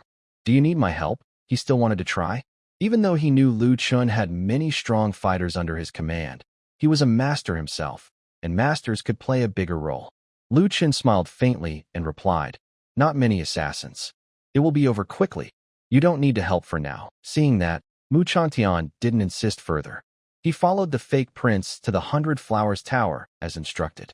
On the way there, Mu Changtian asked curiously, Madam Chu, how many experts did Blood Moon Tower send this time? Chu Yuqin answered, I don't know exactly, but I heard their leader personally came. This. Hearing Chu Yuqin's words, Mu Changtian was momentarily stunned. The leader of Blood Moon Tower had come, yet the Northern King still seemed so relaxed. Soon, Mu Changtian calmed himself. With so many strong fighters under the Northern King, there was no need to fear Blood Moon Tower. The leader of Blood Moon Tower was just a master, but the Northern King's subordinates were definitely more than one master. Going after the Northern King was simply asking for death. Mu Changtian thought to himself, Forget it. After coming to Beijing, there are many chances to show my loyalty. There's no need to rush this moment. The King of the North said he would train cavalry, so that is a sign of his trust in me. Soon, the carriage from the royal residence arrived at the entrance of Baiwa Tower. Seeing a man wearing a straw hat and Chu Yuqin standing beside the carriage, Zhou Hanwen's lips curled into a slight smile. Miss Wang, it seems what you said is true. These two will always protect the King of the North closely. Next, I will trouble you, Miss Wang, to find a way to delay the King of the North. I need to go to the North King's residence. Wang Qingzi smiled and said, Master Zhou, take care. I will try to buy some time and wait for your return. As soon as Wang Qingzi finished speaking, Zhou Hanwen led the Blood Moon Tower members toward the North King's residence. It was late in the evening now. The sun had already set, and the fiery red sunset cast a glow on the people, turning their skin a bronze color. Zhou Hanwen and his team quickly ran through the streets, heading straight for the North King's residence. At this moment, the North King's residence was unusually quiet. It seemed there was no one inside. When Zhou Hanwen and his team jumped over the wall into the residence, they found no servants or guards. Zhou Hanwen frowned. He immediately sensed that something was wrong. Suddenly, Countless arrows shot toward them. Zhou Hanwen realized they had been tricked. But Zhou Hanwen remained confident. As a master, these arrows could not possibly hurt him. He, being a master, could sense that the man wearing a straw hat at Baiwa Tower was also a master. The mysterious master and Chu Yuqin were not in the North King's residence. Even if there were some guards, how could they stop him from sweeping through the residence? Zhou Hanwen then ordered the assassins from Blood Moon Tower, kill everyone in the residence. No one is allowed to escape. Following Zhou Hanwen's command, the Blood Moon Tower assassins charged directly toward the direction of the Imperial Guards, facing the arrow rain. Seeing this, Lu Chun was no longer surprised. When he dealt with the Deputy Master of Blood Moon Tower last time, those 9-rank experts also charged forward under arrow fire. It must be said that before gunpowder was invented, the status of martial artists was still hard to shake. Unfortunately, Lu Chun had arrived. Then Lu Chun distributed hand grenades to the soldiers of the Genie Way. The assassins who attacked the Blood Moon Tower last time only used about a dozen grenades, and Lu Chun still had many left.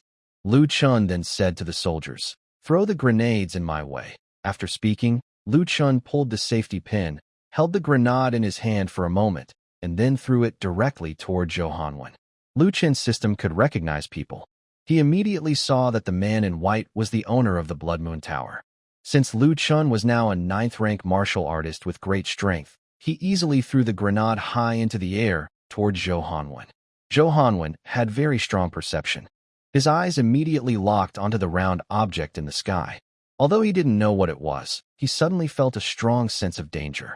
The round object looked like a stone, but Zhou Hanwen didn't think the people from the palace had run out of arrows and could only throw stones.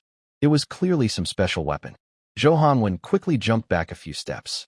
Although he dodged, the other martial artists around him did not react in time. The grenade exploded in midair with a loud bang. Shrapnel flew everywhere, and several martial artists below the grenade were pierced in the head by the fragments. Faced with predictable arrows, these martial artists might have been able to resist a little, but with the fast-moving grenade fragments flying everywhere, they had almost no way to avoid them except to dodge. Seeing this scene, Zhou Hanwen's face instantly darkened. He guessed that this was a special weapon from the palace, but he never expected it to be so powerful. A 9th-rank martial artist had no chance of survival against this weapon. In just a moment, the Blood Moon Tower lost several 9th-rank martial artists. Originally, Zhou Hanwen thought that the palace only had a mysterious master, and that the Northern King was able to survive several assassinations by the Blood Moon Tower thanks to that master. But now it was clear they were completely wrong. Even if the Northern King's residence didn't have that mysterious master, just this secret weapon alone, even if the palace had no martial artists, it would still be very difficult for the assassins of the Blood Moon Tower to kill the Northern King. People say the Northern King is useless, but it seems that everyone in the world has been fooled. Having such a terrible weapon, yet not a single word about it leaked out. King Bei must be planning something. But none of that matters now. The important thing is how he can kill King Bei in this situation. I don't know if it's because Zhou Hanwen, the owner of Blood Moon Tower, personally led the team. Although the first grenade took out several 9th-rank warriors, the assassins from Blood Moon Tower still didn't lose their composure. This surprised Lu Chun, but Lu Chun didn't plan to give them time to react. In the next moment, he threw another grenade, and other soldiers holding grenades did the same, following Lu Chun's method. Then, a dozen grenades exploded above the heads of Blood Moon Tower's assassins. Poor assassins from Blood Moon Tower. Before they even saw King Bei himself, many were dead or injured, leaving only a few alive. At this moment, Zhou Hanwen panicked. He didn't expect that in such a short time, most of his people would be gone. These assassins are all elite fighters from Blood Moon Tower. In the past, these assassins could easily kill a prince or even the emperor of a small country. But today, they didn't even see King Bei, and most of their team was dead. The weapons of King Bei's residence are too terrifying. No, he must leave the residence quickly. The weapons in King Bei's residence have never been leaked. It must be because anyone who saw these weapons was killed. Otherwise, Da Xiao wouldn't have no information about them. These are powerful weapons that could change the entire martial arts world. If people find out that King Bei has such weapons, the whole martial arts world would tremble, and the status of warriors would plummet. Zhou Hanwen thought to himself that, although he might not be able to kill King Bei, as long as he escapes and spreads the news about these weapons, soon King Bei will be targeted and assassinated by all the martial arts experts.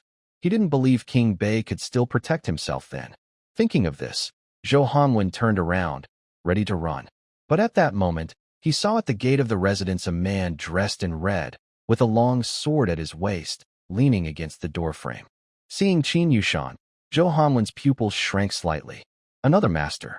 And this is no ordinary master. He had seen this man before. He is the assassin known as the Blood Demon Madblade, a famous killer. When this man was powerful in the martial world, the Blood Moon Tower did not yet exist. Back then, he only saw this man from afar once. Zhou Hanwen never expected to see this man again in this place. His only thought was to run away. Forget about the mysterious weapon of the prince's mansion. Just this Blood Demon Madblade is not something he can handle. Over 10 years ago, he was already a master. Even now, Qin Yushan is still a master, but he is nearly a grandmaster, a level far beyond him. He, a martial artist who just recently reached the master level, cannot fight such a person. Zhou Hanwen couldn't understand why the Blood Demon Madblade appeared at the North Prince's mansion, and he had become a subordinate of the North Prince. How did the North Prince manage this? Qin Yushan smiled and said, "The deadly scholar Zhou Hanwen, the leader of the Blood Moon Tower, I have long wanted to see your iron fan. It seems today I finally get my wish." Hearing Qin Yushan's words, Zhou Hanwen snapped back to his senses. Now is not the time to think about other things. Since he has learned how terrifying the North Prince's mansion is, the North Prince will never let him leave. If he wants to escape, he must first deal with Qin Yushan in front of him. Zhou Hanwen then took out a fan, opened it with a flick, and said, "Please, Senior, give me your guidance." As he spoke, Zhou Hanwen waved his fan, and several sharp needles shot toward Qin Yushan.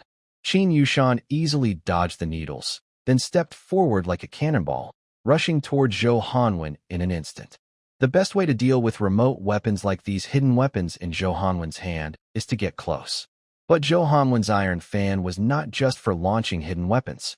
He quickly clenched his wrist, closing the fan, and in the next moment, a blade appeared at the front of the fan. Zhou Hanwen's iron fan transformed into a sword. Then, the two began a close-range fight. Sparks flew as blades and fans clashed, and both of their protective auras were fully unleashed. The ground around them was shattered, with tiles flying everywhere. While Qin Yushan and Zhou Hanwen fought, several ninth-grade martial artists from the Imperial Guard were not idle. With the help of hand grenades, they quickly took down all the assassins from the Blood Moon Tower. Now, only Zhou Hanwen remains as the leader of the Blood Moon Tower. Lu Chun jumped down from the roof and walked to the flower bed in the training ground, where he sat and watched the fight between Zhou Hanwen and Qin Yushan. At this moment, a military officer in fine clothes approached Lu Chun and asked, "Prince, should we make a move?" Lu Chun immediately waved his hand and said, "No need. I want to see how a master fights." Lu Chun had never seen a master fight before, so he didn't know how strong they really were. Watching a master fight in person would help him better understand their strength and decide if modern weapons could easily defeat a master. He knew that among the barbarian cavalry, there were definitely warriors at the master level, probably more than one. Knowing their fighting power in advance would help him prepare. Meanwhile, Qin Yushan pressed his sword down on Zhou Hanwen, forcing him to dodge, but unable to fight back. Zhou Hanwen felt his arms trembling constantly. The Blood Demon Crazy Blade, which once shook the martial world, was indeed powerful. Any small mistake could cost him his life. At this moment, Zhou Hanwen saw Lu Chun in the distance. He had never seen Lu Chun before, but from the respectful attitude of the surrounding soldiers, he guessed Lu Chun's identity. Finally, Zhou Hanwen realized the truth. The person who entered the 100 Flowers Tower earlier was not the North King. The handsome young man nearby was the real North King. They had been tricked from the start by the Blood Moon Tower.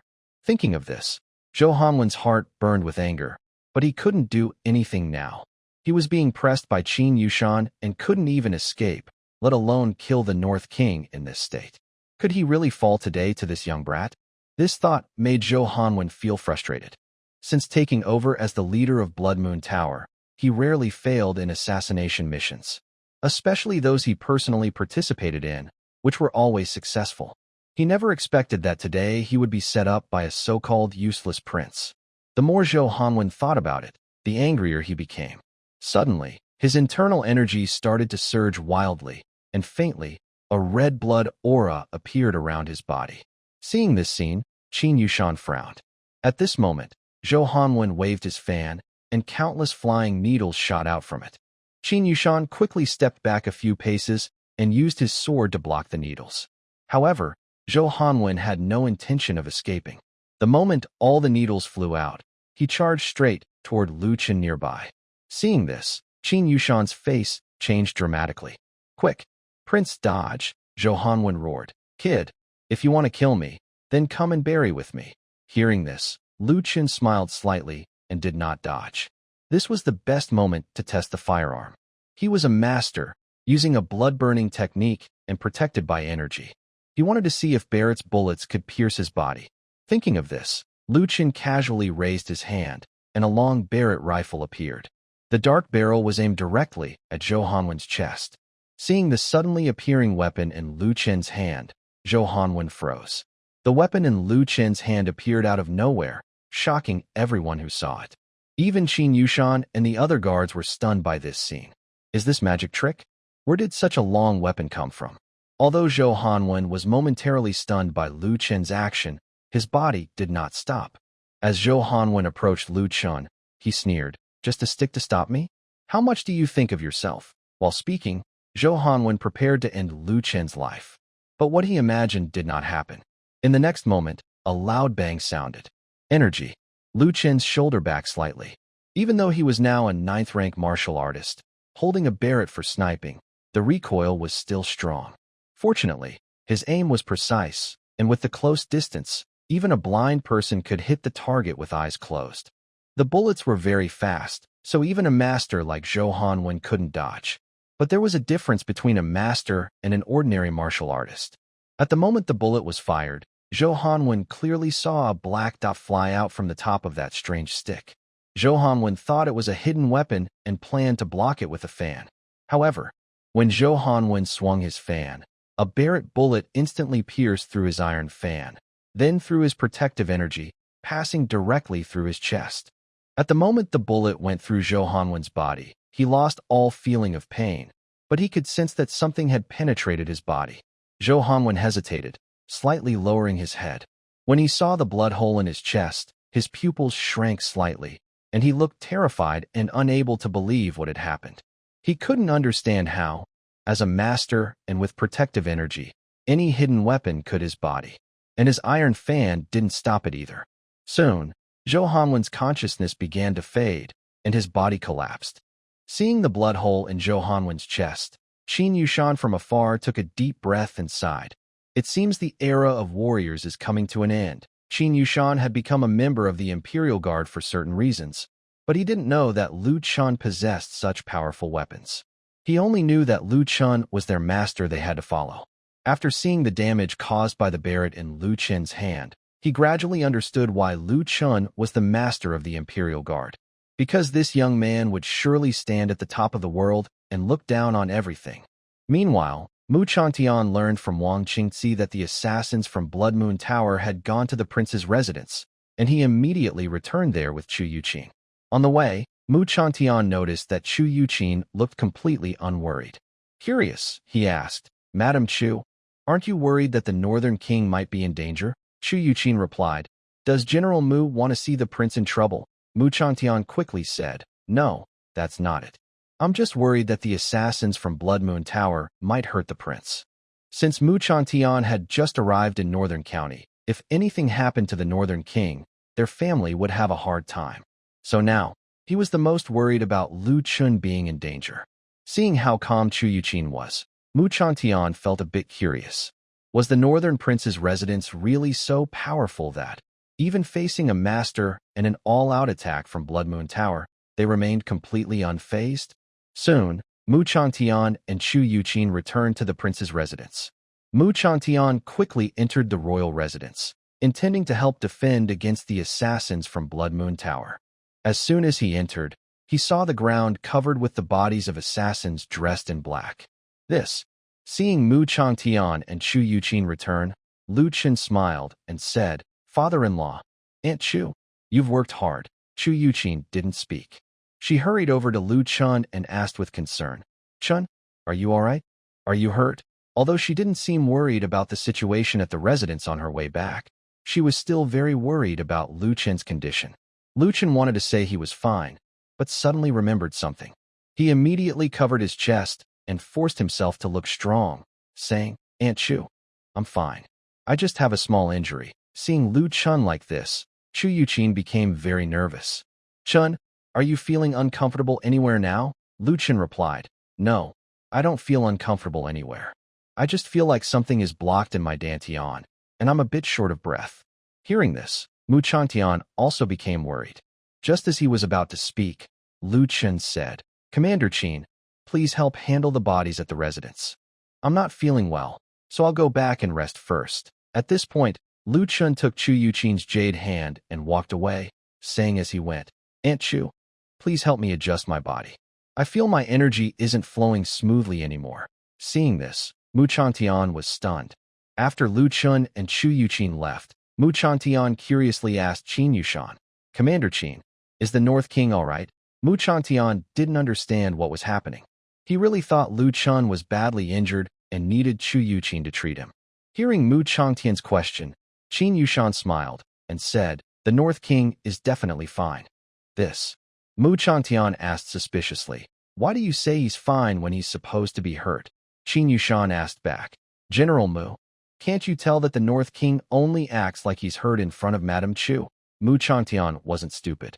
After hearing Qin Yushan's reminder, he suddenly understood. It's just an excuse for being injured. So, does this mean the North King has other feelings for Chu Yuqin? Mu Changtian quickly stopped himself from thinking further. This was not something he should worry about.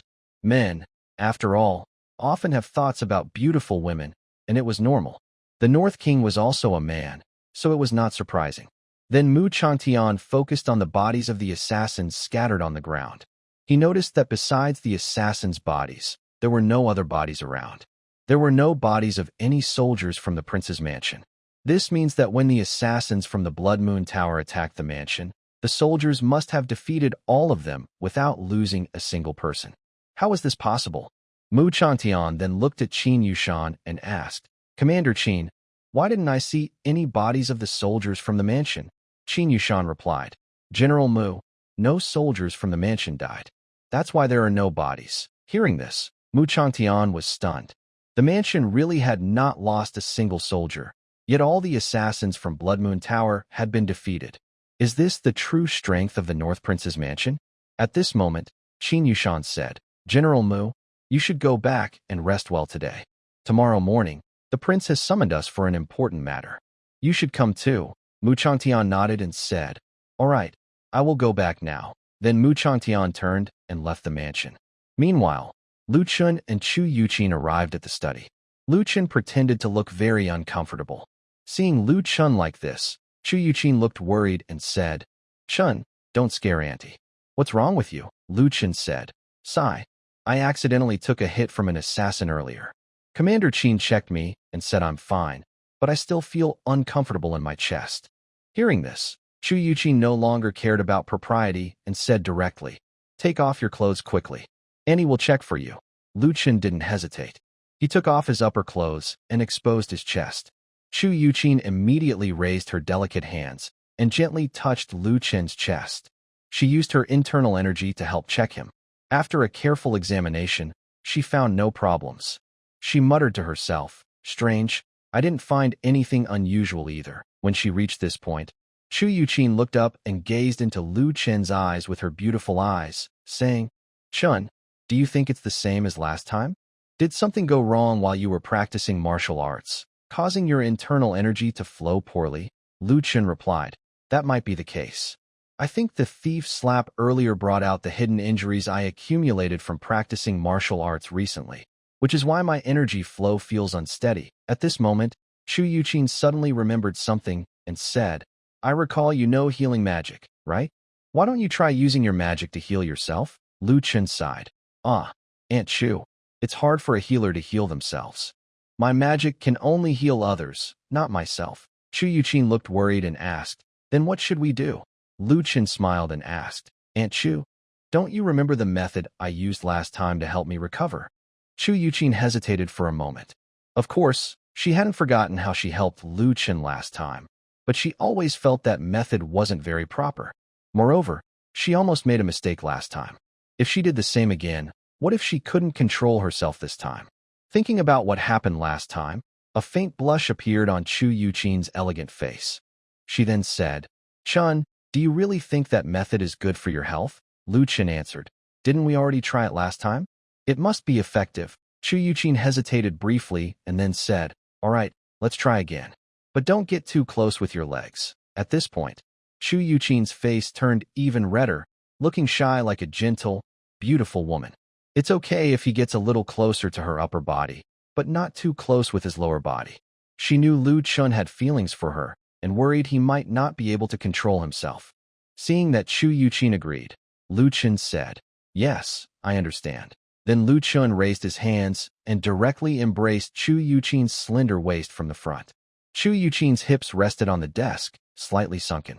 At this moment, Lu Chen whispered in Chu Yuqin's ear, Aunt Chu, with the barbarian tribe attacking, I don't know if I will see you all again in the future. Upon hearing Lu Chen's words, Chu Yuqin quickly said, Chun, don't say such unlucky things. I believe you can defeat the barbarian tribe because you have a special connection with the immortals and are protected by them. Lu Chen replied in a low, sad voice, I'm more afraid of the worst happening than of anything else. At this moment, Lu Chen tightly hugged the soft jade in his arms, holding it close, and their bodies pressed together. Chu Yuqin slightly shifted her hips, trying to avoid Lu Chen's warmth, but she found she couldn't move. She could only let him hold her. At this time, the man's unique scent filled Chu Yuqin's nose, making her feel suddenly hot all over. Chu Yuqin felt nervous inside. It was the same as last time. Chu Yuqin wanted to use her energy to calm her body and quiet her restless heart. But like before, she had no internal power now, just like an ordinary person. She felt a little nervous every time she touched Lu Chen. If this kept happening, she worried she might make a mistake someday. Fortunately, Lu Chen didn't do anything inappropriate at this moment. He held Chu Yuqin tightly, resting his head on her fragrant shoulder, and whispered in her ear, if one day something happens to me, you must take care of Zixuan and the others. Please, I trust you. Hearing Lu Chen speak as if he was passing on his last words, Chu Yuqin quickly said, Chun, if you keep saying things like that, I will get angry. To Chu Yuqin, Lu Chen's words sounded very unlucky. If something really happened because of his words, she would feel guilty. Seeing her serious tone, Lu Chen smiled and said, all right, I won't say it anymore. Feeling Chu Yuqin's soft body, Lu Chen's mind wandered to other thoughts. His body and blood surged, and he felt a bit restless.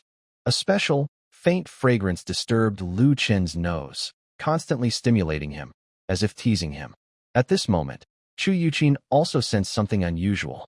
She slightly shifted her hips, trying to move her bottom away from Lu Chen. But Lu Chen didn't let her go as she wished.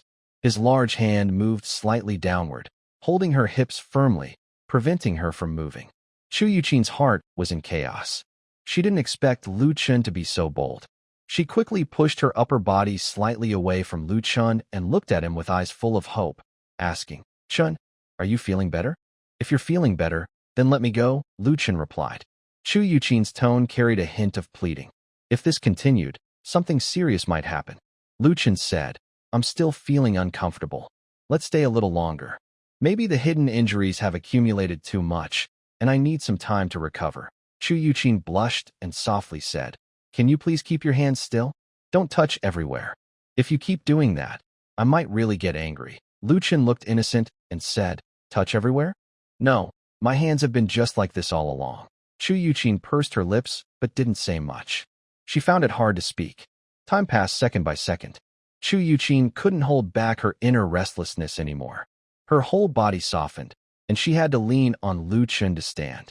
At this moment, Lu Chen looked into Chu Yuqin's beautiful eyes and said, I feel like this method of healing isn't working very well anymore. We need to take a step further. Hearing this, Chu Yuqin's mind became hazy, but she suddenly snapped out of it. take a step further? Their bodies were already close together. If they went further, what would happen? Chu Yuqin didn't dare to think about it. She quickly said, "No, we can't do that." Seeing Chu Yuqin's excited expression, Lu Chen smiled and said, "You misunderstood me. That's not what I meant." Hearing this, Chu Yuqin relaxed a little. Then she asked softly, "Chun, when you say take a step further, do you mean?" Before she finished her words, Lu Chen leaned in and kissed her lips. Chu Yuqin's mind went completely blank. She didn't expect Lu Chen to do such a thing. His move was so sudden that she didn't even have time to dodge. At this moment, Lu Chen glanced at Chu Yuqin's feelings. Previously, her favorability score had been at 98, always 2 points short of reaching 100. But with this kiss, Chu Yuqin's favorability didn't decrease. Instead, it increased by 1 point, reaching 99. Lu Ken felt a bit surprised. Usually, when he did such things, he was prepared for Chu Yuqin to feel less fond of him. This is easy to understand. Chu Yuqin already had feelings for him inside her heart. Plus, the ongoing influence of the dragon and phoenix tea had made her heart belong to him long ago. However, because of some traditional morals in this world, which acted like chains, she was afraid to take their relationship further. But today, Lu Ken broke the awkward silence first. This shattered the chains in Chu Yuqin's heart, and her feelings for him started to grow. When Chu Yuqin finally came back to herself, she quickly raised her hand and pushed against Lu Chen's chest, trying to push him away. Chu Yuqin protested while pushing him, but Lu Ken paid no attention. This was the best chance to become more comfortable with each other. If they didn't take a step forward now, their relationship might stay stuck like this forever. Lu Ken didn't plan to win her over today, but he wanted Chu Yuqin to get used to being close to him. Only then could she accept him more easily in the future. Chu Yuqin struggled for a moment, but realized she couldn't push him away. So, she gave up and passively let him kiss her. After a while, Chu Yuqin felt Lu Chen's hands becoming more daring. Her mind suddenly cleared. If this kept going, she might become his partner. No, she couldn't let it go that far. He was the child of Sister Yu. She couldn't make a mistake. Suddenly, she found some strength and pushed him away. This time, she managed to push Lu Ken back. After pushing him away, Chu Yuqin, feeling shy and angry, with tears in her eyes, said, "Chun, you've gone too far. How could you treat me like this? I'm your aunt." Seeing Chu Yuqin's pitiful and touching look, Lu Ken felt a bit guilty. He quickly said, "I didn't know what was happening just now. I suddenly lost control. It might be related to the fairy technique I'm practicing. I was wrong. Please don't be angry." Hearing Lu Chen's words, Chu Yuqin calmed down a little. She wiped her tears with her sleeve and asked, "How is your body now?" Lu Chen replied, "It's gotten better, much improved from before." Hearing his answer, Chu Yuqin said, "I can help you recover, but from now on, you must not act out with me." Lu Chen looked disappointed and said, "I understand." Seeing Lu Chen like that, Chu Yuqin realized she had been too harsh. She felt guilty and then took the initiative to lean closer, resting her head on Lu Chen's broad chest. Seeing this, Lu Chen was stunned. He didn't expect Chu Yuqin to come closer on her own. Chu Yuqin then said, "Don't move. I'll just hold you." Hearing this, Lu Chen agreed. All right. After a moment, Chu Yuqin noticed something unusual about Lu Chen. She blushed and scolded him playfully. "Chun, you little rascal, why are you always so naughty?" When Chu Yuqin spoke, Lu Chen naturally understood what she meant. He then said with a helpless smile, "Aunt Chu, I am a man. Any strong young man would feel something when holding a beautiful lady like you." Hearing Lu Chen call her a beautiful lady, Chu Yuqin felt even more flustered. Although she had just forced herself to stay calm, for some reason, she started to feel restless again. Chu Yuqin emphasized, "I'm your aunt. You must not have improper thoughts about me." Lu Chen replied calmly, "Aunt Chu, we are not related by blood. Besides, you're only about 11 years older than me." Hearing this, Chu Yuqin was momentarily stunned. Lu Chen was telling the truth. They had no blood relation. She was only related to Lu Chen's mother through a close friendship. And although 11 years is a big difference, some men marry women much older or younger. Some men in their 70s or 80s marry teenagers, so this age gap isn't really a problem. Thinking this way, it seemed that perhaps they weren't so unsuitable after all. At this moment, Chu Yuqin's mind froze. and she quickly stopped herself from overthinking. How could she have such thoughts? She was a woman who had been married. She is now a widow, and Chinner is a prince. How can a prince marry a widow? Thinking of this, Chu Yuqin immediately said, Chinner, I don't care what you say. You absolutely cannot have any thoughts about Annie. If Sister Yu finds out I lied about her son's body, how can I face her after I die? Hearing Chu Yuqin's words, Lu Qin smiled and said, Then let me lie about your body. Chu Yuqin snorted softly and said, Don't even think about it. Lu Qin smiled slightly at her words. Although Chu Yuqin was so firm in words, he could tell her defenses were softening. With a few more close moments, she would fully fall. After some time, Chu Yuqin asked gently, Chinner, are you feeling better? Lu Qin replied, Yes, my dantian feels better. I don't have that blocked airflow sensation anymore, but other parts of my body are still uncomfortable. Hearing this, Chu Yuqin immediately understood what Lu Qin meant. She spat and cursed, You little rascal. Don't think I don't know what you're planning. Go find Mu Zixuan to fix the other problems with your body. Then, Chu Yuqin slowly pushed Lu Qin away, took a few steps back, and kept some distance. Chinner, since you're fine, I'll go now. Lu Qin nodded and said, All right. He felt that things were about right now. Such matters should be taken step by step, not rushed. Then Chu Yuqin turned and headed toward the door. Seeing her charming figure, Lu Qin felt he couldn't control himself anymore. He immediately went to Mu Zixuan's courtyard, picked her up, and went to the next room to deepen their relationship. The next morning, early in the morning, before Lu Qin got up, important officials from Beijing arrived at the palace. Governor Li Rue saw the armored generals and officers on the training ground and felt confused. What was the palace calling them for now? Since the North King came to Beijing, he had not managed any affairs here.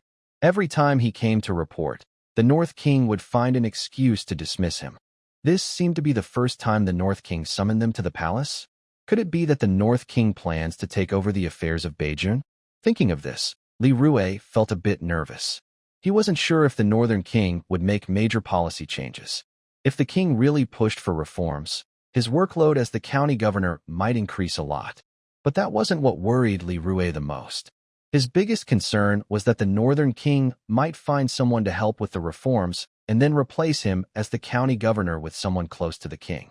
Thinking of this, Li Rue quickly went to Li Feng and whispered, General Li, do you know why the prince called us here?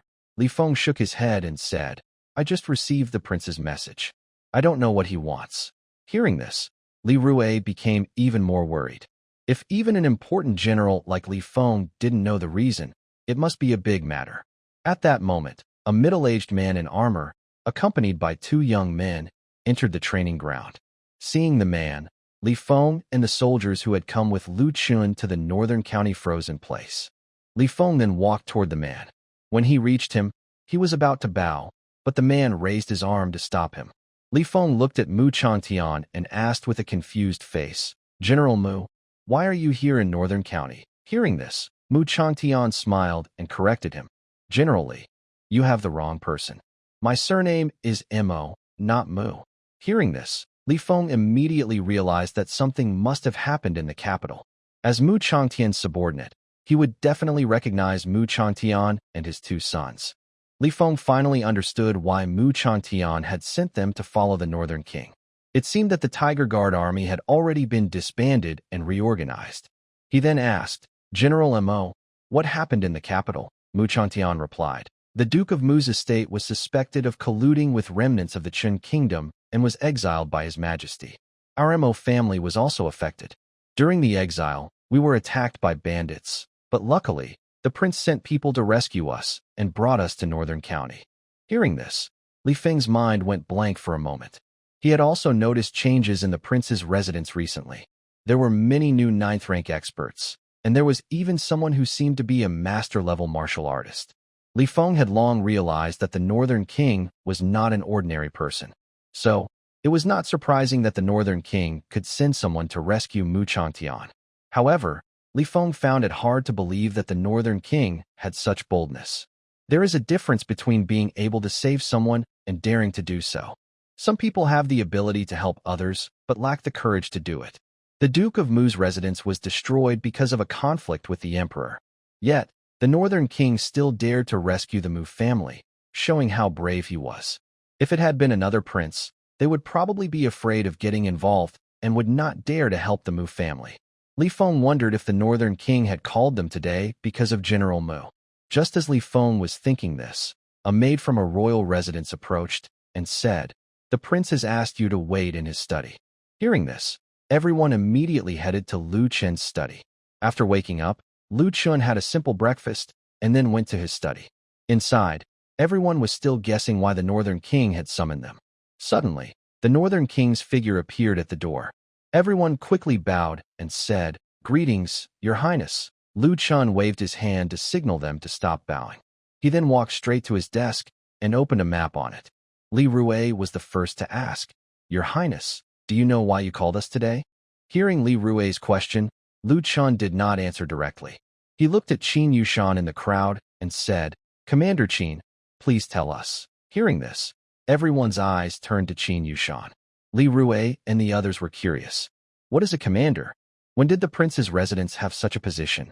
Qin Yushan stepped out of the crowd and approached Lu Chen's desk. He saluted and said, "Yes, Your Highness." Then, Qin Yushan told everyone, "Our people intercepted a barbarian summons on the grasslands.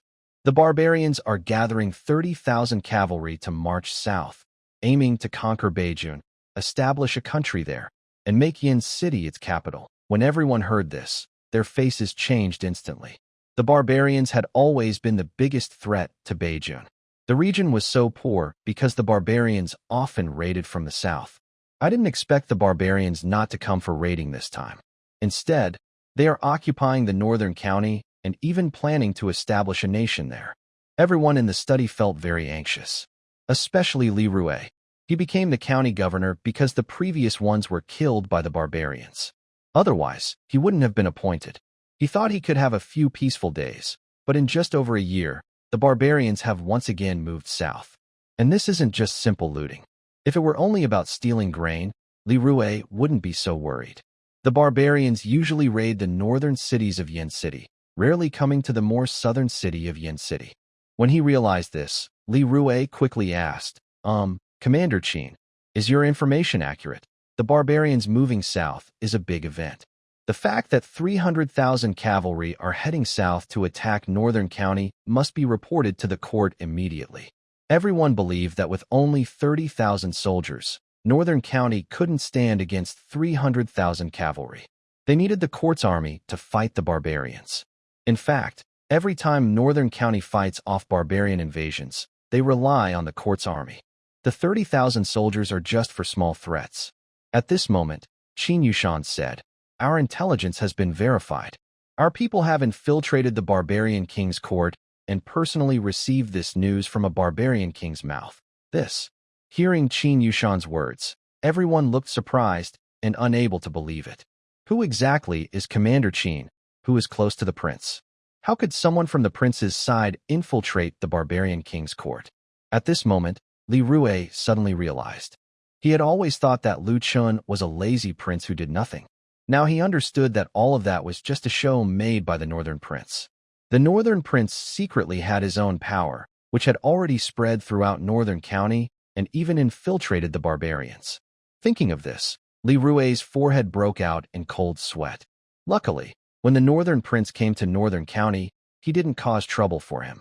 Otherwise, he might not even be alive now. At this time, Mu Chantian asked, "Prince, what do you plan to do?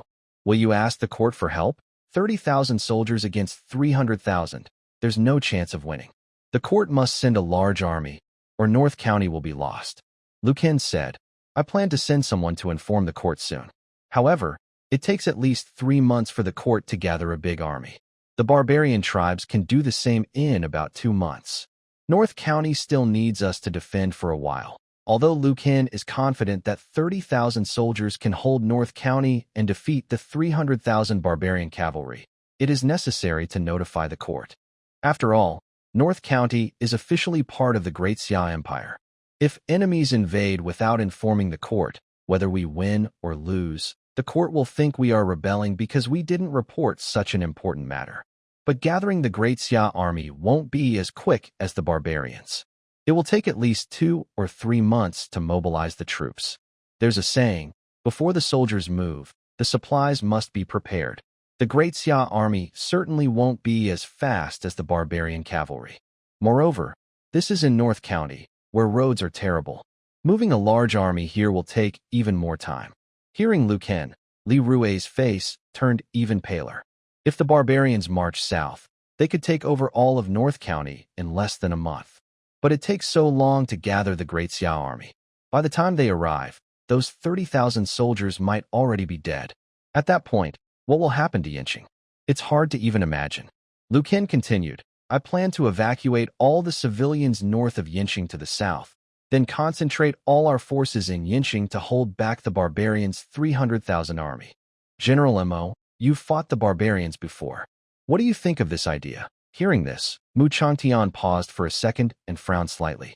Then he looked at the map and asked, laying waste to the land is fine, but if we evacuate all civilians north of Yinqing, the barbarians will march straight in and reach Yinqing. 30,000 soldiers will find it hard to defend. Mu Chantian knew well the strength of the barbarian cavalry.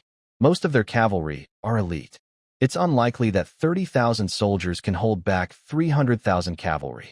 Lu Ken continued, what if I had a weapon that could instantly break through the cavalry formation? Hearing this, Li Feng and others' eyes lit up immediately. They have been following Lord Bei from the very beginning, and they are well aware that Lord Bei possesses some mysterious weapons, such as explosive stones and a black staff capable of killing 9th-rank warriors instantly. Now, there are rumors in the army that Lord Bei has inherited some kind of immortal's legacy.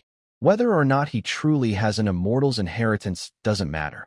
As long as Lord Bei has weapons capable of destroying the barbarian tribes, or weapons that can be mass-produced, that is enough. Mu Chantian was about to ask Lu Chun what kind of weapon he had. Lu Chun looked at the map and continued to ask, General Mo, I plan to lure the barbarian cavalry into Wanning River Valley and set an ambush on the high ground there. Do you think this plan will work? Since Mu Chantian had fought the barbarians several times, he knew their situation very well. So, Lu Chun wanted to hear his opinion. Professional matters should be handled by professionals. After hearing Lu Chun, Mu Chantian looked seriously at the map on the table, but did not answer immediately. After a moment, Mu Chantian finally spoke. If the prince is in Yin City, it wouldn't be difficult to lure the barbarian cavalry into Wanning River Valley. The terrain there is relatively flat, making it easier for the barbarians to march south toward Yin City. But, Your Highness, if you set an ambush in Wanning River Valley with only 30,000 soldiers, it might not be enough to stop the barbarian iron cavalry's charge. Wanning River Valley has high ground on both sides, and the front is a flat plain. Even if the barbarian cavalry are ambushed in Wanning River Valley, others can simply speed up and pass through quickly. Wanning River Valley isn't very long, and to withstand the barbarian cavalry's charge at the front, they would need at least 100,000 soldiers, which seems unlikely. Moreover, the 30,000 soldiers from Beijing would also need to set up ambushes on the high ground on both sides. By then, the soldiers facing the enemy directly might not even number 30,000. After hearing Mu Chantian, Lu Chun looked at the map again and fell into deep thought. This is indeed a problem. Wanning River Valley isn't long, and it wouldn't be difficult for the barbarian cavalry to pass through quickly. If they use artillery shells, the barbarian cavalry would definitely be thrown into chaos. They would either charge forward or retreat backward. Whether the barbarian cavalry charge ahead or withdraw, they would need a large number of soldiers to resist the cavalry. Of course, if their only goal is to push back the barbarian soldiers, they just need to defend the front of Wanning River Valley. However, Lu Chun's ambitions were very big. He didn't just want to push back the barbarian cavalry. If he only pushed back the barbarian cavalry, those barbarians wouldn't be able to take Yin City, but they might attack other towns instead. His main goal in this battle was to eliminate the barbarian fighters so they couldn't gather forces to attack from the south for a long time. Therefore, the 30,000 soldiers must not be sent back. If they are sent back, once the barbarian soldiers recover, they will likely come south again to raid. Lu Chun doesn't believe that artillery alone can scare them away completely. Lu Chun had heard about the situation in the north. In winter, many people in the northern region starve to death, not to mention the barbarians on the plains. Lu Chun wasn't feeling sorry for the barbarians. In his view, when people are close to starving, they will do anything. The barbarians wouldn't hesitate to attack south just because there are artillery guns in the northern region. He sighed and said, "We need to recruit soldiers quickly." Hearing this, Mu Chantian still looked worried and said, "Your Highness, in such a short time, it will be very difficult to train new soldiers to fight against the barbarians." Mu Changtian's words were cautious. It was impossible to train soldiers to fight the barbarians within 2 months. Lu Chen understood this too. He then said, "I plan to create an artillery battalion. The new recruits won't participate in frontline combat. When the time comes, all 30,000 soldiers from the northern region can join the main battlefield." Artillery battalion? What is that? Hearing this new term from Lu Chen, everyone was confused. They had never heard of an artillery battalion before. Lu Chen looked at Li Rue and said, "Governor Li, I'll leave this to you. Please cooperate with General Li and others to recruit 10,000 new soldiers as soon as possible." Hearing this, Li Rue immediately replied, "Yes, Your Highness." Li Rue sighed inwardly. He had wanted to persuade the Northern King to retreat south, but from the tone of the Northern King, it was clear that he had no intention of retreating. If he suggested retreating south now, he might offend the Northern King. Li Rue couldn't help but think, what's the use of recruiting 10,000 soldiers? Not to mention 10,000, even 100,000 new soldiers wouldn't be enough to stop the barbarian cavalry. Although he thought this in his mind, Li Rue didn't dare to say it directly, since the Northern King was a prince, and he was the true ruler of Northern County. At this moment, Lu Chen looked at the map on the table and said, "Once the artillery unit is formed, I will show you the new weapons of the Northern King's residence." Hearing this, everyone became even more curious. The Northern King seemed very confident about these new weapons. They wondered what kind of new weapons they were, and why the Northern King was brave enough to fight a big battle against the barbarian army in Yin City. Although they were curious, no one asked more questions. Since the Northern King had already promised to show them, their main task now was to quickly recruit soldiers and form a new army. In the northern land, at the barbarian king's court, on the endless grassland, there were many felt tents, similar to yurts. The tents in the middle were larger, and the biggest one was where one of the barbarian kings lived. The barbarians are spread out across the grassland. There are 7 kings in total. The one directly north of Northern County is the king of the Howling Wolves, who plans to attack Northern County and establish a kingdom there. At this moment, a woman dressed in animal skins rode her horse into the middle of the tent cluster. She has fair skin and a beautiful, delicate face, looking nothing like someone who lives on the grassland. After getting off her horse, she immediately asked her, "Has Wu Yuan returned?" They, who was holding her horse and had characters carved on his face, quickly answered, "Yes, Your Highness." Hearing this, the woman was very excited. She hurried to a smaller yurt next to the big one. After lifting the curtain, she saw that the man she had been talking about earlier had indeed returned. At this moment, the man named Wu Yuan was kneeling on the ground, reporting some information to a stunningly beautiful woman. Inside the yurt, a gorgeous woman was lying half on the bed, showing her long, white legs. She wore a luxurious fur dress, decorated with shining gold jewelry all over her body. She looked charming and very alluring. She was the most important woman in the Howling Wolves branch of the barbarian tribe, and also the widow of the previous Howling Wolves king. According to barbarian customs, after the previous king died, she was to marry the current king. Because of certain reasons, she is not married yet, but she has promised to the current wolf king. If he can conquer Beijun and establish a country there, she will marry him and become his queen. At this moment, a woman entering the tent bowed and said, "Greetings, queen." Although the beautiful woman before us has not yet married the current wolf king, everyone recognizes her as the queen. Yelu Nanyan looked at Xiao Wenyao and then softly said, "Get up." Yelu Nanyan's voice was very gentle, making people feel like they were bathed in spring breeze. Xiao Wenyao, the woman who entered the tent, is the daughter of the current wolf king Xiao Hongba. Originally, they had no family name. But to learn about Daxia, everyone in the wolf clan now took a family name, and the wolf king's family name is Xiao. Xiao Wenyao's name was also given to her recently by Queen Yelu Nanyan. Yelu Nanyan's attention returned to the man in front of her. She asked, "I heard that the Marquis of Beijun is a lecherous man who spends his days in pleasure at the palace. Since he went to Beijun, he has never interfered in its affairs. Is that true? Wu Yuan replied. Yes, your majesty, that is true. Hearing his answer, Yelu Nanyan smiled slightly. So, with the great king's southern campaign, Beijun is within easy reach, Wu Yuan warned. Queen, although the Beijun king is just a useless man, the Daxia army will not sit idly by. Once the great king sends troops, Daxia will definitely send a large army north, Yelu Nanyan said calmly. By the time Daxia's army arrives, the great king will have established a firm foothold in Beijun, and Daxia will be in chaos. The summer emperor won't have the energy to bother with us. At this moment, Xiao Wenyao interrupted and said, Queen, if we take Beijun and manage to capture the Beijun king, can I have him?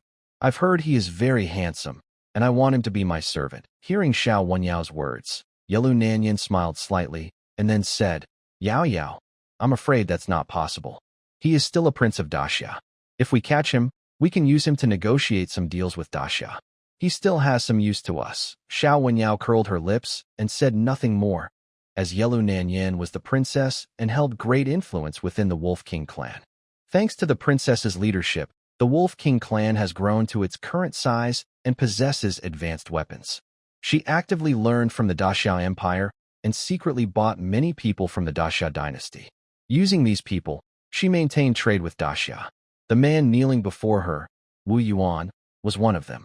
Under her leadership, the Wolf clan is no longer weaker than other barbarian tribes and is even becoming stronger. The idea of establishing a country in the northern county was also proposed by Yelu Nanyan. She noticed that the northern region was getting colder each year, and the population of barbarian tribes was increasing rapidly.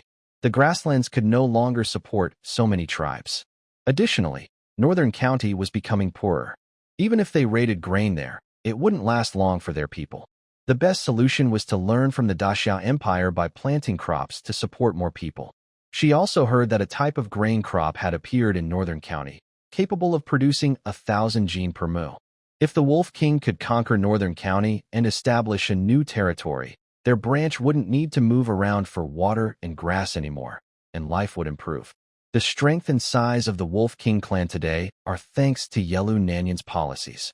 She is irreplaceable within the clan, and even the current Wolf King, Xiao Hongba, respects her greatly. Of course, Yelu Nanyan's position wasn't gained overnight. When she married the previous Wolf King, she was only a teenager.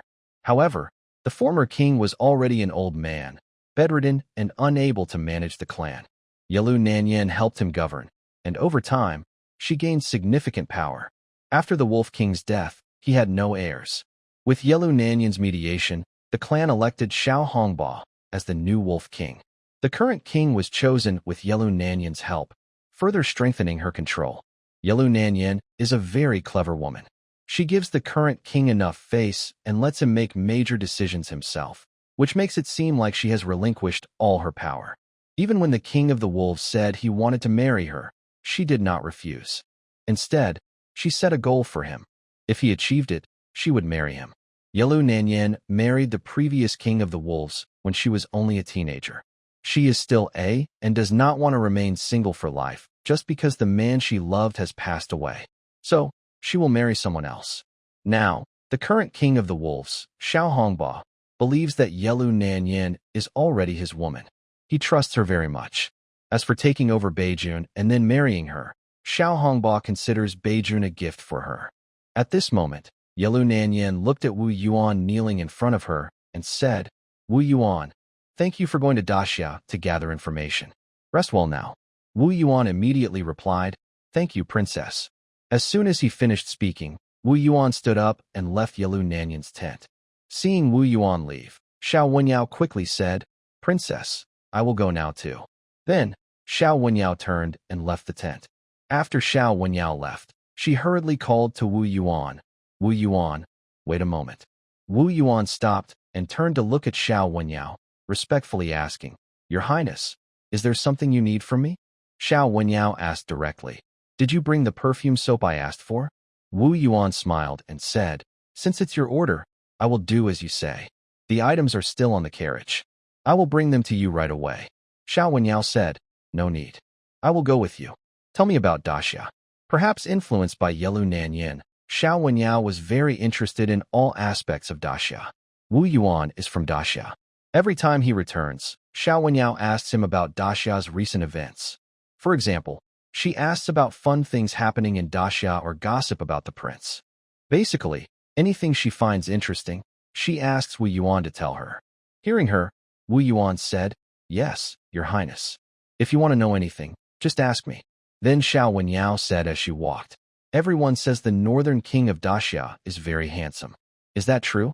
Can you describe how handsome he is? How exactly does he look?" Upon hearing Xiao Wenyao's first question, Wu Yuan was stunned. Wu Yuan thought for a moment and did not answer immediately. Seeing Wu Yuan didn't reply, Xiao Wenyao turned to look at him, confused, and asked, "What's wrong? Why aren't you talking?" Wu Yuan thought for a moment and said, "Your Highness, I really don't know how to describe the Northern King. If you look at him from the perspective of a woman from Great Xia, the Northern King is indeed very handsome. But if you judge by the standards of women from the grasslands choosing a husband, the Northern King might seem a bit too slim.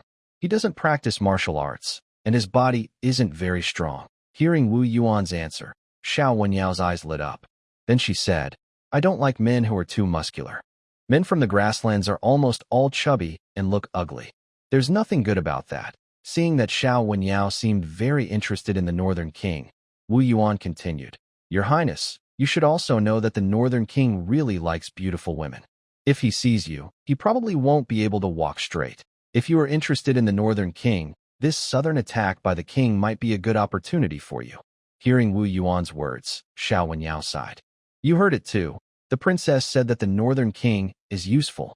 Even if they catch the Northern King during this southern attack, she won't give him to me." Wu Yuan smiled faintly. He had initially planned to persuade Xiao Wenyao to go directly to the northern county, but after thinking it over, he decided against it. These are critical times, and doing unnecessary things might cause suspicion, which would be more harmful than helpful. Then Wu Yuan said, "Your Highness, don't worry. You will have a chance to be alone with the Northern King." Xiao Wenyao said, "Forget it. Let's not talk about this. By the way, do you know how to make perfume and soap? Every time I run out, I have to wait for you to buy more from Great Xia. It's too troublesome. We should make them ourselves." Wu Yuan replied, "Sorry, Your Highness, but the methods for making perfume and soap are only known at the Northern King's residence.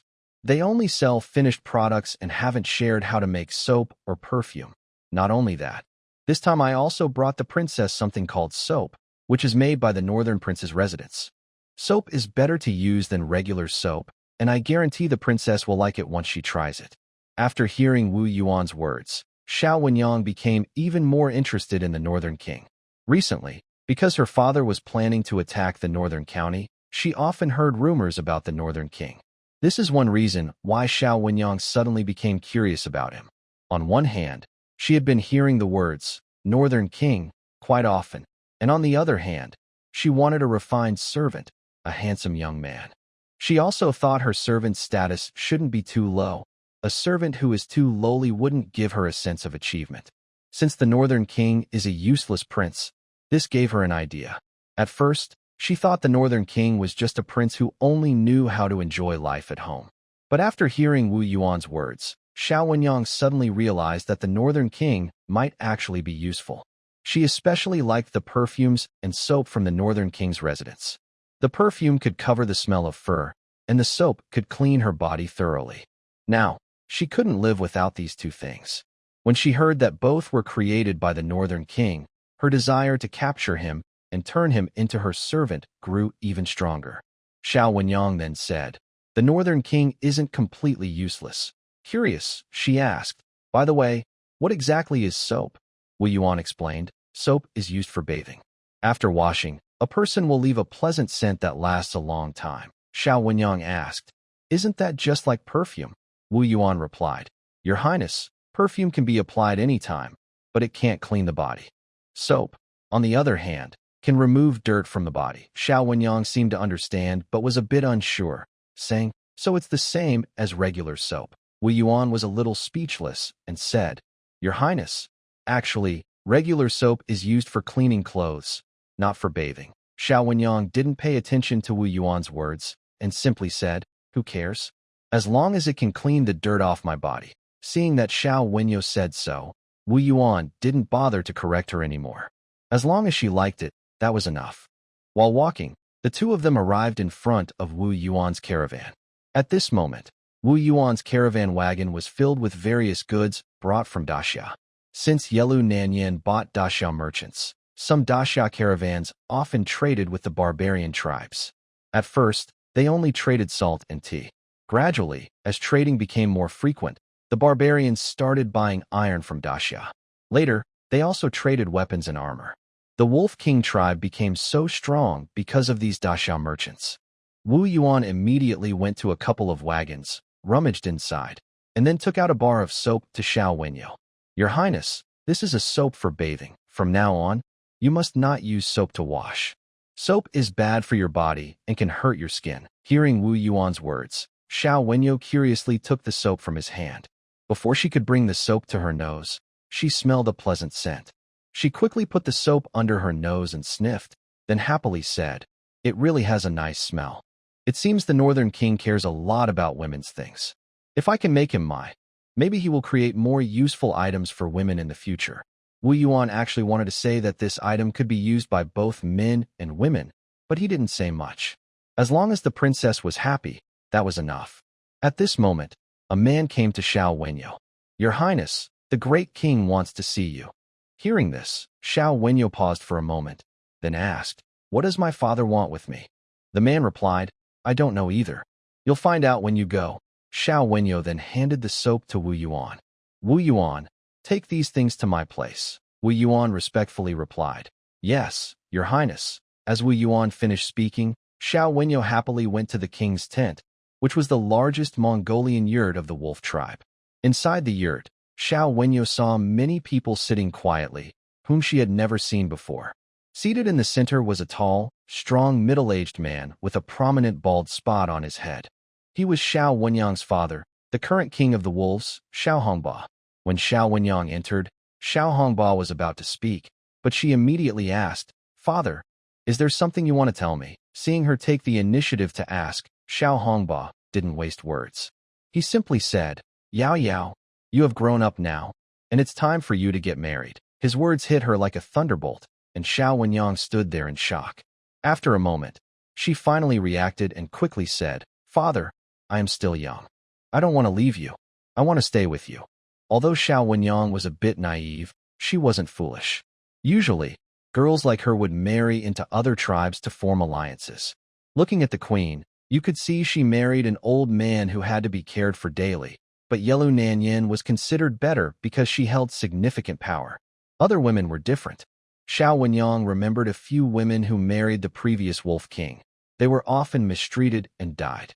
If Yelu Nanyan had married the previous Wolf King when he was healthy, she might not have fared much better. Xiao Wenyang was very afraid of marriage. Seeing her resistance, Xiao Hongba quickly said, "Yao Yao, women on the plains usually marry when they reach your age. Even though you are my daughter, you can't be an exception." Hearing his firm tone, Xiao Wenyang realized she probably couldn't change his mind. She could only accept her fate and said, "Father, I understand." The seriousness on Xiao Hongba's face suddenly disappeared, and he smiled. "Since you agree, after I lead the army south and take North County, you will marry the king of Baixian and become his queen." Hearing this, Xiao Wenyang's face turned pale instantly. The king of Baixian was a tribal leader from a recently relocated barbarian tribe in the northern lands. Now, without a single ruler, the barbarian tribes had split into 7 groups, each with its own king and court. Of course, each tribe still hoped to reunite the entire barbarian people, just like in the old days. Xiao Hongba was no different. He plans to conquer the northern county, establish a new kingdom, then marry the northern Xian king to form an alliance, and declare himself the great Chanyu, making the tribes submit to him. Xiao Hongba is a very ambitious barbarian king. At this moment, Xiao Wenyo suddenly knelt on the ground and said, "Father, I don't want to marry the northern Xian king." Xiao Wenyo had heard about the northern Xian king. His tribe was different from theirs. Because they often traded with the Great Xia, many of their customs had become similar to those of the Great Xia. Not to mention how poor the northern Xian king's tribe was, they even still practiced cannibalism. and the king himself was very cruel. Xiao Wenyo couldn't imagine what kind of inhumane treatment she would suffer if she married the Northern Xian king. Although Xiao Wenyo was a princess in the Tianlang tribe and held a high status, marrying into the Northern Xian tribe was a different matter. In barbarian tribes, women generally have a lower status. Xiao Wenyo's high status in the Tianlang tribe was mainly because her father was the barbarian king. Queen Yelu Nanyan's current position didn't come overnight. She gained power gradually after the previous Tianlang king became ill. Thinking about how she might be tortured if she married into the Northern Xian tribe, Xiao Wenyo's delicate body trembled uncontrollably. She continued to cry and said, "Father, I heard that the former wife of the Northern Xian king died under mysterious circumstances. I am still young and don't want to die so soon." Hearing this, Xiao Hongba was furious. "Nonsense. The Northern Xian king is at least a barbarian king. He fully deserves you. What are you dissatisfied with? It's decided. After I conquer the northern county, you will marry him. There's no room for discussion." Seeing that her father had made up his mind, Xiao Wenyo immediately got up from the ground and ran out crying. She ran wildly across the grassland, not knowing how long it took before she finally calmed down. At this moment, Wu Yuan came over and asked, "Your Highness, what's wrong?" Wu Yuan was helping with unloading when he suddenly saw Xiao Wenyao run out of Wang's tent, crying as she ran. He guessed she had received some new news, so he quickly pretended to comfort her and moved closer. Xiao Wenyao wiped her tears and said, "Father wants me to marry the king of Beixian, but I don't want to marry that monster." This. Wu Yuan's mind froze. The king of Beixian? Could it be that both the attack on Beijun by the Sky Wolf King and the Beixian king will happen at the same time? Wu Yuan thought for a moment. If it was just the Sky Wolf King's tribe, it wouldn't be easy to gather 300,000 soldiers. Only two barbarian kings working together could have such a large army. The Sky Wolf King asked the Beixian king to help attack Beijun, so he would likely give the Beixian king some benefits. Xiao Wenyao might be one of those benefits. Seeing Wu Yuan silent, Xiao Wenyao turned to look at him and said, "Wu Yuan, can you help me escape to Daxia? I absolutely cannot marry the Beixian king. I don't want to die." Your Highness, I'm afraid no one dares to promise you that." Wu Yuan was actually worried too. He was just a scout and didn't know what decisions the northern side or the northern king might make. If he took a daughter of a barbarian king to Beijun or Daxia without permission, it might cause the barbarians to attack early, which would be very bad for Beijun's plans. Thinking of this, Wu Yuan said, "Your Highness, I know a friend who might help you, but I need to ask his opinion first. I might only be able to give you an answer when I return next time." Hearing this, Xiao Wenyao's hope instantly renewed. "Wu Yuan, is what you said true? Can your friend really help me?" Wu Yuan replied, "Yes, as long as he's willing, he can definitely help you."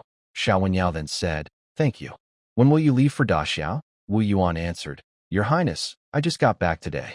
I need at least 2 days to rest." Xiao Wenyao said, "Okay, then next time you come back, be sure to tell me your friend's answer immediately." Wu Yuan said, "Yes, Your Highness." While they were talking, a rough voice came from behind them. "Yao Yao, are you all right?" Upon hearing this, Wu Yuan and Xiao Wenyao both turned around and saw Xiao Pingtian. Wu Yuan immediately said, "Your Highness, I will take my leave now. You all can talk." After saying this, Wu Yuan turned back to his carriage to continue unloading goods.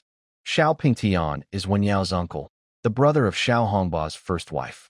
Originally, Xiao Pingtian shouldn't have the surname Xiao, because Yelu Nanyan ordered that the Xiao surname belonged to the royal family.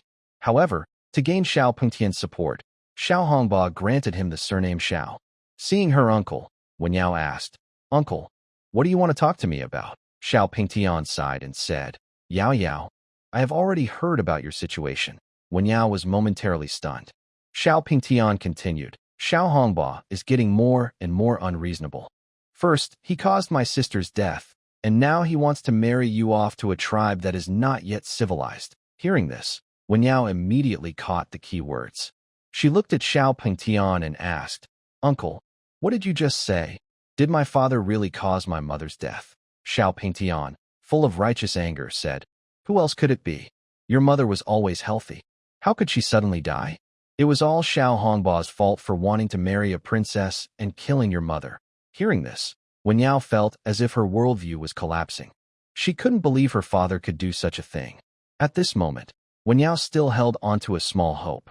She continued, "Uncle, these are just your guesses." Seeing that Wen Yao couldn't believe it, Xiao Pingtian sighed again.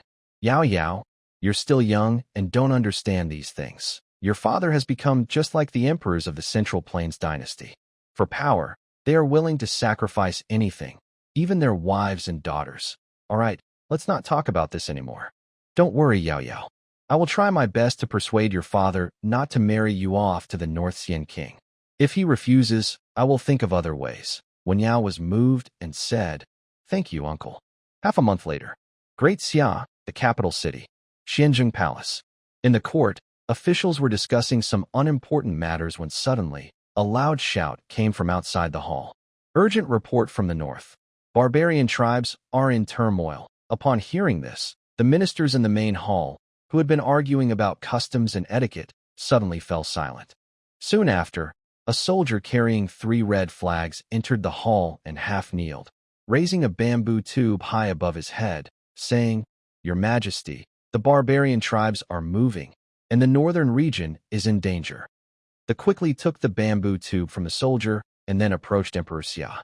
He opened the tube and handed the information inside to the emperor. Emperor Xia took the rolled parchment and carefully read the words on it. This was intelligence written personally by Lu Chun. At this moment, the Xianzheng Hall was very quiet. All the ministers were watching the emperor, and the atmosphere in the hall was very heavy. The barbarian tribes had always been a serious threat to the Great Xia. The empire had fought many battles against them, but most of the time, they lost. Even when the empire won, the barbarians could quickly retreat using their cavalry advantage. So, no matter how many times they fought, the Great Xia could not completely eliminate the barbarians.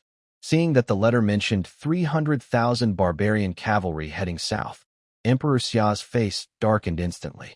The barbarians had not come early or late, but just when he was about to deal with the noble families, they moved south. Emperor Xia was not foolish.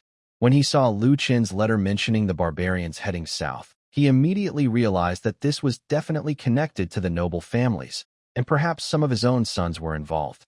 As an experienced politician, he had previously used external enemies to his advantage, so he was not unfamiliar with such tactics. The ministers in the Xianzheng Hall saw the emperor's face turn so dark and were so frightened that they dared not breathe loudly. This was the first time in a year that they had seen Emperor Xia look so upset. After a moment, Emperor Xia sneered and said, "The barbarians really know how to choose their timing." The tall, thin man standing at the front left of the hall asked, "Your Majesty, do you know what is happening in the northern region?" As soon as the man finished speaking, Emperor Xia replied, "The northern king has sent a letter saying that his men intercepted a barbarian summons on the plains. The barbarians plan to gather 300,000 cavalry to march south, take over the founding of the northern region, and establish Yanqing as their capital." Hearing this, the ministers in the hall immediately began discussing among themselves. 300,000? Oh my! How can there be so many? If the barbarians establish a country in the northern county, wouldn't our Great Xia always be under their iron cavalry? We must prevent the barbarians from moving south. The barbarians are truly ambitious. This time, Great Xia must not let them go easily. Hearing the ministers' discussions, Emperor Xia remained silent for a long time. After a while, the 8th prince, Lu Shuyun, stepped forward and said, "Father Emperor, I believe the northern king might be lying about the military situation. From what I know, after the northern king arrived in Northern County, he stayed at his residence enjoying himself and did not manage the area at all. How does he know the barbarians are moving south? Furthermore, the barbarians are even further north. Even if they issued a summons, how could his people intercept it unless they had already infiltrated the barbarian territory?" Hearing this, the ministers quickly realized the point. Yes, the northern king is just a lazy, useless prince. Since he went to Northern County, he hasn't managed anything. How could he have sent people to infiltrate the barbarian lands and intercept their summons? He doesn't seem capable of doing such things. Could it be that the northern king is really lying about the military situation?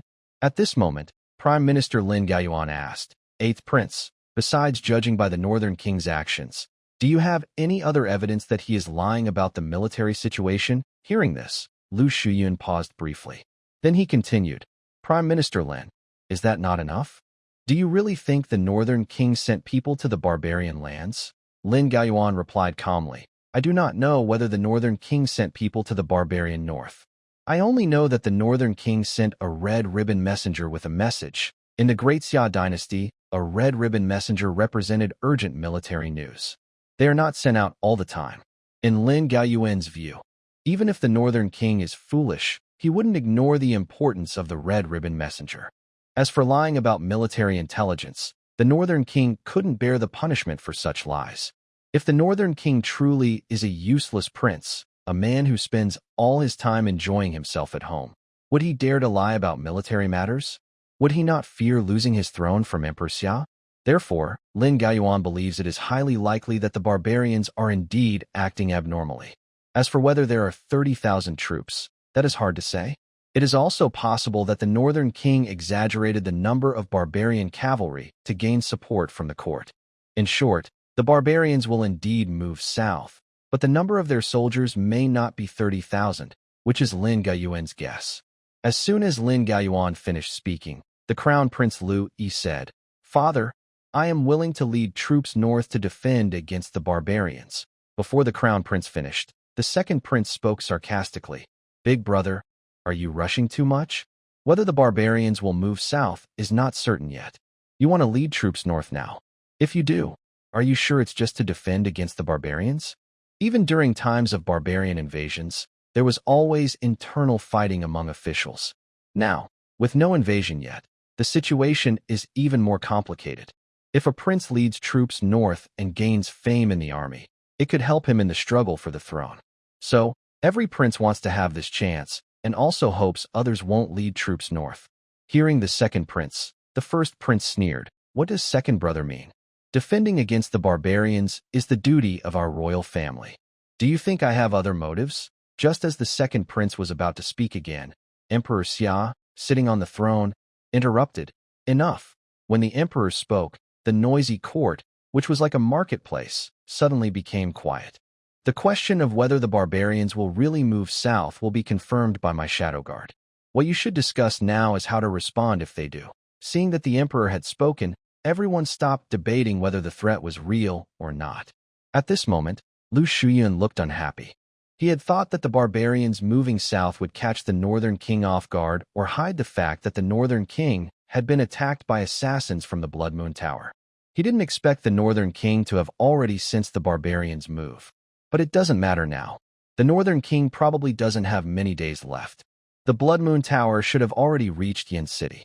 He believed that with a master from the Blood Moon Tower leading, even if the northern king had that mysterious master, he couldn't protect him. Now, he should focus on how to gain the authority to lead troops north. If he could lead the army north, according to his agreement with the barbarians, he could get some concessions from them. Then, he could build his reputation in the army, increasing his chances of winning the throne. As for giving the northern region to the barbarian tribes, Lu Shuyun didn't care at all. He only cared about his position as crown prince. The northern region was just a poor place. Since the barbarians wanted it, he thought it should be given to them. At this moment, the eldest prince spoke again, saying, Father, I believe we should gather the army and move north immediately. Since King Bei used the red ribbon messenger, it shows that the barbarians are coming south very soon. If the court delays sending troops, with only 30,000 soldiers in the northern region, they won't be able to stop the barbarians' 300,000 cavalry. As soon as the eldest prince finished speaking, the fourth prince agreed, saying, Father, I also think we should send troops north right away. None of the princes wanted to miss this chance to lead troops. The Great Summer had not had such an opportunity in many years. It was a chance for them to gain fame in the military. No one wanted to miss it. However, at this moment, Lu Shuyun spoke again, saying, Father, I believe the northern region is the territory of King Bei. Defending against the barbarians should naturally be his responsibility. If every time enemies invade the border, the court has to send troops, then what is the role of the princes? After Lu Shuyun finished, a man sitting on the right side of the officials spoke, Your Majesty, I agree with the eighth prince. The border princes are responsible for defending against external enemies. They shouldn't rely on the court to send troops every time. Hearing the right Chancellor Zhao Wenhan, the left Chancellor Lin Gaoyuan chuckled and said, "Border princes do have the duty to defend against invasions. But with only 30,000 soldiers in northern region, does Zhao Xian think King Bei can use these troops to stop the barbarians?" Zhao Wenhan quickly replied, "I didn't say that." Then he looked up at Emperor Xia on the throne and continued, "Your Majesty, the northern region is the first line of defense against the barbarians. The usual 30,000 soldiers are no longer enough to stop an invasion. Therefore, I believe it's time to issue an order to expand the army in the northern region." When Zhao Wenhan finished speaking, there was instant discussion among the officials. Since Emperor Xia ascended the throne, to prevent the princes from rebelling, a limit on the number of soldiers in each prince's territory was established based on land size. The maximum number of troops in Beijun is 50,000. That is why Lu Qin only wanted to recruit 10,000 soldiers when he proposed expanding the army. Zhao Wenhan's statement seemed reasonable. After all, Beijun is on the front line against the barbarian tribes, so it makes sense to give the northern king more soldiers. However, once this precedent is set, other border princes will also use the same excuse to expand their armies. Defending against the barbarians is about resisting external enemies. The Great Xia dynasty has several other borders. Although there haven't been wars for many years, no one can be sure if a war will break out someday. If Beijun expands its army, other border princes will likely demand the same. This could cause a chain reaction. Moreover, if Beijun increases its forces, other dynasties might suddenly attack Great Xia. Not all princes are loyal. Some might secretly collude with external enemies and use it as leverage to demand military expansion from the court. The Emperor of Xia is not foolish. He understands the consequences of ordering Beijun to expand its army. Yet, at this moment, the Emperor spoke. "I hereby decree that Beijun, being on the front line against the barbarian invasion, currently has insufficient troops. Starting today, the troop limit in Beijun is raised to 150,000. Also, the northern king, as the prince of Beijun's territory, must not abandon his post under any circumstances and must defend Beijun firmly." Upon hearing this, Zhao Wenhan immediately bowed and said, "Your Majesty is wise." The emperor looked coldly at Zhao Wenhan, then continued, "Minister Wang, Minister Chu, Minister Lin, and Minister Zhao, stay behind. The court is adjourned." After speaking, the emperor rose from the throne, waved his long sleeve, and turned to leave. Clearly, the expansion of Beijun's army made the emperor uncomfortable, but he had no choice. Currently, internal tensions within Great Xia are rising. The dynasty cannot send hundreds of thousands of troops north to fight the barbarians. If they did, it would threaten the foundation of the nation. The emperor also realized that this invasion was likely connected to the noble families. Whether a prince was involved remains unknown. Now is not the time to worry about these details. Behind war, politics always lurk. If what the northern king wrote is true, that the barbarians intend to establish a state in Beijun, that must be prevented at all costs. North County is the gateway to the Great Xia. If North County falls to the barbarians, their troops will soon march straight to the capital. The Emperor of Xia knows that to solve this crisis, he must compromise not only with the barbarians, but also with the noble families. This makes the emperor feel very frustrated. Since ascending the throne, this is the most upsetting situation he has faced. The main reason is that he just reorganized the army of Xia, and the barbarians' southward invasion was too sudden, leaving no time for him to prepare. If he had waited another year, after the army was fully reorganized, he could have sent troops northward. Then, the barbarian cavalry would not be a big problem. But unfortunately, there are no what-ifs. The most urgent matter now is to discuss how to handle the crisis in North County. The Emperor of Xia called the 4 people he summoned earlier into the study and carefully discussed the barbarian invasion. In the end, they agreed that peace talks should be the priority. Sending troops is certain, but they won't send hundreds of thousands of soldiers north. Losing all of North County is impossible, but they are open to negotiations.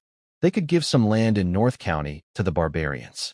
After all, North County is the fief of the northern king, who is just a useless prince and doesn't control much land. Once they finished discussing what to do, Lin Gaoyuan left the emperor's study directly. His face looked very unhappy, clearly dissatisfied with the results of their discussion. The emperor of Xia had summoned 4 people. One was the minister of revenue, who was from a noble family. Another was the minister of war, also from a noble family. And the third was the right chancellor, a treacherous official known for fighting for power. What good ideas could these 3 come up with? Most likely, it was just a plan to give up land to save face. When Lin Gaoyuan returned home, he was very upset and silent for a long time. At this moment, a man in armor entered the hall. The man asked immediately after entering, "Father, I heard that 30,000 barbarian soldiers are marching south. Is that true? The barbarian invasion is a major event." After the ministers left court, they couldn't help but talk about it everywhere. Soon, Lin Xiaoming, who was in the army, also heard about it. Lin Xiaoming is now the commander of the Qilin army. He cares a lot about war and military matters. Hearing his son's question, Lin Gaoyuan came back to himself, sighed, and said, "It's not certain yet whether it's true or not. But the northern king has sent a red silk messenger, so it's likely true." Lin Xiaoming continued to ask, "What are His Majesty's plans?" Hearing this, Lin Gaoyuan chuckled. "Plans? Huh. He wants you to lead 70,000 elite soldiers north to help the northern king and the barbarian tribes fight a force of 300,000. What? Hearing his father's words, Lin Xiaoming froze in surprise. Leading 70,000 elite soldiers to fight against 300,000 barbarian troops? What kind of joke is this? Since they said elite soldiers, they must be combat-ready troops. But 70,000 soldiers plus the 30,000 from Beijing total only about 100,000 soldiers.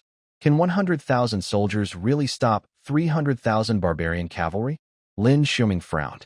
Currently, the Daxia dynasty could mobilize about 500,000 soldiers. Why send only 70,000 north? He then asked, "Father, after the army is reorganized, isn't there about 500,000 soldiers available?" Hearing his son's innocent question, Lin Gaoyuan chuckled again and said, 500,000? Does His Majesty dare to mobilize all of them? If he does, the whole Daxiao might fall into chaos. Lin Gaoyuan didn't go into deeper reasons. He simply told Lin Xiaoming, "I don't want to say much more. Once the emperor's decree is issued, you must immediately lead your troops to join the northern king in Beijing. When fighting, try to hold off the barbarian cavalry as much as possible. There's no need to fight them to the death. The real battlefield isn't in Beijing, but in the court." Hearing Lin Gaoyuan's advice, Lin Xiaoming seemed to understand something and replied, "All right, father. I understand what you mean. Beijing, Yin City." A woman dressed in a long black robe, holding a long sword, slowly walks through the streets of Yin City. Her face is cold as ice but stunningly beautiful, like a goddess untouched by mortal life. At this moment, a fast-moving carriage passes by her. The wind blows open the curtains of the carriage window, revealing a stunning woman in white. The black-robed woman's gaze briefly crosses with the white-robed woman's. But it's only for a moment. The carriage continues forward, leaving the black-robed woman standing there, coldly watching the departing carriage's shadow. After Chen Wanrong thought about the woman in black she had just seen, she immediately said to the beautiful woman in purple cloud robes beside her, "Aunt Lin, did you see that woman just now?" Lin Wanyan quickly replied, "Yes, I saw her." Chen Wanrong looked expressionless and said, "If I am not mistaken, that person should be someone close to Emperor Xia." A few years ago, Chen Wanrong had secretly entered the palace for a long time, so she knew about Emperor Xia's shadow guards. She could tell at a glance that the woman in black had fought her before.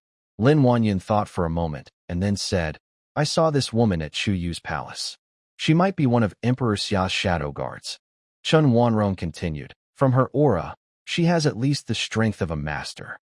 It's strange that Emperor Xia would send a master to protect a useless prince. Aunt Lin, don't you think that's odd?" Hearing this, Lin Wanyan didn't answer immediately. She also found it strange, but couldn't understand why Emperor Xia would send a master to protect a prince who was considered useless.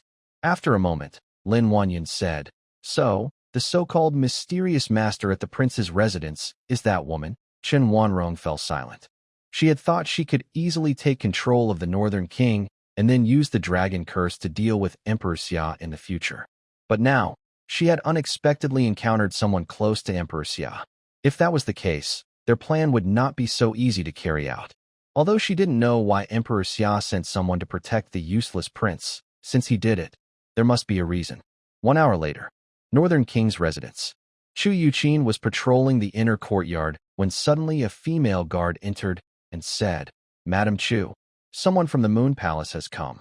Hearing this, Chu Yuqin was stunned for a moment and didn't respond right away. After a while, she regained her composure, looked at the female guard, and asked, "Moon Palace? What are they here for?" The female guard replied, "I don't know exactly. One of the women said she knew you and wanted to see you." Hearing this, a figure of a woman flashed through Chu Yuqin's mind. Then Chu Yuqin said, "I understand. I'll go see her now." Immediately afterward, Chu Yuqin followed the female guard to the gate of the royal residence.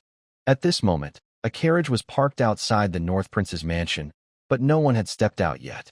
When Chu Yuqin arrived at the gate, the curtain of the carriage was finally drawn open, and a beautiful woman dressed in purple cloud robes stepped down. Seeing that the visitor was Lin Wanyun, Chu Yuqin froze for a moment, then asked in surprise, "Sister Lin, what brings you to North County?" As she spoke, Chu Yuqin approached Lin Wanyun. Lin Wanyun did not answer immediately, but smiled gently and said, "Qiner, we haven't seen each other for many years." Chu Yuqin recalled, "Yes, since you went to Xianyu Palace, we haven't met again." She glanced at the carriage and asked again, "Sister Lin, are you here for North County?" Lin Wanyun replied, "The palace master and I passed through North County. I heard you are here too, so I wanted to come see you." Hearing Lin Wanyun's words, Chu Yuqin was quite surprised. Then she looked at the carriage and asked, "Is the palace master of Xianyu Palace inside?" Lin Wanyun nodded, "Yes. The palace master of Xianyu Palace usually doesn't wander around casually. She only leaves when there's a big matter." Chu Yuqin didn't expect to meet the palace master of Xianyu Palace in North County. At this moment, Chu Yuqin quickly said, "Sister Lin, wait a moment. I'll go tell Chun'er that you are here." She was about to turn around to find Lu Chun. Although Chu Yuqin knew she held a high, invisible status in the royal residence and Lu Chun respected her, she wouldn't make decisions to let people into the palace without Lu Chun's permission. Any matter of bringing someone into the palace should be either reported to the princess or told to Lord Lu Chun. Just as Chu Yuqin was about to turn, Lu Chun happened to come out of the main gate. "Aunt Chu, I heard there are guests." The guards at the gate had just informed Chu Yuqin and also told Lu Chun that someone had arrived at the palace. Lu Chun, upon hearing this, was curious. He wondered what kind of guests the North Prince's mansion could have, and he went to the gate to take a look. Seeing Chu Yuqin talking to a beautiful woman, Lu Chen's eyes lit up. This beautiful woman is dressed in a purple cloud-patterned gown, with her hair styled high and flowing over her shoulders, resting on her chest. She looks elegant and noble, poised and graceful, with beauty matching that of Chu Yuqin. Luo Chun immediately used the system to identify her. Name, Lin Wanyun. Identity, daughter of Lin Gaoyuan, the left chancellor of Daxia, who later left the Lin family to join Xianyu Palace. She is a half-step grandmaster, 31 years old. She followed Xianyu Palace's leader, Chun Wanrong, to Beijun, planning to use the blood of the Northern King to refine the dragon suppression curse to deal with the Summer Emperor. Score, 95, favorability, 60, because she is the friend of your mother. Seeing this prompt, Luo Chun was a bit surprised. He didn't expect such a highly rated woman to come to him, especially as she was a friend of his mother. No wonder she seemed so familiar with Chu Yuqin. However, although her favorability towards him was decent, she probably didn't come with good intentions this time. Luo Chun didn't know what the dragon suppression curse was, but the system indicated it involved using his blood to refine it, and it was meant to target his father. Clearly, Xianyu Palace and the Daxia dynasty were enemies. At this moment, Luo Chen's gaze shifted to the carriage. Since Lin Wanyun was following Xianyu Palace's leader, the palace master must be inside the carriage. From the system's earlier description, it seemed the palace master was also a woman. Just then, Chu Yuqin's voice brought Luo Chun back to his senses. "Chun, just in time. Let me introduce you. This is your mother's sworn sister. Her name is Lin Wanyun, a senior elder of Xianyu Palace. She went to Xianyu Palace shortly after you were born, so you haven't met her before." Hearing this, Luo Chen quickly stepped in front of them. Seeing Luo Chen, Lin Wanyun immediately bowed and said, "Your Highness, I greet you." Luo Chen smiled slightly and said, "No need to be so formal. Since you are my mother's sworn sister, I should call you Aunt Lin." Hearing this, Lin Wanyun's favorability increased by 5 points. Seeing this scene, Luo Chen couldn't help but think, is it so easy to raise her favorability? It seems it might be quite simple to win her over. A woman with a score of 95 points came to him willingly, and Lu Chen certainly wouldn't be polite. At that moment, the curtain of the carriage slowly opened, and a beautiful figure dressed in white stepped down. Seeing the woman get off the carriage, Lu Chen froze in place. The woman's delicate face was cold as ice. Her white clothes looked pure and snowy. Her skin was smooth and tender, her hair was styled in a cloud bun, and there seemed to be a plum blossom mark on her forehead. She had a graceful figure and radiated a holy light, like a fairy descending from heaven. Lu Chen immediately forgot to use the system to identify her information. It was only when she spoke that he snapped back to himself. "Your servant greets the prince." Although Chun Wanrong was the head of the Moon Palace, officially the Moon Palace still belonged to the Great Summer. So, when she saw the Great Summer Prince, she still had to bow. Chun Wanrong's voice was clear and quiet, with a special charm that made people feel a little restless inside when they heard it. Lu Chen came back to himself and stammered, No need to bow." Then, Lu Chen quickly used the system to check her details. Name: Chun Wanrong. Identity: Chun family survivor, Princess of Chun, Palace Master of Moon Palace, 21 years old, Grandmaster Realm. She came to Beijun mainly to get close to the Northern King, use love poison to control him, then use his blood to refine the dragon suppression curse to fight against Emperor Xia and avenge the Qin country. Score: 98. Favorability: 10. Seeing the score of 98, Lu Chen finally realized, 98 points. Such beauty, even a perfect score of 100 wouldn't be unreasonable. Remember, Chu Yuqin only has a score of 97. Thinking this way, every point above 95 meant her appearance improved by several levels. Of course, Lu Chen didn't think Chen Wanrong was much more beautiful than Chu Yuqin. The key was the aura she exuded, as if she were a fairy. That was what truly moved Lu Chen. After feeling excited, Lu Chen quickly calmed down. Then he smiled and said to Chen Wanrong, "It's my honor to have Palace Master Chen visit my residence. Aunt Lin, Palace Master Chen, please come inside."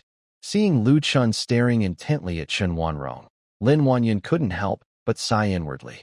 She knew that the Northern King was interested in Chen Wanrong's beauty.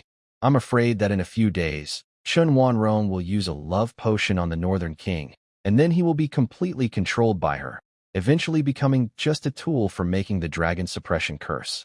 As the sworn sister of Chu Yu, Lin Wanyun felt a bit sad to see Lu Chen get into trouble, but since they had to deal with Emperor Xia, they had no choice but to use the dragon suppression curse.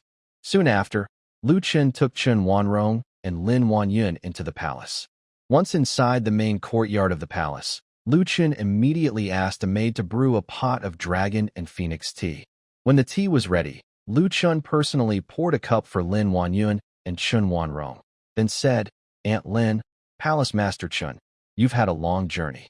This is a special tea from the palace that can refresh your mind and relieve fatigue. Please try it." Hearing this, Lin Wanyun immediately picked up her tea cup, took a sip, and then used her internal energy to check if anything had been added to the tea. After the check, Lin Wanyun took another sip. Her movements were subtle, so most people wouldn't notice, but Chen Wanrong could see that after the second sip, Lin Wanyun was sure there was nothing in the tea. Although they were in the Northern King's palace, as the leader of the Xianyu Palace, Chen Wanrong remained cautious. Knowing the tea was safe, Chen Wanrong also lifted her jade hand, took a small sip of the tea, and felt a cool sensation flood her body, spreading throughout her, making her feel very comfortable. Chen Wanrong was a bit surprised. She didn't expect the tea from the Northern Palace to really have a refreshing effect. Seeing that Lin Wanyun and Chen Wanrong had both drunk the tea, Lu Chen's lips curved slightly upward, and he then asked, "Miss Chen, Aunt Lin, what is your purpose for coming to Northern County this time?" Hearing this question, Lin Wanyun replied, "We just happened to pass through Northern County." Lu Chen pretended to look regretful and said, So you're just passing through? It seems you'll be leaving Northern County soon. Lin Wanyan smiled and said, although we're just passing through, the palace master and I also plan to stay in Northern County for a while. Lu Chen replied calmly, that might not be possible. You will have to leave Northern County very soon. Curious, Lin Wanyan asked, why is that? Chu Yuqin said nearby, Sister Lin, the barbarian army will soon march south. Chen's wife and children will also leave Yin City and go to Lanping City. This is not a secret. The royal palace will soon announce it to the people of Beiju. Everyone in Beiju will know about the barbarians' southward march, so Chu Yuqin just said it directly. Hearing this, Lin Wanyan and Chen Wanrong were both slightly stunned. They didn't expect that their visit would be so untimely, and that the barbarians would attack south at this time. However, the barbarians' southward movement doesn't seem to greatly affect their plans. After all, the Northern King is probably a coward who fears death. When the barbarians march south, the Northern King will likely run away south too. They just need to follow the Northern King. At this moment, Lin Wanyan asked, will the king also go south with the common people? Lu Chen smiled slightly and said, Beiju is my territory. I am the king of Beiju. How could I leave Beiju? I will stay in Yin City and fight the barbarians to the death to protect Beiju. Hearing Lu Chen's words, Chen Wanrong and Lin Wanyan were again surprised. They didn't expect the Northern King to have such courage. Isn't it rumored that the Northern King is a useless ruler who only seeks pleasure in the palace every day? How could a useless ruler have such resolve? Or perhaps, the barbarian southward attack doesn't involve many soldiers, just like usual, raiding and stealing grain. Maybe the Northern King isn't worried about the barbarian cavalry attacking Yin City, which is why he is so confident. At this moment, Chen Wanrong asked, My lord, do you know how many barbarian soldiers are involved in this southward attack? Lu Chen replied, based on the intelligence we've gathered, this invasion is to establish a new kingdom in Beiju. They have sent 300,000 cavalry. They plan to take over Beiju and make Yin City their capital. Upon hearing this, Chen Wanrong's eyebrows furrowed slightly. 300,000 troops. From the information I know, Beiju only has about 30,000 soldiers. The Northern King, in this situation, doesn't plan to run south, but instead wants to fight the barbarians in Yin City? 30,000 against 300,000. This is a battle with no chance of winning. Is this really the infamous useless ruler? Just in terms of courage, he already seems much better than those officials and nobles in the capital who only care about eating, drinking, and entertainment. After just meeting the North King, Chen Wanrong had a big change of opinion about Lu Chen. She thought there might be some mistake in the information from their moon palace. The North King definitely isn't the man who spends all his time seeking pleasure in the palace, as rumors suggest. After hearing Lu Chen's words, Lin Wanyan couldn't help but ask, Prince, I heard that there are only 30,000 soldiers in Beijun, but you said the barbarian tribes sent 300,000 troops south.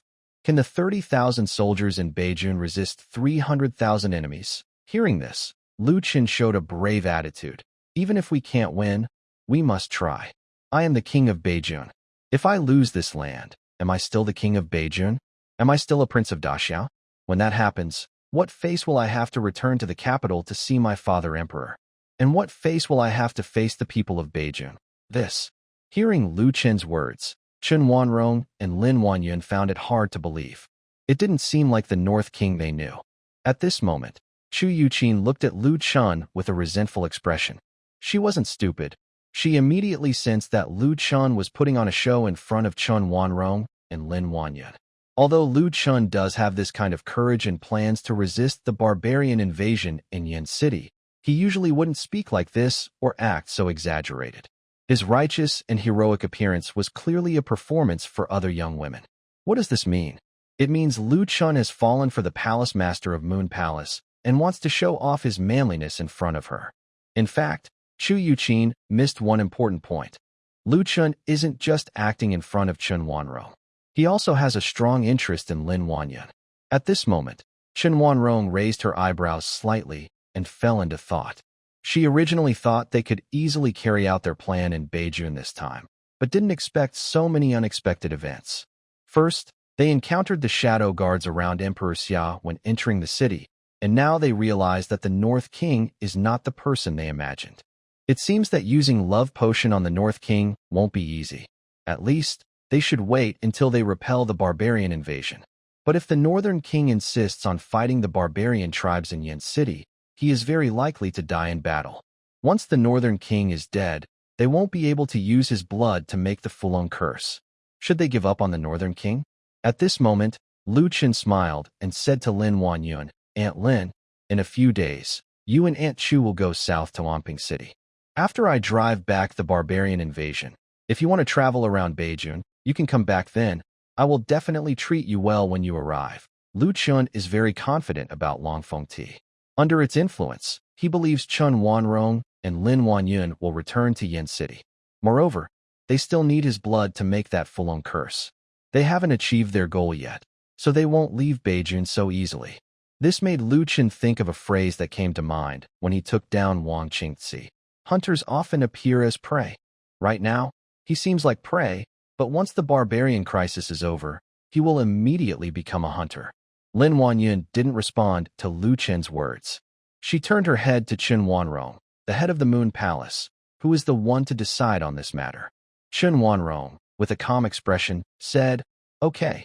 In this situation, it is indeed no longer suitable to stay in Yin City." Chen Wanrong was also considering whether to take advantage of the barbarian invasion to fake the Northern King's death and then have him kidnapped to the Moon Palace, where his blood could be used gradually to make the Fulong curse. But she quickly abandoned this idea. The Northern King is a prince, and even if he fakes his death, it might be noticed. If Emperor Xia finds out that the Moon Palace has kidnapped a prince, he might become suspicious. Of course, this isn't the most important issue. The key point is that this would cause conflicts between the Moon Palace and the Great Xia dynasty to erupt earlier. Before the Fulong curse is made, the Moon Palace cannot have direct conflict with Emperor Xia. They must at least maintain a surface peace. Unlike the noble families or officials of the Great Xia, the Moon Palace clearly knows what Emperor Xia's trump card is. Until they can break Emperor Xia's defenses, they will not risk directly opposing him. To others, Summer Emperor is just a master, but the Moon Palace knows how terrifying he is. Now, one of the sacred relics of the Moon Palace has fallen into the hands of the Summer Emperor because of Chu Yuluo. They are no match for him. All forces within the Daxia territory fear the Grand Minister, Situ Su, but only the Moon Palace considers the Summer Emperor a real rival. After hearing Chen Wanrong's words, Lu Chun stood up and said, "Aunt Chu, Aunt Lin, Miss Chun, take your time talking. I'll go now and won't disturb you." With that, Lu Chun turned and left the pavilion. After Lu Chun left, Lin Wanyun immediately took Chu Yuqin's hand and said, "Qiner, everyone outside says the Northern King is a lazy, lecherous man, but I don't think he's like that." Hearing this, Chu Yuqin smiled and said, "Since Chun'er came to Northern County, he has become more mature. Maybe seeing the suffering of the common people has awakened his sense of responsibility." As for him being lecherous, Chu Yuqin hesitated for a moment, then continued, "I don't think it's wrong for Chun'er to be a bit lecherous. If he weren't, how could he pass on his bloodline?" Hearing this, Lin Wanyun felt a bit suspicious. Did the Northern King really change only after arriving in Northern County? But they had also heard that after the Northern King arrived, he kept a bunch of beauties in his residence, indulging in pleasure and luxury, ignoring the lives and deaths of the people. However, now is not the time to dwell on these things. Chu Yuqin then looked at Chen Wanrong, who was sitting quietly nearby. Chen Wanrong's beauty blended with her surroundings. Just a glance was enough to lift one's spirits. Chu Yuqin couldn't help but admire. No wonder she's the palace master of the Moon Palace. No wonder that little troublemaker kept staring at others. But unfortunately, the palace master of the Moon Palace would never marry casually. That little troublemaker could only look but not touch. At this moment, Lin Wanyun smiled and said, "Qiner, can you tell me what has happened in the capital all these years?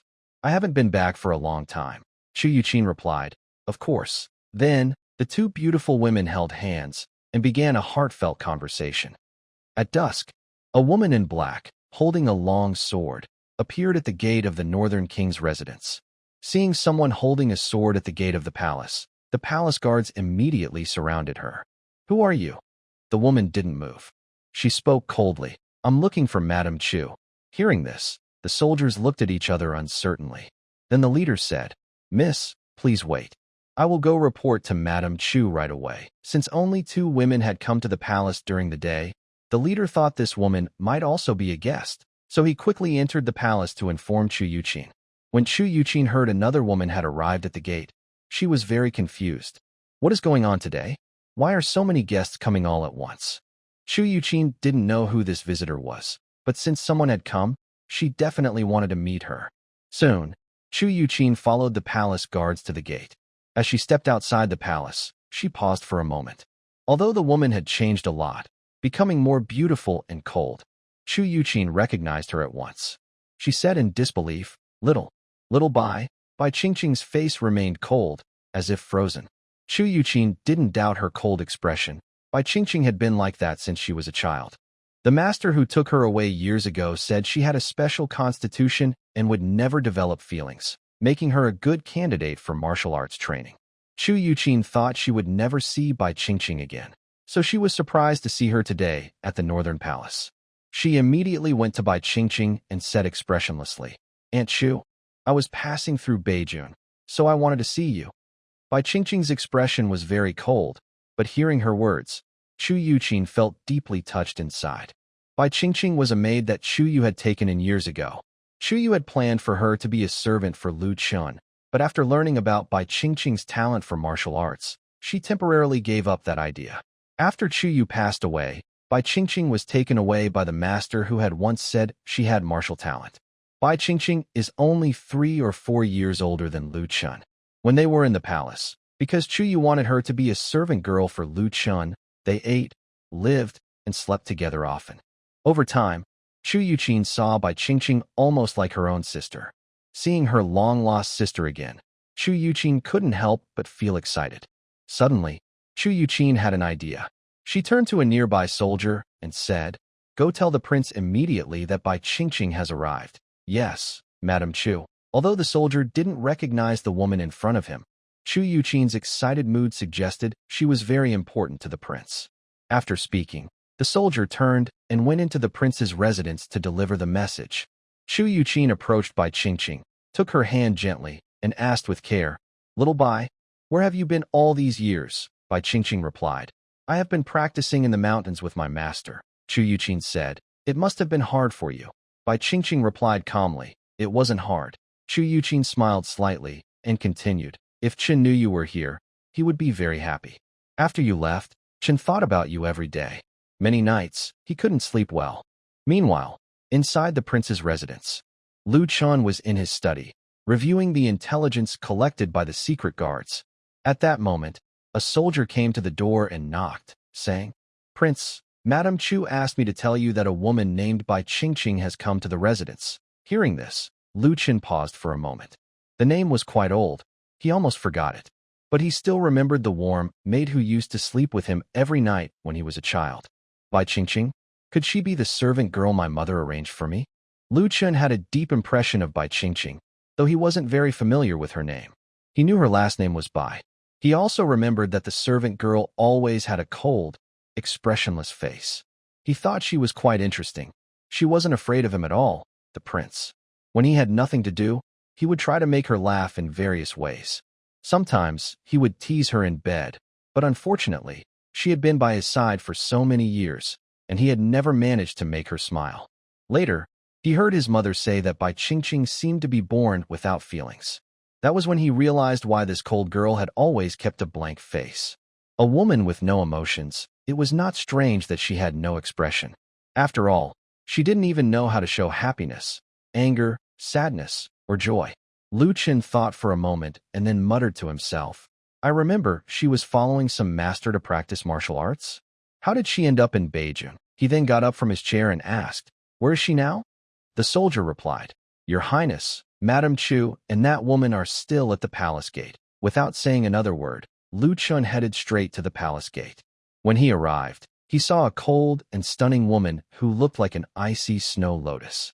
Her body seemed to emit a special aura, making people afraid to get close.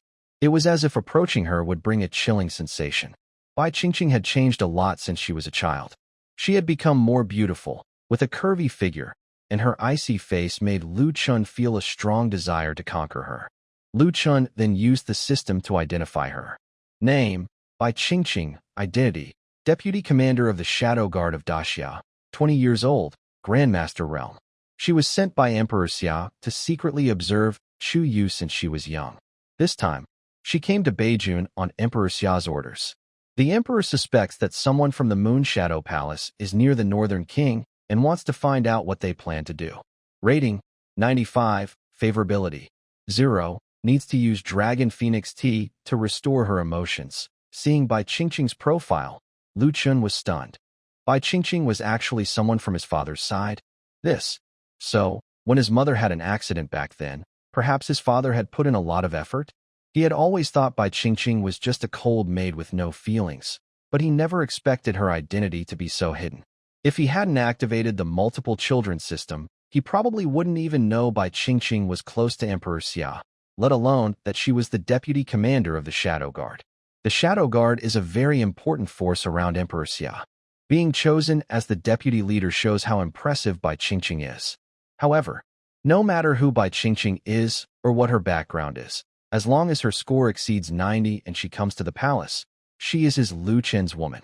Lu Chen thought to himself that his father, the emperor, was very kind.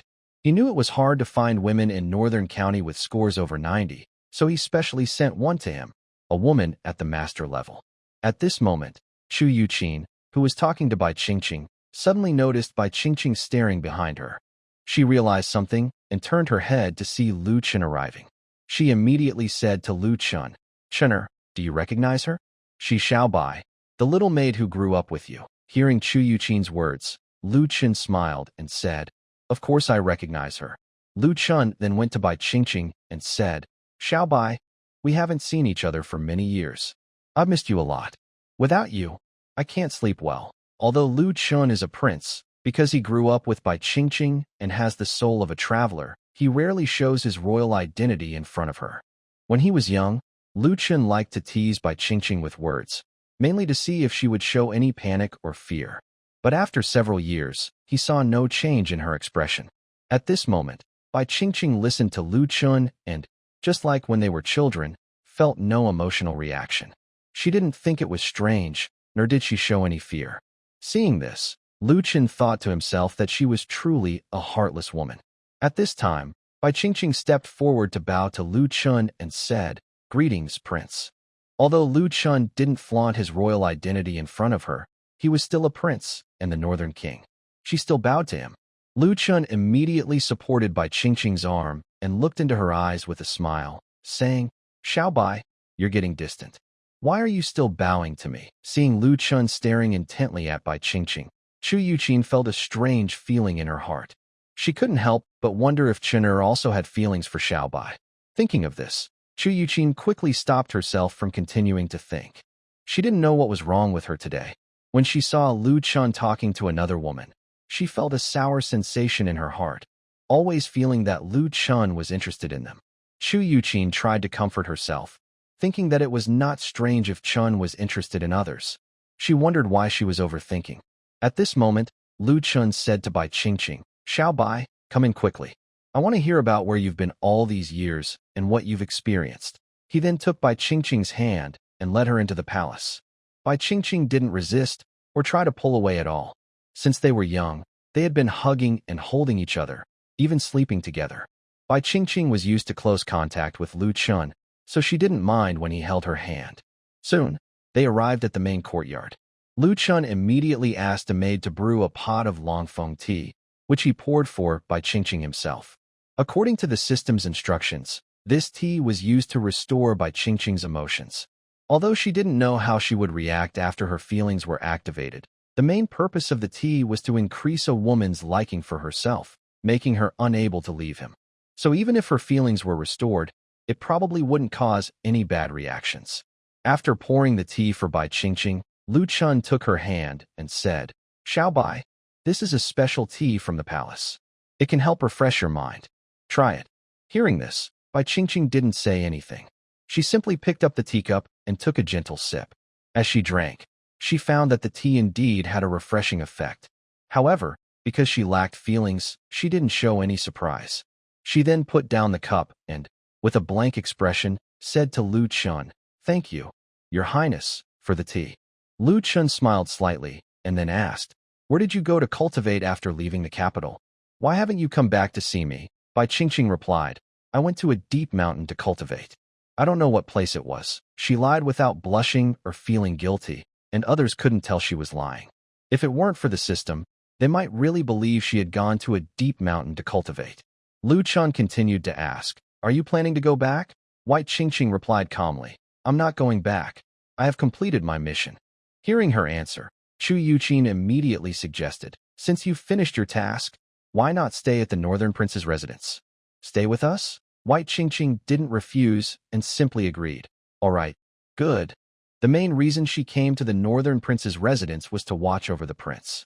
Since Chu Yuqin asked her to stay, it would make it easier to observe the prince's actions. Seeing that White Qingqing agreed, Chu Yuqin felt very happy.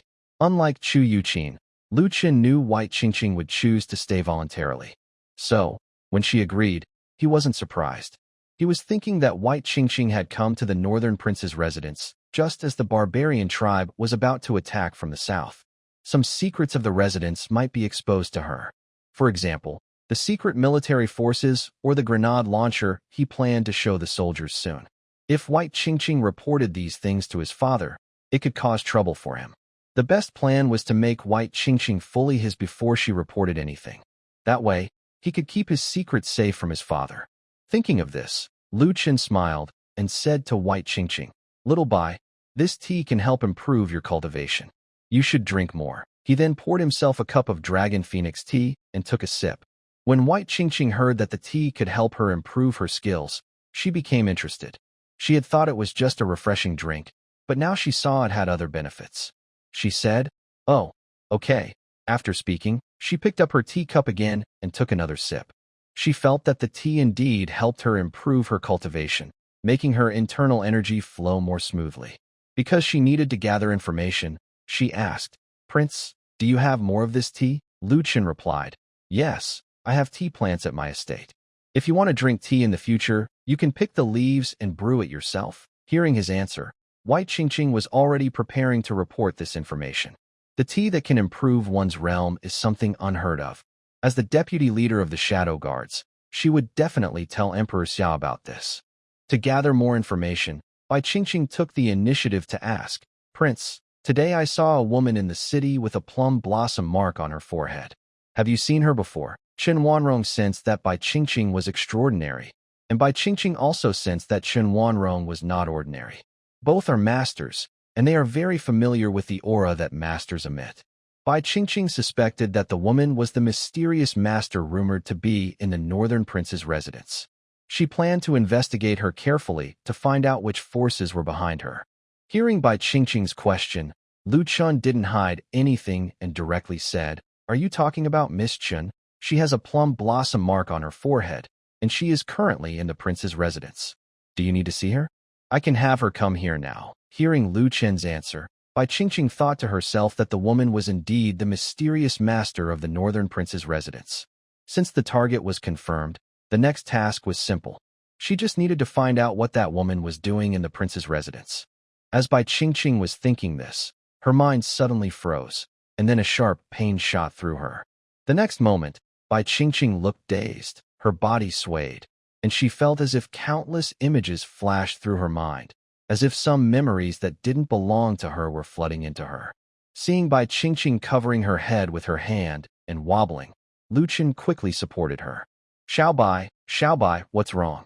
After Lu Qin steadied her, Bai Qingqing wanted to activate her energy to check if something was wrong with her body, but she suddenly found that her internal energy had completely disappeared. She was now as powerless as an ordinary person. Although she didn't know what had happened, Bai Qingqing knew it must be related to Lu Chun. Maybe it was because of the tea she just drank. But she couldn't understand why she still got affected, even though she checked the tea and found no medicinal ingredients inside. Gradually, Bai Qingqing's vision became more blurry, and she seemed to enter a strange world. In Daxia, there was a Bai residence. The master of the Bai house married a beautiful wife. Their relationship was usually very harmonious. Until one day, the lady of the house discovered that her husband was having an affair with a maid, who was even pregnant. From that day on, the wife and husband grew apart. Although life went on as usual, the wife often wanted to kill the maid to prevent her child from being born. But under the husband's protection, the maid still gave birth to the baby. However, from the moment the baby was born, she faced many unfair treatments. The mother of the baby, the maid, had hoped her child would be valued because of her, but it turned out to be a girl. This made her very angry. She once tried to kill the girl herself, but she failed because of the husband's intervention. As the girl grew older, the people in the house, including the lady, disliked her very much. They called her a wild child, often beat her, and wanted her to die. Since she was young, she had been covered in injuries. The master of the house also argued with the lady many times because of the girl, causing many problems in the house. The man who had once protected her grew to dislike her more and more, often shouting at her. In this way, the girl was disliked by everyone in the house, and even her own mother completely abandoned her when she was 5 years old. One day, a mysterious person came to the house. This mysterious person took out a bag of medicine and told the girl that if she put the medicine into the well, she would be completely free. The girl, whether confused or controlled, had no hesitation. That night, she put the medicine into the well as instructed. The next morning, hundreds of people in the house had died. Later, the girl was taken to a mysterious place by the stranger, where she learned various skills related to killing. Over time, she became colder and her memories of the past grew hazy. Soon, all the suffering she had endured was completely forgotten. One day, the mysterious person who originally took her away from the family appeared again and gave her a task. He asked her to pretend to be a poor beggar on the path of a noble person she would meet. At that time, the young girl had become just a tool for killing. She obediently followed the mysterious person's orders without hesitation. Later, she was taken to the palace by that noble person and was planned to become a maid for a prince. Everyone in the palace was very kind to her, especially the prince. Although the prince liked teasing her, he never used his royal status to bully her. She once wondered if she would live forever in this warm environment. Until one day, the mysterious person ordered her to find a special item at the place where the noble lived. That was when she realized she was just a tool. The girl quickly became cold and emotionless again, completing her mission and leaving the palace. Afterward, she carried out various assassination tasks. Later, she became the deputy leader of the shadow guards of the Great Xia. That person was Bai Qingqing. Now, Bai Qingqing kept replaying scenes from her life with Lu Chun in the palace, especially the nights when Lu Chun held her while sleeping and told her stories, making her feel as if those moments were happening again. As those scenes kept flashing through her mind, Bai Qingqing suddenly felt she could hear her own heartbeat. Thump, thump, once, twice, growing louder. Her previously cold face now showed a faint blush. At this moment, Chu Yuqin's voice sounded in her ear. Xiao Bai, what's wrong with you? Did you have trouble with your training? Hold on, I'll help you recover. Just then, Bai Qingqing felt a warm flow into her body. The frantic memories in her mind gradually stopped. She understood now that those memories were not someone else's, but her own. However, she didn't want to remember those memories, so they gradually became sealed and forgotten in her mind. This had nothing to do with the tea she drank just now. Of course, that's what she thought. At this moment, Lu Chun saw Bai Qingqing steady herself and immediately let go of her. Soon, Bai Qingqing felt her strength returning. With Chu Yuqin's internal energy adjustment, Bai Qingqing quickly recovered. She opened her eyes and said to Chu Yuqin, "Aunt Chu, I'm fine now. Thank you." After hearing Bai Qingqing's words, Chu Yuqin stopped sending her internal energy and asked seriously, "Xiao Bai, what happened to your body? Why did I feel your internal energy suddenly disappear just now?" Bai Qingqing didn't know what was going on either. She had to make an excuse, saying, "I've been practicing martial arts poorly lately. A good rest will fix it." Chu Yuqin immediately said, "Then go rest now. Your health is the most important." As Chu Yuqin finished speaking, Lu Chen spoke up, "Xiao Bai, I'll have someone arrange a room for you." Then Lu Chen turned around, and the maids in the yard immediately went to prepare a room. Watching Lu Chen's back, Bai Qingqing suddenly felt her mind become fuzzy again for some reason. He was like a star in the darkness, giving her a small light in the endless black night.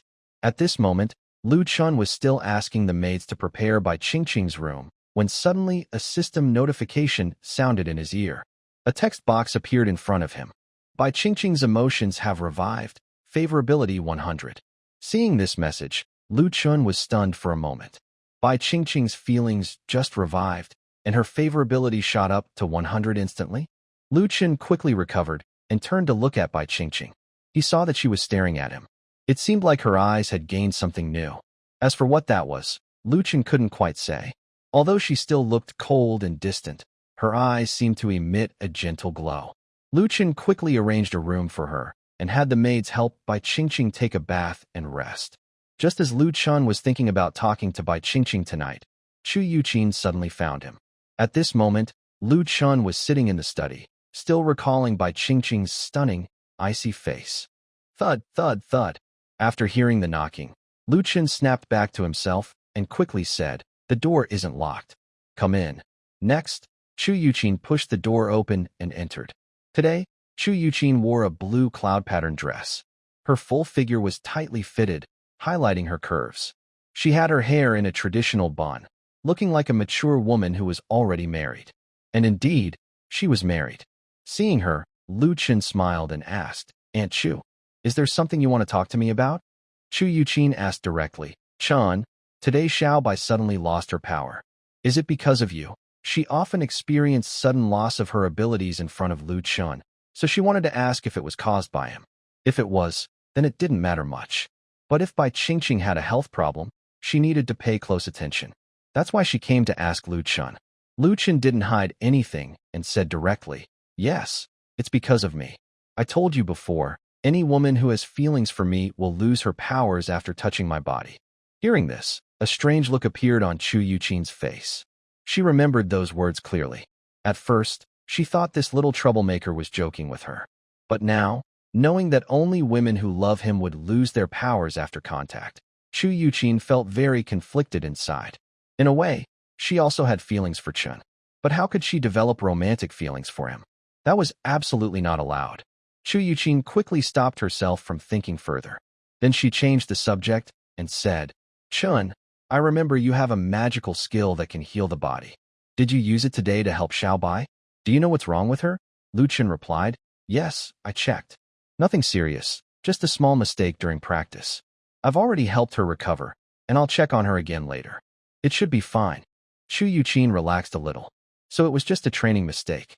She had thought Bai Qingqing was seriously ill and wanted to be with them in her final moments, which was why she came to the North King's residence. She mumbled softly, "That's good to hear." When mentioning this, Chu Yuqin glanced at the information on the desk and then asked, "Chun, are there any new movements from the barbarian tribes?" Lu Chun replied, "Not yet, but this is a good chance for us to make arrangements. The day after tomorrow, you and Zixuan and the others should head south." Chu Yuqin reminded him, "Yo-Yo is about to give birth. Traveling at this time might not be good for her." Hearing Chu Yuqin's reminder, Lu Chun paused and realized he had forgotten about this. This is indeed a problem. Zhou Yuyu's belly is very big now and can't handle the strain of travel.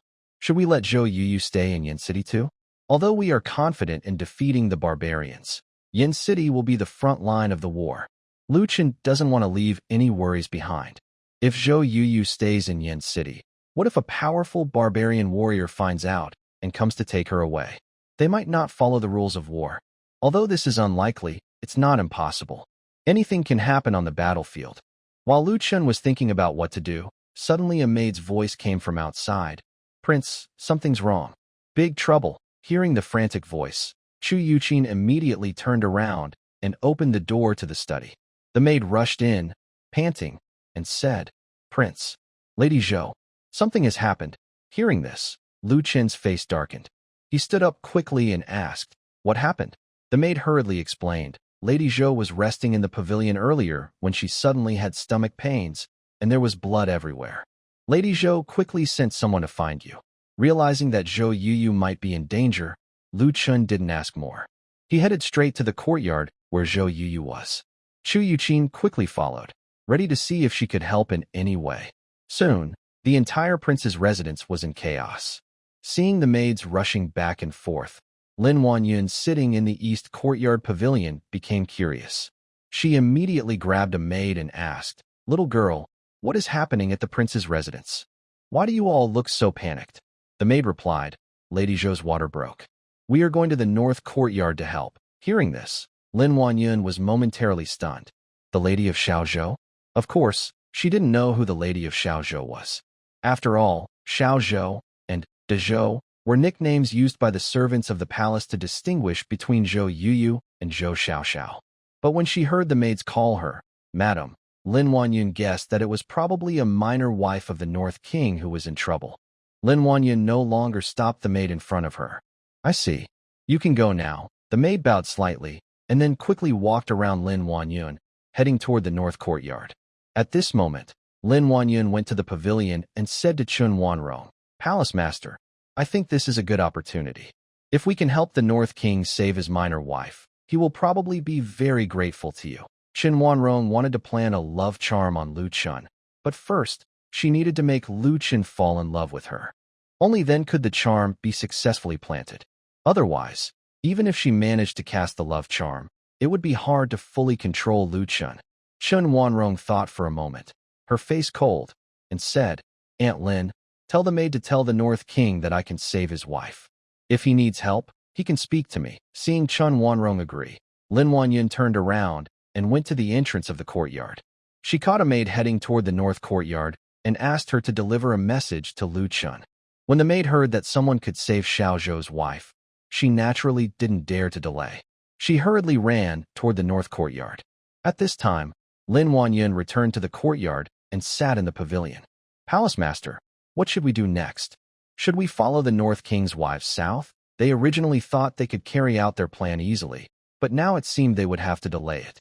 No one expected the barbarian tribes to attack from the south at this time, nor did they expect the North King to fight a deadly battle with the barbarians in Yin City. Chun Wanrong didn't answer immediately. Her gaze was fixed on the direction of the North Courtyard. After a while, she spoke. "We've waited so many years. A little more time doesn't matter. If he dies in battle, we'll go to the capital and find another prince to work with." The throne was a huge temptation for any prince. Chun Wanrong believed some prince would agree to cooperate with their Xianhua palace. But compared to other princes, the North King was the most suitable choice. After all, he wasn't in the capital, making it more convenient for Xianhua Palace to operate. However, if there was truly no other option, they would have to work with other princes. North Palace. In the northern courtyard, in Zhou Yuyu's room, the midwife and maids moved back and forth, very busy. The midwife kept using hot water to wipe Zhou Yuyu's body and tried everything to help stop her bleeding. Clearly, Zhou Yuyu's situation was more serious than just her water breaking. If she couldn't stop the bleeding, her life would be in danger. In this era, losing 2 lives from one incident was very common. The atmosphere in the room was very heavy. Zhou Yuyu was in terrible pain, and her consciousness was gradually becoming blurry. Suddenly, a maid exclaimed, "The prince has arrived. The prince has arrived." Hearing this, everyone in the room quickly made way for Lu Chun. Some of the palace maids knew that Lu Chun had magical powers. To the midwife and maids, as long as the North Prince arrived quickly, they believed the mother could be saved. When they heard that the prince was here, Zhou Yuyu's blurry awareness slightly cleared. Lu Chun quickly walked to Zhou Yuyu's bedside, took her hand, and immediately used his healing magic to treat her. At this moment, Zhou Yuyu was sweating heavily. Her face was pale and colorless, looking almost like a dead person's face. Weakly, she said, "Prince, Yuyu might not make it. Please, you must let the baby live, from now on." She suddenly stopped speaking, unable to continue, because she felt her body suddenly become very light, and the pain seemed to disappear. Zhou Yuyu was stunned. Seeing the green glow emanating from Lu Chen's hand, Zhou Yuyu immediately understood that he was using his magic to heal her. Lu Chen looked into her eyes and asked with a smile, "What about from now on?" Zhou Yuyu smiled faintly and said, "From now on, Yuyu still wants to have more children for the prince." As soon as she finished speaking, the midwife said, "The bleeding has stopped. Prepare for delivery." Originally, her baby was not due for a while, but since her water broke, the baby had to be born early. This quickly solved a problem Lu Chun had been worried about earlier. Lu Chen was previously worried about Zhou Yuyu's large belly and the difficulty of traveling by carriage. Since they were heading south without her, he feared something might happen to her or the baby inside her. Now, the baby was born early. He could use his healing skills to help Zhou Yuyu recover quickly, so she wouldn't be in danger on the way. At this moment, a maid hurried into the room. Seeing Lu Chen treating Zhou Yuyu, the maid didn't disturb him directly. Instead, she quietly approached Madame Chu Yuqin and whispered, "Madame Chu, the guests from the East Courtyard say they can treat Madame Zhou. If you need anything, you can ask them." Madame Chu Yuqin whispered back, "Yes, I understand." She then glanced at Lu Chen and the now improving Zhou Yuyu on the bed. She thought that maybe she wouldn't need to ask the master of the Moon Palace for help after all. Lu Chen knew magic, and even the Moon Palace's master, no matter how powerful, probably wasn't better at healing than someone who knew magic. After a while, the room was filled with the crying of a baby. "Congratulations. You have gained a child. Rewards: 50,000 black cavalry, 2 master-level generals, and an additional 500,000 people." The midwife excitedly said to Lu Chen, "Congratulations, Your Majesty. It's a boy." She then brought the baby to Lu Chen. Because the baby was born early, he was in a fragile state. In this era, without modern medical care, premature babies had a high risk of death. Knowing Lu Chen had magic, the midwife carefully handed the baby over for him to treat. Lu Chen said, "Place the baby on the bed." "Yes, Your Majesty." The midwife bent down and gently laid the crying baby next to Zhou Yuyu. Thanks to the healing spell, Zhou Yuyu was now fine. She turned her head to look at her child, and her once delicate face now shone with maternal love. Lu Chen then raised his other hand and placed it on the baby, continuing to treat him. Gradually, the baby stopped crying and began moving his tiny hands and feet in the air. At this moment, Madame Chu Yuqin's gaze fell on Lu Chen's face. Seeing Lu Chen's face turn pale, Chu Yuqin's smile instantly disappeared. She quickly went to Lu Chen's side and asked with concern, "Chen, are you okay? The healing technique consumes spiritual power, but the spiritual energy in this world is very weak." When Lu Chen was saving Zhou Yuyu, he used a lot of spiritual power, and his body couldn't get enough replenishment. This made him extremely tired. Lu Chen also felt this. Every time he healed someone, he felt very exhausted. Mostly, it's because his cultivation level isn't high enough, and he has very little spiritual power stored inside. Only when he reaches the Grandmaster level will his cultivation truly begin. After hearing Chu Yuqin's caring voice, Lu Chen softly said, "I'm fine." Zhou Yuyu also noticed that Lu Chen didn't look well. She guessed that he was probably exhausted from healing her, so her face was pale. She quickly said, "Your Highness, I am fine now. You don't need to use magic to heal me." Lu Chen smiled and said, "Don't worry, I know my limits." Zhou Yuyu showed a worried expression but didn't say anything more. After a while, Lu Chen felt that Zhou Yuyu's body had mostly recovered to its state before pregnancy, so he stopped sending spiritual power to her. Just after finishing the treatment, Lu Chen felt dizzy and almost fell. Chu Yuqin quickly supported him from behind. "Chen, how are you?" Lu Chen immediately felt warmth and softness at the back of his head, and a gentle fragrance entered his nose. At this moment, all the women in the room came forward, looking at him with concern. After leaning in Chu Yuqin's arms for a while, Lu Chen said, "I just need to rest a bit." "You don't have to worry." Seeing Lu Chen say this, Mu Zixuan and the others finally relaxed a little.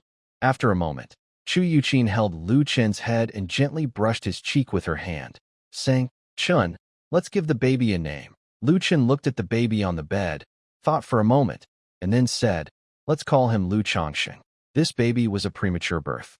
Although Lu Chen had treated him, his body was not as good as his previous 2 children from the start. Lu Chen didn't expect him to achieve great things. He just hoped he could live well. North Prince's residence, East Courtyard. Chen Wanrong and Lin Wanyun sat in the pavilion for an hour without seeing any maids or servants from the North Prince's residence come to call them for treatment of the prince's concubine. This made both of them feel a bit puzzled. Breaking the amniotic sac is very dangerous, and in this era, it's common for both mother and child to die in such situations. Why did the North Prince not let them go and help? They are both from the Xianyu Palace, and one of them is the palace master. Treating a woman with a broken amniotic sac should not be a problem. Does the North Prince not trust them? At this moment, Lin Wanyun saw the maid who had gone to help in the north courtyard return. She immediately stood up from the stone bench and walked over to ask, "Little girl, how is Madame Zhou?" The maid knew there were some things she couldn't say, so she simply replied, "Madame Zhou is out of danger and successfully gave birth to the prince's child." Hearing this, Lin Wanyun felt a bit surprised. It seems the palace still has capable people. Lin Wanyun then turned back into the pavilion and said, "Palace Master, it looks like we can only wait until the barbarian tribes retreat." When she mentioned opportunity, she meant the chance to appear before the North Prince. Chun Wanrong wanted to attract Lu Chen's affection, so she needed to show herself more in front of him. When they first came to Beijing, they thought it would be easy to win over the lecherous North Prince, especially since Chun Wanrong was among the most beautiful women in Daxia, even listed among the top beauties. That lecherous man was not immune to Chun Wanrong's charm. But after some exchanges with Lu Chun, they realized that simply using beauty to tempt the North Prince might not be so easy. Even if the North Prince is lecherous, he's smart. He might notice their ulterior motives. So, to get close to the North Prince, they couldn't just rely on beauty. They also needed to show their other qualities. Ideally, they would make the North Prince fall in love with their palace master without him realizing. To make the North Prince develop feelings for Chun Wanrong, they would need time to nurture those feelings. But now, with the barbarian tribes about to march south, there's not much time. It seems their only option now is to wait until the war ends. However, whether the Northern King can survive remains a big question. Thinking of this, Chun Wanrong felt a little lost. She remembered when the Daxiao attacked the Chun kingdom years ago. Her father, the emperor, had ordered his wife and children to leave the capital first, then fought bravely against the Daxiao army in the city, ultimately dying on the walls. Although she was still young then, she still remembered what happened clearly. She never thought that just a few years later, she would face a similar scene. But this time, it was not her father fighting the invaders, but the son of her father's killer. Chun Wanrong always felt this situation was a bit ironic. Lu Chen spent some time with Zhou Yuyu and her child in her room before going to his study. He was very concerned about the reward he received earlier. In his study, Lu Chen immediately asked the system, "Where are the 50,000 black cavalry now?" The barbarian tribe was about to march south. Lu Chen had been thinking about how to defeat their 300,000 cavalry, but no matter how he calculated on the map, he found it very difficult to take down such a large force. Although he had powerful weapons like the 122mm howitzers, the barbarian cavalry was highly mobile. Once they ran away, his troops couldn't keep up. North County only had 30,000 soldiers, and among them, only a few thousand were cavalry. These cavalry were mostly untrained. If the barbarian army was frightened and fled because of the artillery, it would be unrealistic for North County's small force to chase or block them. But now, things were different. He now had 50,000 cavalry. These cavalry could hide behind the Wanning River Valley. As long as the barbarian cavalry entered the valley, they could surround the 300,000 enemy soldiers. If the barbarian cavalry tried to escape, these 50,000 cavalry could pursue them. Thinking of this, Lu Chen couldn't help but praise the system. It really was very helpful. Whatever he needed, it provided. At this moment, the system prompted, "Currently, the 50,000 black cavalry are located south of Yan'an Mountain in North County. They have already received your summons." Seeing this message, Lu Chen was momentarily stunned. He knew that the subordinates he obtained through the system were implanted with identities in this world, meaning they were natives of this world. When he heard that his 50,000 black cavalry were in the northeast of Beijing, Lu Chen felt a sudden jolt. He wondered if the identity implanted in his 50,000 black cavalry was that of barbarian soldiers. After all, the only people in the north were barbarians. Lu Chen then asked, "System, are the black cavalry and the 50,000 people all barbarians?" The implanted identity for the 50,000 black cavalry and the 50,000 people is that they are survivors of DU. They fled to the north to escape war 500 years ago and settled inside a large mountain. Now, their priests follow the will of heaven and recognize the Northern King as the chosen one. They will follow the Northern King to unify the world. Well, all right, this implanted identity is not too hard to accept. After all, DU has been gone for over 500 years. The Great Xia was built on the foundation of Diyu, and now the people of Great Xia can be considered descendants of Diyu's citizens. Lu Chun continued, "When I issue the call to gather, how long will it take for the black cavalry to arrive? The fastest is half a month." Lu Chun muttered to himself, "Half a month, that's plenty of time." Northland, Yan'an Mountain. At the foot of the mountain, there are continuous buildings. These structures are very similar to those in Great Xia, making it look as if they are within Great Xia's territory. But this place does not belong to Great Xia, nor to any country or dynasty. This is Diyu City. Right now, the streets of Diyu City are bustling with people and carriages, very lively.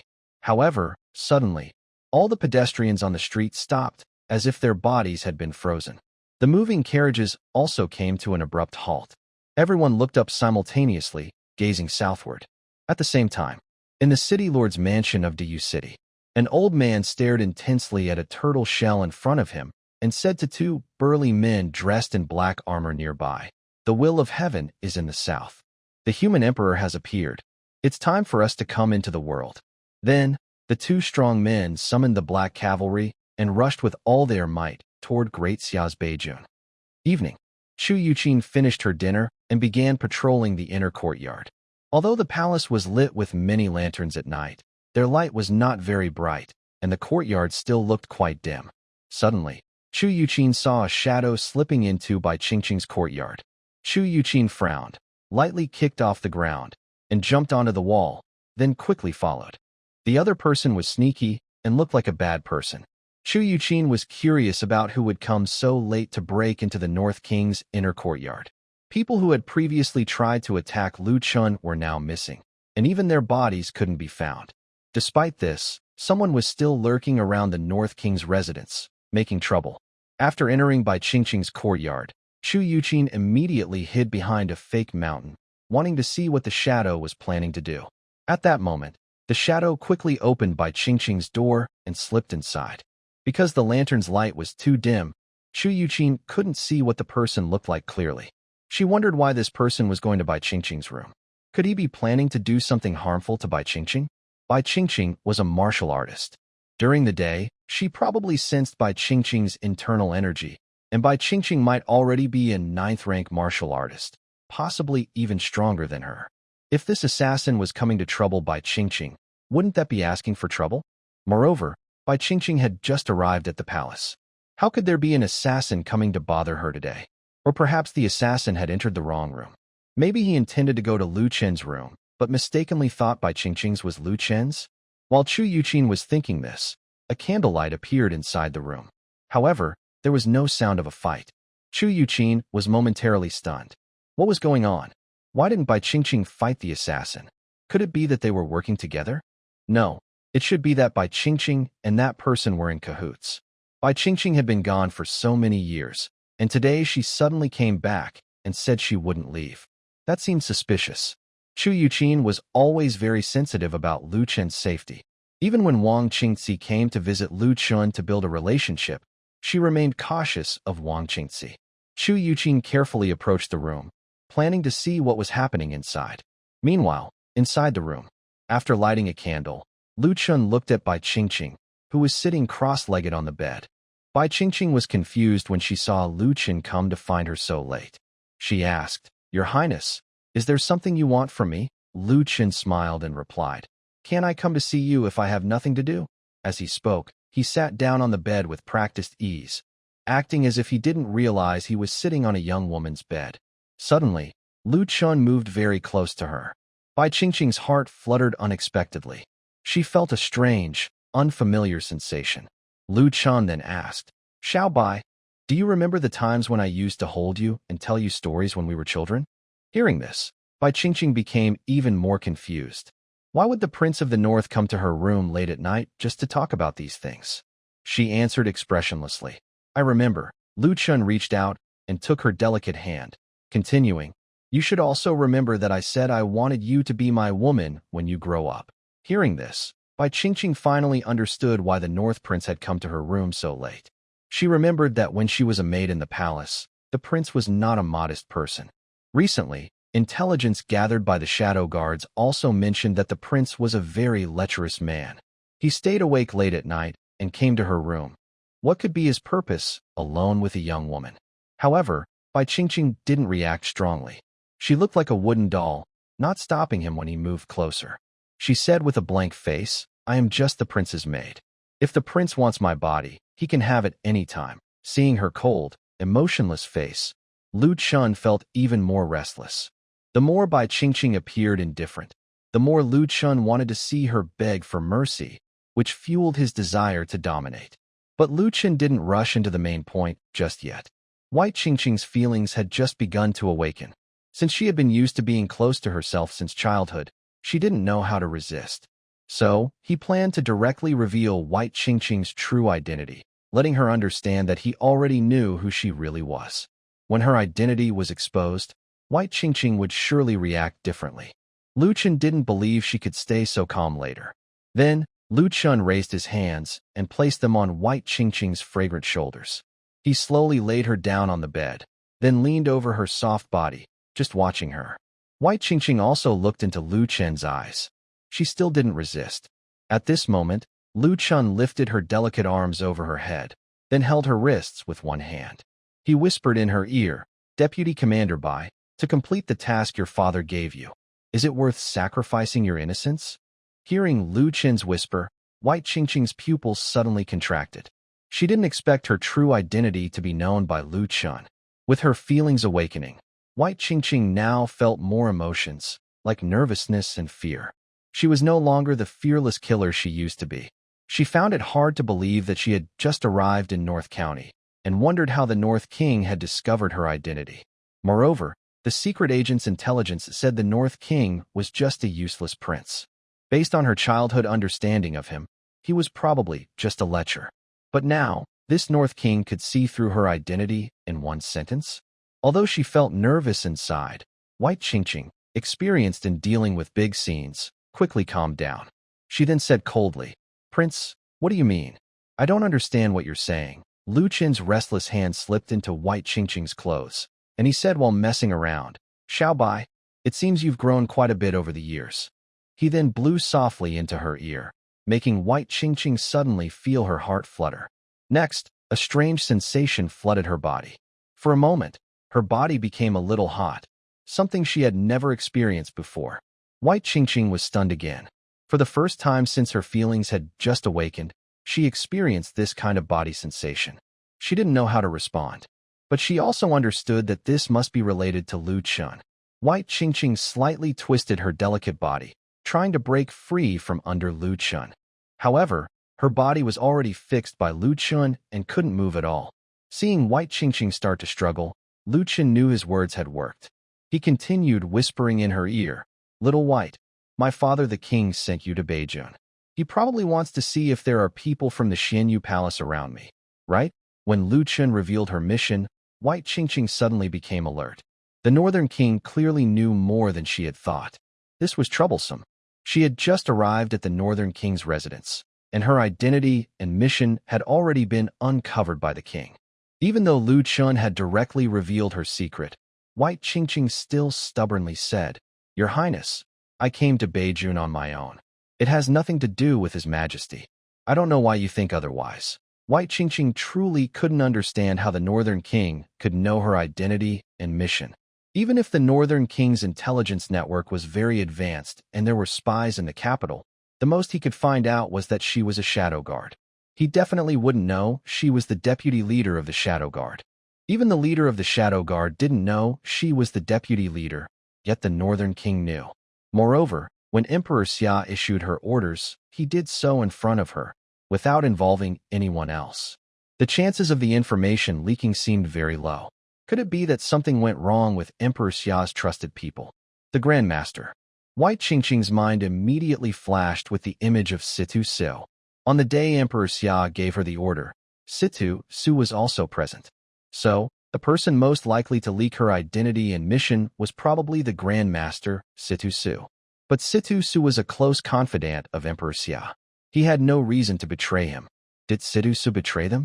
Seeing that Bai Qingqing was still denying, Lu Chun just smiled slightly and continued whispering in her ear, "You must be very curious about how I know all this." Hearing this, White Qingqing immediately struggled weakly. She really wanted to know how Lu Qin knew. However, at this moment, Lu Chun whispered softly in her ear, "Because your heart and mine are connected. I can hear your inner thoughts." Hearing this, Bai Qingqing knew that Lu Chun was teasing her. She felt that her task had failed and that there was no need to stay at the Northern Prince's residence anymore. Then, she prepared to use her inner strength to push Lu Chun away. She didn't dare use her power earlier because she was worried Lu Chun was an ordinary person and she might accidentally hurt him. But now that she had been exposed, she had to leave the prince's house, regardless of the consequences. If she didn't push Lu Chun away now, she might not be able to leave later. Just as Bai Qingqing was about to activate her inner strength, she suddenly froze. Her internal energy had disappeared. What was happening? Earlier in the day, she had experienced this before. She thought it was because she had a problem practicing martial arts. Maybe she had gone a bit crazy, which caused her energy to temporarily vanish. She didn't expect that at this critical moment, her energy would disappear again. Was there really a problem with her martial arts practice? Or was everything related to the Northern Prince on her body? Bai Qingqing kept her eyes fixed on Lu Chun, trying to see something in his gaze. Unfortunately, all she saw was his desire for her. She couldn't see anything else. Then, Bai Qingqing said, "Your Highness, I suddenly feel unwell today.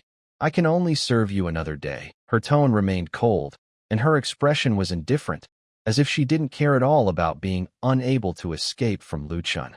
Lu Chen's paw was still gently touching her, and he then said, "Xiao Bai, from now on, you will stay with me." Hearing this, Bai Qingqing immediately replied, "I am already your servant." Lu Chen smiled and said, "Xiao Bai, you know I don't mean that." At this moment, Bai Qingqing's heart suddenly thumped for the third time. For a moment, a faint blush appeared on her cold, beautiful face, like a red flower blooming on an icy mountain. Bai Qingqing also realized that her body was acting strangely. She tried to activate her energy again, but still, there was no response. Bai Qingqing has mostly confirmed that her situation is related to Lu Chun on her body. When Bai Tian was inside the pavilion, she felt her internal energy disappear. At that time, she was very close to Lu Chun. Throughout her journey to Beijing, she had never experienced this before, not even a sign. But after entering the Beiwang residence and meeting Beiwang, her energy suddenly vanished. Since Lu Chun already knew her identity, everything seemed to be connected to him. There seemed to be no other explanation. What should she do now? Without her internal energy, she was no different from an ordinary person. The only difference might be that she was slightly stronger than most young ladies. However, Bai Qingqing tried to use her original strength to push away Lu Chun. As a trained assassin, even without her internal energy, her normal strength was still much greater than an ordinary person's. But as soon as she exerted her arm, she realized that not only was her energy gone, but she also couldn't summon any strength from her body. Bai Qingqing finally understood that she was completely under Lu Chen's control and couldn't escape. She decided to accept her fate. She simply lay on the bed, waiting for Lu Chun to do what he wanted. Her identity was exposed, her energy sealed, and she couldn't move at all. What else could she do? She could only satisfy Lu Chen's desires and become his personal maid.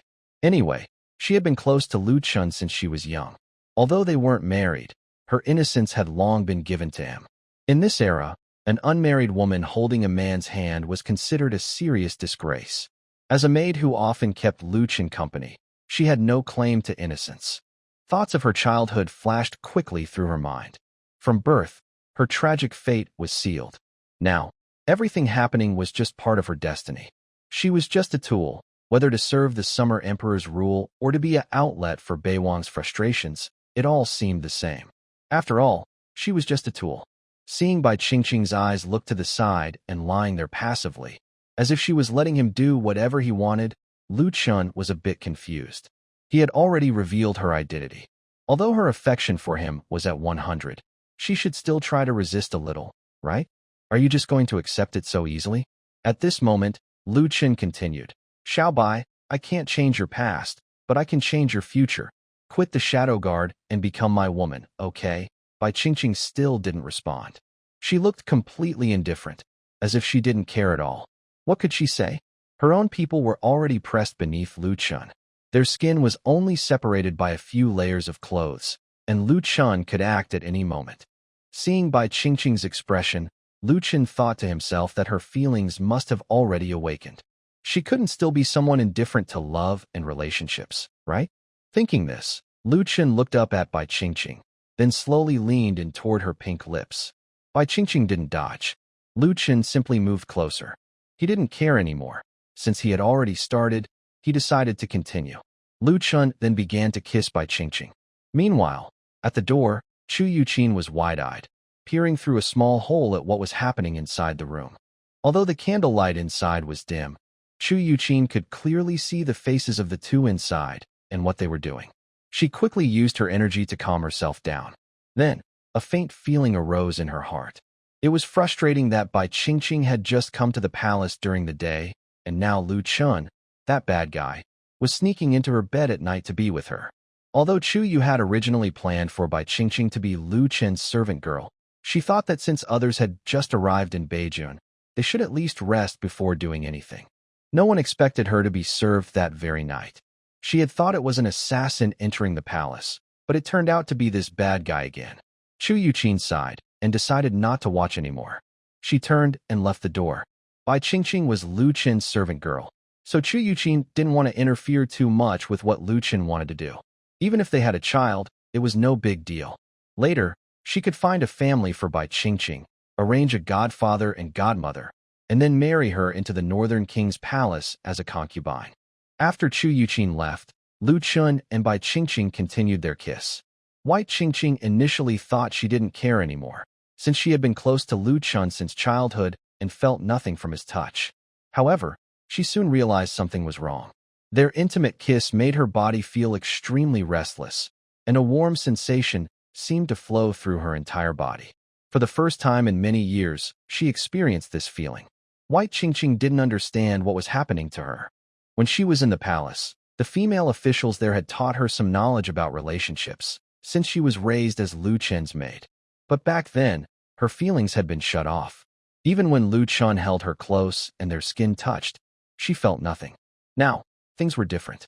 Her emotions had awakened, and after being closed off for over 10 years, her inner feelings suddenly burst out like a dam breaking. Lu Chun didn't stop her from holding his hand. Both of his hands were used for proper purposes. Instead, after releasing Bai Qingqing's hands, he didn't know where to put them. In the end, she couldn't help but place her hands around his neck, hugging him and kissing him. After a while, Bai Qingqing realized something was wrong. The clothes she was wearing had disappeared. Just then, Lu Chun slowly lifted his head, slightly parting their lips. He looked at Bai Qingqing, whose face was flushed but still kept a calm, cold expression. He couldn't help but gently touch her smooth, fair cheek. Suddenly, Lu Chun stopped the kiss. Bai Qingqing felt a bit uncomfortable, still holding onto his neck.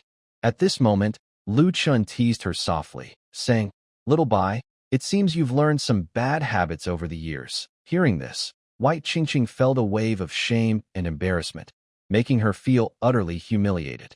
For some reason, she didn't dare look directly at Lu Chun and instinctively turned her gaze aside. Seeing this cold, slightly shy, and proud woman, Lu Chun couldn't bear it anymore. Today, he was determined to make her change into a different person. Thinking of this, Lu Chun leaned down again and pressed his lips to hers once more. Bai Qingqing still thought that Lu Chun was just kissing her. She continued to respond instinctively to his kisses, just like before. However, Bai Qingqing soon realized that Lu Chun's actions went beyond just kissing. A deep sound came from Bai Qingqing's throat, causing the candlelight in the room to flicker. The host and Bai Qingqing have deepened their relationship. The experience points for the Qi refining technique increase by 40, the rejuvenation technique by 40, and the Dragon and Phoenix Yin-Yang scripture by 20. The Dragon and Phoenix Yin-Yang scripture has been successfully unlocked. The host and Bai Qingqing's relationship has triggered a love boost. The experience points for the Qi refining technique increase by 80, the rejuvenation technique by 80, and the Dragon and Phoenix Yin-Yang scripture by 40. The Dragon and Phoenix Yin-Yang practice has advanced to the first level. Although Lu Chun received many system notifications, he had no time to pay attention to them now. All he wanted was to make the cold, aloof lady in front of him completely his. At this moment, Lu Chen also felt a strange sensation. He sensed a warm flow moving between their bodies. It was as if they had formed a closed circuit. Although Lu Chen hadn't yet seen the effects of the dragon and phoenix yin-yang scripture he just obtained, he guessed its purpose. It seemed to be a cultivation method for practicing with a partner, similar to those used by certain sects for mutual harmony. But the dragon and phoenix yin-yang scripture was different from those practices. It wouldn't harm the other person. Meanwhile, Bai Qingqing, her mind hazy, gradually regained a bit of clarity. She also felt the energy flowing inside her. Her energy had disappeared before, but now it was back. Even more surprising, a different kind of internal power appeared within her, something she had never encountered before. It was clear that this internal power was being transferred to her by Lu Chen, and the method of transfer was through their emotional connection. Just as Bai Qingqing wanted to use her regained energy to push Lu Chen away, she found herself unable to move. It wasn't that she lacked strength. Rather, she had developed a deep dependence in her heart. Bai Qingqing suddenly understood. She was now destined to be Lu Chen's lifelong maid, serving the wicked prince. At this moment, Lu Chen also noticed a complex emotion flickering in Bai Qingqing's eyes. He smiled and said, "Little Bai, say master and see how it sounds." Bai Qingqing ignored Lu Chen. She turned her head again and looked to the side. Seeing that Bai Qingqing remained indifferent, Lu Chen sighed inwardly. It seemed he still hadn't pleased her, so he could only continue to try to build their relationship. Fortunately, with the help of the dragon and phoenix yin-yang technique, Bai Qingqing finally decided to surrender and admit defeat. "Little White, are you really not calling me master?" "Master. Master. Huh. Calling me master doesn't suit you. Call me good brother." "Good. Good brother." "Ah." The next morning, after a night of talking and sharing feelings with Bai Qingqing, she had completely softened. When Lu Chen got up, he looked at the person beside him. He just happened to see Bai Qingqing also looking at him. Their eyes met. For a moment, a faint blush appeared again on Bai Qingqing's usually cold face.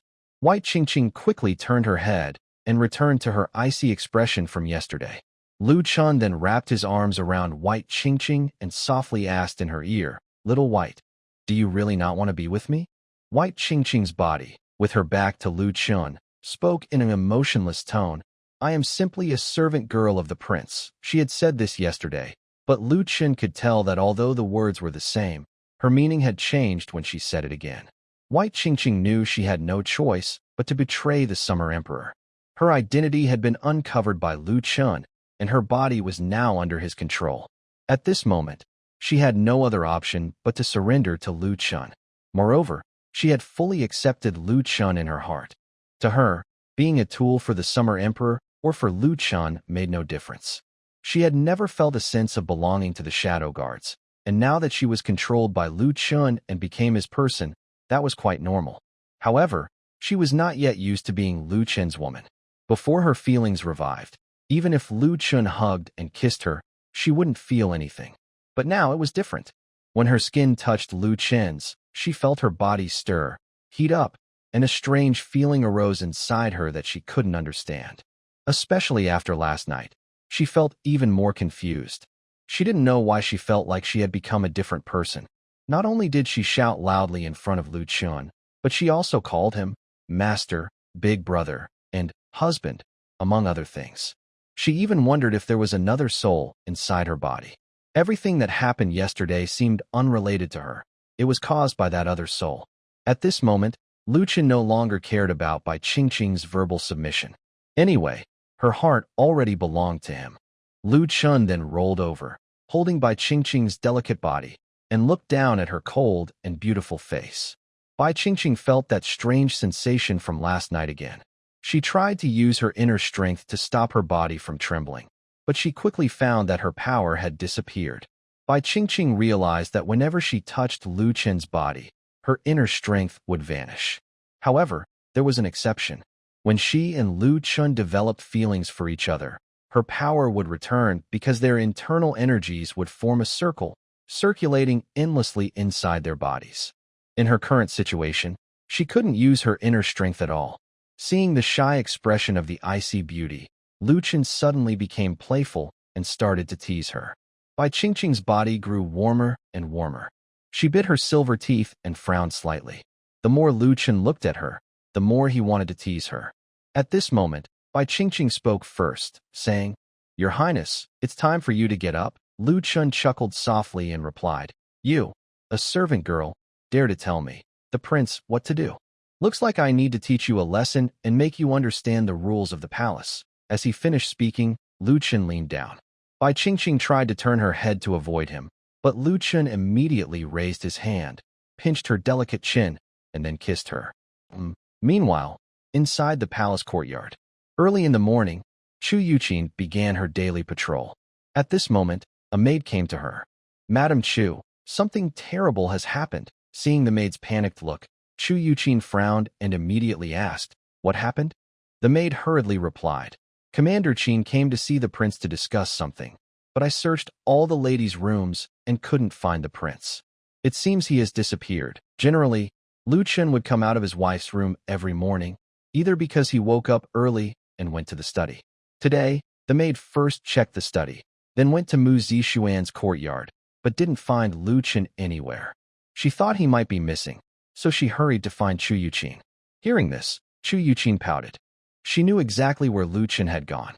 That mischievous guy secretly went out last night to indulge himself. Chu Yuqin then told the maid, "I know where he is. Don't worry, I'll find him. You can go do your work." Since Chu Yuqin said so, the maid finally relaxed and replied, "Yes, Madam Chu." Then Chu Yuqin went to Bai Qingqing's courtyard. She first looked at Bai Qingqing's door, thinking that it was already so late. Lu Chen should be waking up soon. Thinking this, Chu Yuqin approached Bai Qingqing's door, planning to remind Lu Chen to find Qin Yushan. But just then, they heard Bai Qingqing's clear and expressive voice from inside the room. Hearing this, Chu Yuqin knew something was happening, but she was very surprised at this moment. She wasn't surprised that Lu Chen had taken Bai Qingqing, but that Bai Qingqing was showing such a reaction. Bai Qingqing had grown up in the palace since she was young. Over the years, Chu Yuqin had never seen her show any other expression. Even when Bai Qingqing fell to the ground, she wouldn't cry out or make a sound. Later, a master said she was a person without feelings. But now, this emotionless person was making such sounds in front of Lu Chen. Is she really without feelings? Or does doing such things, even without feelings, still produce some sensations? While Chu Yuqin was thinking this, after Bai Qingqing's loud voice, Lu Chen's voice suddenly came from inside the room. "Aunt Chu, is there something you need from me?" Lu Chen's senses were now very sharp. He could easily detect someone at the door. Last night, he had actually noticed Chu Yuqin secretly watching from the door, but he didn't care at all. He also knew that Chu Yuqin had been sneaking a peek more than once or twice. Many times, he and Wang Qingxi would swing together in the courtyard. When Chu Yuqin was patrolling and happened to see them, she would quietly sneak a peek. Every time, Chu Yuqin would watch for a while before leaving. Hearing Lu Chen's words, Chu Yuqin at the door was momentarily stunned. Then she remembered that Lu Chen was no longer the same as before. He had improved greatly and now had a different level of skill. Since he practiced immortal techniques, which are different from ordinary methods, it was normal for him to sense people outside the room. However, thinking about how she was caught eavesdropping on the wall, Chu Yuqin's cheeks felt hot.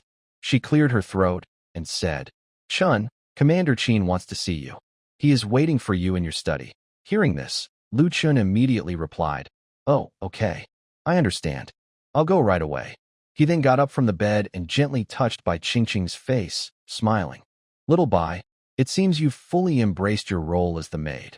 Bai Qingqing lay on the bed, feeling ashamed and motionless. She couldn't understand why she had become like this or why she felt that way. Could it be that she was always that kind of woman? Or had Lu Chen completely enslaved her, not just her body, but her soul as well? Lu Chen then got dressed, saying as he did, "I'll come find you tonight. I have some things to do, so I'll leave now. Rest well." After dressing, Lu Chen left the room. Seeing his back as he left, Bai Qingqing's eyes were filled with complicated emotions. Lu Chen didn't eat breakfast and went straight to the study. By then, Qin Yushan was already waiting inside. When he saw Lu Chen arrive, Qin Yushan immediately bowed and said, "Greetings, Prince." Lu Chen nodded slightly and asked, "Commander Qin, do you have any new information?" Qin Yushan came early in the morning to see him, so there must be important news. Otherwise, he wouldn't have come so early. Everyone knew he liked to sleep in with his wives and concubines, so they usually didn't bother him early in the day. Qin Yushan replied, "Your Highness, I received a letter from the capital. Commander Liang found out that the 8th Prince has been secretly working with the barbarian tribes. The 8th Prince has smuggled a lot of salt and iron to the Wolf King of the barbarians through trade caravans. This time, a 30,000-strong barbarian army is heading south. It's likely connected to the 8th Prince and the southern noble families." At this point, Qin Yushan took out a report that had just arrived this morning from inside his sleeve. Lu Qin took the report from Qin Yushan and carefully read it. Lu Qin's face gradually turned grim. He hadn't expected that the carefree 8th Prince, Lu Shuyun, would try to assassinate his brother, and now he was involved in treasonous activities. After reading the intelligence sent by the Imperial Guards, Lu Qin's face darkened completely. In his anger, he tore the report into pieces. Repeatedly trying to kill me is one thing, but now he's colluding with the barbarians, hoping to use their strength to seize the throne. This guy is really a beast. He has no bottom line at all. Seeing Lu Qin so angry, Qin Yushan cautiously asked, "Your Highness, what should we do now? Should we reveal the news that the 8th Prince is colluding with the barbarians?" Hearing Qin Yushan's suggestion, Lu Qin calmed down. He didn't answer immediately, but fell into thought.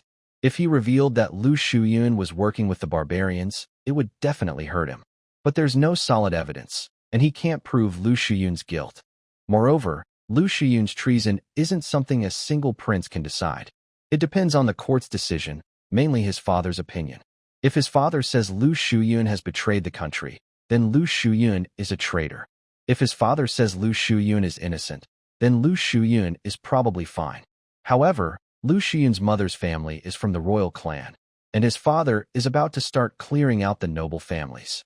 If his father finds out that Lu Shuyun is colluding with the barbarians and southern noble families, he might use that as an excuse to act against them.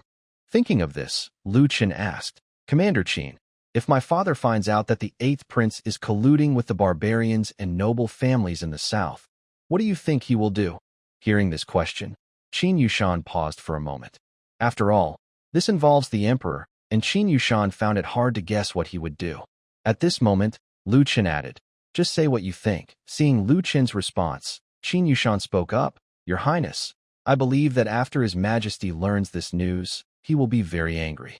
However, he probably won't immediately take action against the 8th Prince and the Jiangnan family. After all, the 30,000 troops of the barbarian tribes are about to march south. If he cleans out the noble families now, it could be very bad for Daxia." Lu Qin thought for a moment and felt that Qin Yushan had a point. If news spread that the 8th Prince was colluding with the barbarian army, it might cause the conflict between the emperor and the noble families to become public. At that point, others might stop pretending, and chaos could break out across Daxia. That wasn't what Lu Qin wanted to see, but just letting it go wasn't an option either. He had long disliked Lu Shuyun, who had repeatedly tried to assassinate him with the Blood Moon Tower. Now, he was involved in this act of treason. He couldn't let this traitor live so freely. He had to make him pay a price. Thinking of this, Lu Qin ordered, "Send a message to Commander Liang, telling him to find a way to assassinate the 8th Prince. It doesn't have to succeed, but he should try to eliminate all the important people around him." Lu Qin's plan was partly to warn the 8th Prince and partly to take revenge. Of course, if they could directly eliminate Lu Shuyun, that would be even better. But Lu Qin didn't believe that Liang Zong and the Genie Wei in the capital could kill a prince living there, especially since Lu Shuyun was backed by the powerful Wang family. The Wang family would surely send many experts to protect him. Whether Liang Zong could hurt Lu Shuyun was uncertain. But no matter if they succeeded or not, Lu Qin was determined that Lu Shuyun couldn't continue to act so recklessly in the capital, so arrogant and lawless. He had even colluded with external enemies to seize the throne, showing complete disregard for the lives of the people in Beijing.